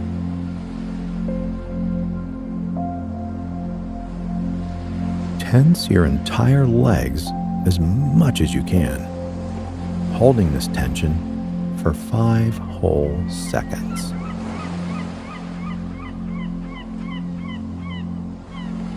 And release the leg muscles completely, relaxing your legs.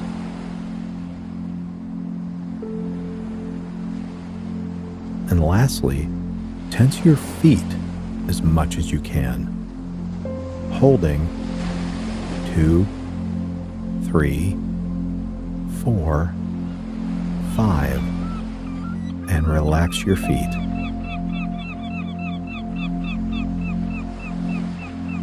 Good. By doing this, you activate and then deactivate each muscle in your body, causing continuous relaxation.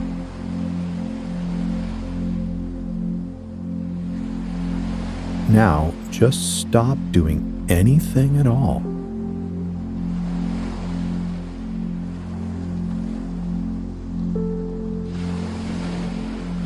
Don't flex or relax anything. Don't activate or rest any area. Just allow yourself to be.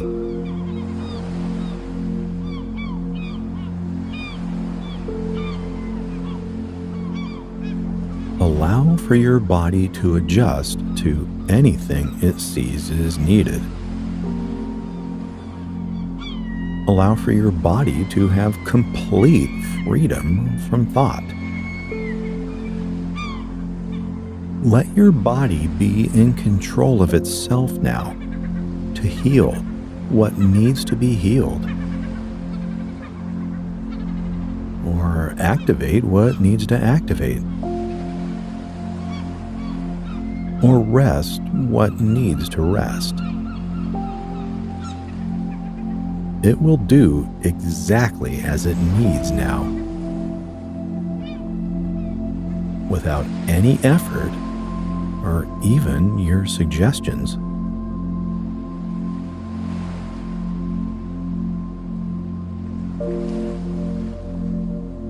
This is the natural state of your body. When you allow the mind to step away from it,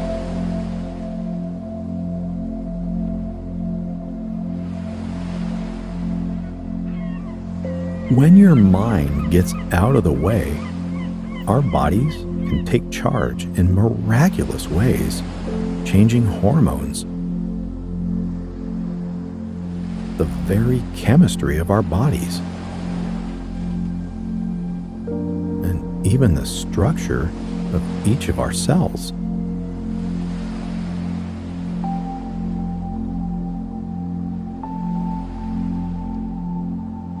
This is what sleep and rest are for. Sleeping fully allows for our mind to let go of the body so that it can regenerate.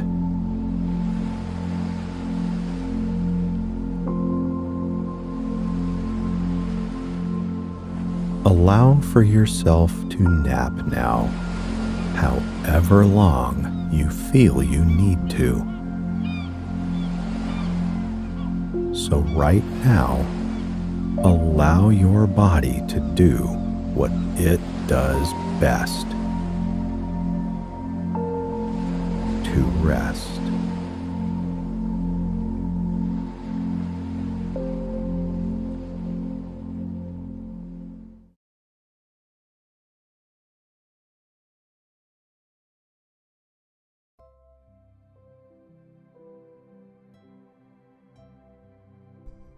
Find a lied down, comfortable position. Leave your shoulders down, relaxed, in a sense of absolute surrender.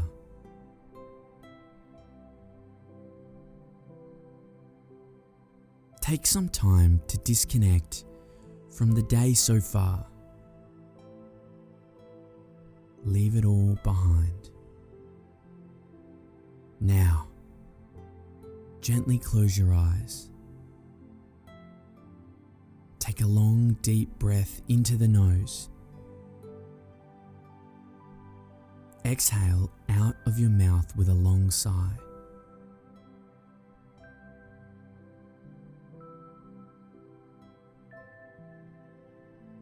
You decided to take a moment, all to yourself, and dedicate it entirely to letting go of all worries, stress, and tension.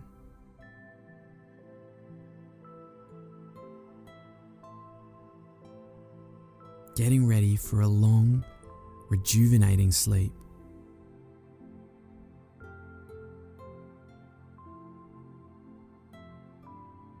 Your body and mind can now rest, and you can stay fully with the here and now sensations.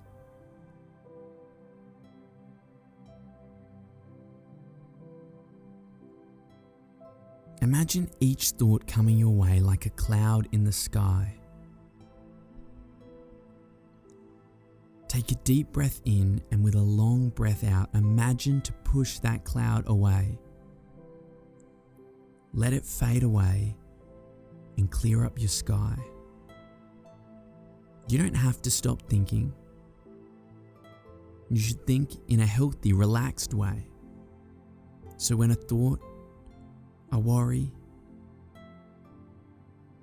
a stressful situation shows up in your mind, don't freak out and don't shut them down. On the contrary, acknowledge them as something that no longer serves you and let it go. Long breath in, long breath out.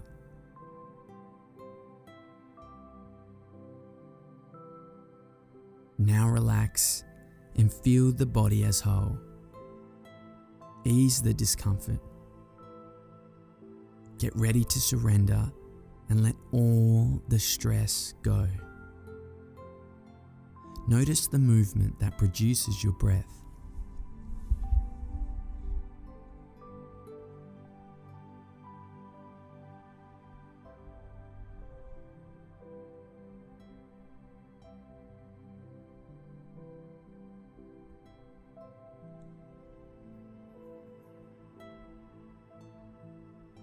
Focus this movement of the abdomen. Feel your belly swelling and deflating. Focus on the sensations at the level of the abdomen. If there are tensions, with the exhalation, you can let them go.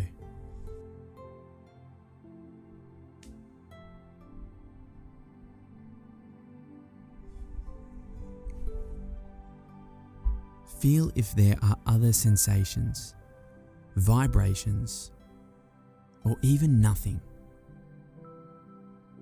Now, bring your attention to every part of your body to really reconnect and release any tension, any stress. As I mention each part of your body, imagine widening the attention to understand the whole body as a whole, but created by many different small sections. By breathing in and out, you can imagine the flow of oxygen in the right foot, the left foot, the right leg,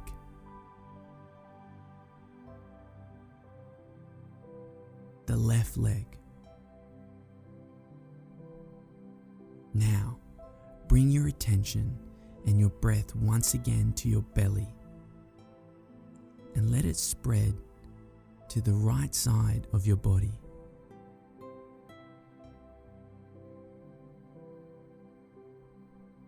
And now to the left side. Now, keep going.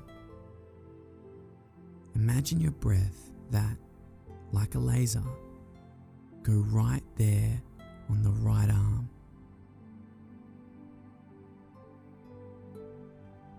On the right hand.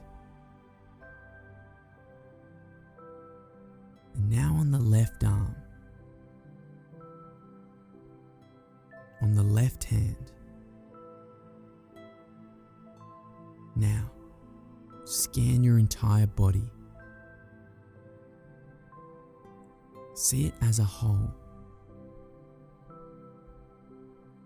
From the feet, go up to the top of the head.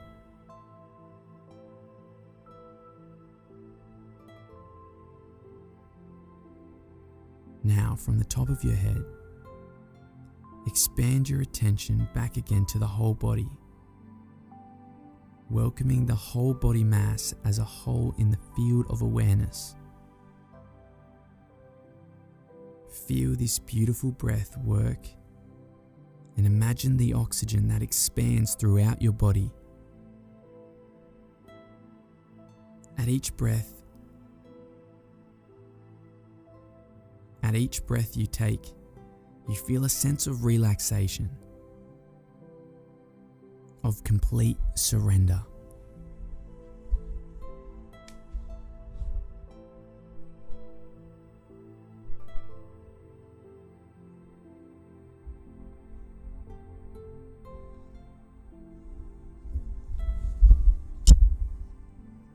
Take a long, deep breath in. A long breath out.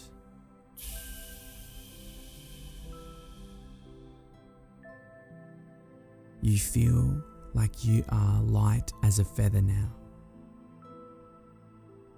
You are ready to surrender to sleep. Say out loud, I feel relaxed.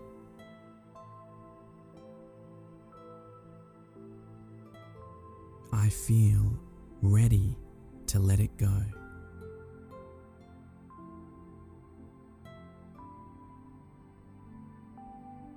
I feel relaxation takes over.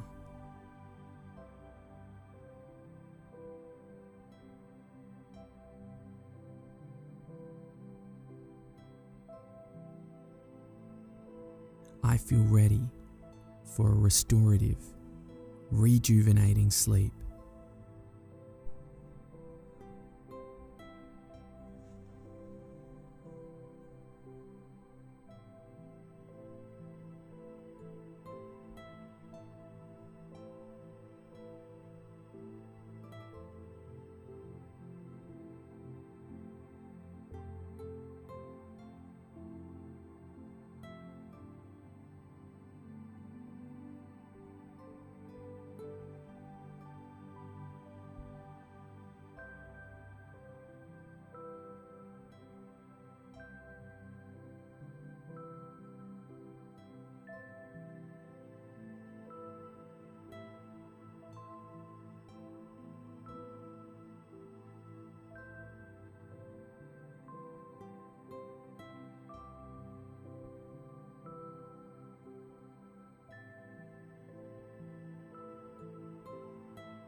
bring your palms together at your heart and whisper softly, Namaste.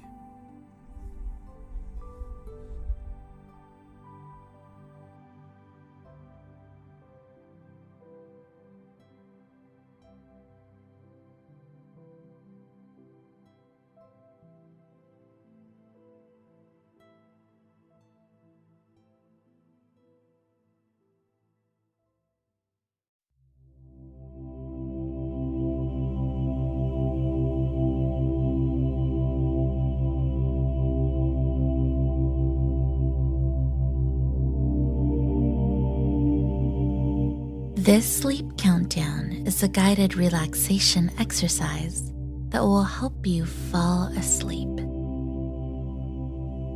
Focusing the mind allows you to decrease the thoughts that could interfere with falling asleep and teach you how to allow thoughts to pass rather than dwelling on them and remaining alert.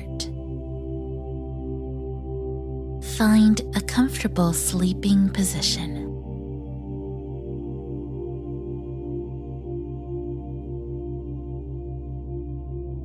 You can change positions if needed, but try not to move around very much. Take a deep breath in, pause, and breathe out. Wherever your body is tense, focus on relaxing the muscles. Feel your shoulders relax and sink into the bed. Allow your jaw to drop slightly. Wiggle your toes once or twice and feel your feet and legs relaxing. Gently open and close your hands once and again, and then relax your hands and arms. Take a deep breath in, feeling the tension in your chest and stomach as you hold that breath, and allow your chest and stomach to relax as the breath escapes slowly. Notice any areas of tension in your body and relax those areas now. Your body will continue to relax. The sleep countdown will start in a moment. Each number you count can allow you to feel more and more relaxed and drift towards sleep. Count very slowly. Breathe with each count and concentrate your mind on the numbers. As thoughts come up, you can disregard them and turn your attention back to the numbers. Starting with 50, breathe in and silently count 50. Picture the number 50. Breathe out to the number 50.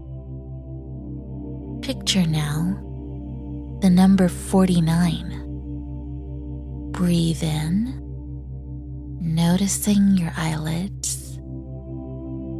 They might be feeling very heavy and comfortable. Exhale, counting 49. 48. See the number 48 in your mind's eye, focusing all your attention on 48. 47. You might be feeling more relaxed, even sleepy. Concentrating on 47. 46. Pleasant and calm. Breathing slowly and deeply. 45. Your attention drifts slowly, randomly. You can focus back on the numbers. 44. You might be feeling very sleepy now, pleasantly drifting off into sleep. 43. Calm, relaxed, peaceful, safe. 42.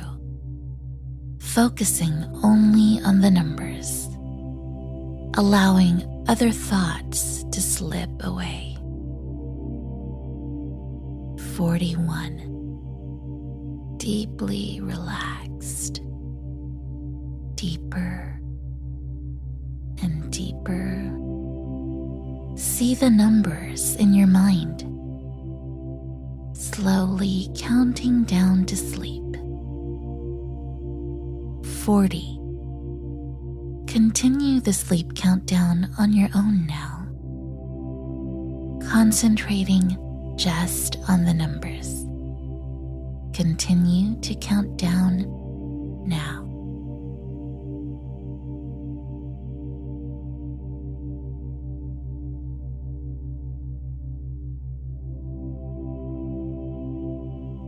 As your attention wanders, allow your mind to drift back to focus just on the numbers as you count down to sleep, pleasantly drifting. No direction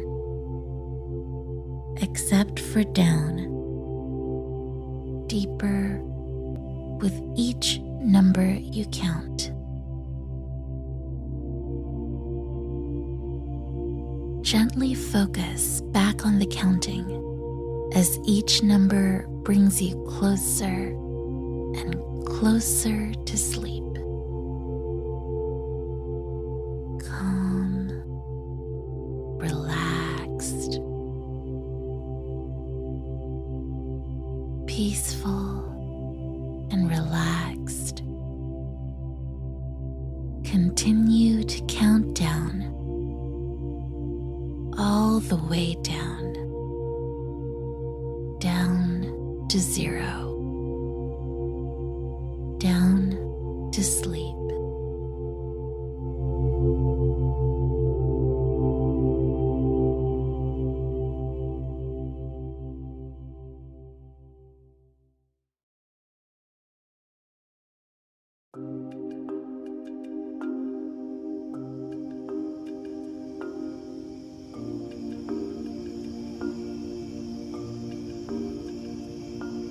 I am going to guide you down into a restful and rejuvenating deep sleep. It is common for a busy mind to try to keep you from making the leap from awake to asleep. So I am going to give you one last chance to think about these things. One last chance to go through any worries or concerns you have that are keeping you from getting a restful night's sleep. So go ahead and think as hard as you can about anything that's stuck in your mind. But when you do this, you only give each thought one chance, one opportunity to think about it. Then you will let it go. As each thought arises that keeps you from feeling relaxed, say to that thought, "Okay, I've acknowledged you, so now you must leave." And continue Think your thoughts, and only give them one chance to present themselves. Then say, "Now it is time for you to go." As you watch these thoughts coming, notice how they become less repetitive as they go. You are emptying these thoughts out by actively letting each of them go. If something arises again that you already just thought about, demand of it that you are letting it go once and for all, because you deserve restful sleep. You only have a few moments longer to think of anything that's left, then let it go completely. Restful sleep is natural for you. It is natural for everyone. However, up till now, you've allowed your thoughts to have control over you, keeping you from getting the slumber you deserve. But now you're done with this habit, because restful sleep is natural for you, and overthinking is unnecessary, unnatural, and unproductive. Good. You are doing exactly what you've been needing to for so very long. Only one last chance to see any thoughts coming and say to them, "Leave my mind so I can have the natural, restful sleep that I deserve." And as these daily concerns fade and become less aggressive in your mind, you find your body feels lighter. You also find that your mind, too, feels lighter. A gentle floating sensation sweeps over you, and this is the most relaxed you've felt in a very long time. Good. You notice the slight sound of your gentle breath, and it reminds you of a calm breeze, or a serene ocean, or perhaps a clear stream trickling by. Your breath is very similar to these scenes in nature, because your breath is the most natural thing in this world. Your breath slows a bit more, which means you are very relaxed and ready to doze off into a beautiful sleep. It's been so long since you've been able to fall asleep so easily. Your body welcomes this sensation. Your mind has been so kind in letting go of any repetitious thoughts, because you acknowledged them and then firmly ordered them to leave. Your mind listens very well to your instruction.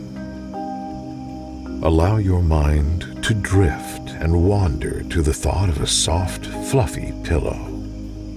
You may be lucky enough to be laying on one right now, but just imagine this pillow and feel its softness supporting you, feeling how it was created just for you to rest your head upon.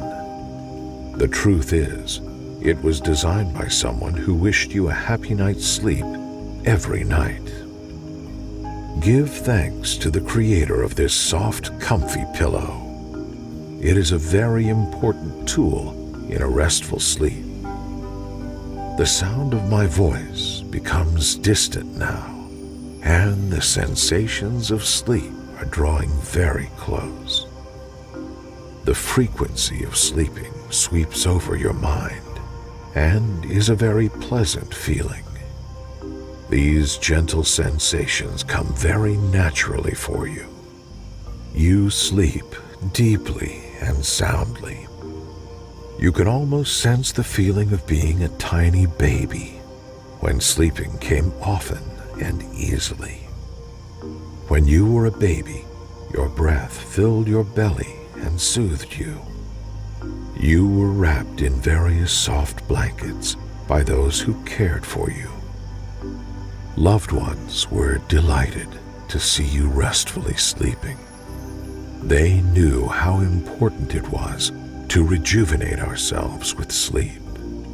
They smiled as they watched your closed eyes and sweet face. You slept easily and peacefully then when you were a little baby, just as you do now upon your soft pillow. You can barely notice your breath now, because it has slowed to only what is needed for a deep and restful sleep. This is completely natural, and it feels wonderful. Good. I am very delighted to see you sleeping so well. You deserve this. You sleep deeply and soundly. You deserve a restful sleep. You deserve to let go of unnecessary thoughts. You deserve to sleep in a way that makes you feel completely rejuvenated when you rise. Everyone you know also deserves to see you well rested, and they are overjoyed to hear this news when you tell them you are getting the natural sleep you need every single night. You sleep deeply. Your dreams are constructive and offer a space for learning. Your dreams contribute to a happy, wakeful life. Your dreams complement your good qualities and offer feelings of completion. Let the dreamy feeling flow and float now, taking you to all different kinds of wonderful places, having important experiences. You sleep deeply. Now, I will tell you a story of the importance of slowing down so you can enjoy the fruits of the experience of life itself. Maggie was always on the go. She kept herself busy and active constantly. Going from place to place was always a rushed experience. She lived in a busy town, and her apartment was located on a street that filled with merchants every Saturday for the farmers' market. Maggie never seemed to care about the market. She would just run by the people setting up to get to her car and rush to work. She would drive hurriedly and not pay attention to anything other than getting to her busy job as a waitress. Maggie was very beautiful, something everyone seemed to notice but her. She didn't even take the time to look in the mirror. She would rather just be on the go. Then one day, Maggie was running out of her apartment and pulling up her hair at the same time. She didn't even see a branch had fallen right on her step from the heavy storm the night before. She tripped right over the branch, twisting her ankle, luckily not breaking it. It was a Saturday morning, and the market was getting set up for the day. A nice fellow ran over to help her and said, "I saw you running out of your apartment, not looking where you were going. It looks like you twisted your ankle pretty badly." The ankle swelled up quickly, and she scrambled to her phone to call off from work. Maggie was so busy, she forgot her ankle was even in pain. As soon as she told them what happened, and that she wouldn't be coming in, maybe even for a while, all her pain came rushing in. That nice fellow knew of Maggie because he saw her every Saturday rushing out of her apartment, but she never took the time to notice him. But over the months, each Saturday she would come out of her apartment, and he would be excited to see her for that brief moment. He always wanted to say hello, but she never slowed down enough so he could. "Hi, I'm Jacob," he said. "I keep ice here to sell drinks along with my flowers. Can I wrap your ankle for you?" "Sure, thank you," she said. Maggie was still in fast motion in her thoughts, so she forgot to introduce herself. "What's your name?" he asked. "Oh, sorry, my name's Maggie, and I live right here." "Yes, I know. I've been setting up my flower stand here beside your door for several months now, and I was hoping that one day you would stop for a moment, because I think you are the most beautiful person I have ever seen." He handed her a yellow rose, surrounded by baby's breath, wrapped with a small green ribbon, holding the small bouquet together. "Wow, thank you so much. I don't know what to say. No one has ever been so direct with me before, and yellow is my favorite color." "Well, I was worried I wouldn't get another chance to tell you, because you always rush by, and I see you wearing yellow a lot, so I figured it was your favorite color." He did an amazing job wrapping her sore ankle with cloth and ice, just as he does his bouquets, and she was able to relax for the first time in maybe years. She knew she couldn't go anywhere, so she sat with Jacob and they talked for hours as he sold flowers and cold drinks to the people passing by. There were so many people who recognized Maggie and said hello to her, introducing themselves. "Wow, I didn't know so many people knew me." "Everyone knows you, Maggie. You glow with love and light. All you need to do is slow down and experience the joy of life." That fallen branch changed everything. For a week and a half, she had to be slow and still, allowing herself to heal. After her ankle returned to full functionality, each Saturday she took off work so she and Jacob could run the florist booth together at the market. Maggie got to know all her neighbors, and the connection she made led her to find an exciting new job closer to home, where she didn't have to rush to work.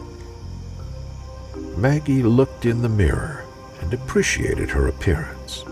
She took slow breaths when she felt rushed, and instead enjoyed life. Maggie and Jacob were together their entire lives, slowing down and enjoying each moment. And their days seemed to stretch on forever when they were together.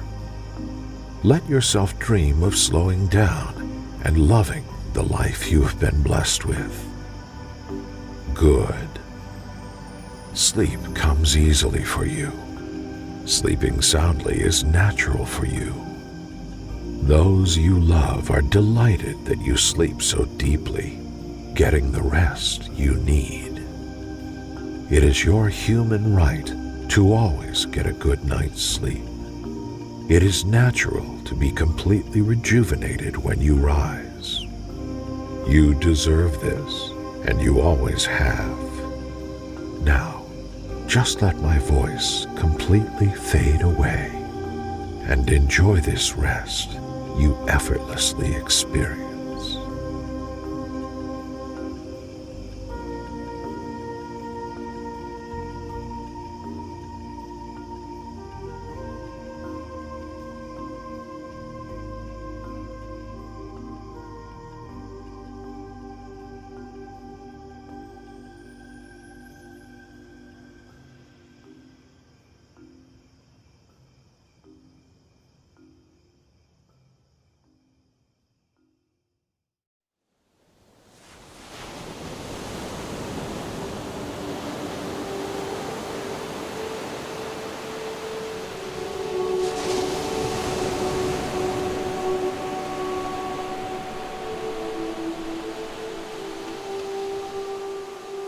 Begin by sitting or laying in a comfortable position, closing your eyes and breathing slowly and gently in and out through your nose.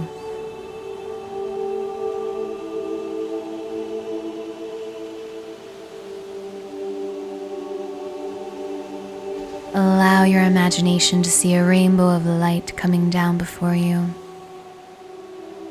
See yourself walking to this rainbow and being able to walk it as if it is a bridge.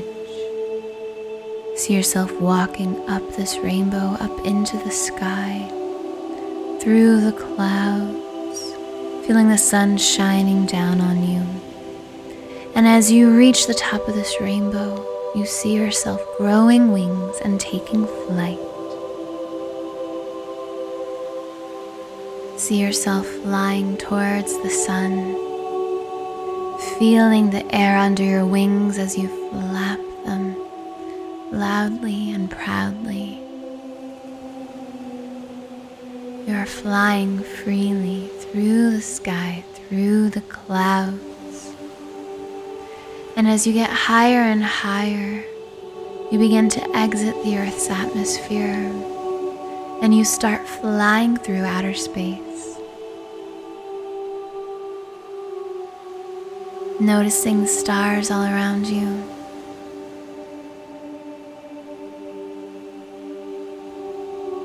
You see yourself flying past stars and planets. You see yourself being free, joyously free. And up ahead you see a large planet coming into your vision very clearly. Notice its color, notice its size, and allow yourself to enter into its atmosphere. And as you enter in, you look down at its world. It is not like planet Earth. This planet is pink and violet. The clouds are a soft pink and purple hue.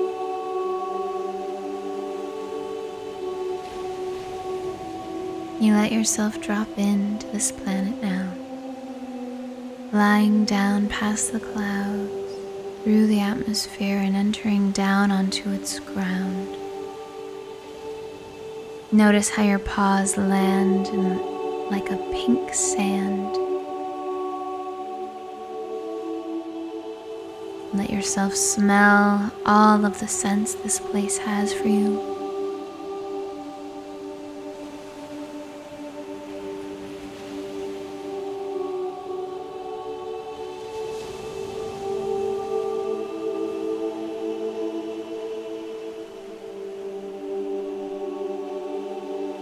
And in your heart, you start to feel a sense of fun, a sense of freedom, a sense of joy. And you start running around on this pink sand, playing, feeling free. All around you are plants that you have never seen before. Plants unlike what you've seen on planet Earth.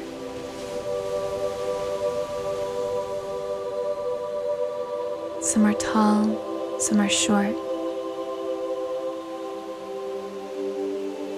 The colors are more vivid and vibrant than anything you've ever seen. The scents and smells are totally new. In this space, you are free. In this space, everything is new. Go up to a plant now, smell it, notice everything that it brings you, all the thoughts and the feelings. And off in the distance you see clear blue water, just like at home. And you go running off towards it and you leap into the water and you start swimming around. You feel your wings disappear. As you swim down into the water, you find yourself able to breathe under here. And under this water is again a whole new world. You begin to quickly realize that on this planet, most of the life is under the water. You see castles. You see creatures. It feels magical. You are able to breathe under here.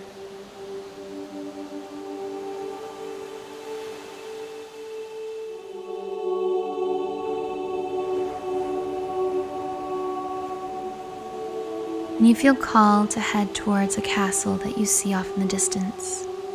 And so you swim down towards it. And as you get closer, you notice how it glistens. You enter in through a large door in the castle that is wide open. And as you enter in, you realize that it isn't just a castle, it's actually an entire community.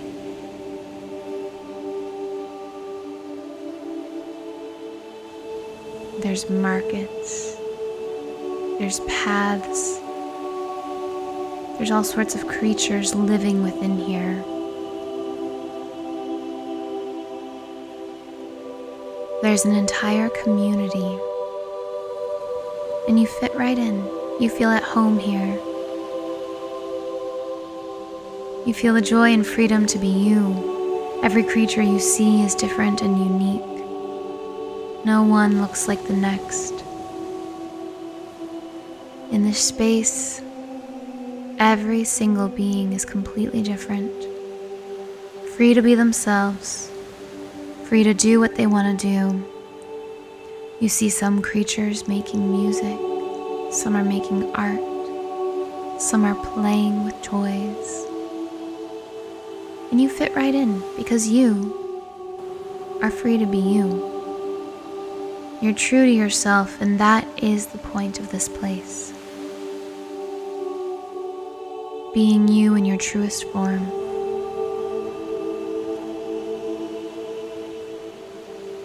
You fit right in.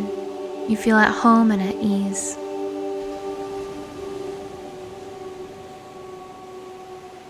And as you walk through this community, your eye becomes aware of a path nearby. This path is made of cobblestone, and something about it calls to you. It's narrow and quiet, and there's no one else there. And you swim over to that path, and you find now that water doesn't affect you the way it does on Earth. You're able to walk. You're able to walk on the path underwater.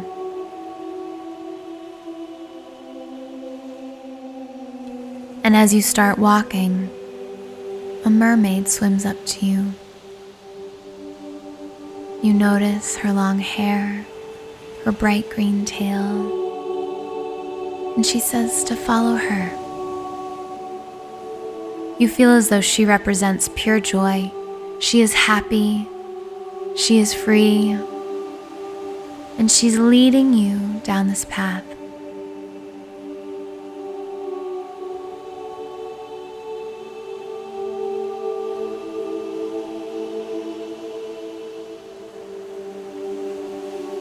The cobblestones you are walking on begin to change from gray, dull stones to sparkling and glittering purple stones. You walk down the sparkling, glittering purple path, and the world she brings you into is a massive crystal cave underwater.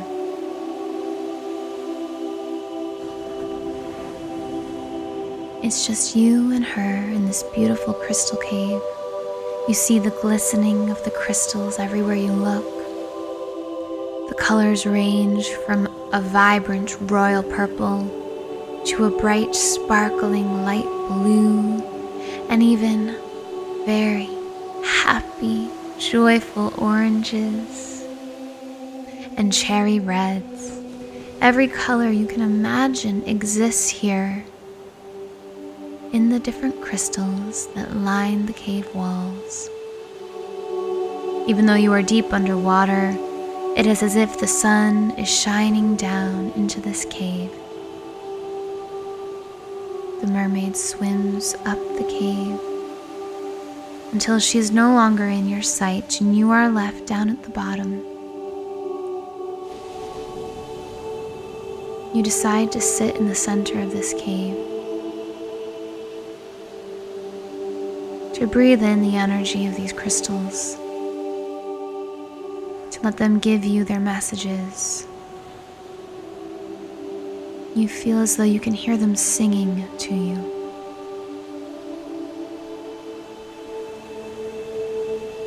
You let yourself hear and feel their messages as you spend a few moments in stillness here.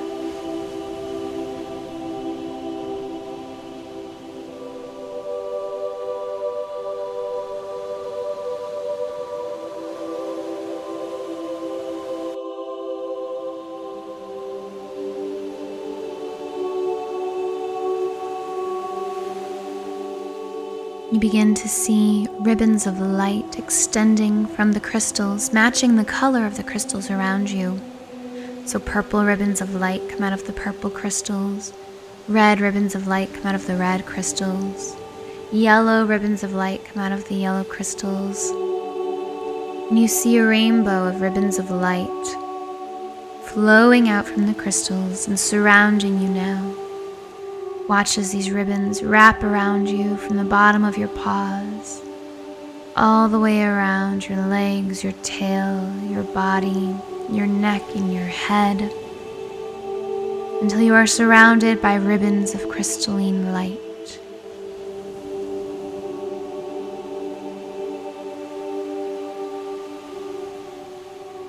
All you see around you are ribbons of colorful light.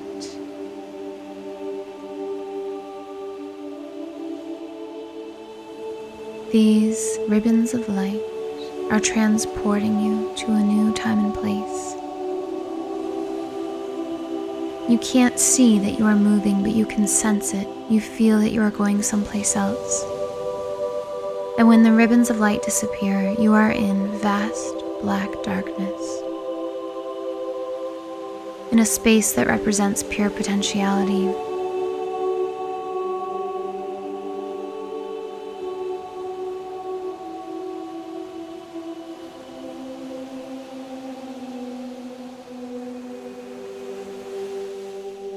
Even though you are alone, you do not feel alone. You feel one with everything. You feel deeply connected to everything on this planet, everything on all planets, everything in the universe.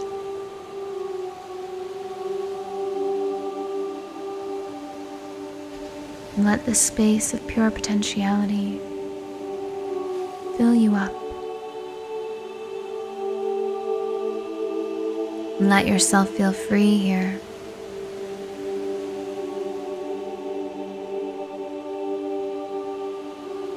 Let yourself feel whole.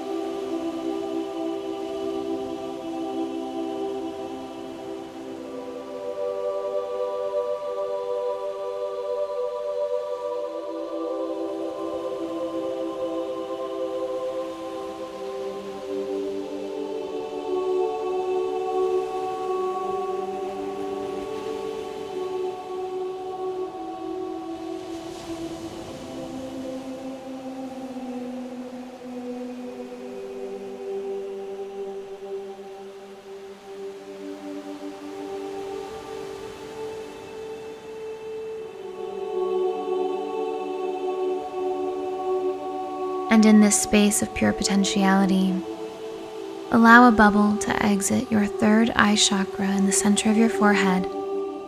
See it as a thought bubble coming out of your third eye. And inside that thought bubble, see all of the people that you love, being loved by you as you are loved by them. And send this thought bubble out into the space of pure potentiality. Watch as this bubble grows and expands, filling up everything around you, filling up this entire space of pure potentiality until you become one with this image.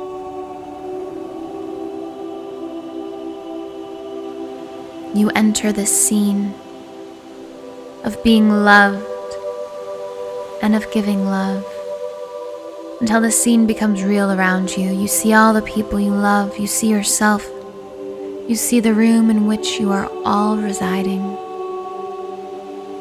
You feel them around you, you smell them around you. What are you doing? Who are you with? See it all clearly now.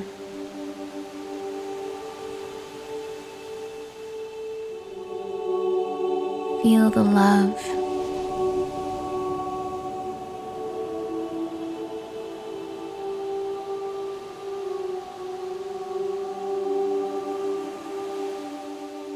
Notice somebody in this visualization grabbing a brush, and they begin to groom you, and you feel the massaging of your fur and your skin. You feel so loved, so calm and at peace. Feel them brushing you at the top of your neck. And as they touch that area, all of the muscles in that area release, let go of any tension. Feel them move down to your shoulders and the top of your spine, releasing any tension in these areas. Feel them brushing down your front legs. And as they do so, your front legs feel calm, relaxed, and at peace. Feel them brushing your front paws, letting your paws feel calm and relaxed. Let them brush your stomach and feel your stomach become at ease. See them brushing your back and your hips, and as they do so, those areas of your body release any and all tension. See them brushing your hind legs and your hind paws, letting any and all tension in those areas just release and fade away. Feel them brushing your tail. And once they have brushed you from the top of your head to the tip of your tail, you feel your entire body just letting go. Completely relaxed, completely at peace in this very moment now. Bring that feeling of peace and relaxation into this present time and space. Noticing how all of your muscles are relaxed, how you feel loved, connected to joy and creativity.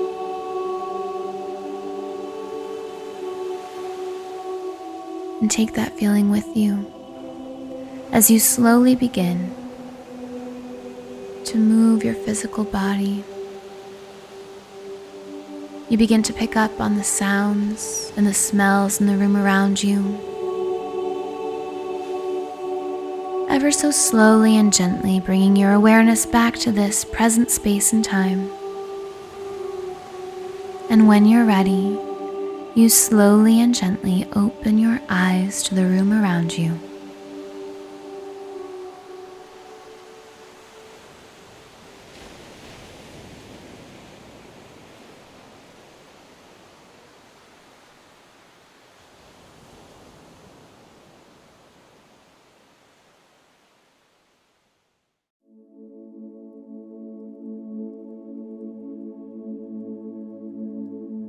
There is a small island off the western coast of France called Belle-Île.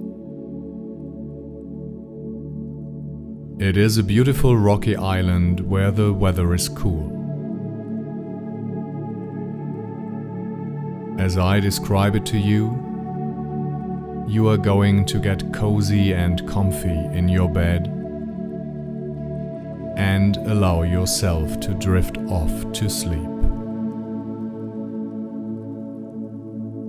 So, make sure you have your favorite pillow and snuggle up in just the position you like. You are riding the ferry from the mainland. It's only about a 25-minute ride.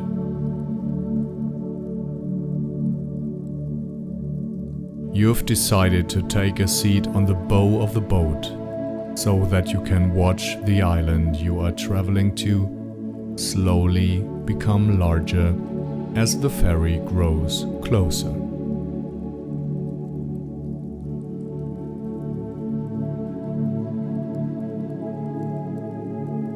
The weather is cool but not too cold, and there is a steady headwind on the bow of the boat as it skims across the sea.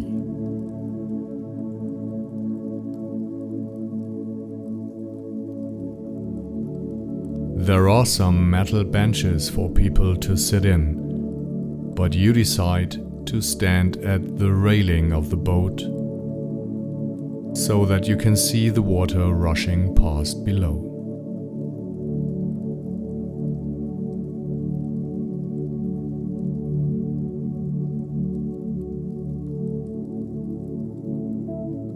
You look down at the water and hear the sounds of the ocean lapping at the side of the ferry boat.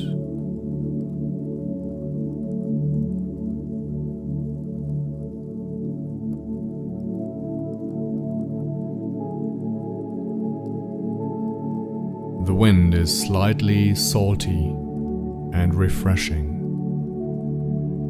catching your clothes and making them dance on your body.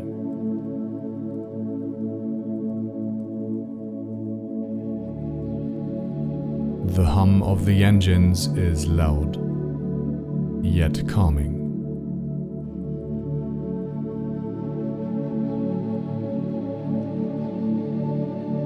There are people sitting on the benches, talking in French as they watch the very same scene as you.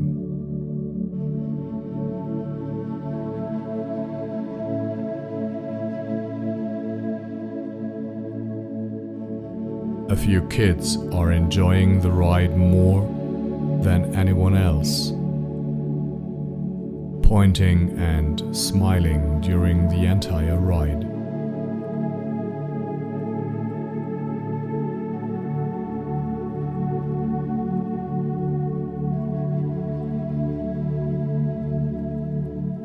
The ferry engines slow because it is coming into port.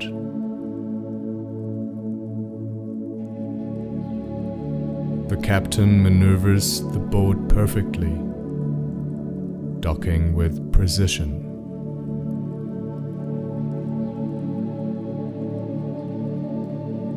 Several workers get off the boat before it even comes to a full stop.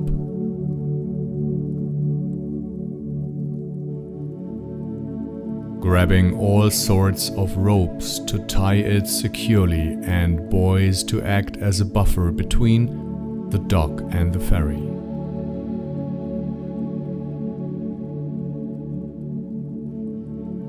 A small bridge extends off the side of the boat to allow for passengers to exit, and a large ramp on the end of the boat slowly lowers to allow for the cars it carried across the bay to drive off.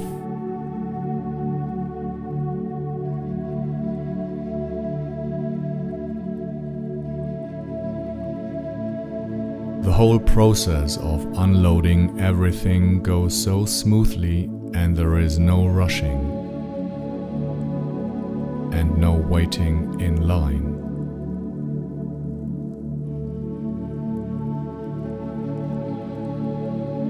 You can hear some seabirds flying overhead as you enter the beautiful village.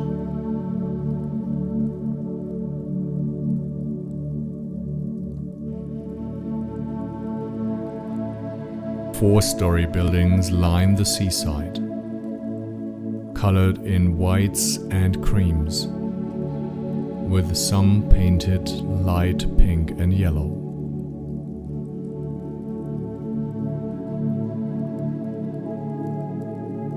The rooftops are a matching grey, and you can see each building has a few chimneys for when the weather turns cold.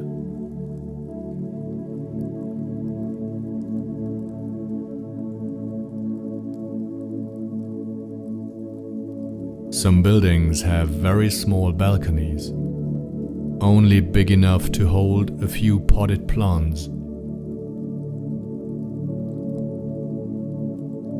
And the shutters on the windows vary from mint green to leaf green, and some are shades of dark pink.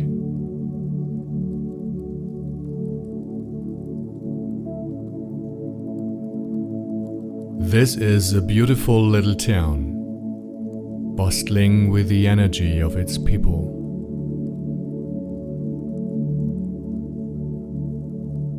This village is situated in a cove, so that it is protected from the sea.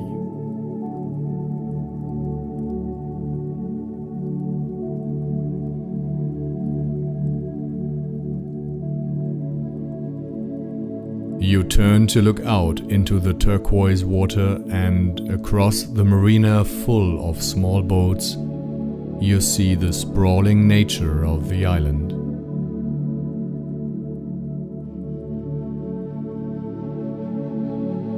Golden and green hues of tall grasses stretch across the rocky shore.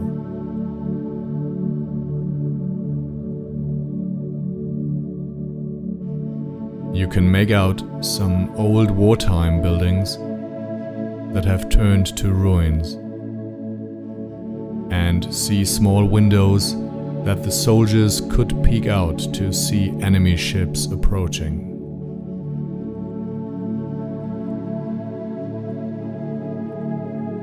The buildings protected the soldiers, yet allowed enough access to fire their weapons out of the small rectangle windows.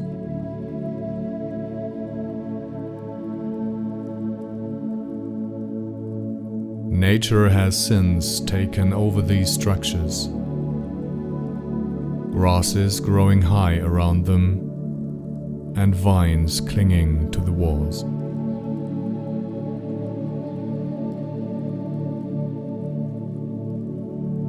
Strong cedar trees thrive on this island, as well as a few other varieties of shorter trees.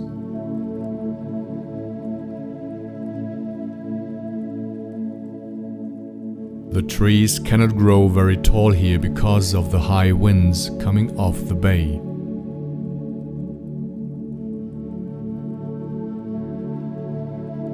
You begin to walk through the village, and there are bicycles lining the streets, along with some scooters and small motorcycles.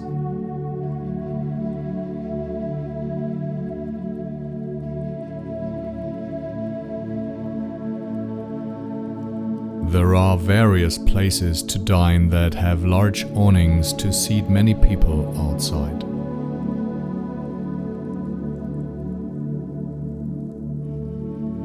The tables and chairs at these establishments are placed as closely together as they can get, allowing for a maximum number of customers.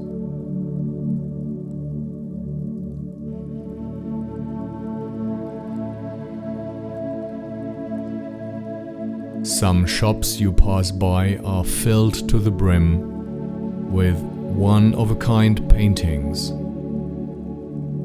flashing their beauty through the windows,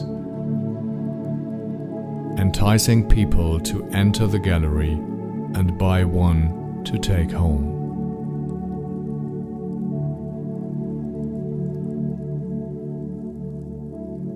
You are enjoying the simple geometric shapes of the architecture and how so many windows are open, letting the fresh air in.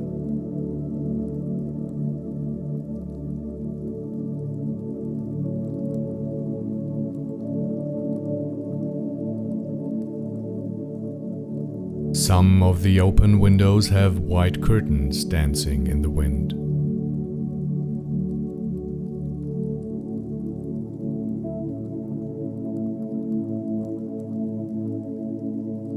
As you pass by a busy crab shop, you can smell the aroma of chocolate and the batter of the crabs cooking on the skillet.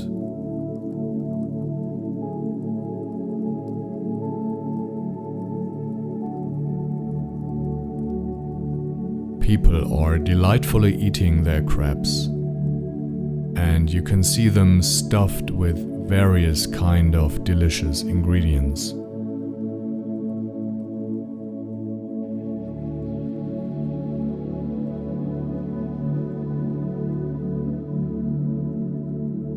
You will stop by later to have a crab or two. But for now you want to walk along the nature footpaths nearby to begin exploring this beautiful island.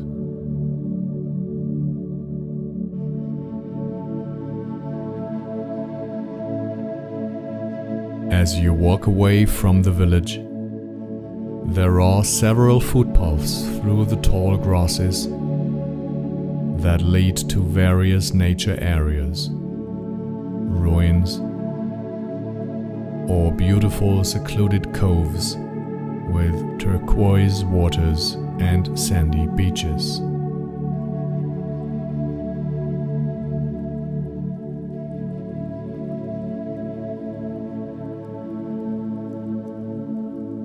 You decide to take the path that leads to the cliffside to see the beautiful sights of the windswept offshore jagged rock formations towering from sea below that Claude Monet painted many years ago.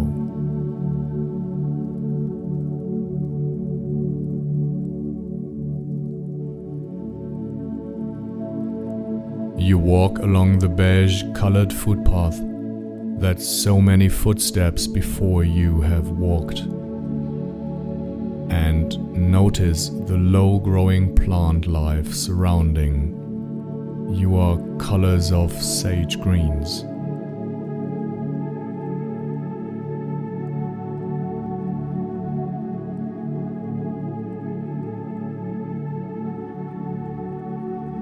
Smoothed rocks aid as steps taking you up the cliffside, and as you climb, you can see the cobalt blue horizon of the bay peaks over the hillside in front of you.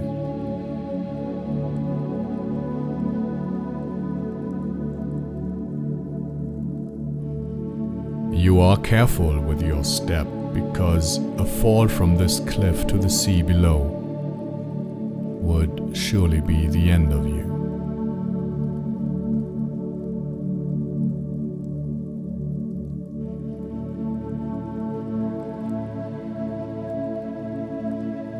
The sound of the mighty ocean presents itself as a deep roar and low hissing and splashing sounds.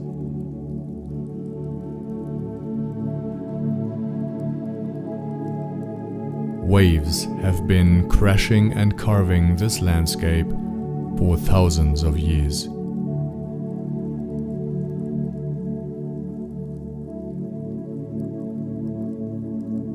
You make it to the exact view that Monet once perched his canvas.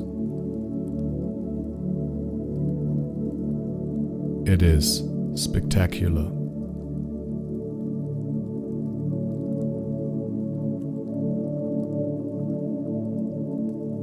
A dozen jagged rocks are congregating in the sea, growing from large at the base to more treacherous and narrower at their tops. No two are the same. They almost look like dancers striking a pose in the bay.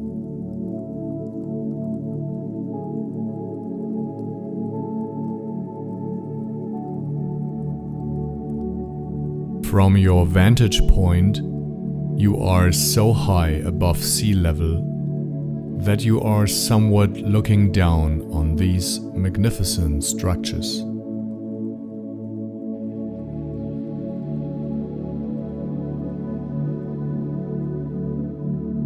Their tops do not even cross the horizon line where the ocean meets the sky.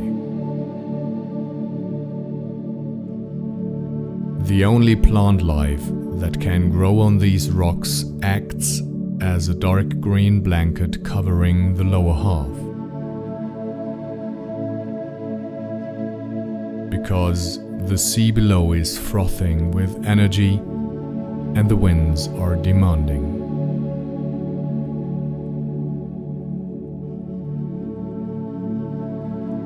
This is not an ocean that you can swim in.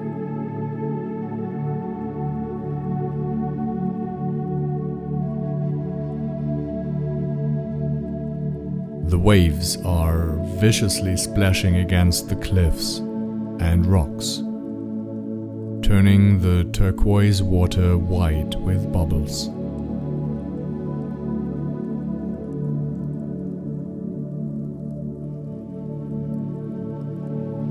You watch the sunset turn the ocean pink and the sky violet. Find a soft place to sit and soak up this moment into your memories forever.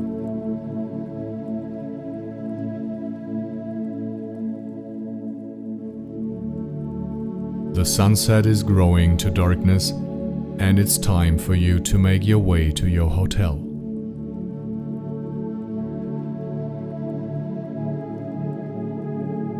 You give one last glance to this beautiful scene and thank it for blessing your mind.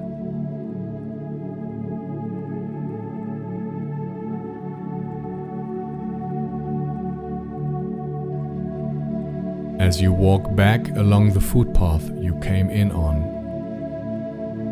the sounds of the ocean gently fade away,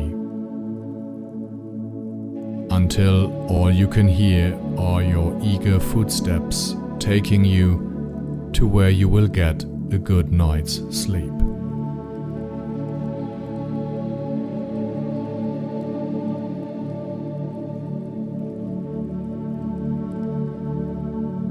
The sky is turning light orange where the sun is escaping, and dark blue as night draws in.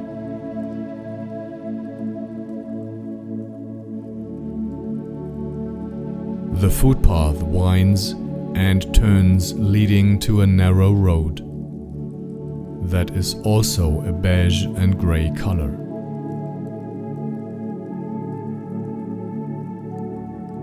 It's a gravel road that can only fit one car at a time.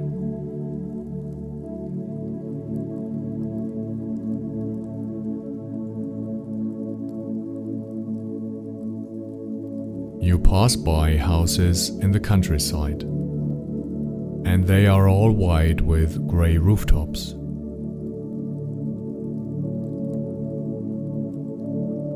There are large protective white doors that cover over the doors and windows of these summer homes to protect them from any strong winds that hit the island.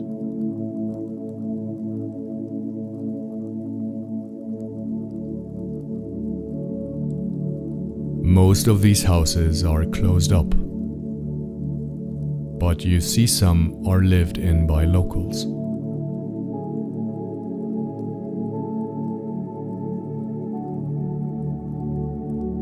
As you walk down this road, magnificent cedar trees line your path.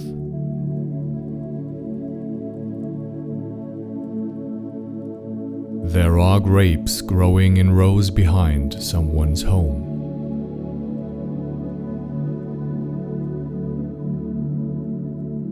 You see roses blooming in all sorts of colors.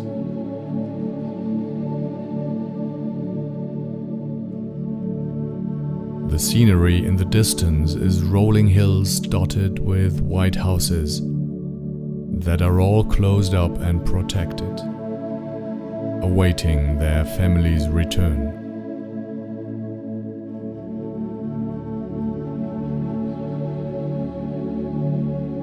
You are making your way back to the marina, and the streets become paved.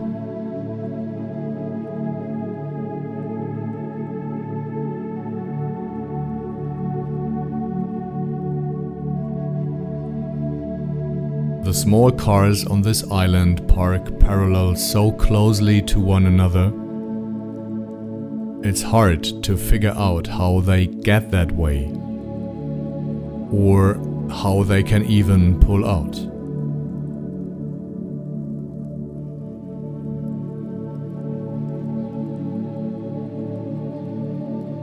There are a few more blocks to go before your hotel, and you are enjoying every moment of this walk.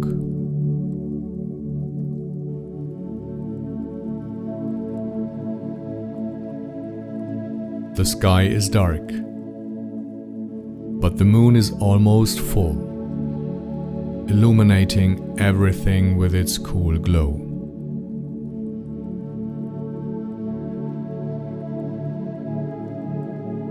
You begin to pass by a tall rock wall on your left that looks like it was hand-built many years ago.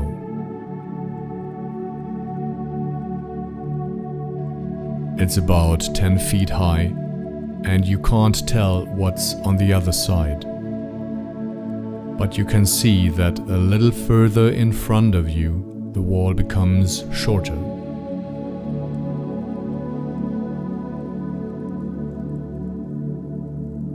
As you make it to the point where the wall dips to your height,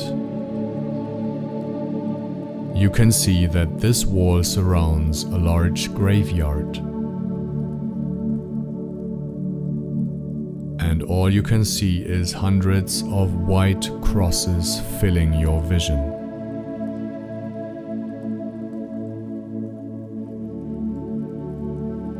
Only a few of the crosses are stone-colored.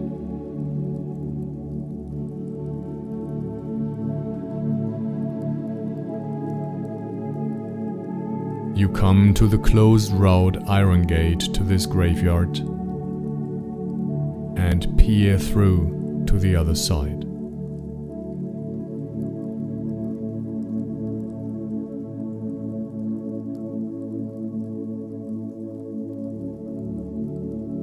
You take in the stillness of this site and see the moonlight blanketing the tombs. It's time to keep moving towards your hotel.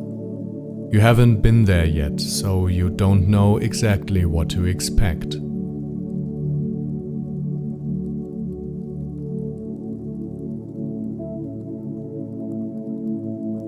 A warm glow emits from a building that is drawing closer, and there are red awnings over the windows and a small sign that reads L'Hôtel de Belle.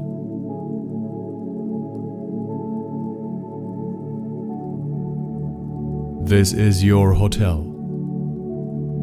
and you are so ready to rest after this long and beautiful day.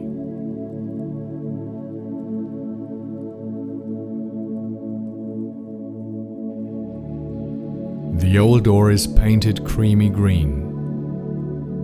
The windows' panes in the door are old and look like the surface of water.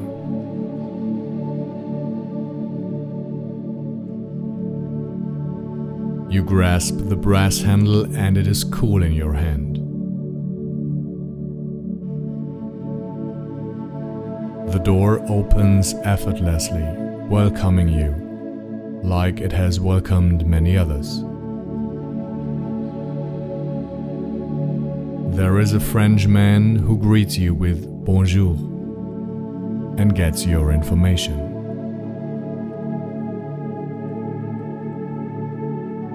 He hands you a gold key and tells you that your room is on the 3rd floor, facing the ocean.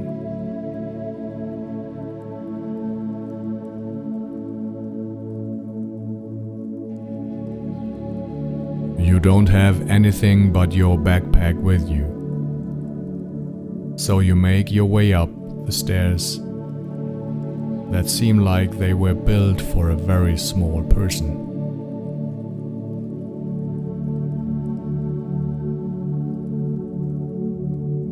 Three flights up and you come to your room, number 11.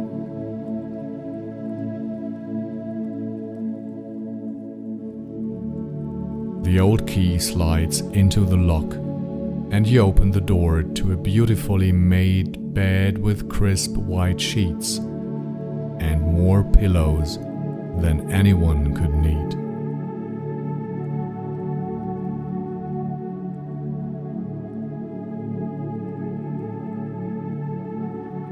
There is no television, just two ornate lamps with shades that match the green of the front door. Sitting atop matching bedside tables hand-built from wood.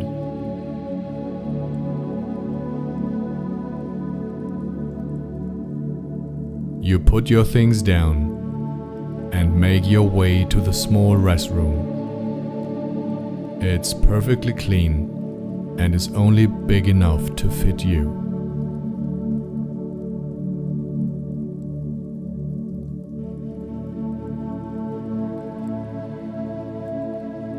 The shower is welcoming, but you would rather save it for the morning.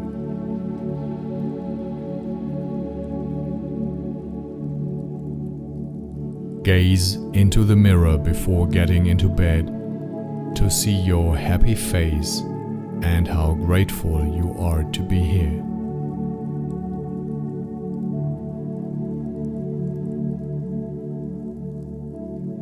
Make your way to the bed and turn the covers back.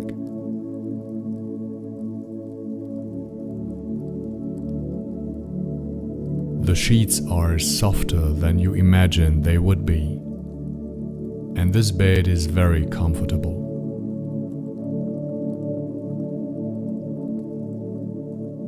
Laying down and completely relaxing your body, you are surrounded by white pillows.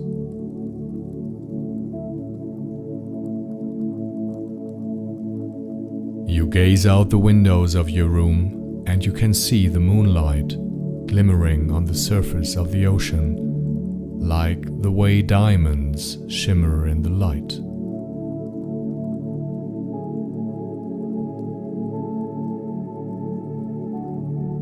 Allow your eyes to gently close now, looking forward to the day ahead. Good night and sleep wonderfully.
Sit comfortably in a quiet place where you can be free from distractions.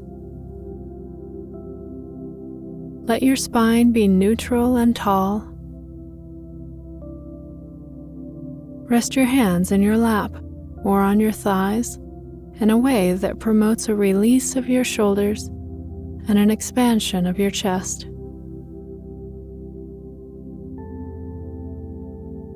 Close your eyes or keep your gaze soft and low. Turn your attention inward.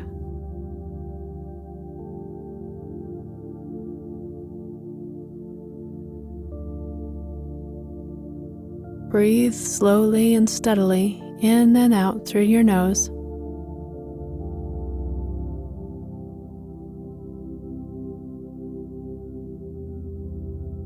Find a quiet, patient, and easy, comfortable breath.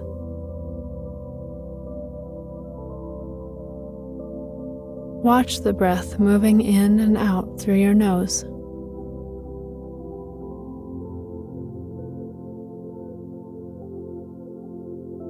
And then invite joy into your practice by silently contemplating your why.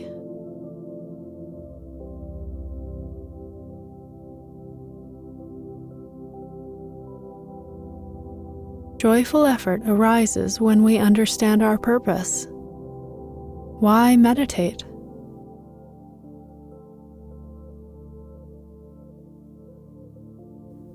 Why practice mindfulness?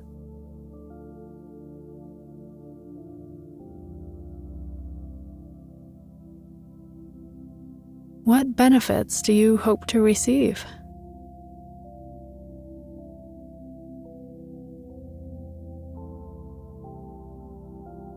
By understanding intention and why you are prioritizing your practice, the effort in practicing becomes imbued with joy and ease.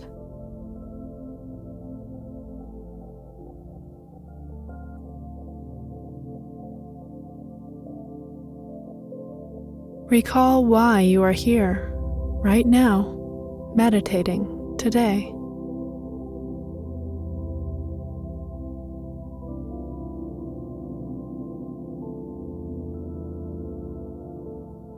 Allow a deep satisfaction to arise as you apply effort in this moment joyfully.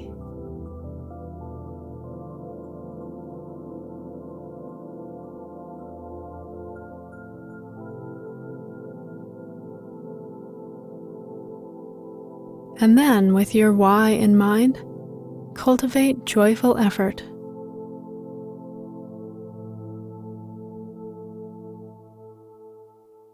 By shifting your awareness to the benefits you've already received through this practice of mindfulness and meditation.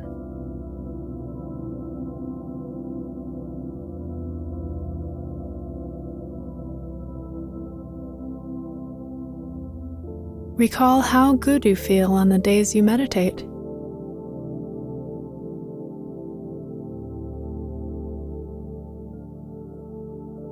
What it feels like to start the day mindfully.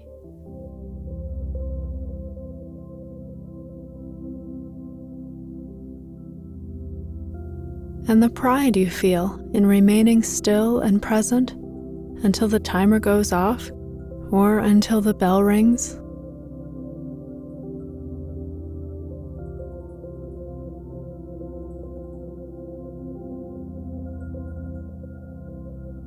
With inhale breath, sit up a little taller as you rest in the joy of the benefits of mindfulness.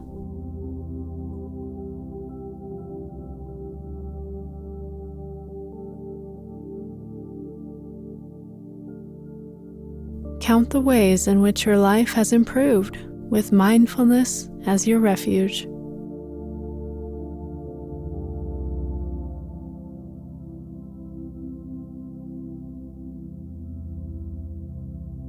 And then cultivate joyful effort by placing your attention on the positive sensations you're aware of right now.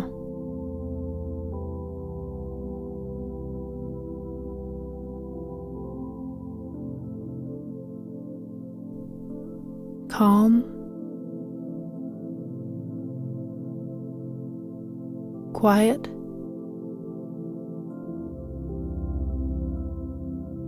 ease,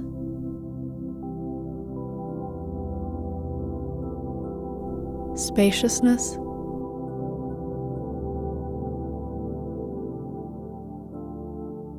patience,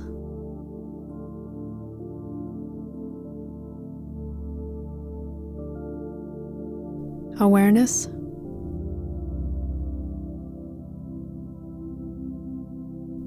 notice all the ways in which being here, right now, brings you joy.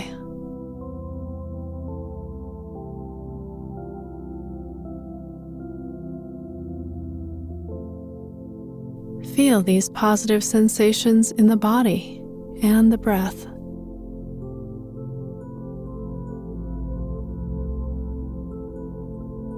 Recognize that these positive qualities do not appear accidentally.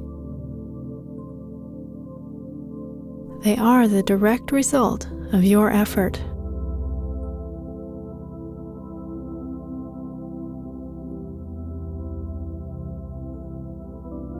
Rejoice in the effort that you're applying to your meditation right here and right now.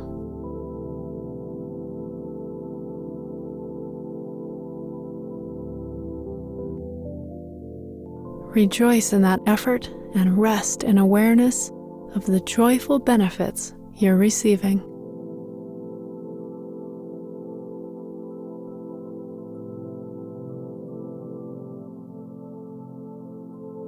Understand that while joy is a result of your practice, joy arises when we joyfully practice.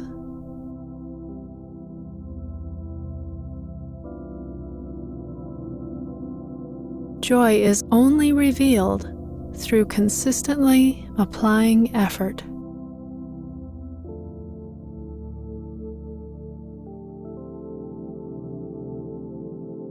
Joy is revealed through joyful practice.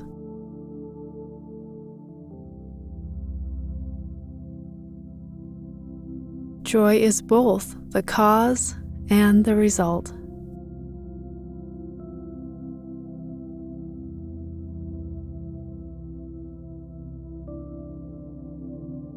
So joy, then, must have been within you all along.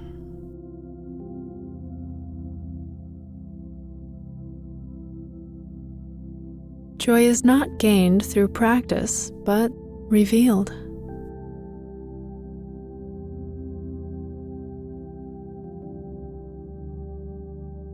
The more you tap into joy, the more you apply joy to your effort.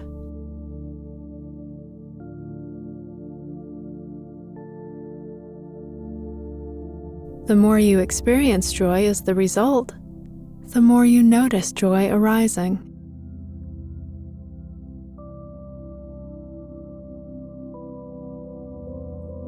You have always had the potential to be joyful. You have always had the potential to notice, to be mindful.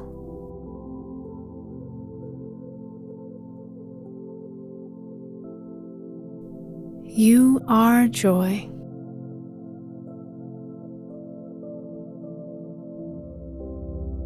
You are awareness.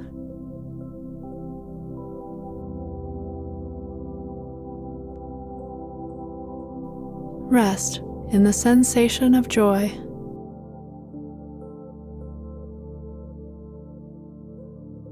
The joy you apply to your efforts here, and the joy you reveal through those same efforts.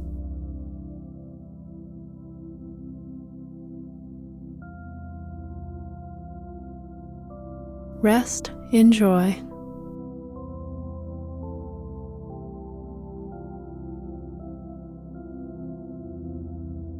Until you're ready to open your eyes.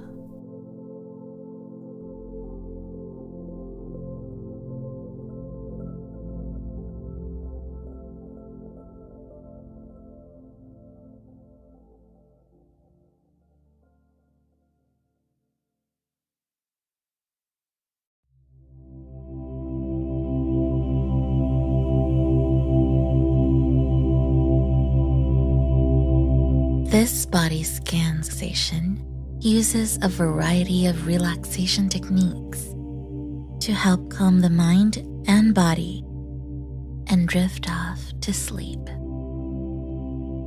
It is a compilation of parts from other relaxation exercises. Lie down and get comfortable. Adjusting your position is needed so you can fall asleep. And even if all you do is relax without sleeping, you will be rested and refreshed afterward. This body scan sleep relaxation will help you relax. Breathe deeply in and slowly out. Breathe in and slowly breathe out. Take slow, calm breaths. Feel your breathing relax you.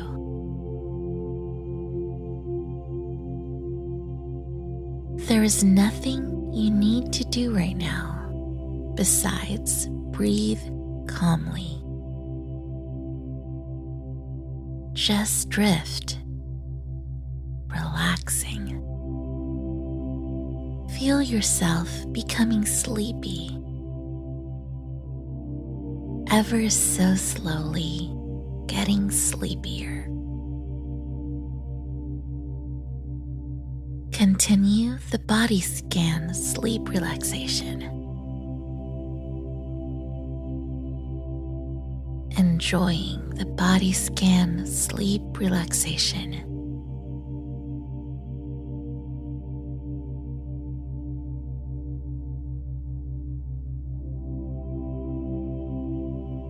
See how slowly you can release the next breath you take. Breathe in deeply.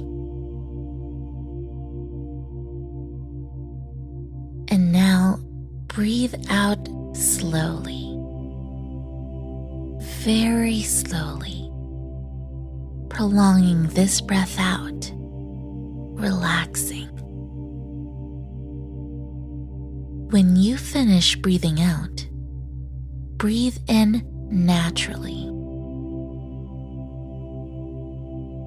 And then breathe out again slowly.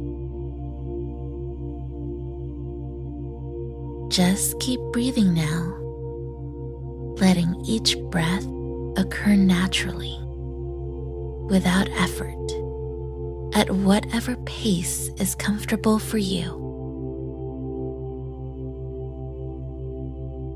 Feel your breathing becoming calm, slow, easy. Continue the body scan sleep relaxation. Enjoying the body scan sleep relaxation.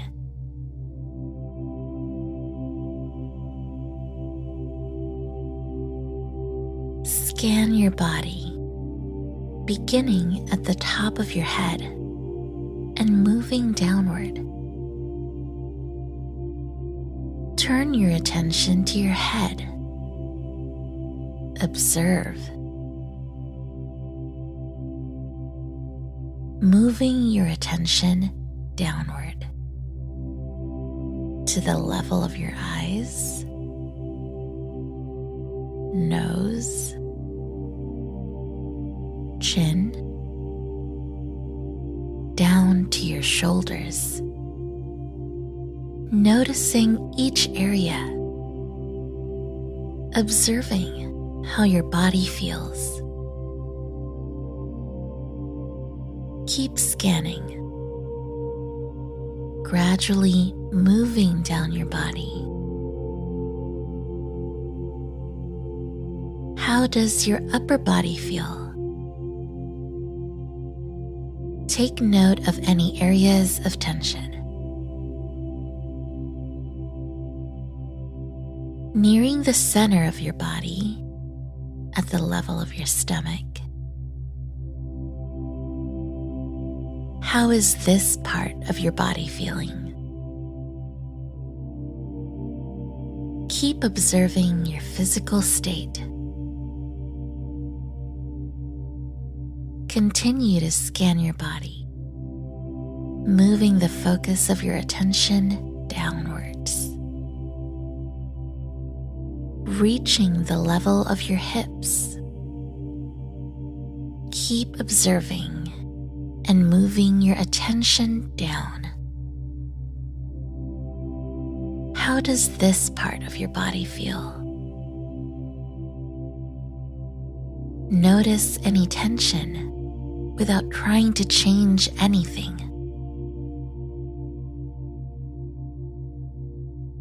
Reaching the level of your knees. How does this area of your body feel?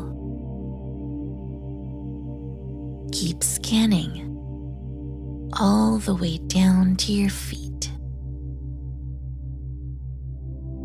Take a moment now to scan your whole body, noticing how your body feels as a whole.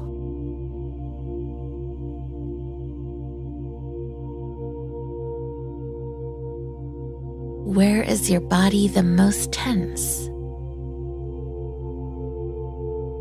Focus intently on this one area of tension and imagine the muscles here letting go of their hold, becoming loose, becoming relaxed, letting the tension go, releasing the tension bit by bit until this area relaxes. Feel the tension softening. Feel the muscles as they loosen, lengthen, warming and relaxing, as if they are melting into relaxation. Notice where your body is the most relaxed. How does the relaxation feel? Imagine that this relaxation is warm and tingly, moving, spreading to relax other parts of your body. Feel your body becoming more relaxed as the area of relaxation grows. Continue the body scan sleep relaxation, enjoying the body scan sleep relaxation.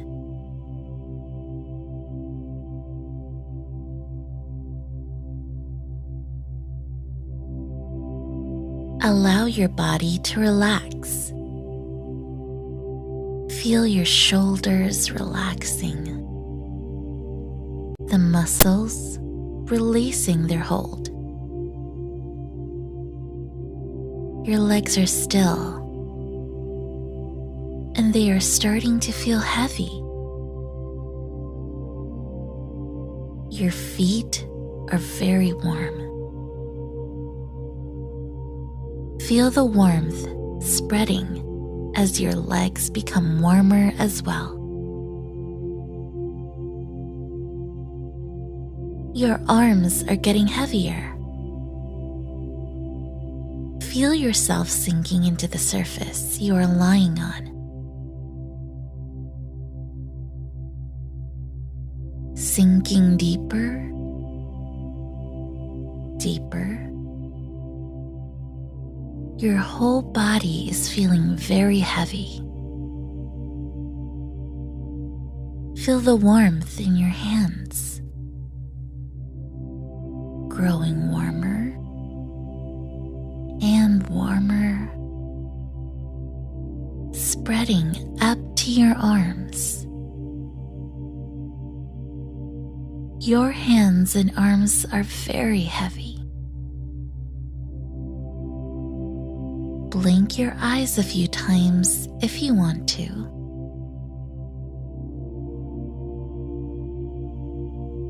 Notice that your eyelids are feeling heavy. They are getting heavier and heavier. And it feels so good to close your eyes, to rest your eyes, allowing your eyes to remain closed, relaxed. Notice a feeling of coolness in your forehead. Calm, cool, and relaxed. Smooth, free from tension. Imagine that the tension in your body is flowing out through your fingers and your toes, draining away. With each breath, you can feel the tension leaving right out your fingertips and right out your toes. Feel the tension leaving your body, draining away.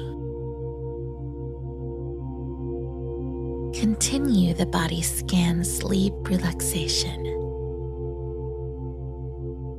Enjoying the body scan sleep relaxation.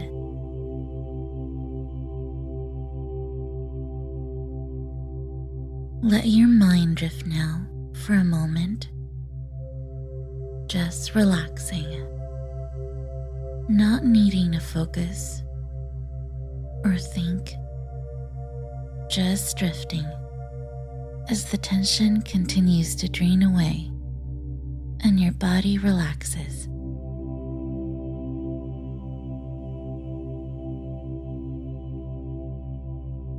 Imagine that your body is made of caramel or chocolate or some other solid that can be melted.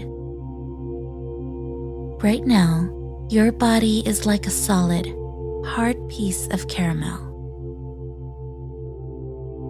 Imagine a feeling of warmth that starts to soften the caramel that your body is made of. Soon your hands and feet are soft, getting softer and more liquid. The warmth spreads throughout your body, from your hands, up your arms. Feel your arms melting, softening. It is a pleasant feeling, so relaxing.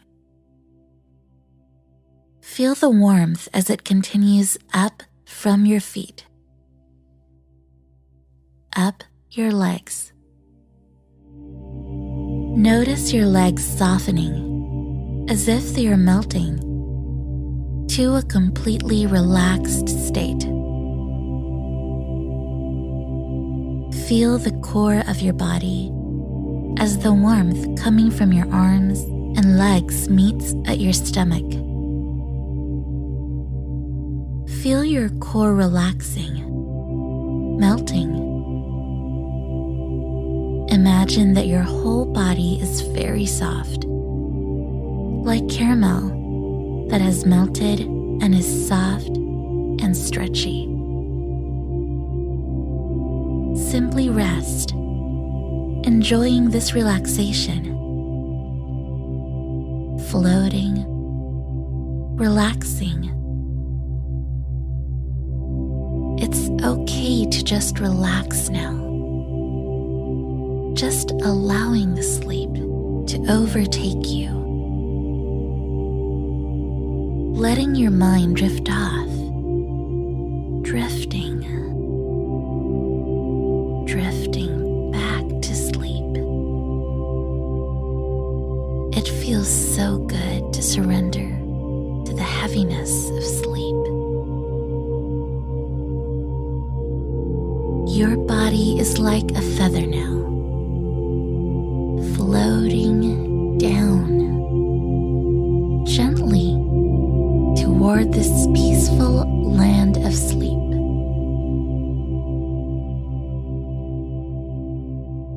Feel your body drifting back and forth, down and down,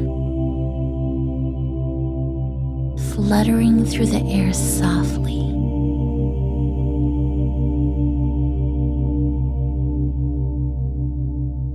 We'll soon be coming to rest in this peaceful place. Softly resting, sinking, a peaceful, pleasant place. So sleepy, drifting down,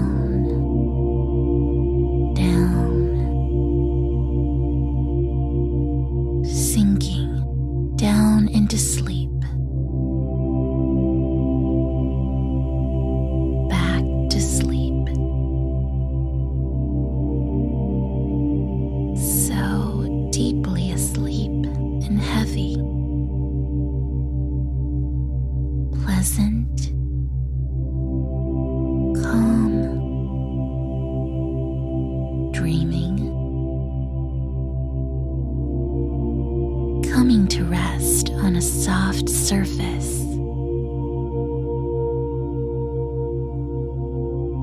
Softly sinking into comfort and sleep. There are no more words you need to focus on. Just calm music. Enjoy the relaxation now. And allow yourself to drift off into pleasant, deep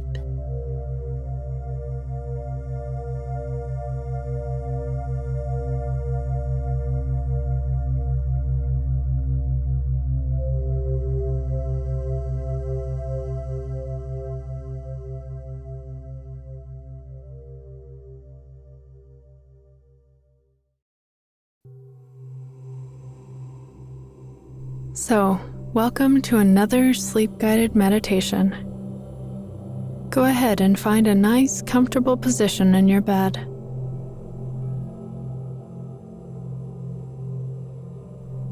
Laying down either on your back or your side, or however feels comfortable.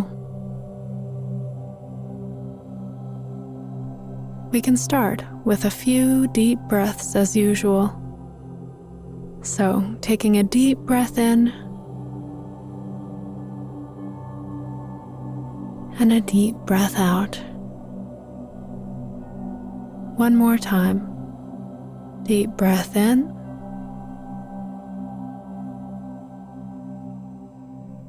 and a deep breath out. And we can start off just by giving ourselves permission to be here. With nothing to do, nothing to accomplish, nowhere we need to go.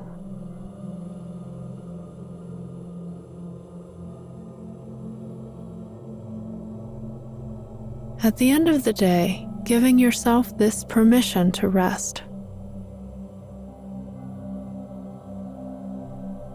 Allowing yourself to put everything aside.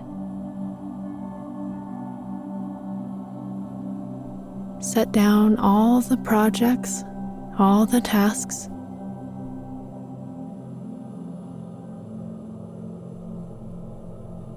checking in with your body.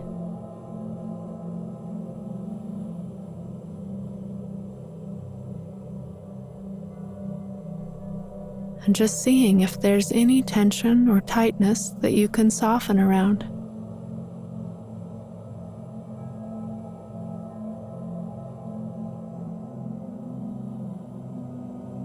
Softening the muscles of the face,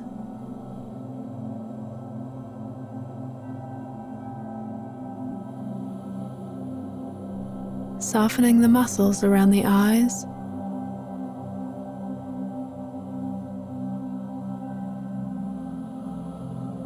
the cheeks,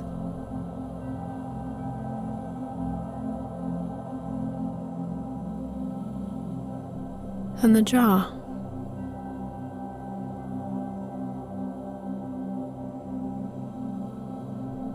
Loosening the shoulders.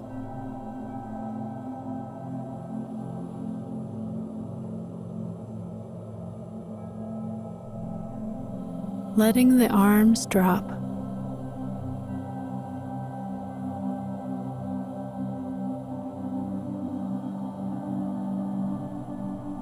Can you really let go?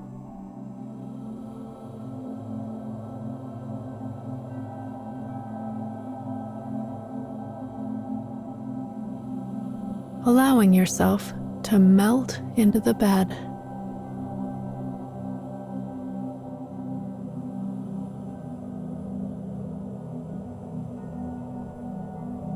And from this place of stillness in the body, starting to tune in to the feelings of your breath.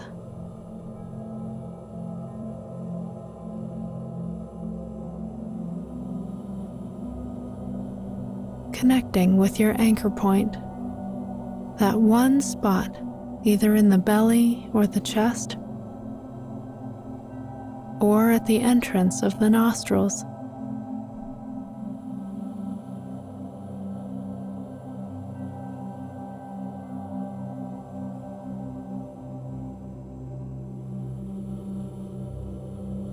Feeling the subtle sensations of the body.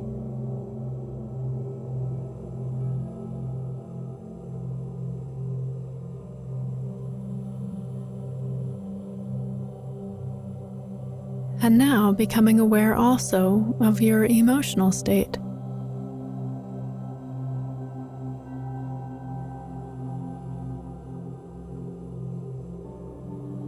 So, what is the attitude of the mind?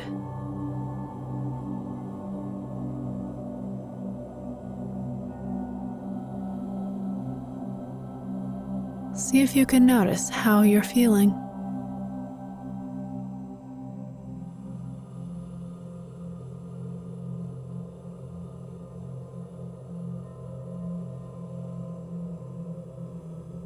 Notice if you're feeling agitated or restless or stressed or happy, relaxed. Just noticing the flavor of the mind in this moment.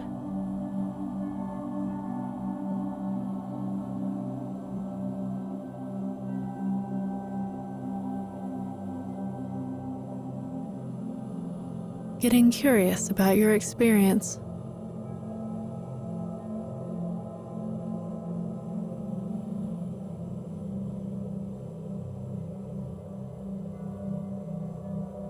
And then refocusing your attention back on the breath.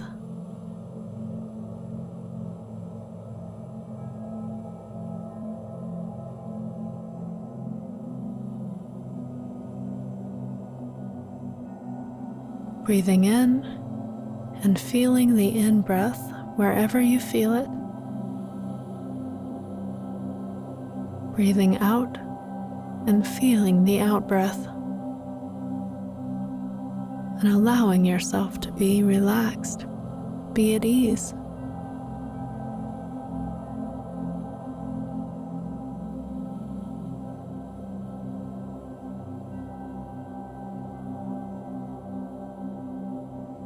reminding yourself from time to time that in this meditation, there's nowhere you need to go, nothing you need to do.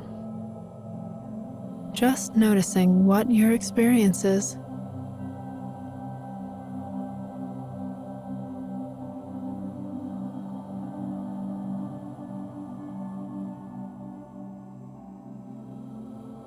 Feeling the breath and noticing your emotions and your thoughts.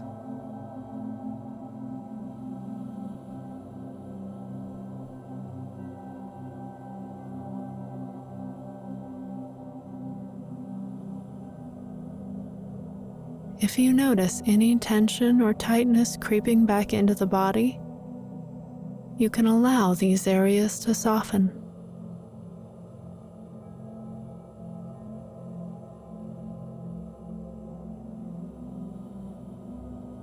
Perhaps breathing into these areas.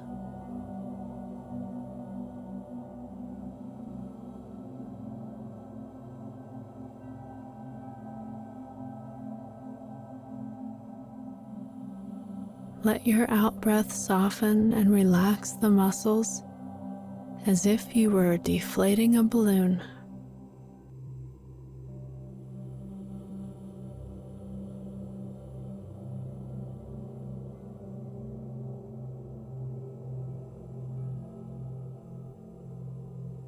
Nothing to do and nowhere to go.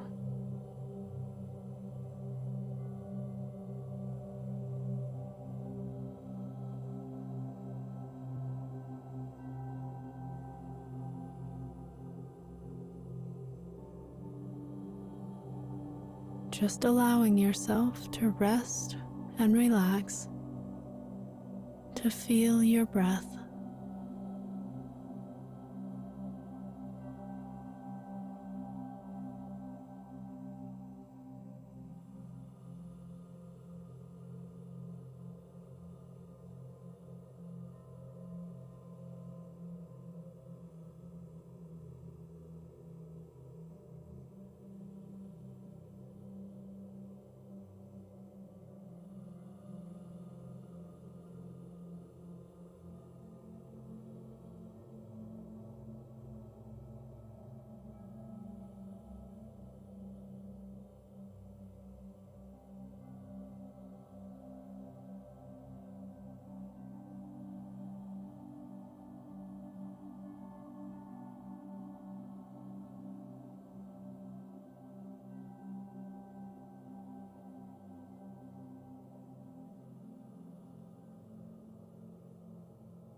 Focus to master skills. Make yourself cozy and comfortable, getting your favorite pillow to rest your head on, and your favorite sheet or blanket to wrap around you.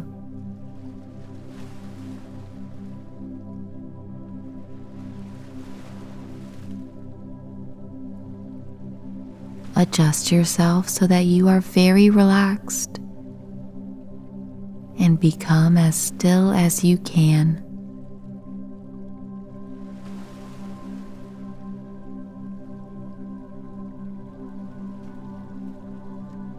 Focus on your breath now, but don't try to change it.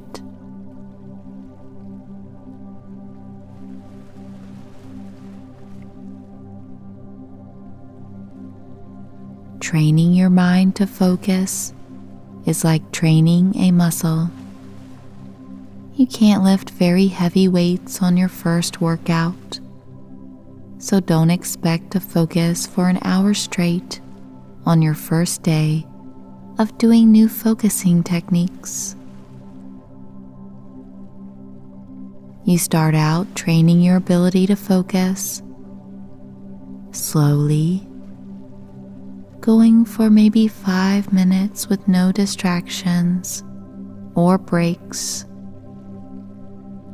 then increasing to 6 or 7 minutes the next day, focusing, and then take a break, and so on.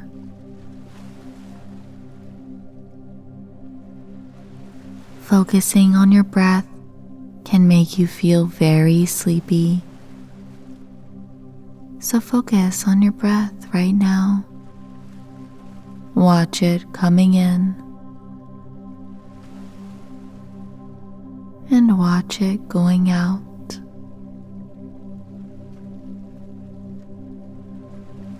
Watch it going in and watch it going out.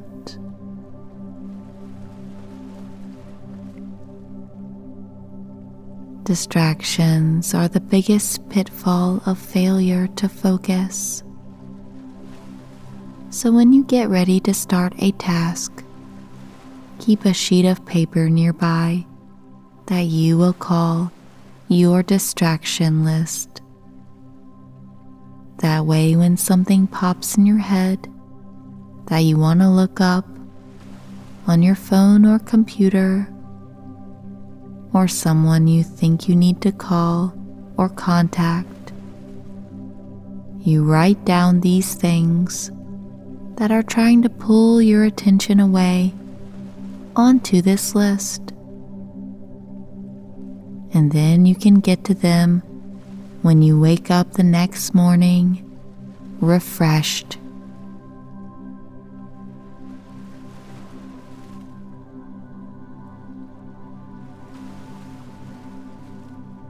Focus again on your breath. It has probably slowed down a little bit for you.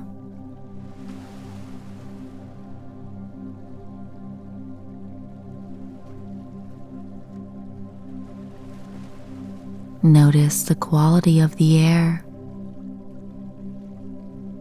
Is it coming in slowly and shallow? Or is it deep and profound?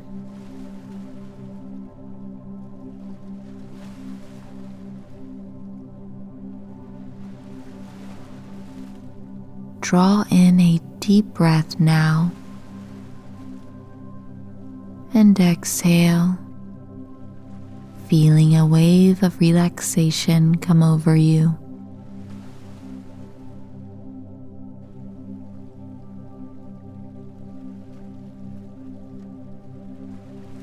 Now use your imagination and visualize a set of stairs descending in front of you. You are at the top of the staircase looking down. And when you begin to walk down these steps, you become sleepy and deeply relaxed. And then you just listen to what this story tells you that allows you to have extreme focus whenever you need to.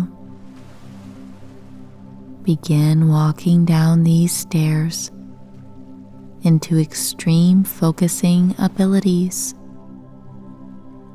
10, 9, 8, 7, 6, stepping down into sleepiness. 5, 4, 3, 2, 1,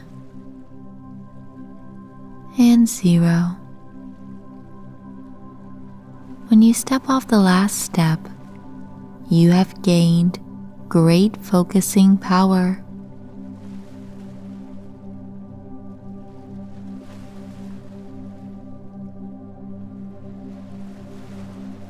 Now hear these words deeply and with passion, knowing that they are true of you. You have a wonderful ability to focus focusing comes naturally for you.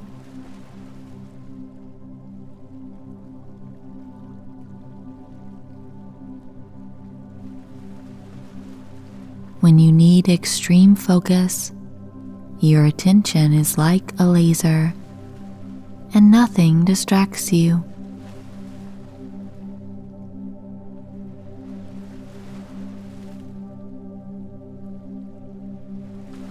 Every day, you strengthen your power of concentration.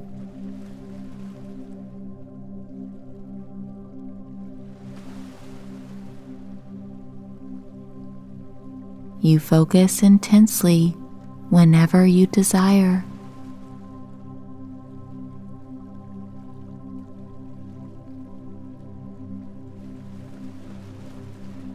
You take breaks when you need to, as to not drain your focusing abilities.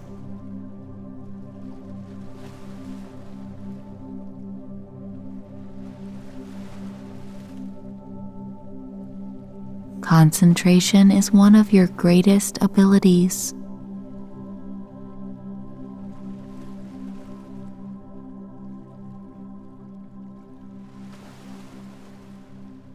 And say to yourself now, I am committed to being focused on my goals.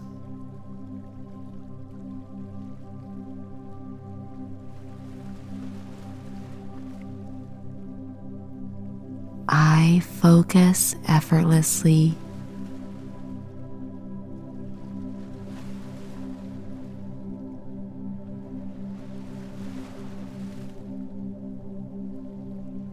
Wonderful. Now I will tell you a short story on how focusing benefits everyone.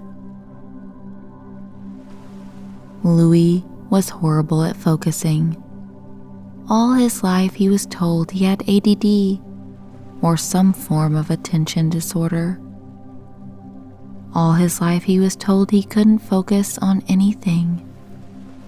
He would go from game to game or thought to thought and couldn't really grasp on to one thing for too long. By the time he was 20, his life became so out of focus.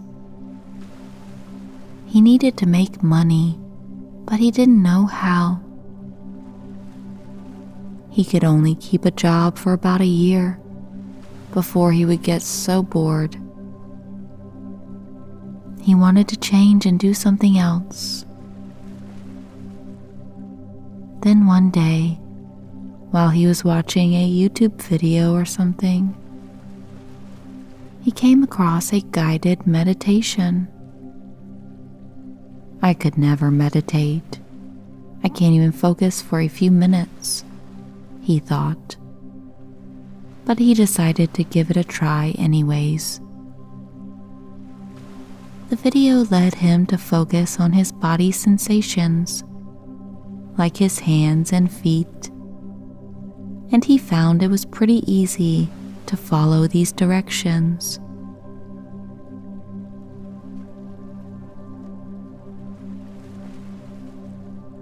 Before he knew it, he was sitting for 20 minutes, focusing completely on the guided session. And it was over.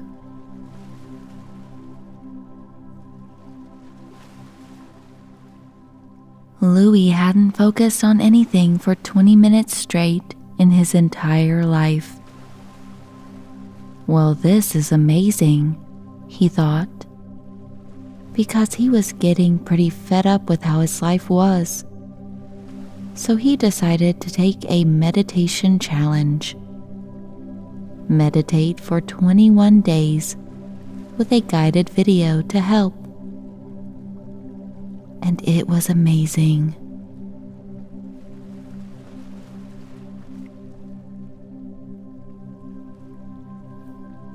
Louis sat every day for 20 minutes and focused easily, and actually enjoyed doing so. Meditation became his new passion. He even noticed that while driving in the car, he was able to focus fully on driving.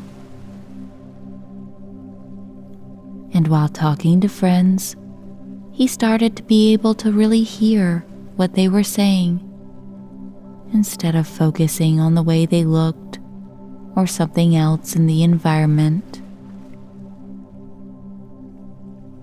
He took up a new hobby of going to the gym, which is amazing because it takes dedication and focus to work out often. A few months went by, and he was working out often, and he even got a job that he actually liked for the first time in his life. Every morning, he made it a point to meditate for only about 20 minutes, and then focus on his goals and some things he wanted to achieve on a daily basis. He wanted a long-lasting relationship, so he focused on that for many days in a row. One day, when he was working out, he found the guts to say, "Hey," to this girl he had noticed coming into the gym often as well. He asked her out, and she said yes. Her name was Barbara, and she's from Germany. They hit it off, and everything has been going wonderful since. He taught Barbara how to meditate, and Barbara inspired him to be his best version of himself. Everything they did together was fully focused on what they were doing, and they didn't let distractions get the better of them.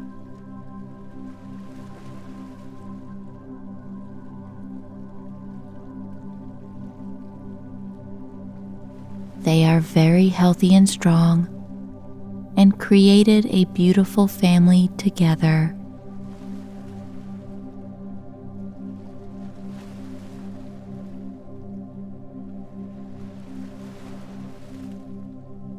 All the years he was told he had ADD seemed like they were talking about another person.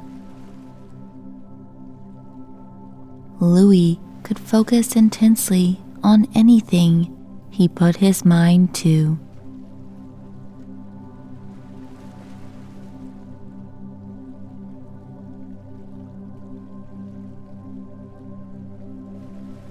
Meditation taught him how to concentrate.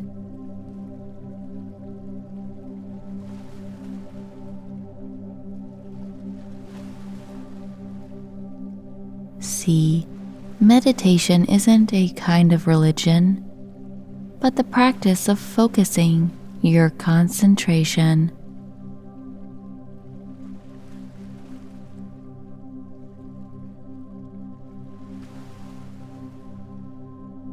So let your body fully relax into the bed, feeling this story inspire you to practice focusing your concentration to master any skill.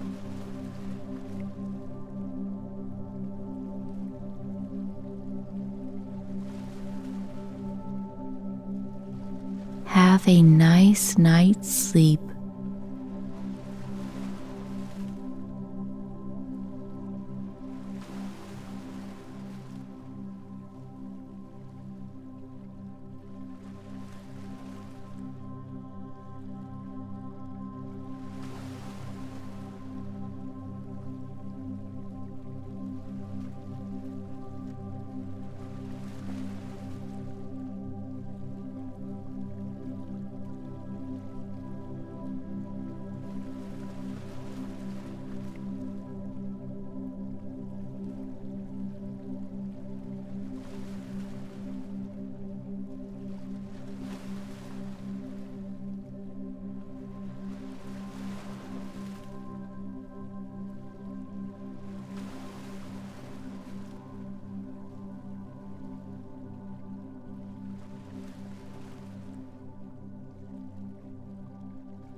drifting into sleep.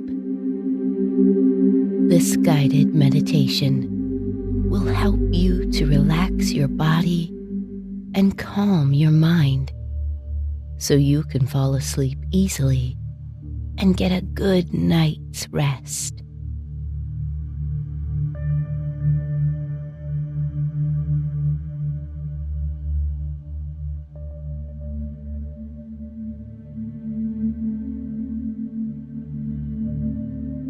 Before we begin, please turn off any devices that might interrupt you and make sure that your room temperature is pleasant and your clothing is comfortable.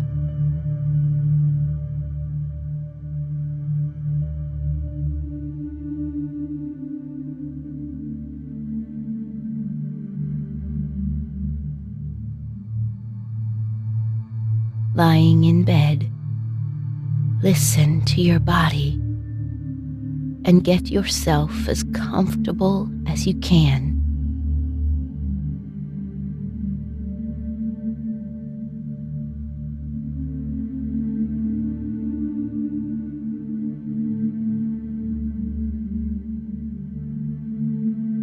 Gently close your eyes if you haven't already.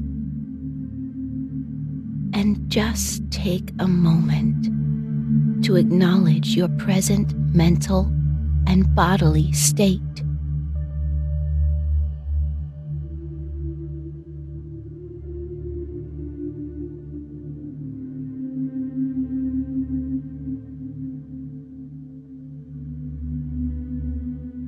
How does your mind feel right now?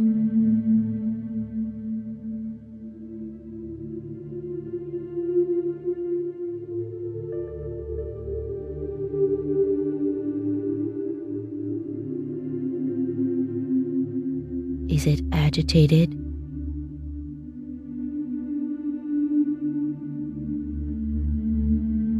Just become aware.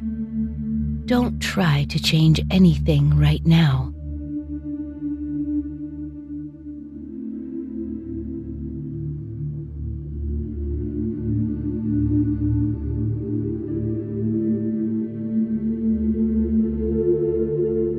Simply pay attention to it.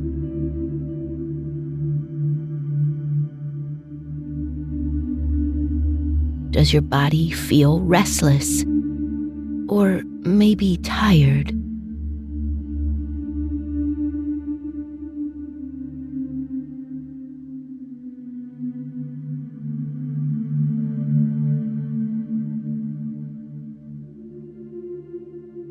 Let everything be as it is right now.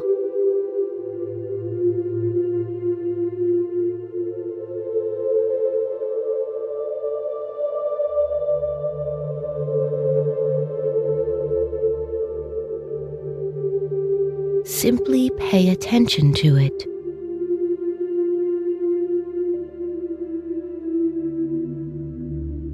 As if you were looking from a distance.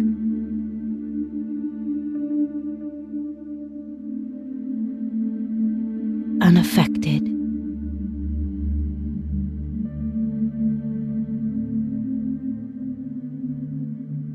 Undisturbed.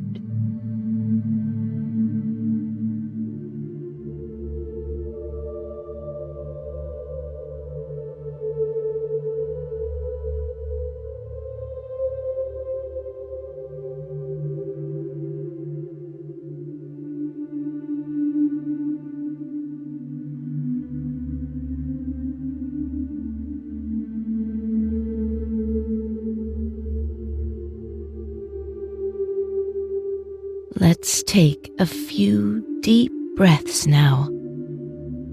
Inhaling and exhaling through your nose. Breathe in, bringing clarity and serenity to your mind. And breathe out, relaxing any worries or anxieties. Breathe in again, feeling your lungs expanding. And breathe out, letting go of any tension in your body. In this way, use your exhalation to let go and relax. Breath after breath, your mind starts to calm down. Breath after breath, your body gets more and more relaxed.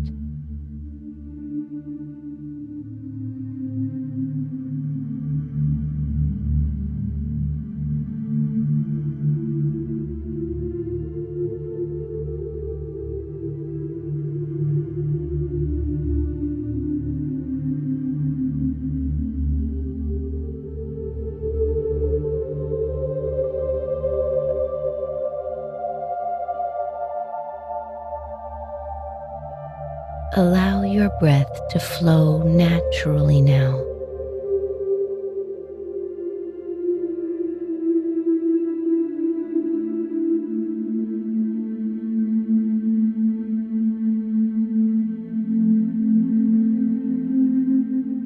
Don't try to control it or stretch it.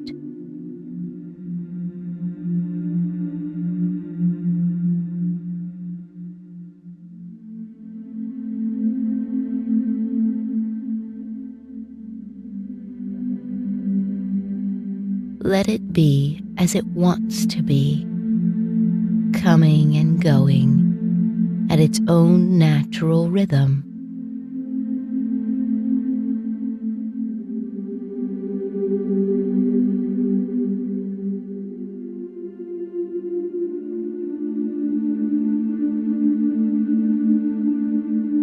Let's take a few moments to simply notice the breath coming and going.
And now, visualize yourself by the ocean.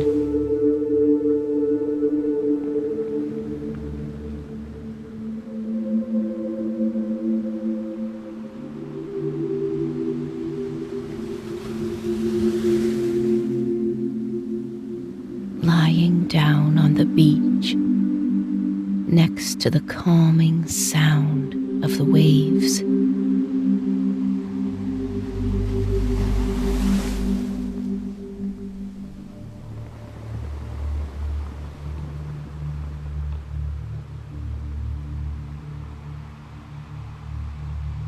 Feel the sun, nice and warm, at the perfect temperature.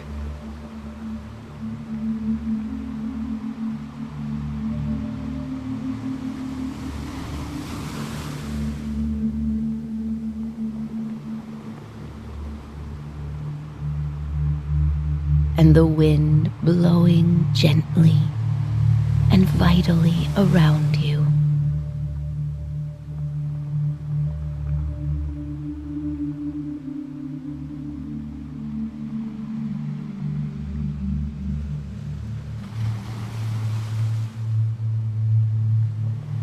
Your body starts feeling heavy, as if you were sinking a little bit in the sand.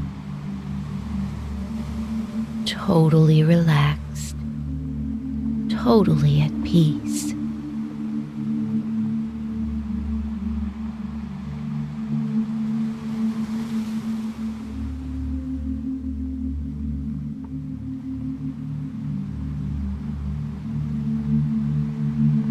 You can hear the sound of the waves in the distance.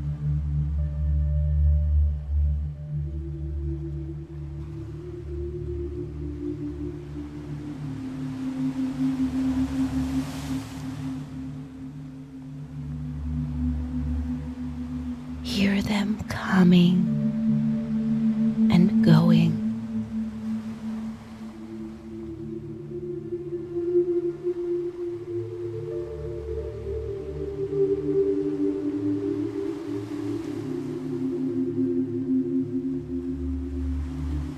And use your breath to synchronize with them in perfect harmony.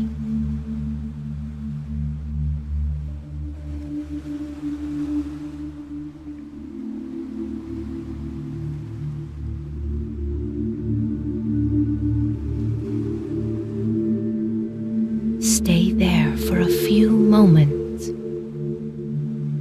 enjoying this moment of peace and calm.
Everything is perfectly at peace.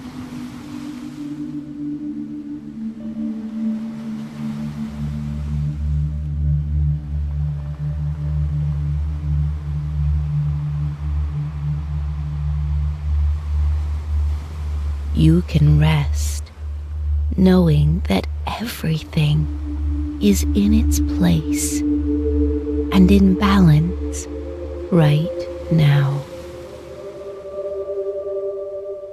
Allow yourself to drift into a deeper level of relaxation.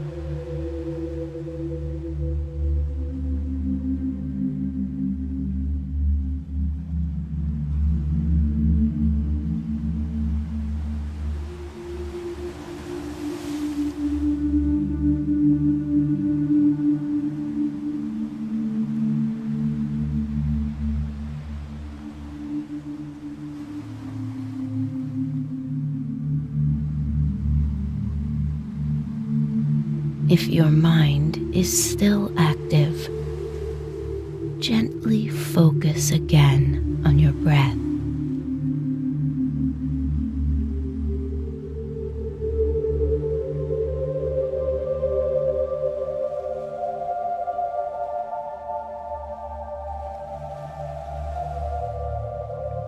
Visualize the waves coming and going along with your breath.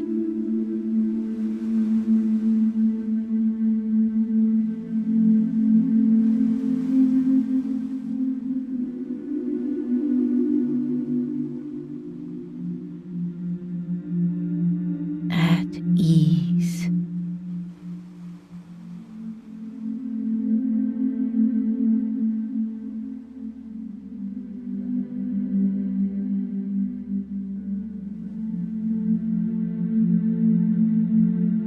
Without any worries.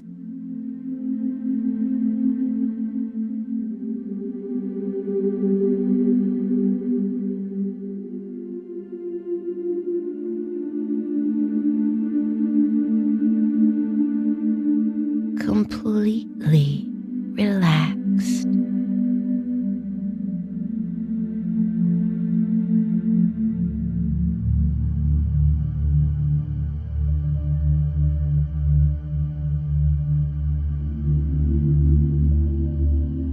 Drifting into sleep.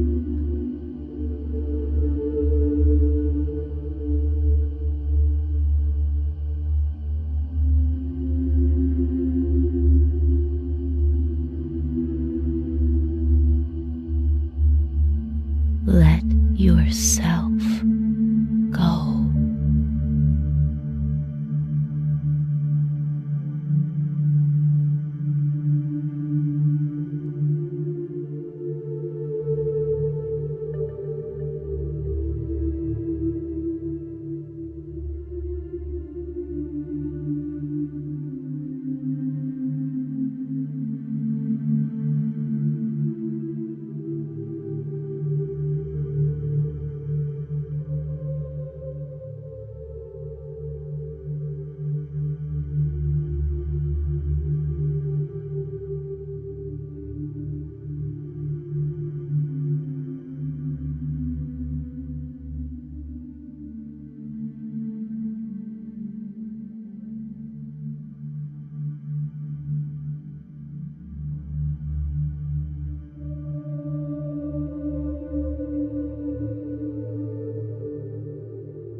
Welcome to the sleep journey. Begin by lying in your bed comfortably, taking a moment to really ensure your body feels relaxed, at ease, and perfectly comfortable.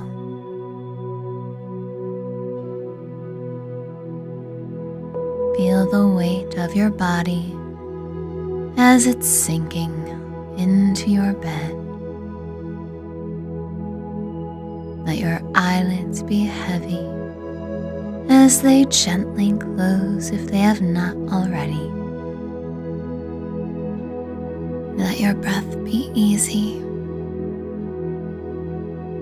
soft and gentle, as we are transported to a beautiful orchard of cherry trees. Each tree blossoming with pops of soft pink petals. The entire orchard appears luminous under a soft pink glow. As you breathe in, you smell the wafting fragrance of the gentle cherry blossom.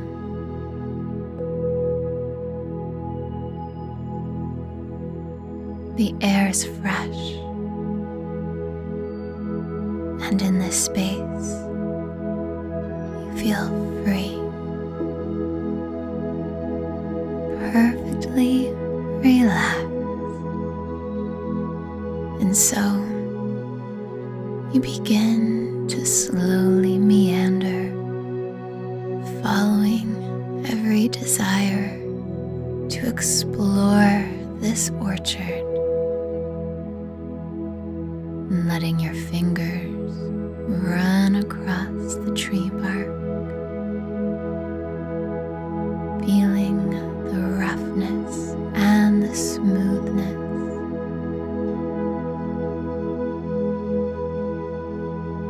leaning into a blossom to breathe it in, feeling the petals brush your nose softly,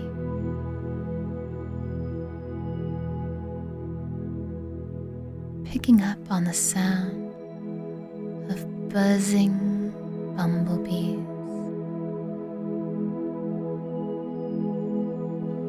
You see them clumsily fluttering between one blossom to another.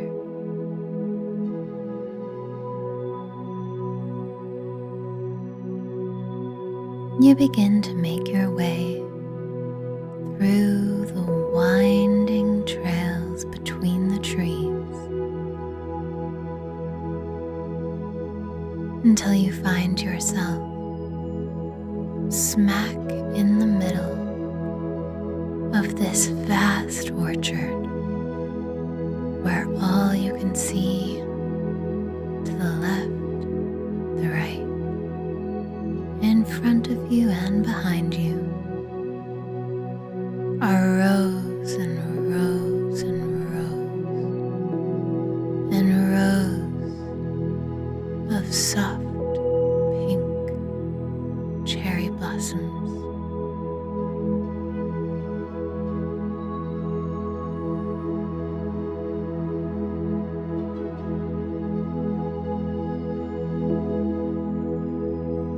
You let yourself take a moment to sit down in the middle of this vast orchard,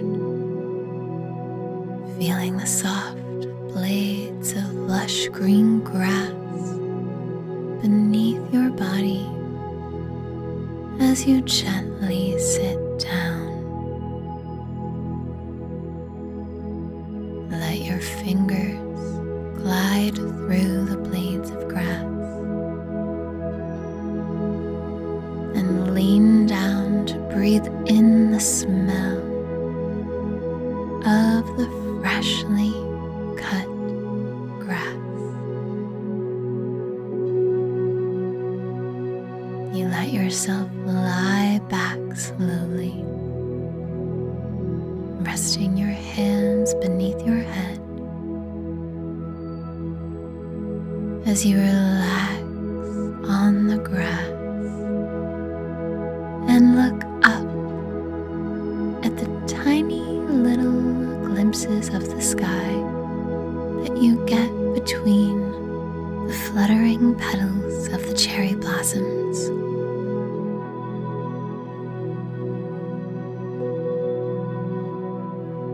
In the spaces between the petals, giving you a glimpse to the sky.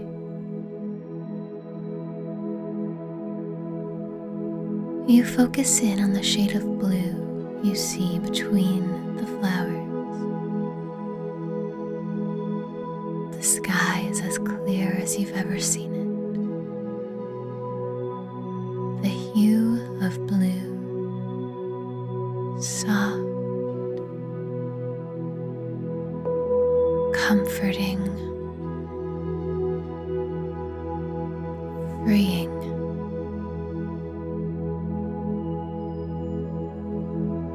The clarity of the sky reflects the clarity of your mind. As you begin to notice songbirds nearby, singing to one another.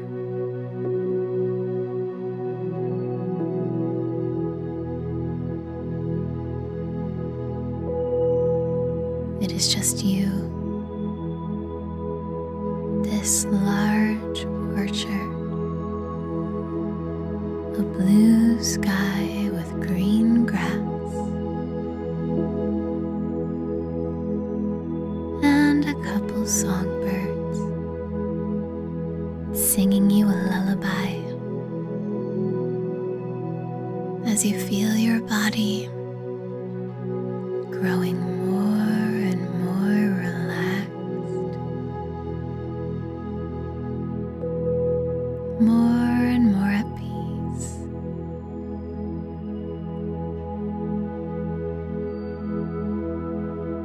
Your breathing is effortless.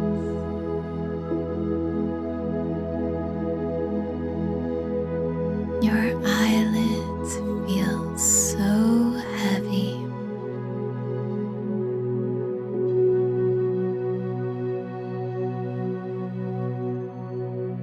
Your body is in the most comfortable position.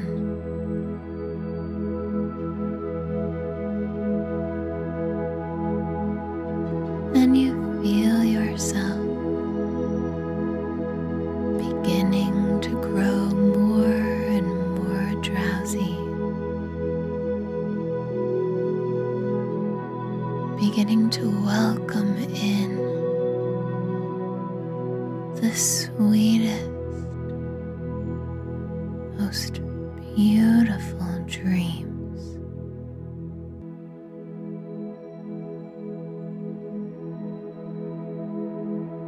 As you continue to see the blue sky through the petals, you begin to notice the sky is growing dimmer.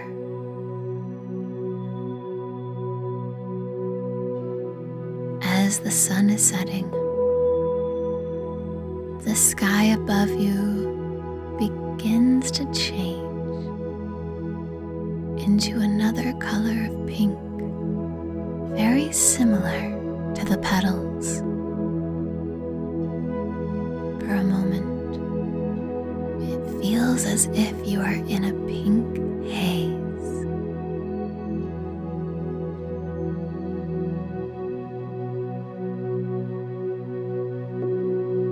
You feel this soft pink glow all around you.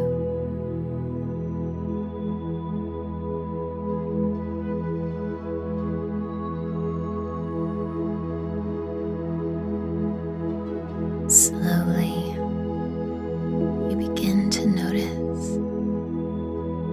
how the hue of soft pink begins to transition into a lavender color.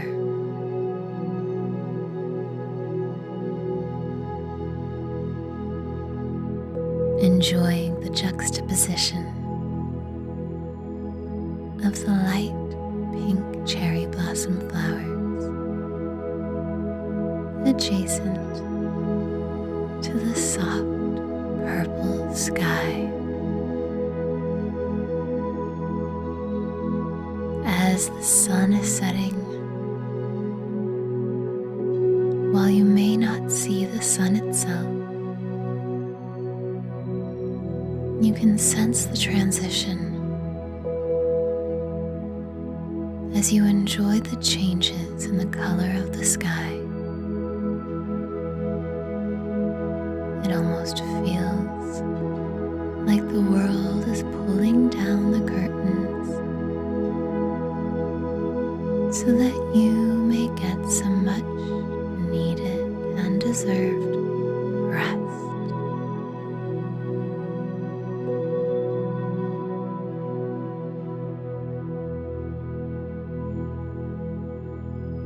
The shade of purple between the petals grows darker.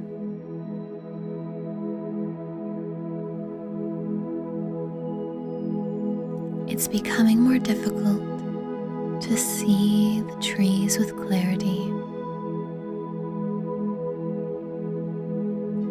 In this state of dusk, everything looks ethereal.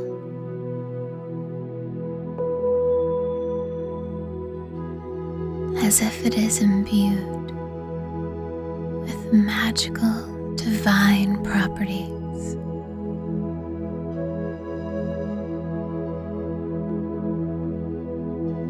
As the world around you grows darker, there is this moment where everything just appears to be violet.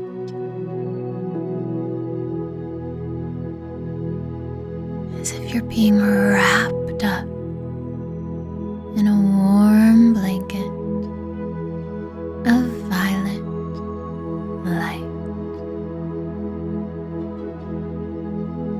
In this light,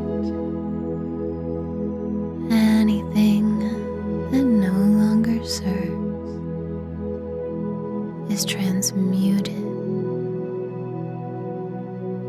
into pure positivity and love.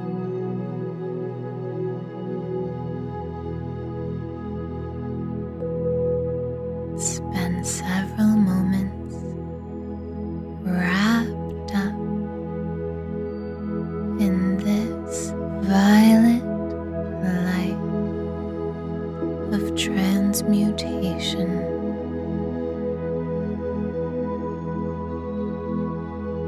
Transforming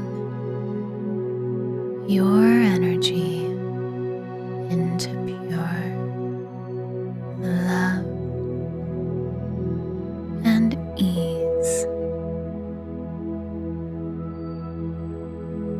Preparing your body, your heart, and your mind for the most beautiful night's rest.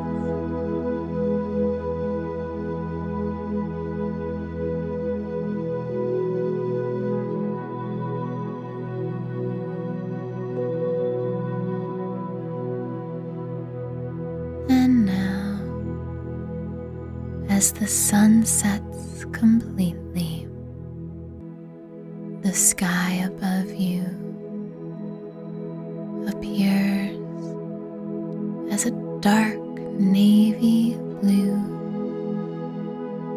with pierces of white light sparkling between the black silhouette of cherry blossoms.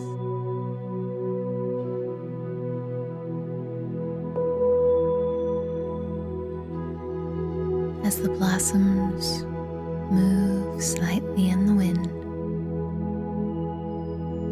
your eyes catch various sparkling and twinkling of the stars in the sky.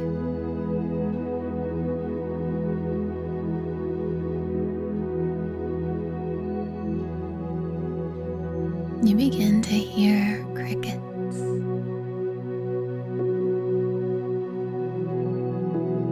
As they come alive at night in this orchard.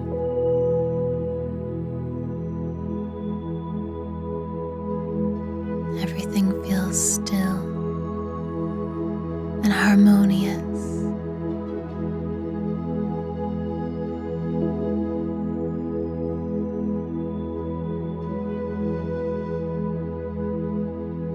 As you feel yourself drifting into peaceful sleep, you notice the sky above you peeking through the leaves begins to appear more luminous. And suddenly, between an opening in the branches above your head, you see the light of the moon shining down upon your face, blessing you in warm, kind, and gentle light. You feel the moonlight resting upon your skin. It feels both rejuvenating and relaxing.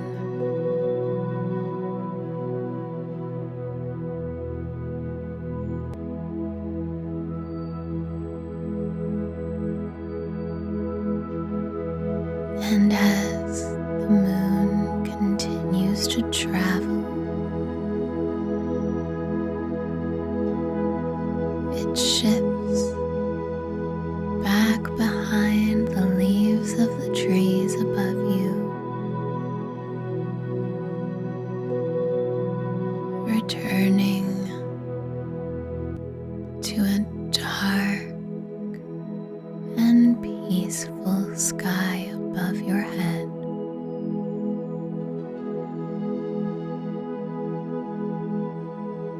As you see a shooting star stream above, you feel as if all of your wishes are coming true. In fact, you feel like they already are true.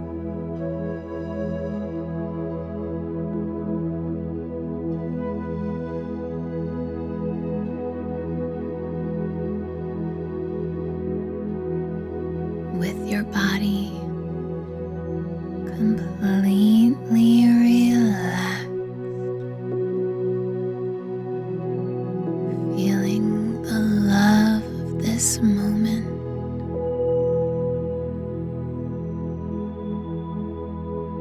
you know it is safe to drift off into sleep.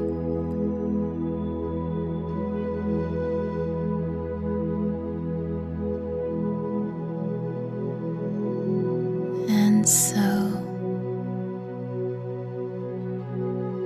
in the deep peace of this beautiful cherry tree orchard, on the most marvelously peaceful night, you begin to fall fast asleep into the most peaceful and good feeling dreams.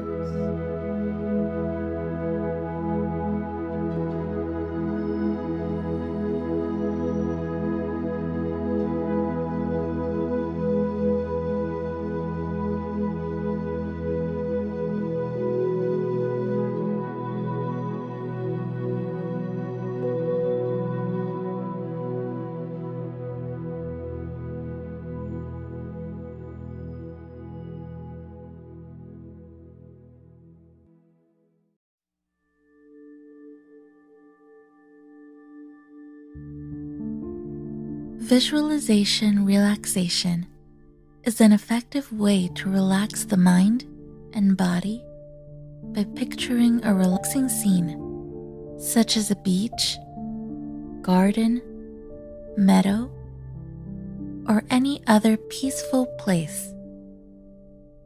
This beach visualization guides you to relax by imagining spending time on a beautiful beach. Get comfortable. Sit in a supportive chair or lie on your back.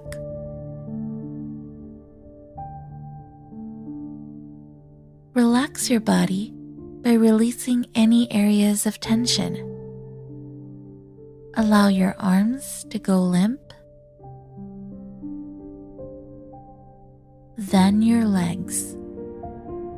Feel your arms and legs becoming loose and relaxed. Now relax your neck and back by relaxing your spine. Release the hold of your muscles all the way from your head, down your neck, along each vertebra to the tip of your spine. Breathe deeply into your diaphragm, drawing air fully into your lungs. And release the air with a whooshing sound. Breathe in again, slowly. Pause for a moment and breathe out. Draw a deep breath in and out. In, out. Become more and more relaxed with each breath. Feel your body giving up all the tension, becoming relaxed and calm, peaceful. Feel a wave of relaxation flow from the soles of your feet to your ankles, lower legs, hips, pelvic area, abdomen,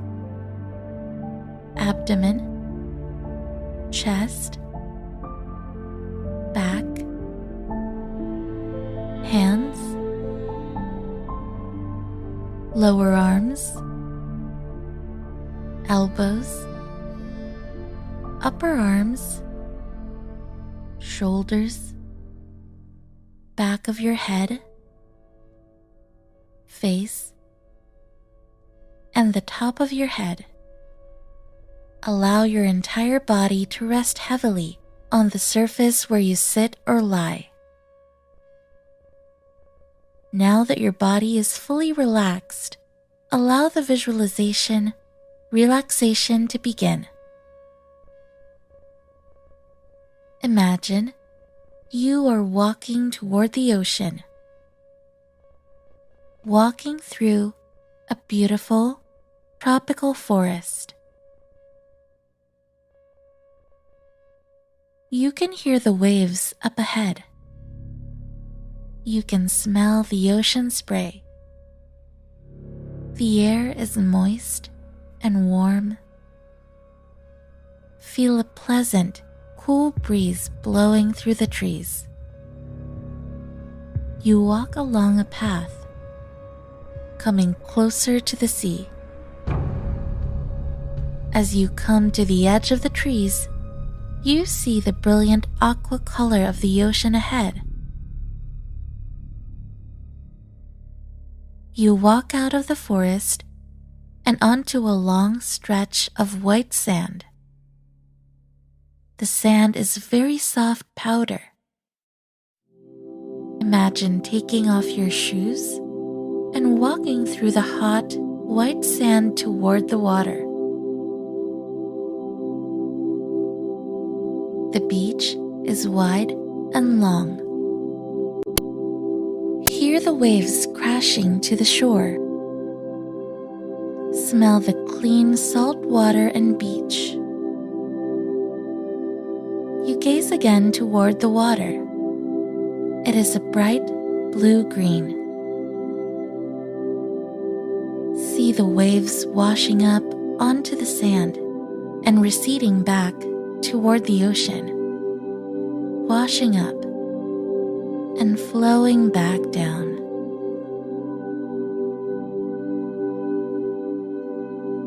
Enjoy the ever-repeating rhythm of the waves.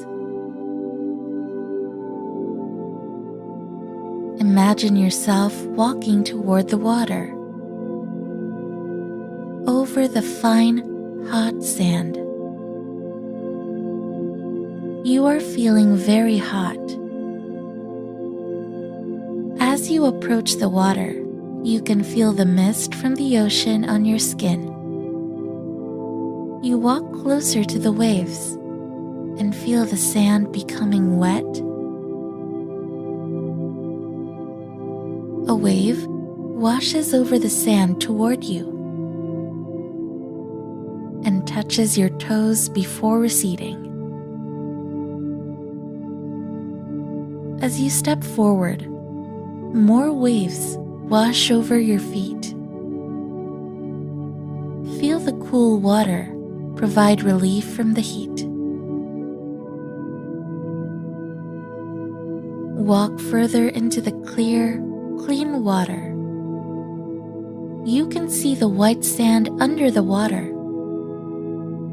The water is a pleasant, relaxing temperature, providing relief from the hot sun. Cool, but not cold. You walk further into the water if you wish. Swim if you want to. Enjoy the ocean for a few minutes. Allow the visualization relaxation to deepen. More and more relaxed. Enjoy the ocean. Now you are feeling calm and refreshed. Now you are feeling calm and refreshed.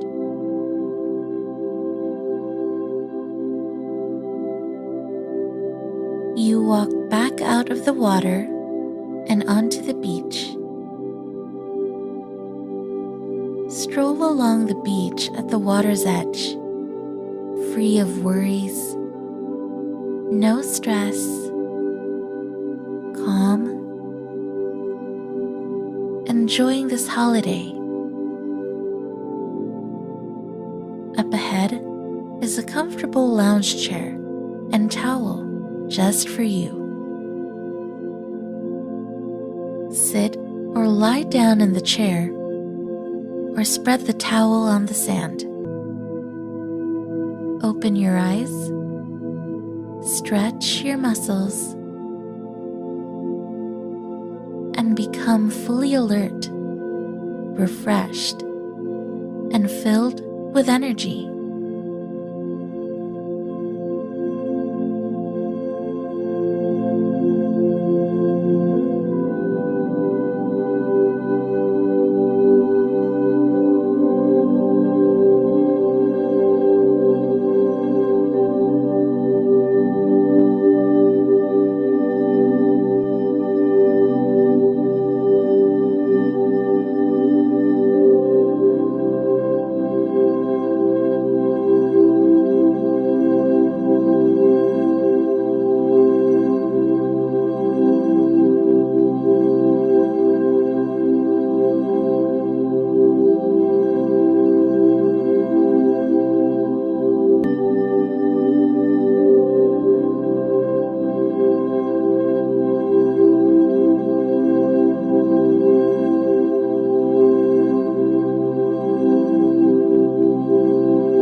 time to garden.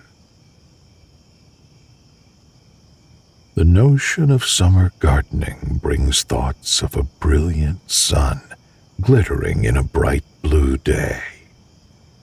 A wide-brimmed hat nestled atop your head, perhaps, and sweat trickling down your neck as tangible evidence of your toil. It's good, clean work, this sort of hot summer day gardening, and it nurtures the spirit to labor the land with such love. But this sort of gardening is not what you intend to do today. Today, you let the sun rise past its peak and bleed away into a fiery sky. The fire is over now, nothing but a memory whispered in the traces of magenta and lavender at the edge of the gray sky tinged with indigo. Here is the death of the golden hour and the beginning of the blue. Here is the first stage of twilight, soon to fall into dusk. You witness this through the window, and the slow progression of dancing colors calls you. It is time. From the warm darkness in the top drawer of your nightstand, you retrieve a simple plastic bag. Within the bag is a damp paper towel, aged for some 4 or 5 days. Tucked away in this muggy environment are seeds, gathered from wild sunflowers off the side of the road. You are not a conventional gardener. Your seeds come from flowers sprouted fresh from the earth, not neatly sealed packets displayed in grocery stores. The bag is yielding. It shifts to rest against the grooves of your hand. You leave it closed to give the seeds their privacy. They will find the light in due time. You tread the well-worn path through your house to the back door, swing it open, and step out barefoot into the gloaming. The shift is instantaneous. All the heat gathered by the land over the course of the day has been gentled by the evening's cool, and the modest warmth floods toward you, settling around you in a cozy embrace and caressing your skin with soft fingers. It envelops you in a greeting, and you feel as if you have just come home from a long journey. The air is a feathery cotton blanket draped around your shoulders. Its weight is just enough to keep your feet on the ground, supported by the stone terrace beneath you. From a distance, a mourning dove regards you impassively. It flutters away, laughing softly in the way that doves do as they take to the air. When the dove is gone, all that's left is the distant ambience of unseen crickets, trilling softly with shivering wings. You tilt your head to the sky. The world smells like a rainstorm's end. Slowly you breathe in the earthy scent, and the tension in your throat melts away. The air fills your lungs, and the tightness in your chest unravels. The air is yours now. Your body has claimed it, and your heart will send it coursing through your vessels, until all of you is filled with the nourishing air of the outdoors. The stagnant worries of the day slip from your veins into your expanded lungs. Slowly you breathe out and release them into nothingness. Once more, you breathe in and out, in and out. Each breath out dissipates the thoughts roiling in your stomach, your chest, your throat. Each breath in fills your body with quiet strength and peace. You step from the terrace into the expanse of grass ahead. The soil beneath is spongy, light, and just the slightest bit damp. There is nothing between the skin of your feet and the grass, but the grass is soft, velvety, and you have taken care to clear the backyard of its rougher weeds. Ah, there. The tangle of crabgrass in the midst of the gentler variety of velvety grass. You place the plastic bag of sunflower seeds in your hand to the side, just for a moment. You bend down and sink your fingers into the soil around the tangle. Your fingers hook into the roots. For a moment, you tense your hands and you pull. The soil gives way and the tangle comes loose, roots and all. Some messy tangle in your head has come loose too. When you toss the crabgrass aside, your tangled thoughts are tossed with it. Your hands unfurl, stretch, and relax. Your mind is free and open. There are dandelions growing in the velvety grass, blooms of yellow dotting the green, but you let them be. You pick up the plastic bag again. It rests against the gentle grooves of your hand. It is a reminder that you have a destination, but you are unhurried. The sky is magenta and lavender, gray and indigo. You have all the time in the world. It's the journey that matters most. The spongy ground gives a slight spring to your every savored step. The velvety grass brushes the soles of your feet. You pause to wiggle your toes and sink them into the warm, silty earth. With languid ease, you move forward, 1 foot at a time.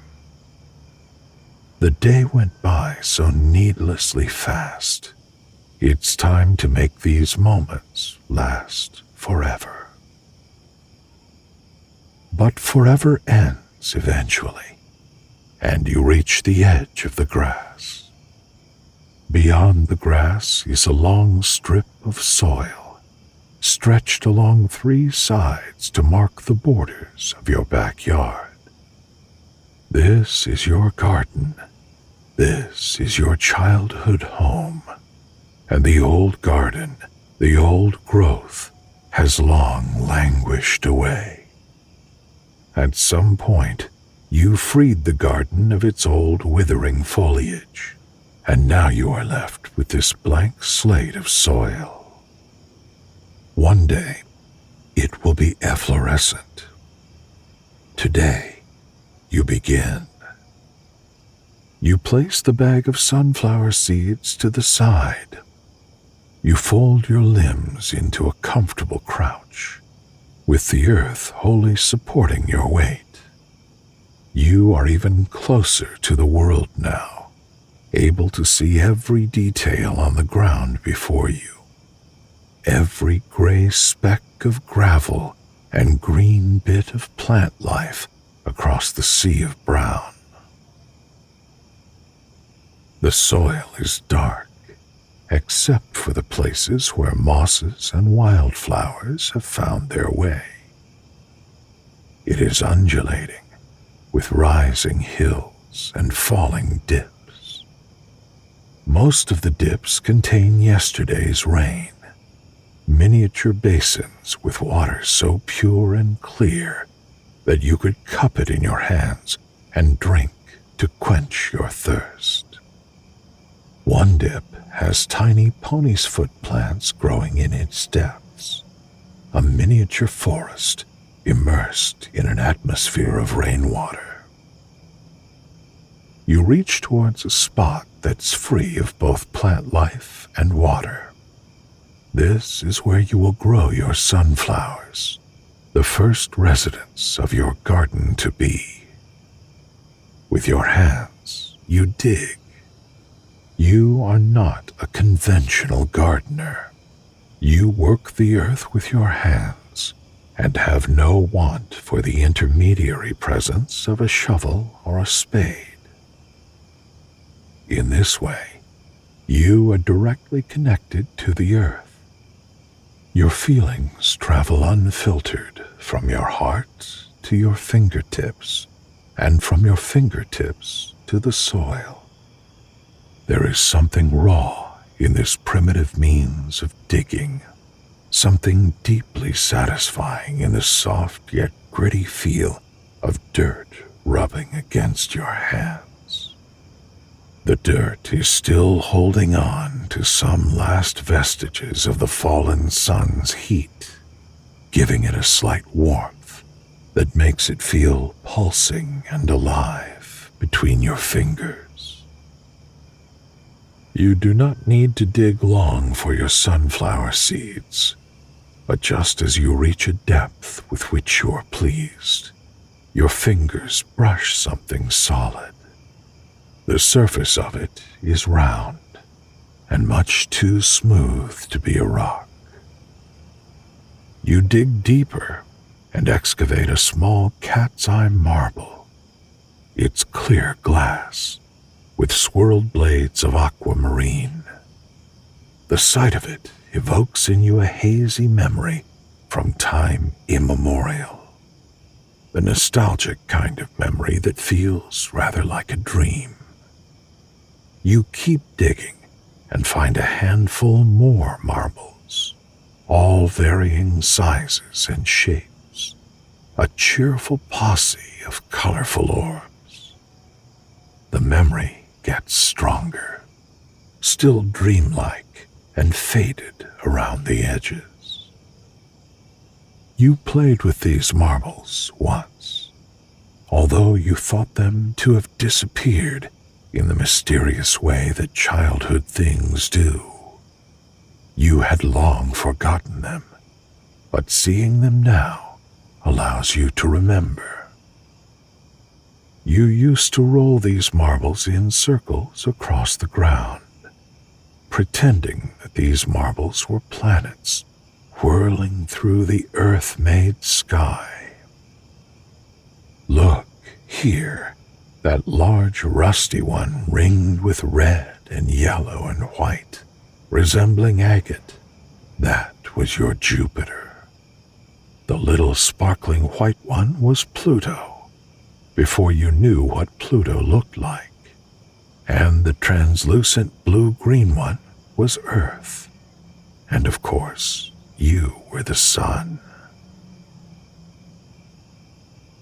Perhaps one day you forgot about the marbles outside and left them to be subject to the forces of nature. There were many stormy days elapsed between your childhood and now, and the powerful wind and rain of those storms would easily move the marbles and bury them. Or perhaps the burial was a choice, and you wish to let the marbles rest in the ground. You have never outgrown your love of digging, your love of the natural earth. You can choose to take the marbles with you when you return home. They are beautiful, and the fond memory of swirling planets will not be unwelcome. You can give them to the child of a neighborhood friend, so that the marbles can spread their legacy of youthful joy. You can return them to their underground slumber. They would be preserved for the rest of time, unless storms unearth them once more and weather them, returning them to the earth in minute pieces, like the sand from which they were spun. Any of these choices would be an honorable end for the marbles that gave you such happiness when you were younger. You do not need to make the decision now. You let the marbles tumble out of your hand. They clatter softly against each other and thump gently onto the ground. Your encounter with them was a pleasant surprise. Now it is time to return to the task you came here to do.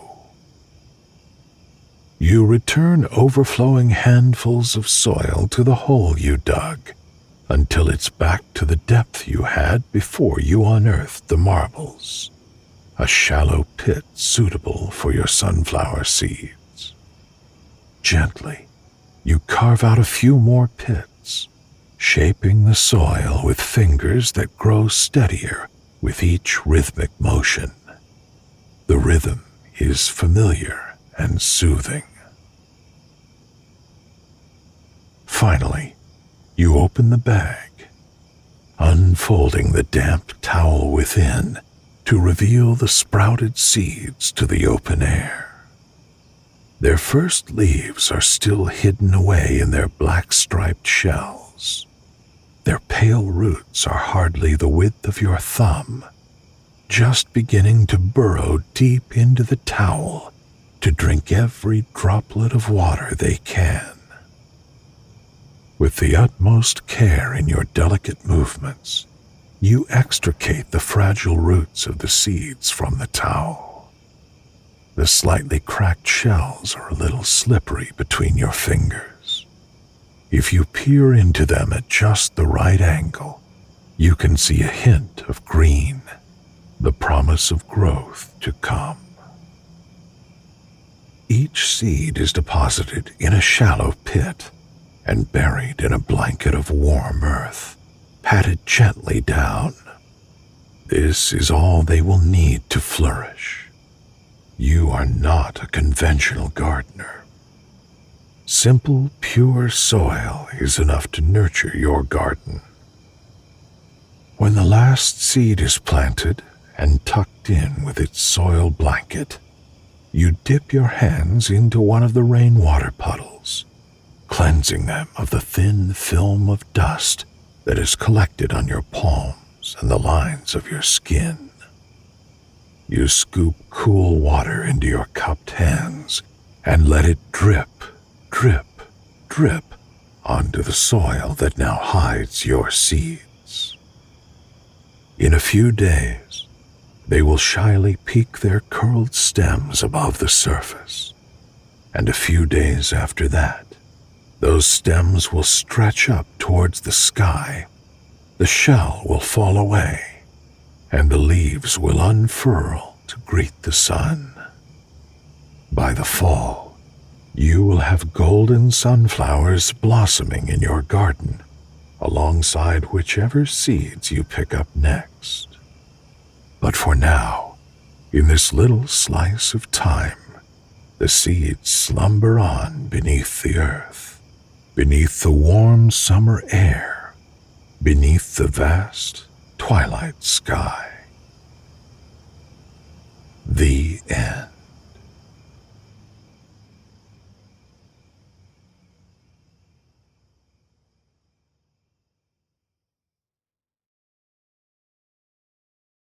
Hello and welcome. This is an invitation for you to relax and allow yourself the gift of a restful sleep. As we begin, take 3 deep breaths in and release.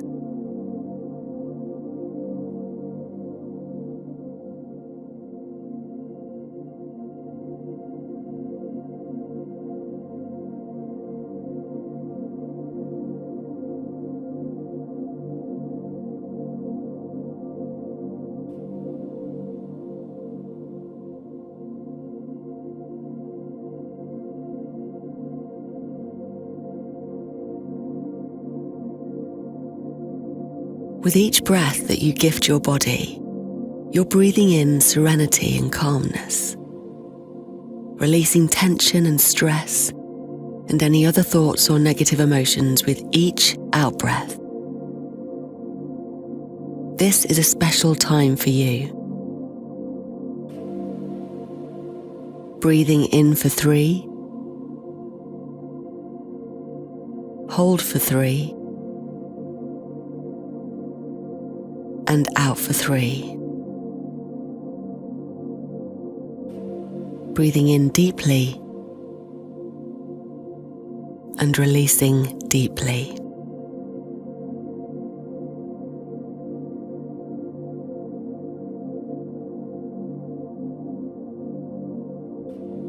Continue this breath, and as you breathe, become comfortable in your body.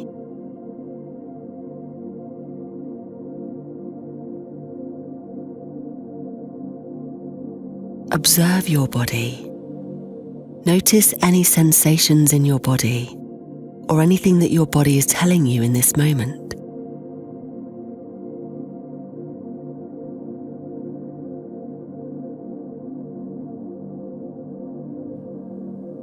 If any thoughts or worries come to mind, know that you can set them aside and come back to them later.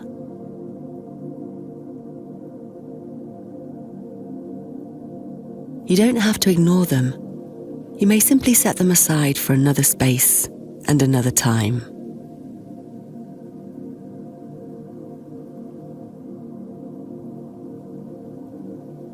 If you are experiencing a busy mind of external voices, comments and conversations you may have had, I invite you to let them go. The voices of others are simply perceptions. The only reality is your truth. The love that fills you is real.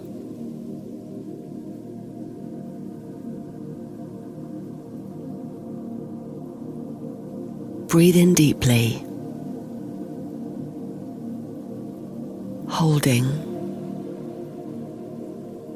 and as you release, let go of any voices that are not serving your highest good.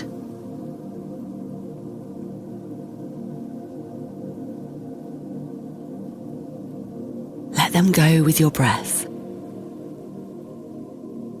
Feel them slip away into the air around you to be transformed into light and goodness for all.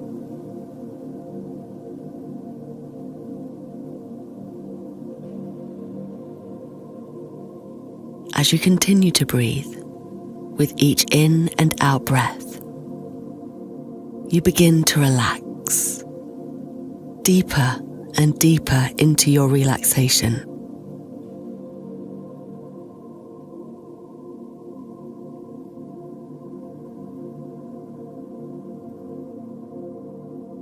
Bring your awareness to your body.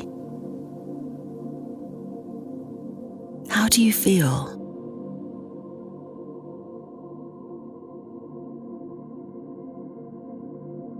Are there any areas of tension that need to be gently stretched?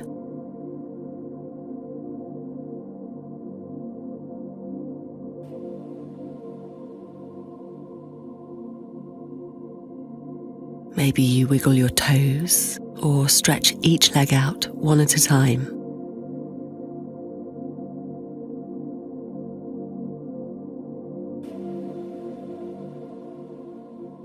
Would it feel good to gently roll your shoulders and let your neck settle even deeper into your pillow?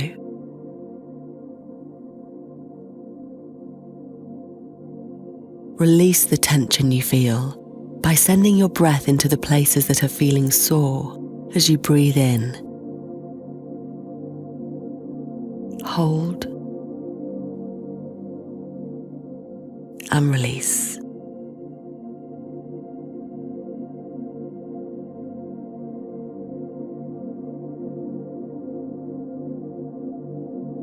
As you become more aware, notice how your mind is becoming more peaceful.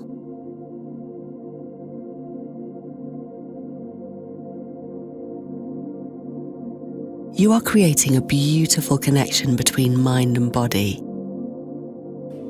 You are a wonder.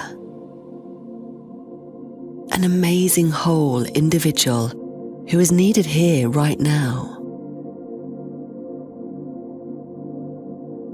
In order to be who you're destined to be, you're giving yourself time to recharge and rejuvenate.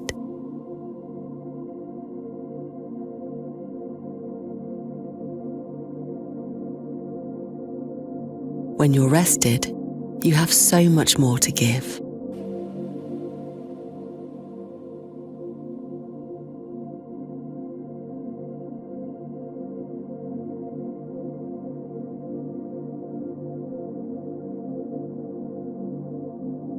You are in control of your thoughts. You have the power to quiet your mind. Take a deep breath in. Allow the air to fill you with life. Relax into the calmness that is beginning to wash over you. Exhale. Let go of the remaining tension you've noticed.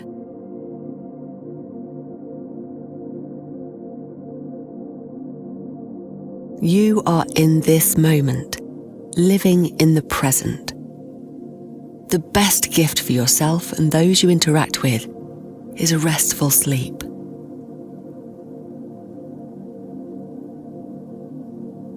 You are recharging to be fully available tomorrow. Worry will not serve you now. As you feel this calmness, you look forward to your deep sleep. Breathe in and breathe out.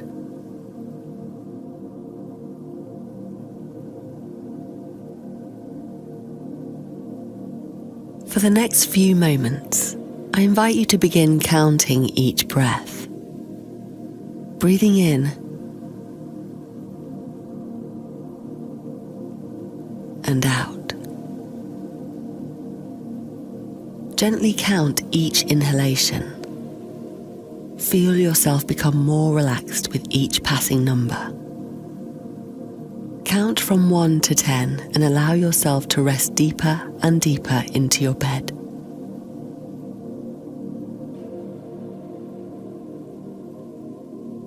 You can feel your soft sheets, the blankets, and the pillow that's supporting your head. 1. Softly focus on the number 1. Take a deep breath in and let it all go.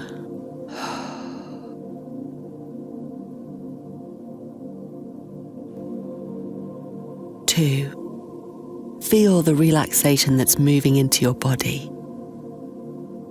Your bed is so comfortable and warm, inviting you to fall asleep safely.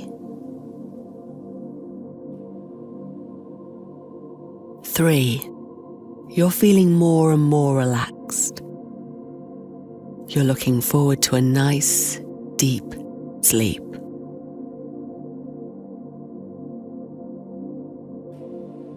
4. Your mind is starting to find a place of stillness. Positive thoughts are filling your head. You feel infused with light and love.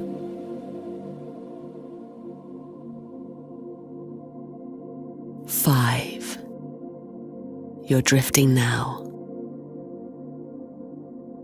Feel how heavy your body feels against the bed. your mind is ready to rest for a while.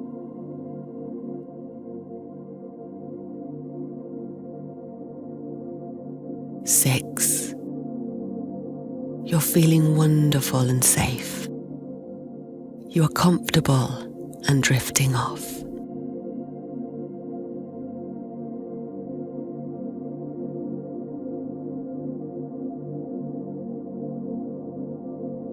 7. So calm, so happy, so relaxed.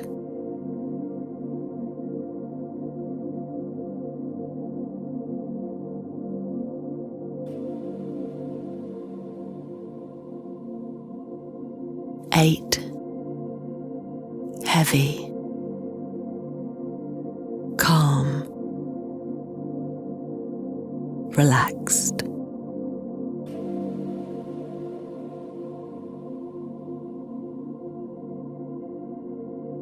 9.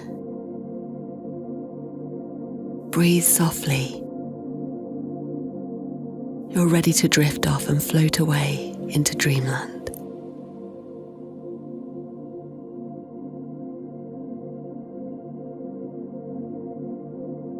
10. Feel how heavy your eyelids feel. Your body is warm and safe in bed. You are drifting. Drifting. Drifting.